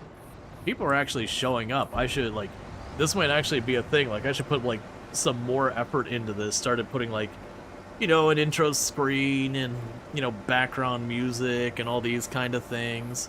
You know, typical stream stuff. Started work on the alerts a little bit more. And then, you know, started to get a little bit known in Project Zomboid just a smidge. I actually was, the channel mostly grew at the beginning to RimWorld, but that's still only, like, in the maybe teens of viewerships. And then I got raided by Trusted in Project Zomboid, and I can't remember what challenge run I was doing, because it wasn't the 16 times pop yet, I don't think. Maybe it was just regular 0 to hero, I don't remember. Or maybe that was when I was doing the Def run. Either way, I was doing some challenge run and Trustin raided me, who's our fantastic content creator. Doesn't stream nearly as much these days, but does pop on from time to time, I believe. But raided me in Project Zomboid with like 70-something viewers. It was one of those things as like right audience, right time, that I had a very, very high percentage of them actually did follow the channel and came back. Like an abnormally high percentage. Not like suspiciously abnormally, but like, you know, well outside the average. And so like the very next stream, I was sitting like 30-something viewers. You know, and it came down a little bit, but it started to build back up. I got known in Project Zomboid, Build 41 got announced multiplayer, channel exploded. You know, that'd be around the time that we were working on the world record for Project Zomboid that I ended up setting at the time. Got partnered around that same time frame. Then the record character died, and then Project Zomboid's viewer numbers imploded almost overnight. Like, it had been going down for a while, but I was mostly kind of insulated from it because I was like, you know, at the time I was kind of insulated from the that viewer number, or sorry, like the big dip, because I was a world record one. So of the people still watching Project Zomboid, people wanted to see the world record, so it'd be me and Mr. Lamprey tended to be the ones people tuned into for that side of things. So when I died, my numbers just crashed in Project Zomboid, and my variety content got to be the higher content. And then everyone was going to Mr. Lamprey at that point, because that was the new highest kill count person, even though he hadn't beaten my record quite yet. He would ultimately beat the record. Yeah, I'm pretty sure it was 16 times pop, because you started watching you when a friend put you on your living room TV, and he watches Trustin, so that's how you found you. That would make sense. Is that a Trustin emote? Yeah, I'm pretty sure Trustin's still streaming these days. I know for a while he was streaming a lot less. I never really got to catch his stream too much just because of timing, which is a very normal thing as content creators. You'll end up having people that you tend to rate a lot, as well as, you know, you'll try new people. and it's kind of all like on the other end where people raid you. And you've never seen you do GTA? Yeah, no, by the time, that would have been around the time that GTA had wound down. I think the only people who were around from when GTA was a thing, I think Hank might have already been around when I'd already been doing GTA for a while, and that was winding down. So I think Pank may have been down there. I'm not sure with, like, Randall Thor and all that, when, where that would have been related. A lot of the people who have the Founders Badge, a lot of them would have been around the time that GTA was still a thing. I think we have a couple people with Founders Badges now, as people have come and gone, that, might be from after that.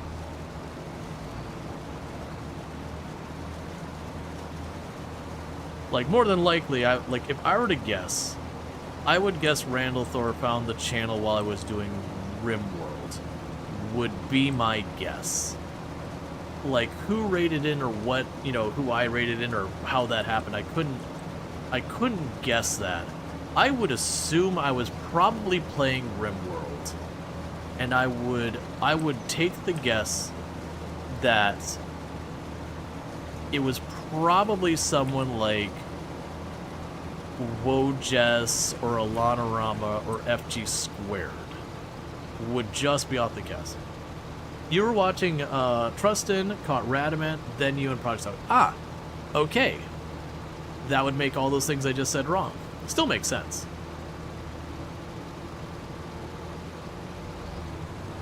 I wonder if it was that same big raid, like I said, that big raid happened.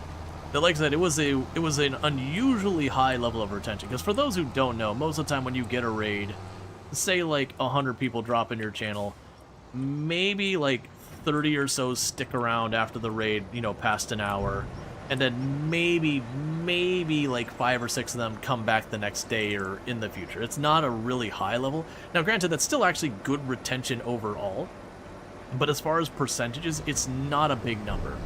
All right, Luxray, you take it easy. So when you have a rate of like 7 and something like 20 or 30 of them come back the next day, that is a very high percentage. That's not like me patting myself on the back. I think it was just the vibe that Trustin was putting on and the vibe I put on was very, very similar. And it was just like a very good raid so far as the way it all went down, that like people plugging each other, that kind of thing. It was just a particularly good one.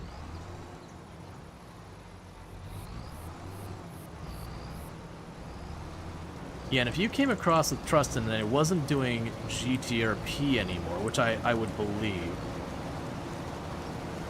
Yeah, because if you found the channel through Trustin Randall Thor, like I said, I think that was literally the first time Trustin had raided me, was that one I was talking about, I believe. So that would mean even that was after GTRP. I wonder how long Pank's been following. I'm sure there's a couple people still around from then. I haven't seen them in a while. Oh yeah, no, there's definitely a few. Like Moonwitch pops in here from time to time, and Moonwitch literally I play GTRP with.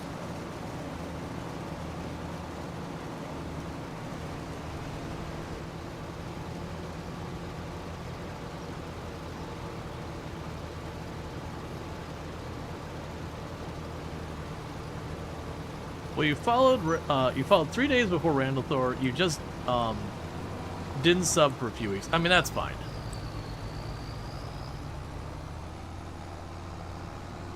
Yeah, and that gives you an idea how far back that is, that Randall Thor does have a Founder's Badge and would be after that point. But like I said, right at the beginning, I wasn't affiliate or anything, because I wasn't trying to do that. I was strictly playing for friends or whatever. And then people started showing up, and I was like, oh, okay, I guess this is the thing now. And then it's very much after the Trustin raid is like, oh wait, this is a thing now. Like, very genuinely, if this continues, I could actually do this for money. Like, this could be my income.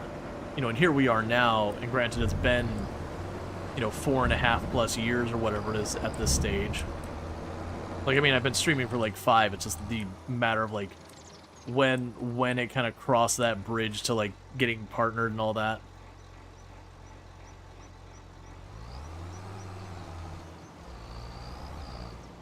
It's wild, and every creator has a different story. Like, you know, some people, it's just the slow grind that they work their way up. Some people, it's just right place, right time. Some people, it's they found someone who just they got along with, who just brought them under their wing, you know, helped build them up. It could be all sorts of different wild things. You know, there's no, I mean, I was gonna say there's no wrong answers for how to build up a channel, but I'm like, no, there's definitely wrong answers. There's definitely TOS and or law-breaking answers that get you suspended and or in jail. So there are definitely wrong answers, but you know, there's no exact science to all of this. Like, very much, even if I had gone with the intention of growing from day one, it would not have gone the same way. Not that I, like, would I have not found success? Who knows? But, there was a thing there. That is actually one of the things that I don't think I've mentioned in a long time. So, like, in software development, my profession that I was doing before any type of content creation that I did over 15 years, like, I became very known in that, like, I had, like, a lot of name recognition. Like, again, I don't know if my name still holds recognition there or whatever. It might not, who knows. But, it was one of those things that I definitely dealt with a lot of imposter syndrome, because there were cases I could look back in my career where it's like, no, someone else should have gotten that promotion I got. Oh, come to realize my boss is a racist piece of jerk, but I didn't know that at the time, so someone far more deserving didn't get it. And while I assumed there was just more that I was unaware of, my boss is a racist jerk. And I know that because I became the team lead in dealing with hiring, and some of the applications I saw him chuck, I'm like, why'd you get chucked? Oh, it's not a fit. I see. And you look at the names, go, I see. And so there's been a lot of cases where I feel, not that it wasn't a position I couldn't do or anything, or like anything like that, but it definitely kind of goes, hey, this stuff I got here, like, did I really earn this? And you can step back and you look at, like, all the successes you've had, and you'd be like, well, objectively, I can look at this long series of events and say, hey, you know what? Either I am a chronically good liar over my whole career that has managed to deceive everyone for decades, or maybe I'm actually competent. What is the more plausible out thing? Either I'm the world's greatest faker, or I'm merely competent at my job. But it was a thing that actually kind of really made me feel good about that later on, because I deliberately did not associate my name at all with stream, and I did not, like, mention that I was streaming or anything in my professional circles or any of that kind of stuff at all. And that then I got successful in another place that is very difficult to find success, and that definitely helped a great deal with that, being like, hey, either I managed to pull off this charade twice, completely independent without any crossover, or again, maybe I'm actually competent about things. Look, there's been more than a few studies showing changing a name on a resume. Oh yeah, no, absolutely. Yeah, no, absolutely. So there's been tons and tons and tons and tons of studies where, like, if you take literally the exact same resume, zero other changes, and you just go up to the name field, and instead of Susan, you say Tom, you have a higher chance of getting a callback. Or just the same, if you go to that field, and, you know, your name is like Shaniqua, and you change it to Jacob, you have a higher chance of a callback. And again, and that's been repeated not thousands, it's been repeated tons and tons of times. That is a thing. And that is actually something I was very conscious about, like, when I was team lead and we're dealing with hiring. I would deliberately go through, and I would not look at the name on the thing. Like on the top where it'd be like name, location, all that, I'd just take a little piece of paper and I'd put it on top of that. And I'd go through the rest of the application. And I wouldn't worry about the name at all until we were going to get to the point of interviewing. You know, just to try, like, not everything. Not that I particularly was worried that I myself had that bias, but it's like, the name isn't relevant to my hiring process. It's not a skill, it's not a trait, it's not a capability, it's not background, education, none of that matters. So like, for me on my screening, I don't want to see it. I don't want it to be there, I don't care. You know, and we didn't have age listed, but I'd probably do the same for age if it was there.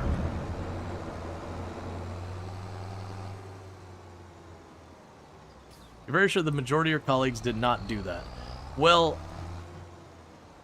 let's think about that. So I know that place where, again, I was the team lead. You know, well, eventually became the team lead. I didn't start there. The previous team lead, I couldn't answer that. He was a good guy, but I couldn't answer the question on that one way there. He probably didn't do it, but he probably did try to be mindful. But our mutual boss, like I said, definitely tossed resumes on protected grounds.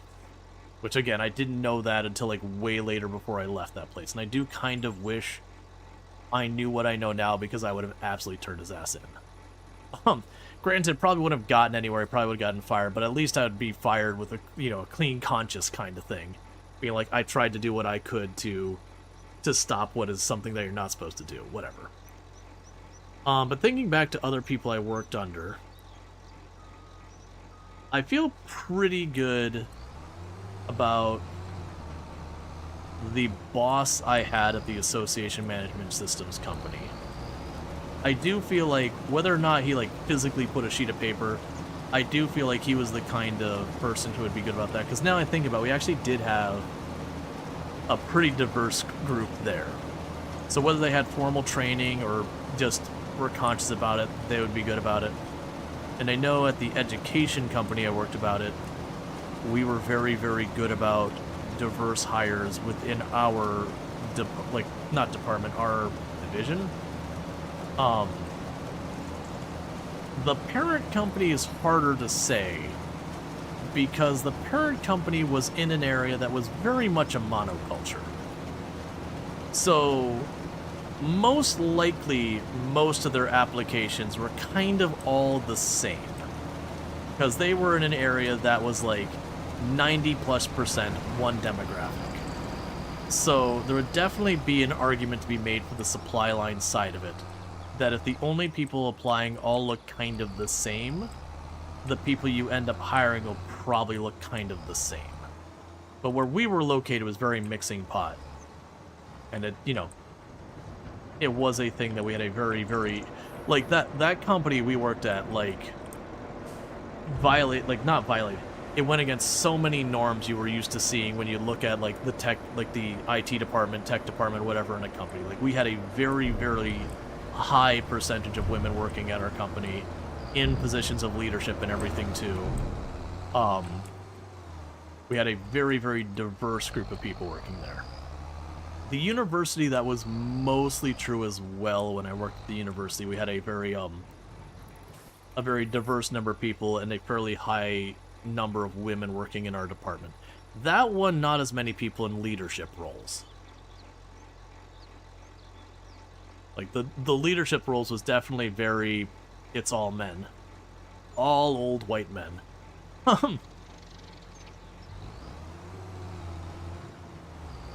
And I couldn't tell you a thing about the hiring practice at that place. I had zero connections to the hiring process beyond I got hired.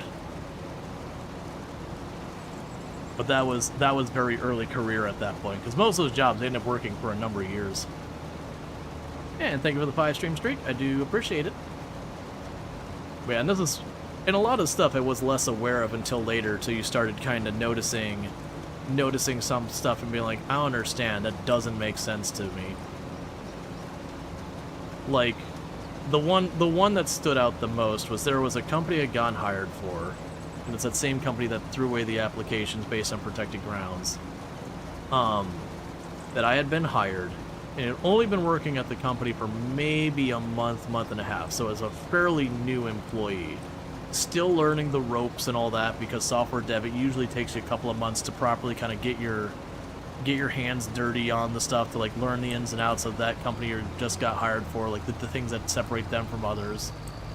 And they had a layoff very early on, about 30% of the whole staff.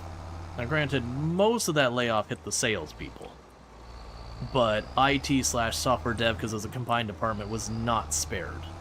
So we did end up cutting a good number of people. And it was one of those things that at the time, there was one of the people had been far more experienced, ambitious, competent. Like, between me and them, I would say we were probably in par with each other as far as basic capabilities, but they were more experienced with the product that was being worked on. So in a hiring situation, they should have been the person retained.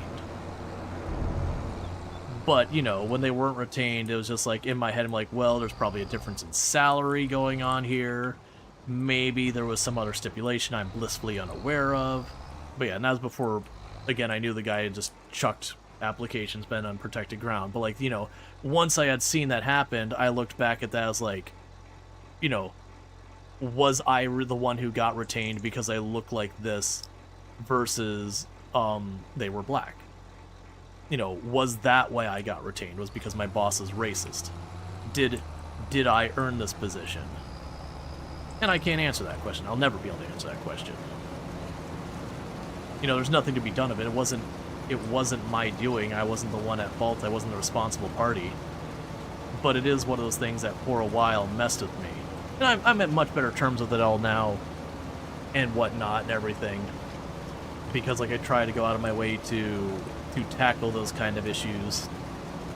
Because it's all I can do. You know, and plus that's 12 years ago. Maybe more.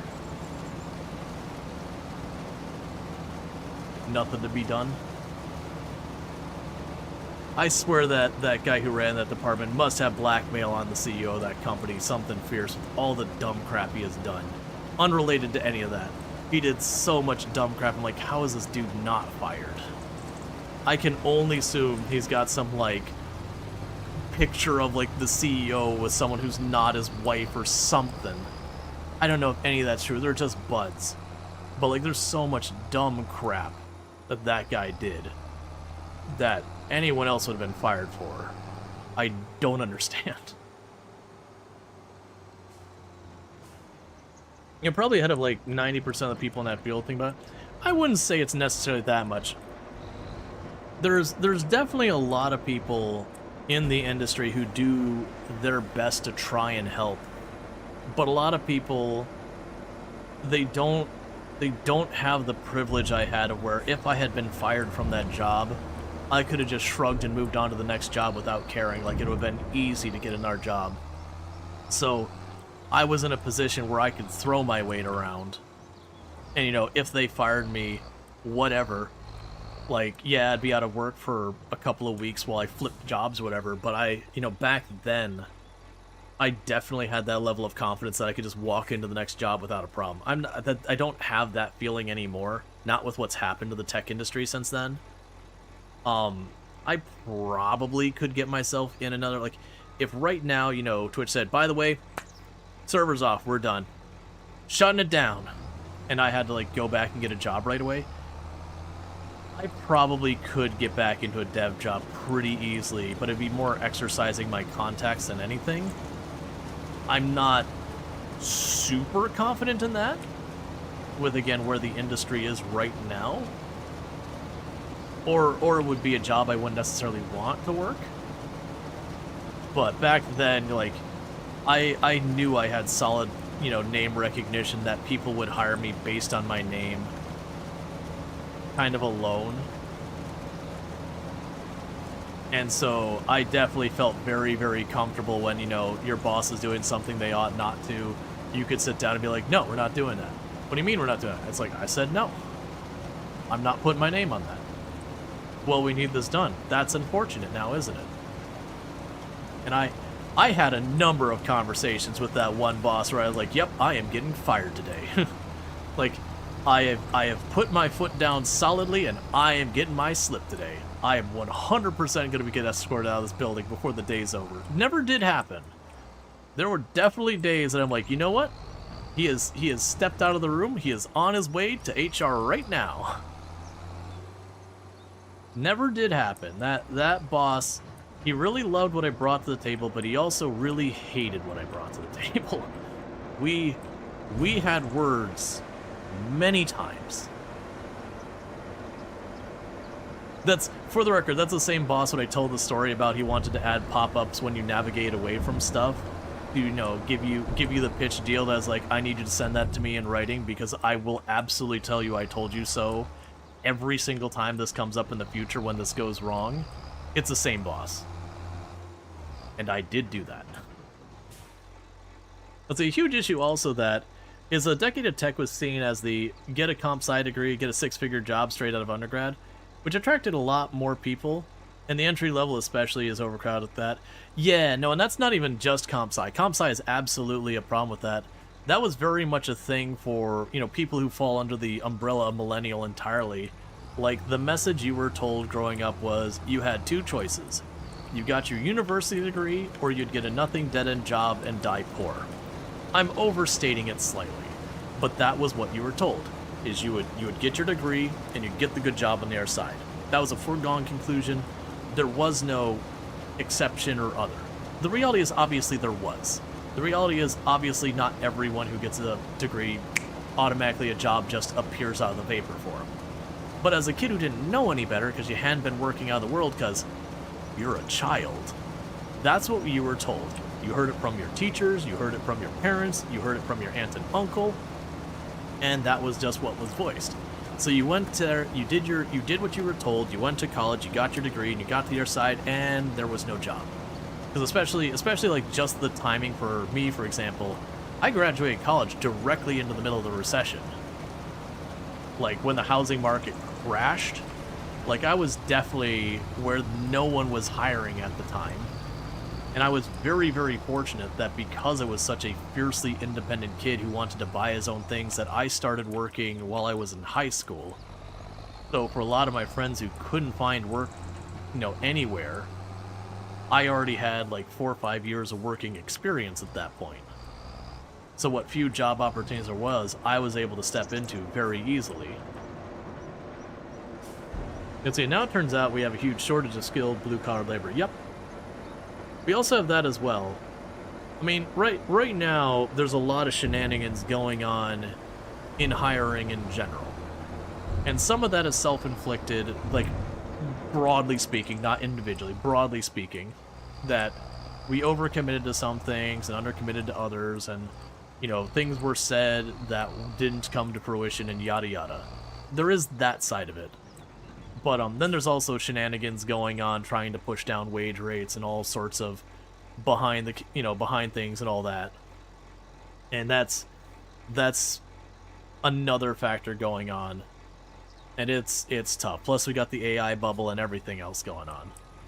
It is a thing for as much as I would say for people who graduated high school and college around the same time I did and how tough things were with the housing market crash and the recession. I would take what I went through 10 out of 10 times versus, you know, those who are graduating high school right now. For as tough as that was, it was easy street compared to what a lot of young people are going through right now, where the jobs just aren't there. They're not hiring new people. What work they can get doesn't pay, usually isn't even actually a hire. It's like, not work to hire, what's the word? Gig work? Like Uber and those kind of things. And yeah, no, I would, you know, not like that's not ignoring the gap in wage and all that. I've sat down with some people who were students that, you know, now they've entered the workforce, and like sat down and break down the numbers and try and figure out what could make it work for them, and it's just like, being unemployed is cheaper. And that's not getting money from unemployment, by the way. We're talking literally having no income in a lot of cases makes more sense than having a minimum wage job. Like, that's how upside down some of that stuff is. The numbers, like, literally the requirement of needing a vehicle to get you to work makes it a net negative on income to work a lot of minimum wage jobs. And you're like, I don't know what to tell you. Like, I wish I had something I could do to help you. Well, like, I don't have an answer. I can't actualize a different reality. You can also add to the problem that if your application isn't among the first, you can expect it'll never be seen when there's an application quota and 750 bots applying. Yeah, no, that's the other thing. It's like, then we also have the thing going on about companies putting out false applications kind of thing, or false jobs. That there are companies that, as a way to appease their staff, they're like, oh no, we're looking for people, don't worry, we're just not finding the right hire, so that they can keep you overworked for a job that really needs 7 people in your department of 4. They're like, oh yeah, no, you see the application's right there. And so people apply to those jobs. It's not a real job. It's never going to get hired. It's empty. And there's other reasons they do that too. And it's like, you know, you're making these fake jobs to get filled with fake people, and then bots filling in the gaps, and AI doing all this crap, and deeply flawed screening processes that wipe out completely valid candidates, and I can't imagine. I don't have an answer of how you even deal with it. It's also they can fill their database with potential application in case positions open. Right. And there's certainly some positive to be argued with that. That's like, yes, there isn't a job now, but maybe someday there will be, which arguably does work to the eventual benefit of a potential hire. But at the same time, that doesn't put food on the table today. Why are you playing at 5 times speed? That's the default. Yes, I can technically turn down the speed to 1 and would pay slightly less in wages to my staff member. It's also partly most of the time I'll leave it on 5 times as a way to keep me from dragging out days for more money. Not that that's been a thing in this run, but like you can drop it down to 1 times and milk contracts. And when I say milk, I don't mean that as an exploiting way, but like you can make just bananas amount of money from contracts and normal maps if you're willing to sit there and just run at like 1.5 times speed. Yeah, the game defaults to 5, and then you choose to turn it up or down. And I will, like, the time I tend to change the time the most is sometimes I'll change the time if it's going to rain and I'm during a harvest time, rather than just, because the counterplay of that is if it starts raining and I'm harvesting, we pause the harvest, and then I fast forward time until it stops raining. And if I didn't do that, we would just sit here for like 2 hours while we wait for the rain to stop, which is fun for nobody. I'll also fast forward when I'm using the, when I'm filling up, like, the, flooding the field for the rice. That's what I'm looking for. Or there's an hiring freeze, but they still want the posted jobs because HR still needs work to do and they don't want to dismantle the hiring infrastructure entirely. Right, or there's a hiring freeze that they don't know when it's going to end, so they want that pipeline continuing to move for when the hiring freeze is lifted. They just immediately hire the person who's going through the process. That's actually an interesting thing I ran into with, it ended up being my favorite job I've ever worked. That when I was hiring, there was technically a hiring freeze at the time. That the parent company wasn't hiring, but the company I was being hired in that was farther down the pipeline was under the hiring freeze. But they really wanted someone to work what I was offering. And so they actually hadn't been looking for someone to fill that role in that moment. But as I said, I used to, or I might still, like I said, I don't know. At the time I had a lot of name recognition, so they had been kind of interested in filling a specific role for teaching specific courses. And, you know, a big name popped in and said, hey, I would love to cover this if you are hiring for it. Because I had heard secondhand that they might be hiring for that role. I was saying, you know, I would love to do that work if you're looking.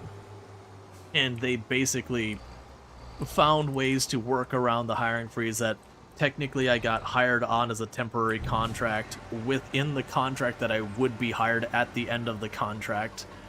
You know, barring like disciplinary action or whatever.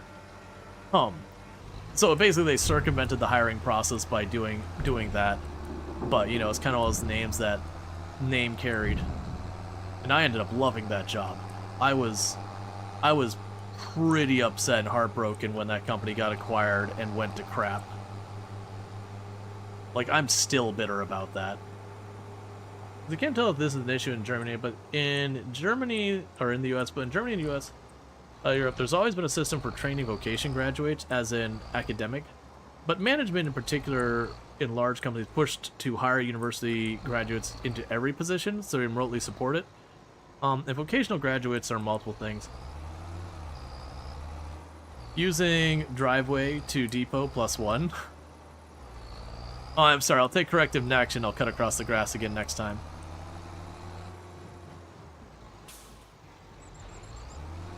Yeah, one thing is, another thing is some companies have anti-nepotism policies where they have to publicly post all jobs to put a X number of interviews, but they still hire, has been decided.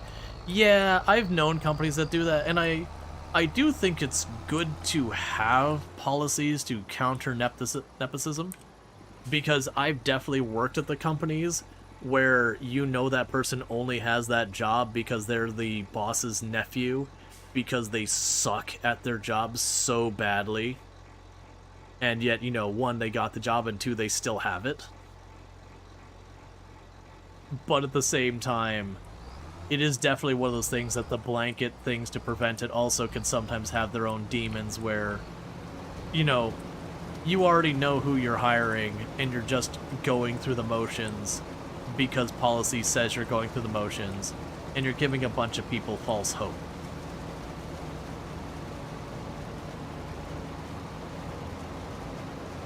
Like, you're interviewing people and wasting their time you will never hire.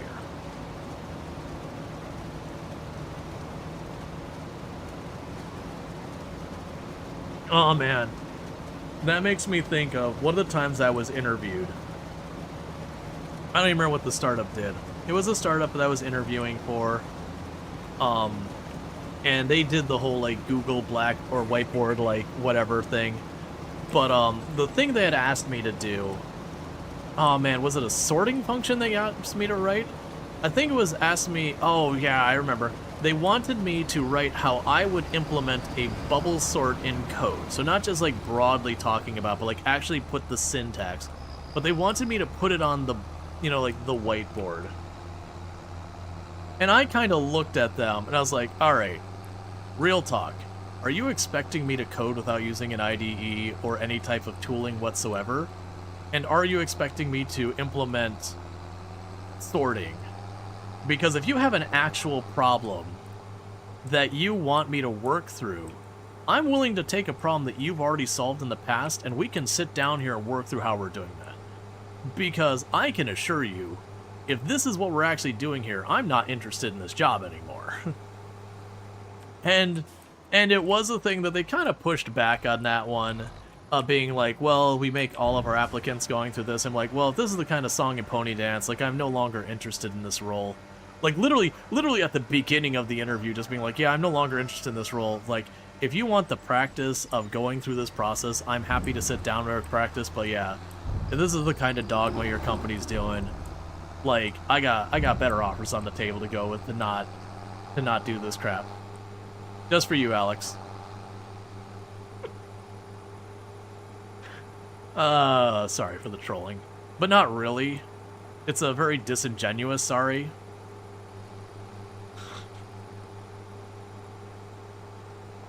Look, I'm making you feel something. I'm under the impression with any type of entertainment, if you feel something, it's better than not feeling something.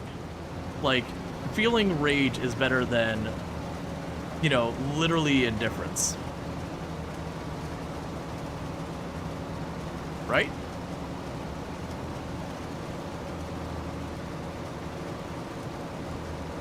You're basically doing cargo science but in hiring. There is... I hate that you're correct. As long as we're all on the same page. Yeah, no, it's just a thing, and it's still a thing today, that so many tech companies have such BS hiring practices. And I don't mean like BS as an unethical or whatever. They just make you do a song and pony dance for no discernible reason. It's not helping you find better candidates. It's just a thing that, like, the one you always hear is the thing about putting beach balls into a Boeing 747. That how would you go about figuring out how many beach balls that are inflated you could fit in a 747? And they don't care about the answer. They care about the fact that you show that you can think logically. And it's been demonstrated many times that that is utterly useless for any type of meaningful consideration about the capabilities of the person working that job.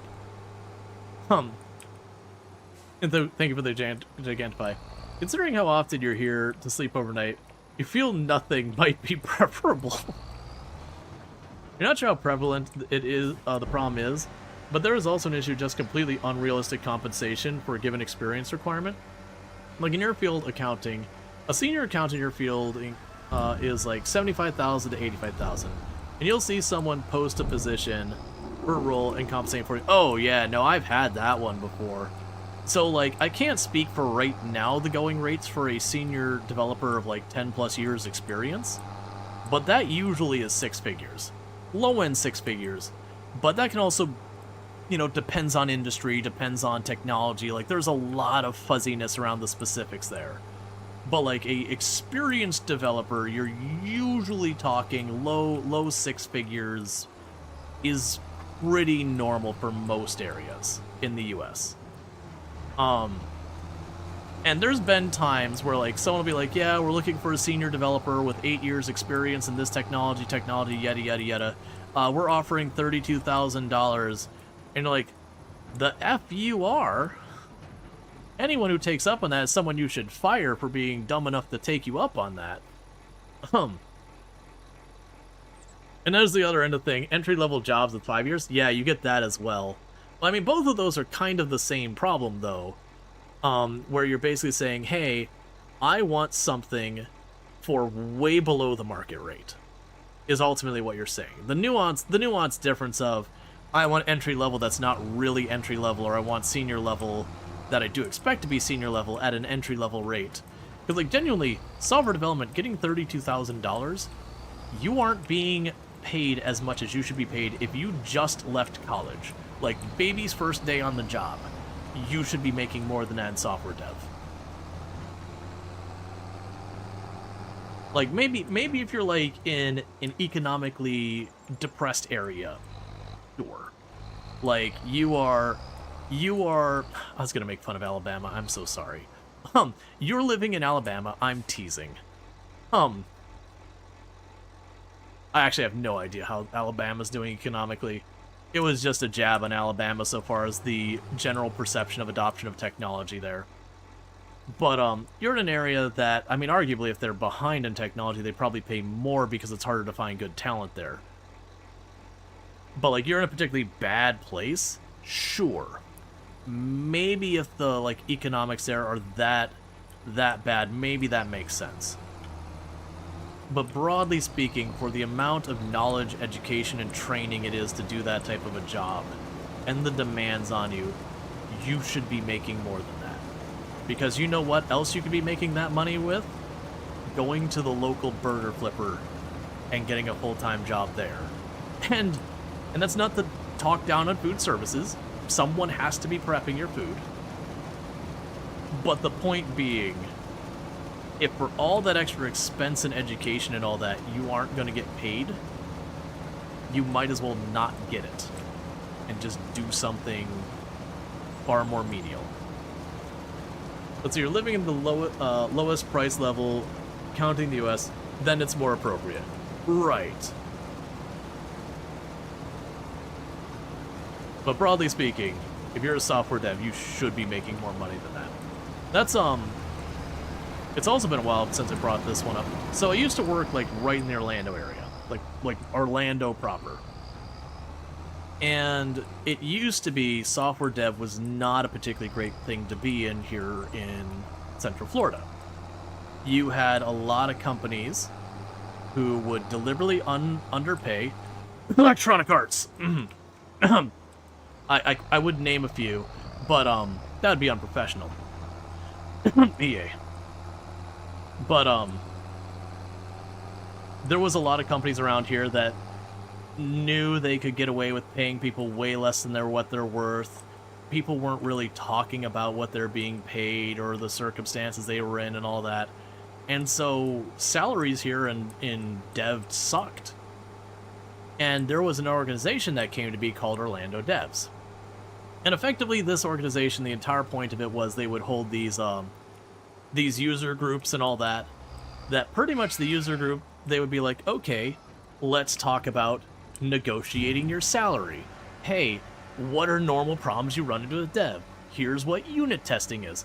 These were just broad like technical things and like basic soft skills, like how to estimate the efforts of what what the work is and all that kind of stuff. It's like just general dev skills, but it included some of your stuff like, again, negotiating salaries and all that. But what ended up coming from this organization existing is it got people talking. And so devs started talking to each other more openly, because it used to be everyone was siloed. You'd have the Python devs would talk to the Python devs, the .NET devs would talk to the .NET devs, the C++ devs would talk to the C++ devs, and there was very little crossover. But Orlando devs wasn't based on any discipline, it was just devs in Orlando. And so what ultimately ended up happening is people started talking about salaries and working conditions and all these kind of things. And you start hearing about, like, well, these people over here are getting paid that much, and these people over here are getting paid this much. And people who were getting the raw deal started to learn that they were being horrifically underpaid. And as people started talking more and more, we started, having discussions around, like, okay, for this amount of experience in this discipline, what is actually a reasonable pay rate? Am I being underpaid? That kind of thing.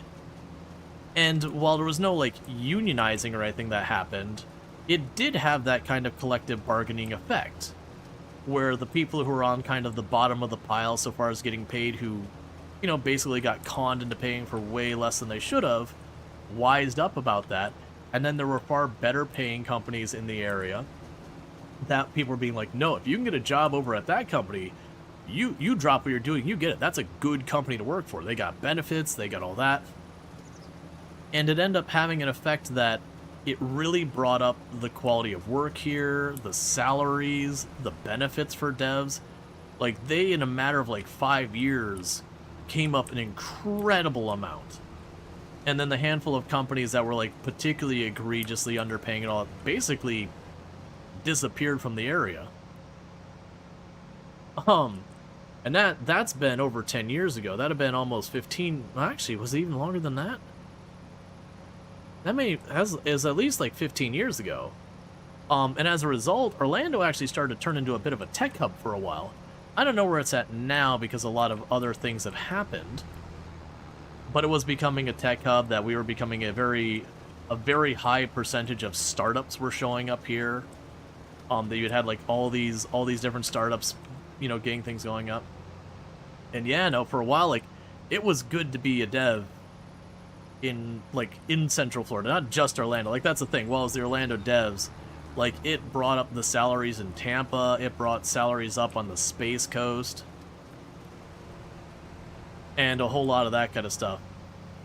And so it was like a big deal at the time that even to this day, it's like, it went from people being like, it was like, before that, it was a normal thing that as a salaried developer, you'd be making $30-something thousand. On paper, you're supposed to be working 40. In reality, you're working like 60, 65 hours a week on salary. Your benefits were negligible. And again, unless you got lucky and you got those better roles. But after that place, salaries became very competitive with not necessarily you weren't making like Silicon Valley money, but you were making good money, which was needed because, again, Florida ain't cheap. Florida's a very expensive place to live. We might not have income tax, but we got everything else, believe me. And especially Central Florida is a very big tourist hub, so that jacks up the prices of everything. And yeah. But yeah, like, the big egregious thing was, again, people who are being hired in and working 60, 70-hour weeks and all that on salary because companies saw, like, salary as a blanket thing to just work you as hard as they wanted. You need more of that in every field? Oh yeah, no, I'm a big fan of collective bargaining.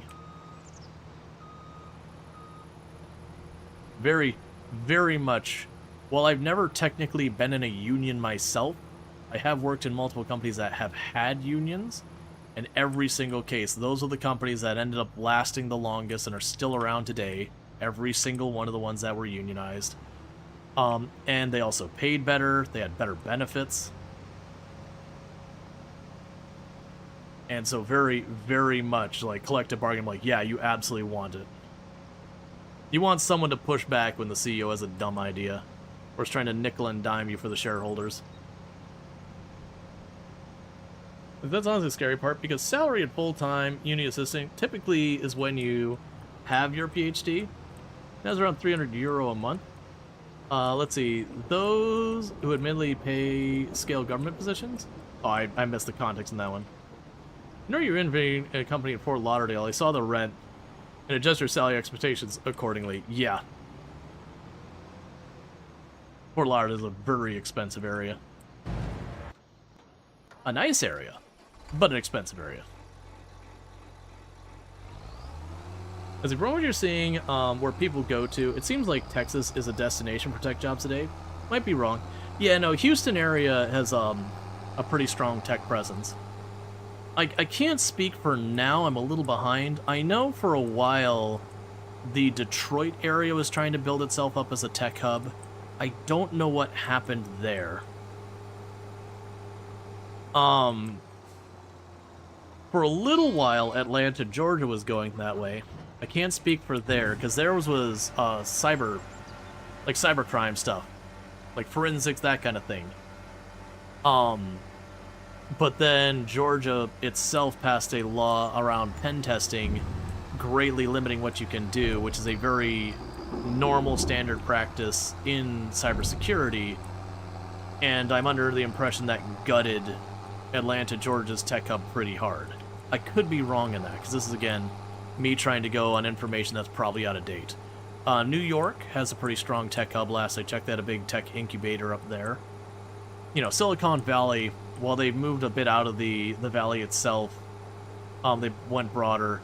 The West Coast still has a very large tech presence. Another case for making laws in areas that people know nothing about.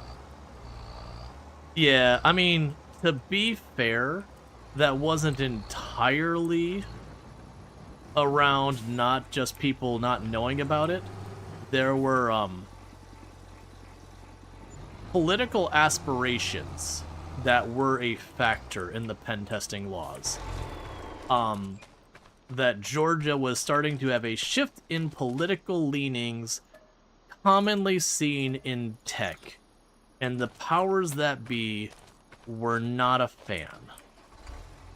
And we can just not dig into that farther.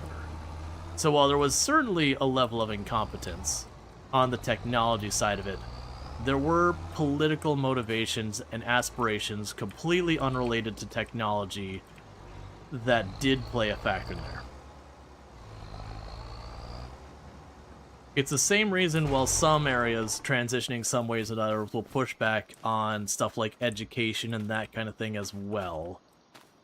That there is ulterior motives. And I'm not saying a lot of the people, like everyone who pushes back on it, some of them push back on it again from incompetence, some push back on it for legitimate reasons, and some push back on it because of fear of political concerns and yada yada. It's a little of everything and all of the above. Alright, so which of you is the lime? You're the fertilizer. Cool. We need the fertilizer. We don't need the lime. But yeah, that was us under the impression was that the tech hub in Atlanta was growing fast and then just got murdered by that law passing, because that was very much, they were doing cybersecurity. It wasn't like the whole band of tech. It was cybersecurity was the main thing there. Yeah, exactly. We can not elaborate farther. That was why, well, one of the motivations for pen testing having heavy legal restrictions in Atlanta, Georgia. There were political machinations that were a major player into why that happened. Most of the other tech hubs that have come and gone are not that kind of thing. Most of them are like certain tech companies moved in there, or a lot of times the local people are trying to go, okay, whatever industry we had here isn't doing so well, how can we pivot and grow? So some of the towns that were like old mining towns turned into tech hubs because they're like, yeah, that coal mine ain't opening again. We gotta do something. What if we offered free training for anyone who's a coal miner to become a software developer? And sure, while the most of them didn't take that up, some did. And then, you know, companies found that they could get relatively inexpensive labor who was very motivated to take jobs. Boston has a pretty strong tech hub last I checked. Boston, I want to say Boston is actually a fairly strong tech hub if I remember correctly.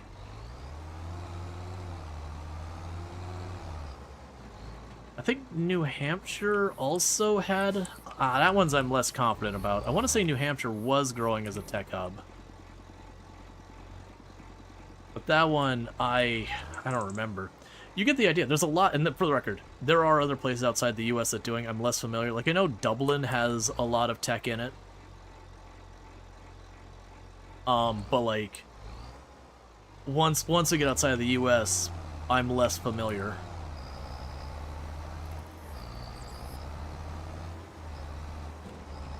And again, all of this is going on information that's probably 5-6 years old.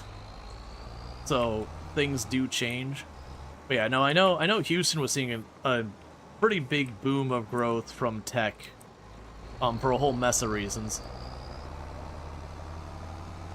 A big part of that was internet infrastructure expansion, that Houston started going out of the way to try and make themselves a more tempting place for tech.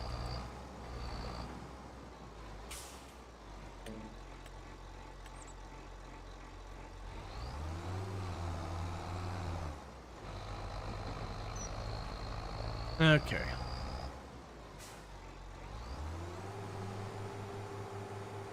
And I know I'm a little bit over the normal stream time. I am choosing to just kind of continue for the moment, partly because I'm enjoying the conversation, and partly because I know my ADHD brain, if I leave this job half finished, I will have no clue what the hell I'm doing the next time. It'll take me 10 minutes to figure out where I was left off. So if I do a passive fertilizer, hit it with the weeder, that job's done, that means I can just literally jump in the next day and just go on to the next task. I don't have to like try and remember halfway through what I'm doing. Now granted, if I did need to wrap up right now, which I don't, but if I did need to wrap up like right this second, the way I would work with the way my brain works is I would take this tractor with this fertilizer wagon and I would park it directly on top of this field. That way, the next time I play, and I go, okay, what the hell was I doing? I would have this tractor sitting in the middle of a field with a fertilizer wagon that needs fertilizing. I'd be like, I see. That's what I was doing. But there's no time pressure, because like I said, Doom got stuck working basically a double shift today. So she's not going to be home for another... Oh. I take that back. She literally just let me know that someone came in to relieve her, so she's on her way home as of like a couple minutes ago. So, honestly, around the time I finish this field, she'll probably get home.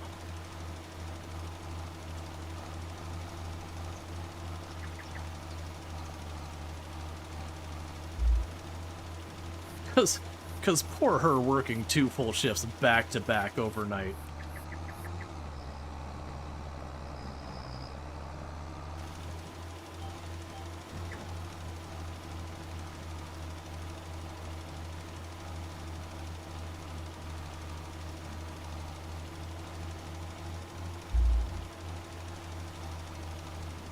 Yeah, it has to suck. Yeah, because they work 4/10s. So that's not 2 8-hour shifts.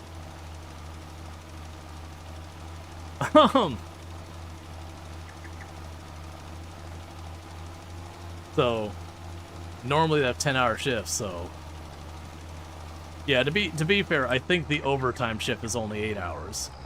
But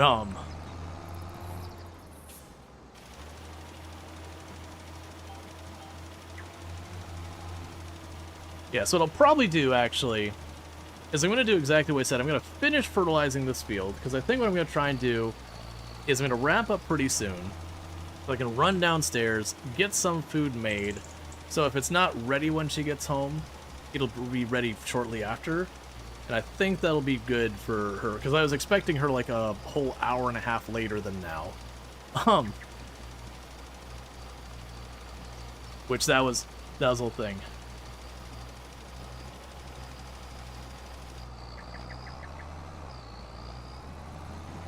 Only doing a lot of lifting in that sentence. Yeah. Yeah. No, and to be fair, like, she does work a lot of overtime, but, like, she willingly does it a lot. This is a case where they had, like, a legitimate emergency come up. Nothing dire or whatever, but it's just they needed more people. And she agreed.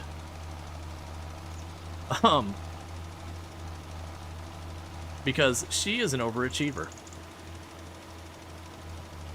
And I say that with love. But also, there's definitely times where, like, I need you to be more selfish today.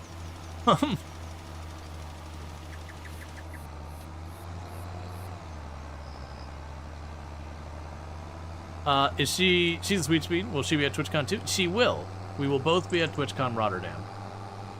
She's gone with me for the last handful of TwitchCons. I mean, all the TwitchCons I've gone to, she's been there with me. Because that's kind of part of the way we do that, is, like, I go for the, like, the business side of things. And she entertains herself with, like, all the stuff going on. She's not someone who regularly watches Twitch. It's just not her thing. But, she's able to entertain herself with, like, whatever's going on at the conference. And it was funny, because the first year I went to TwitchCon, I wasn't partnered. And so, you know, anywhere I could go, she could go. And, after that first one, I was partnered for all the other TwitchCons. And so I would have all sorts of things that only I could go and she wasn't allowed in. And it's become more and more of a thing. Because as, like, the channel's grown, I have more opportunities. And there's a lot of the ones that are, like, cool. They're like, oh yeah, you can bring your partner, that's fine. And then there's other ones like, well, no, really, this is, like, really meant for just the people involved. It's like, that's totally fine.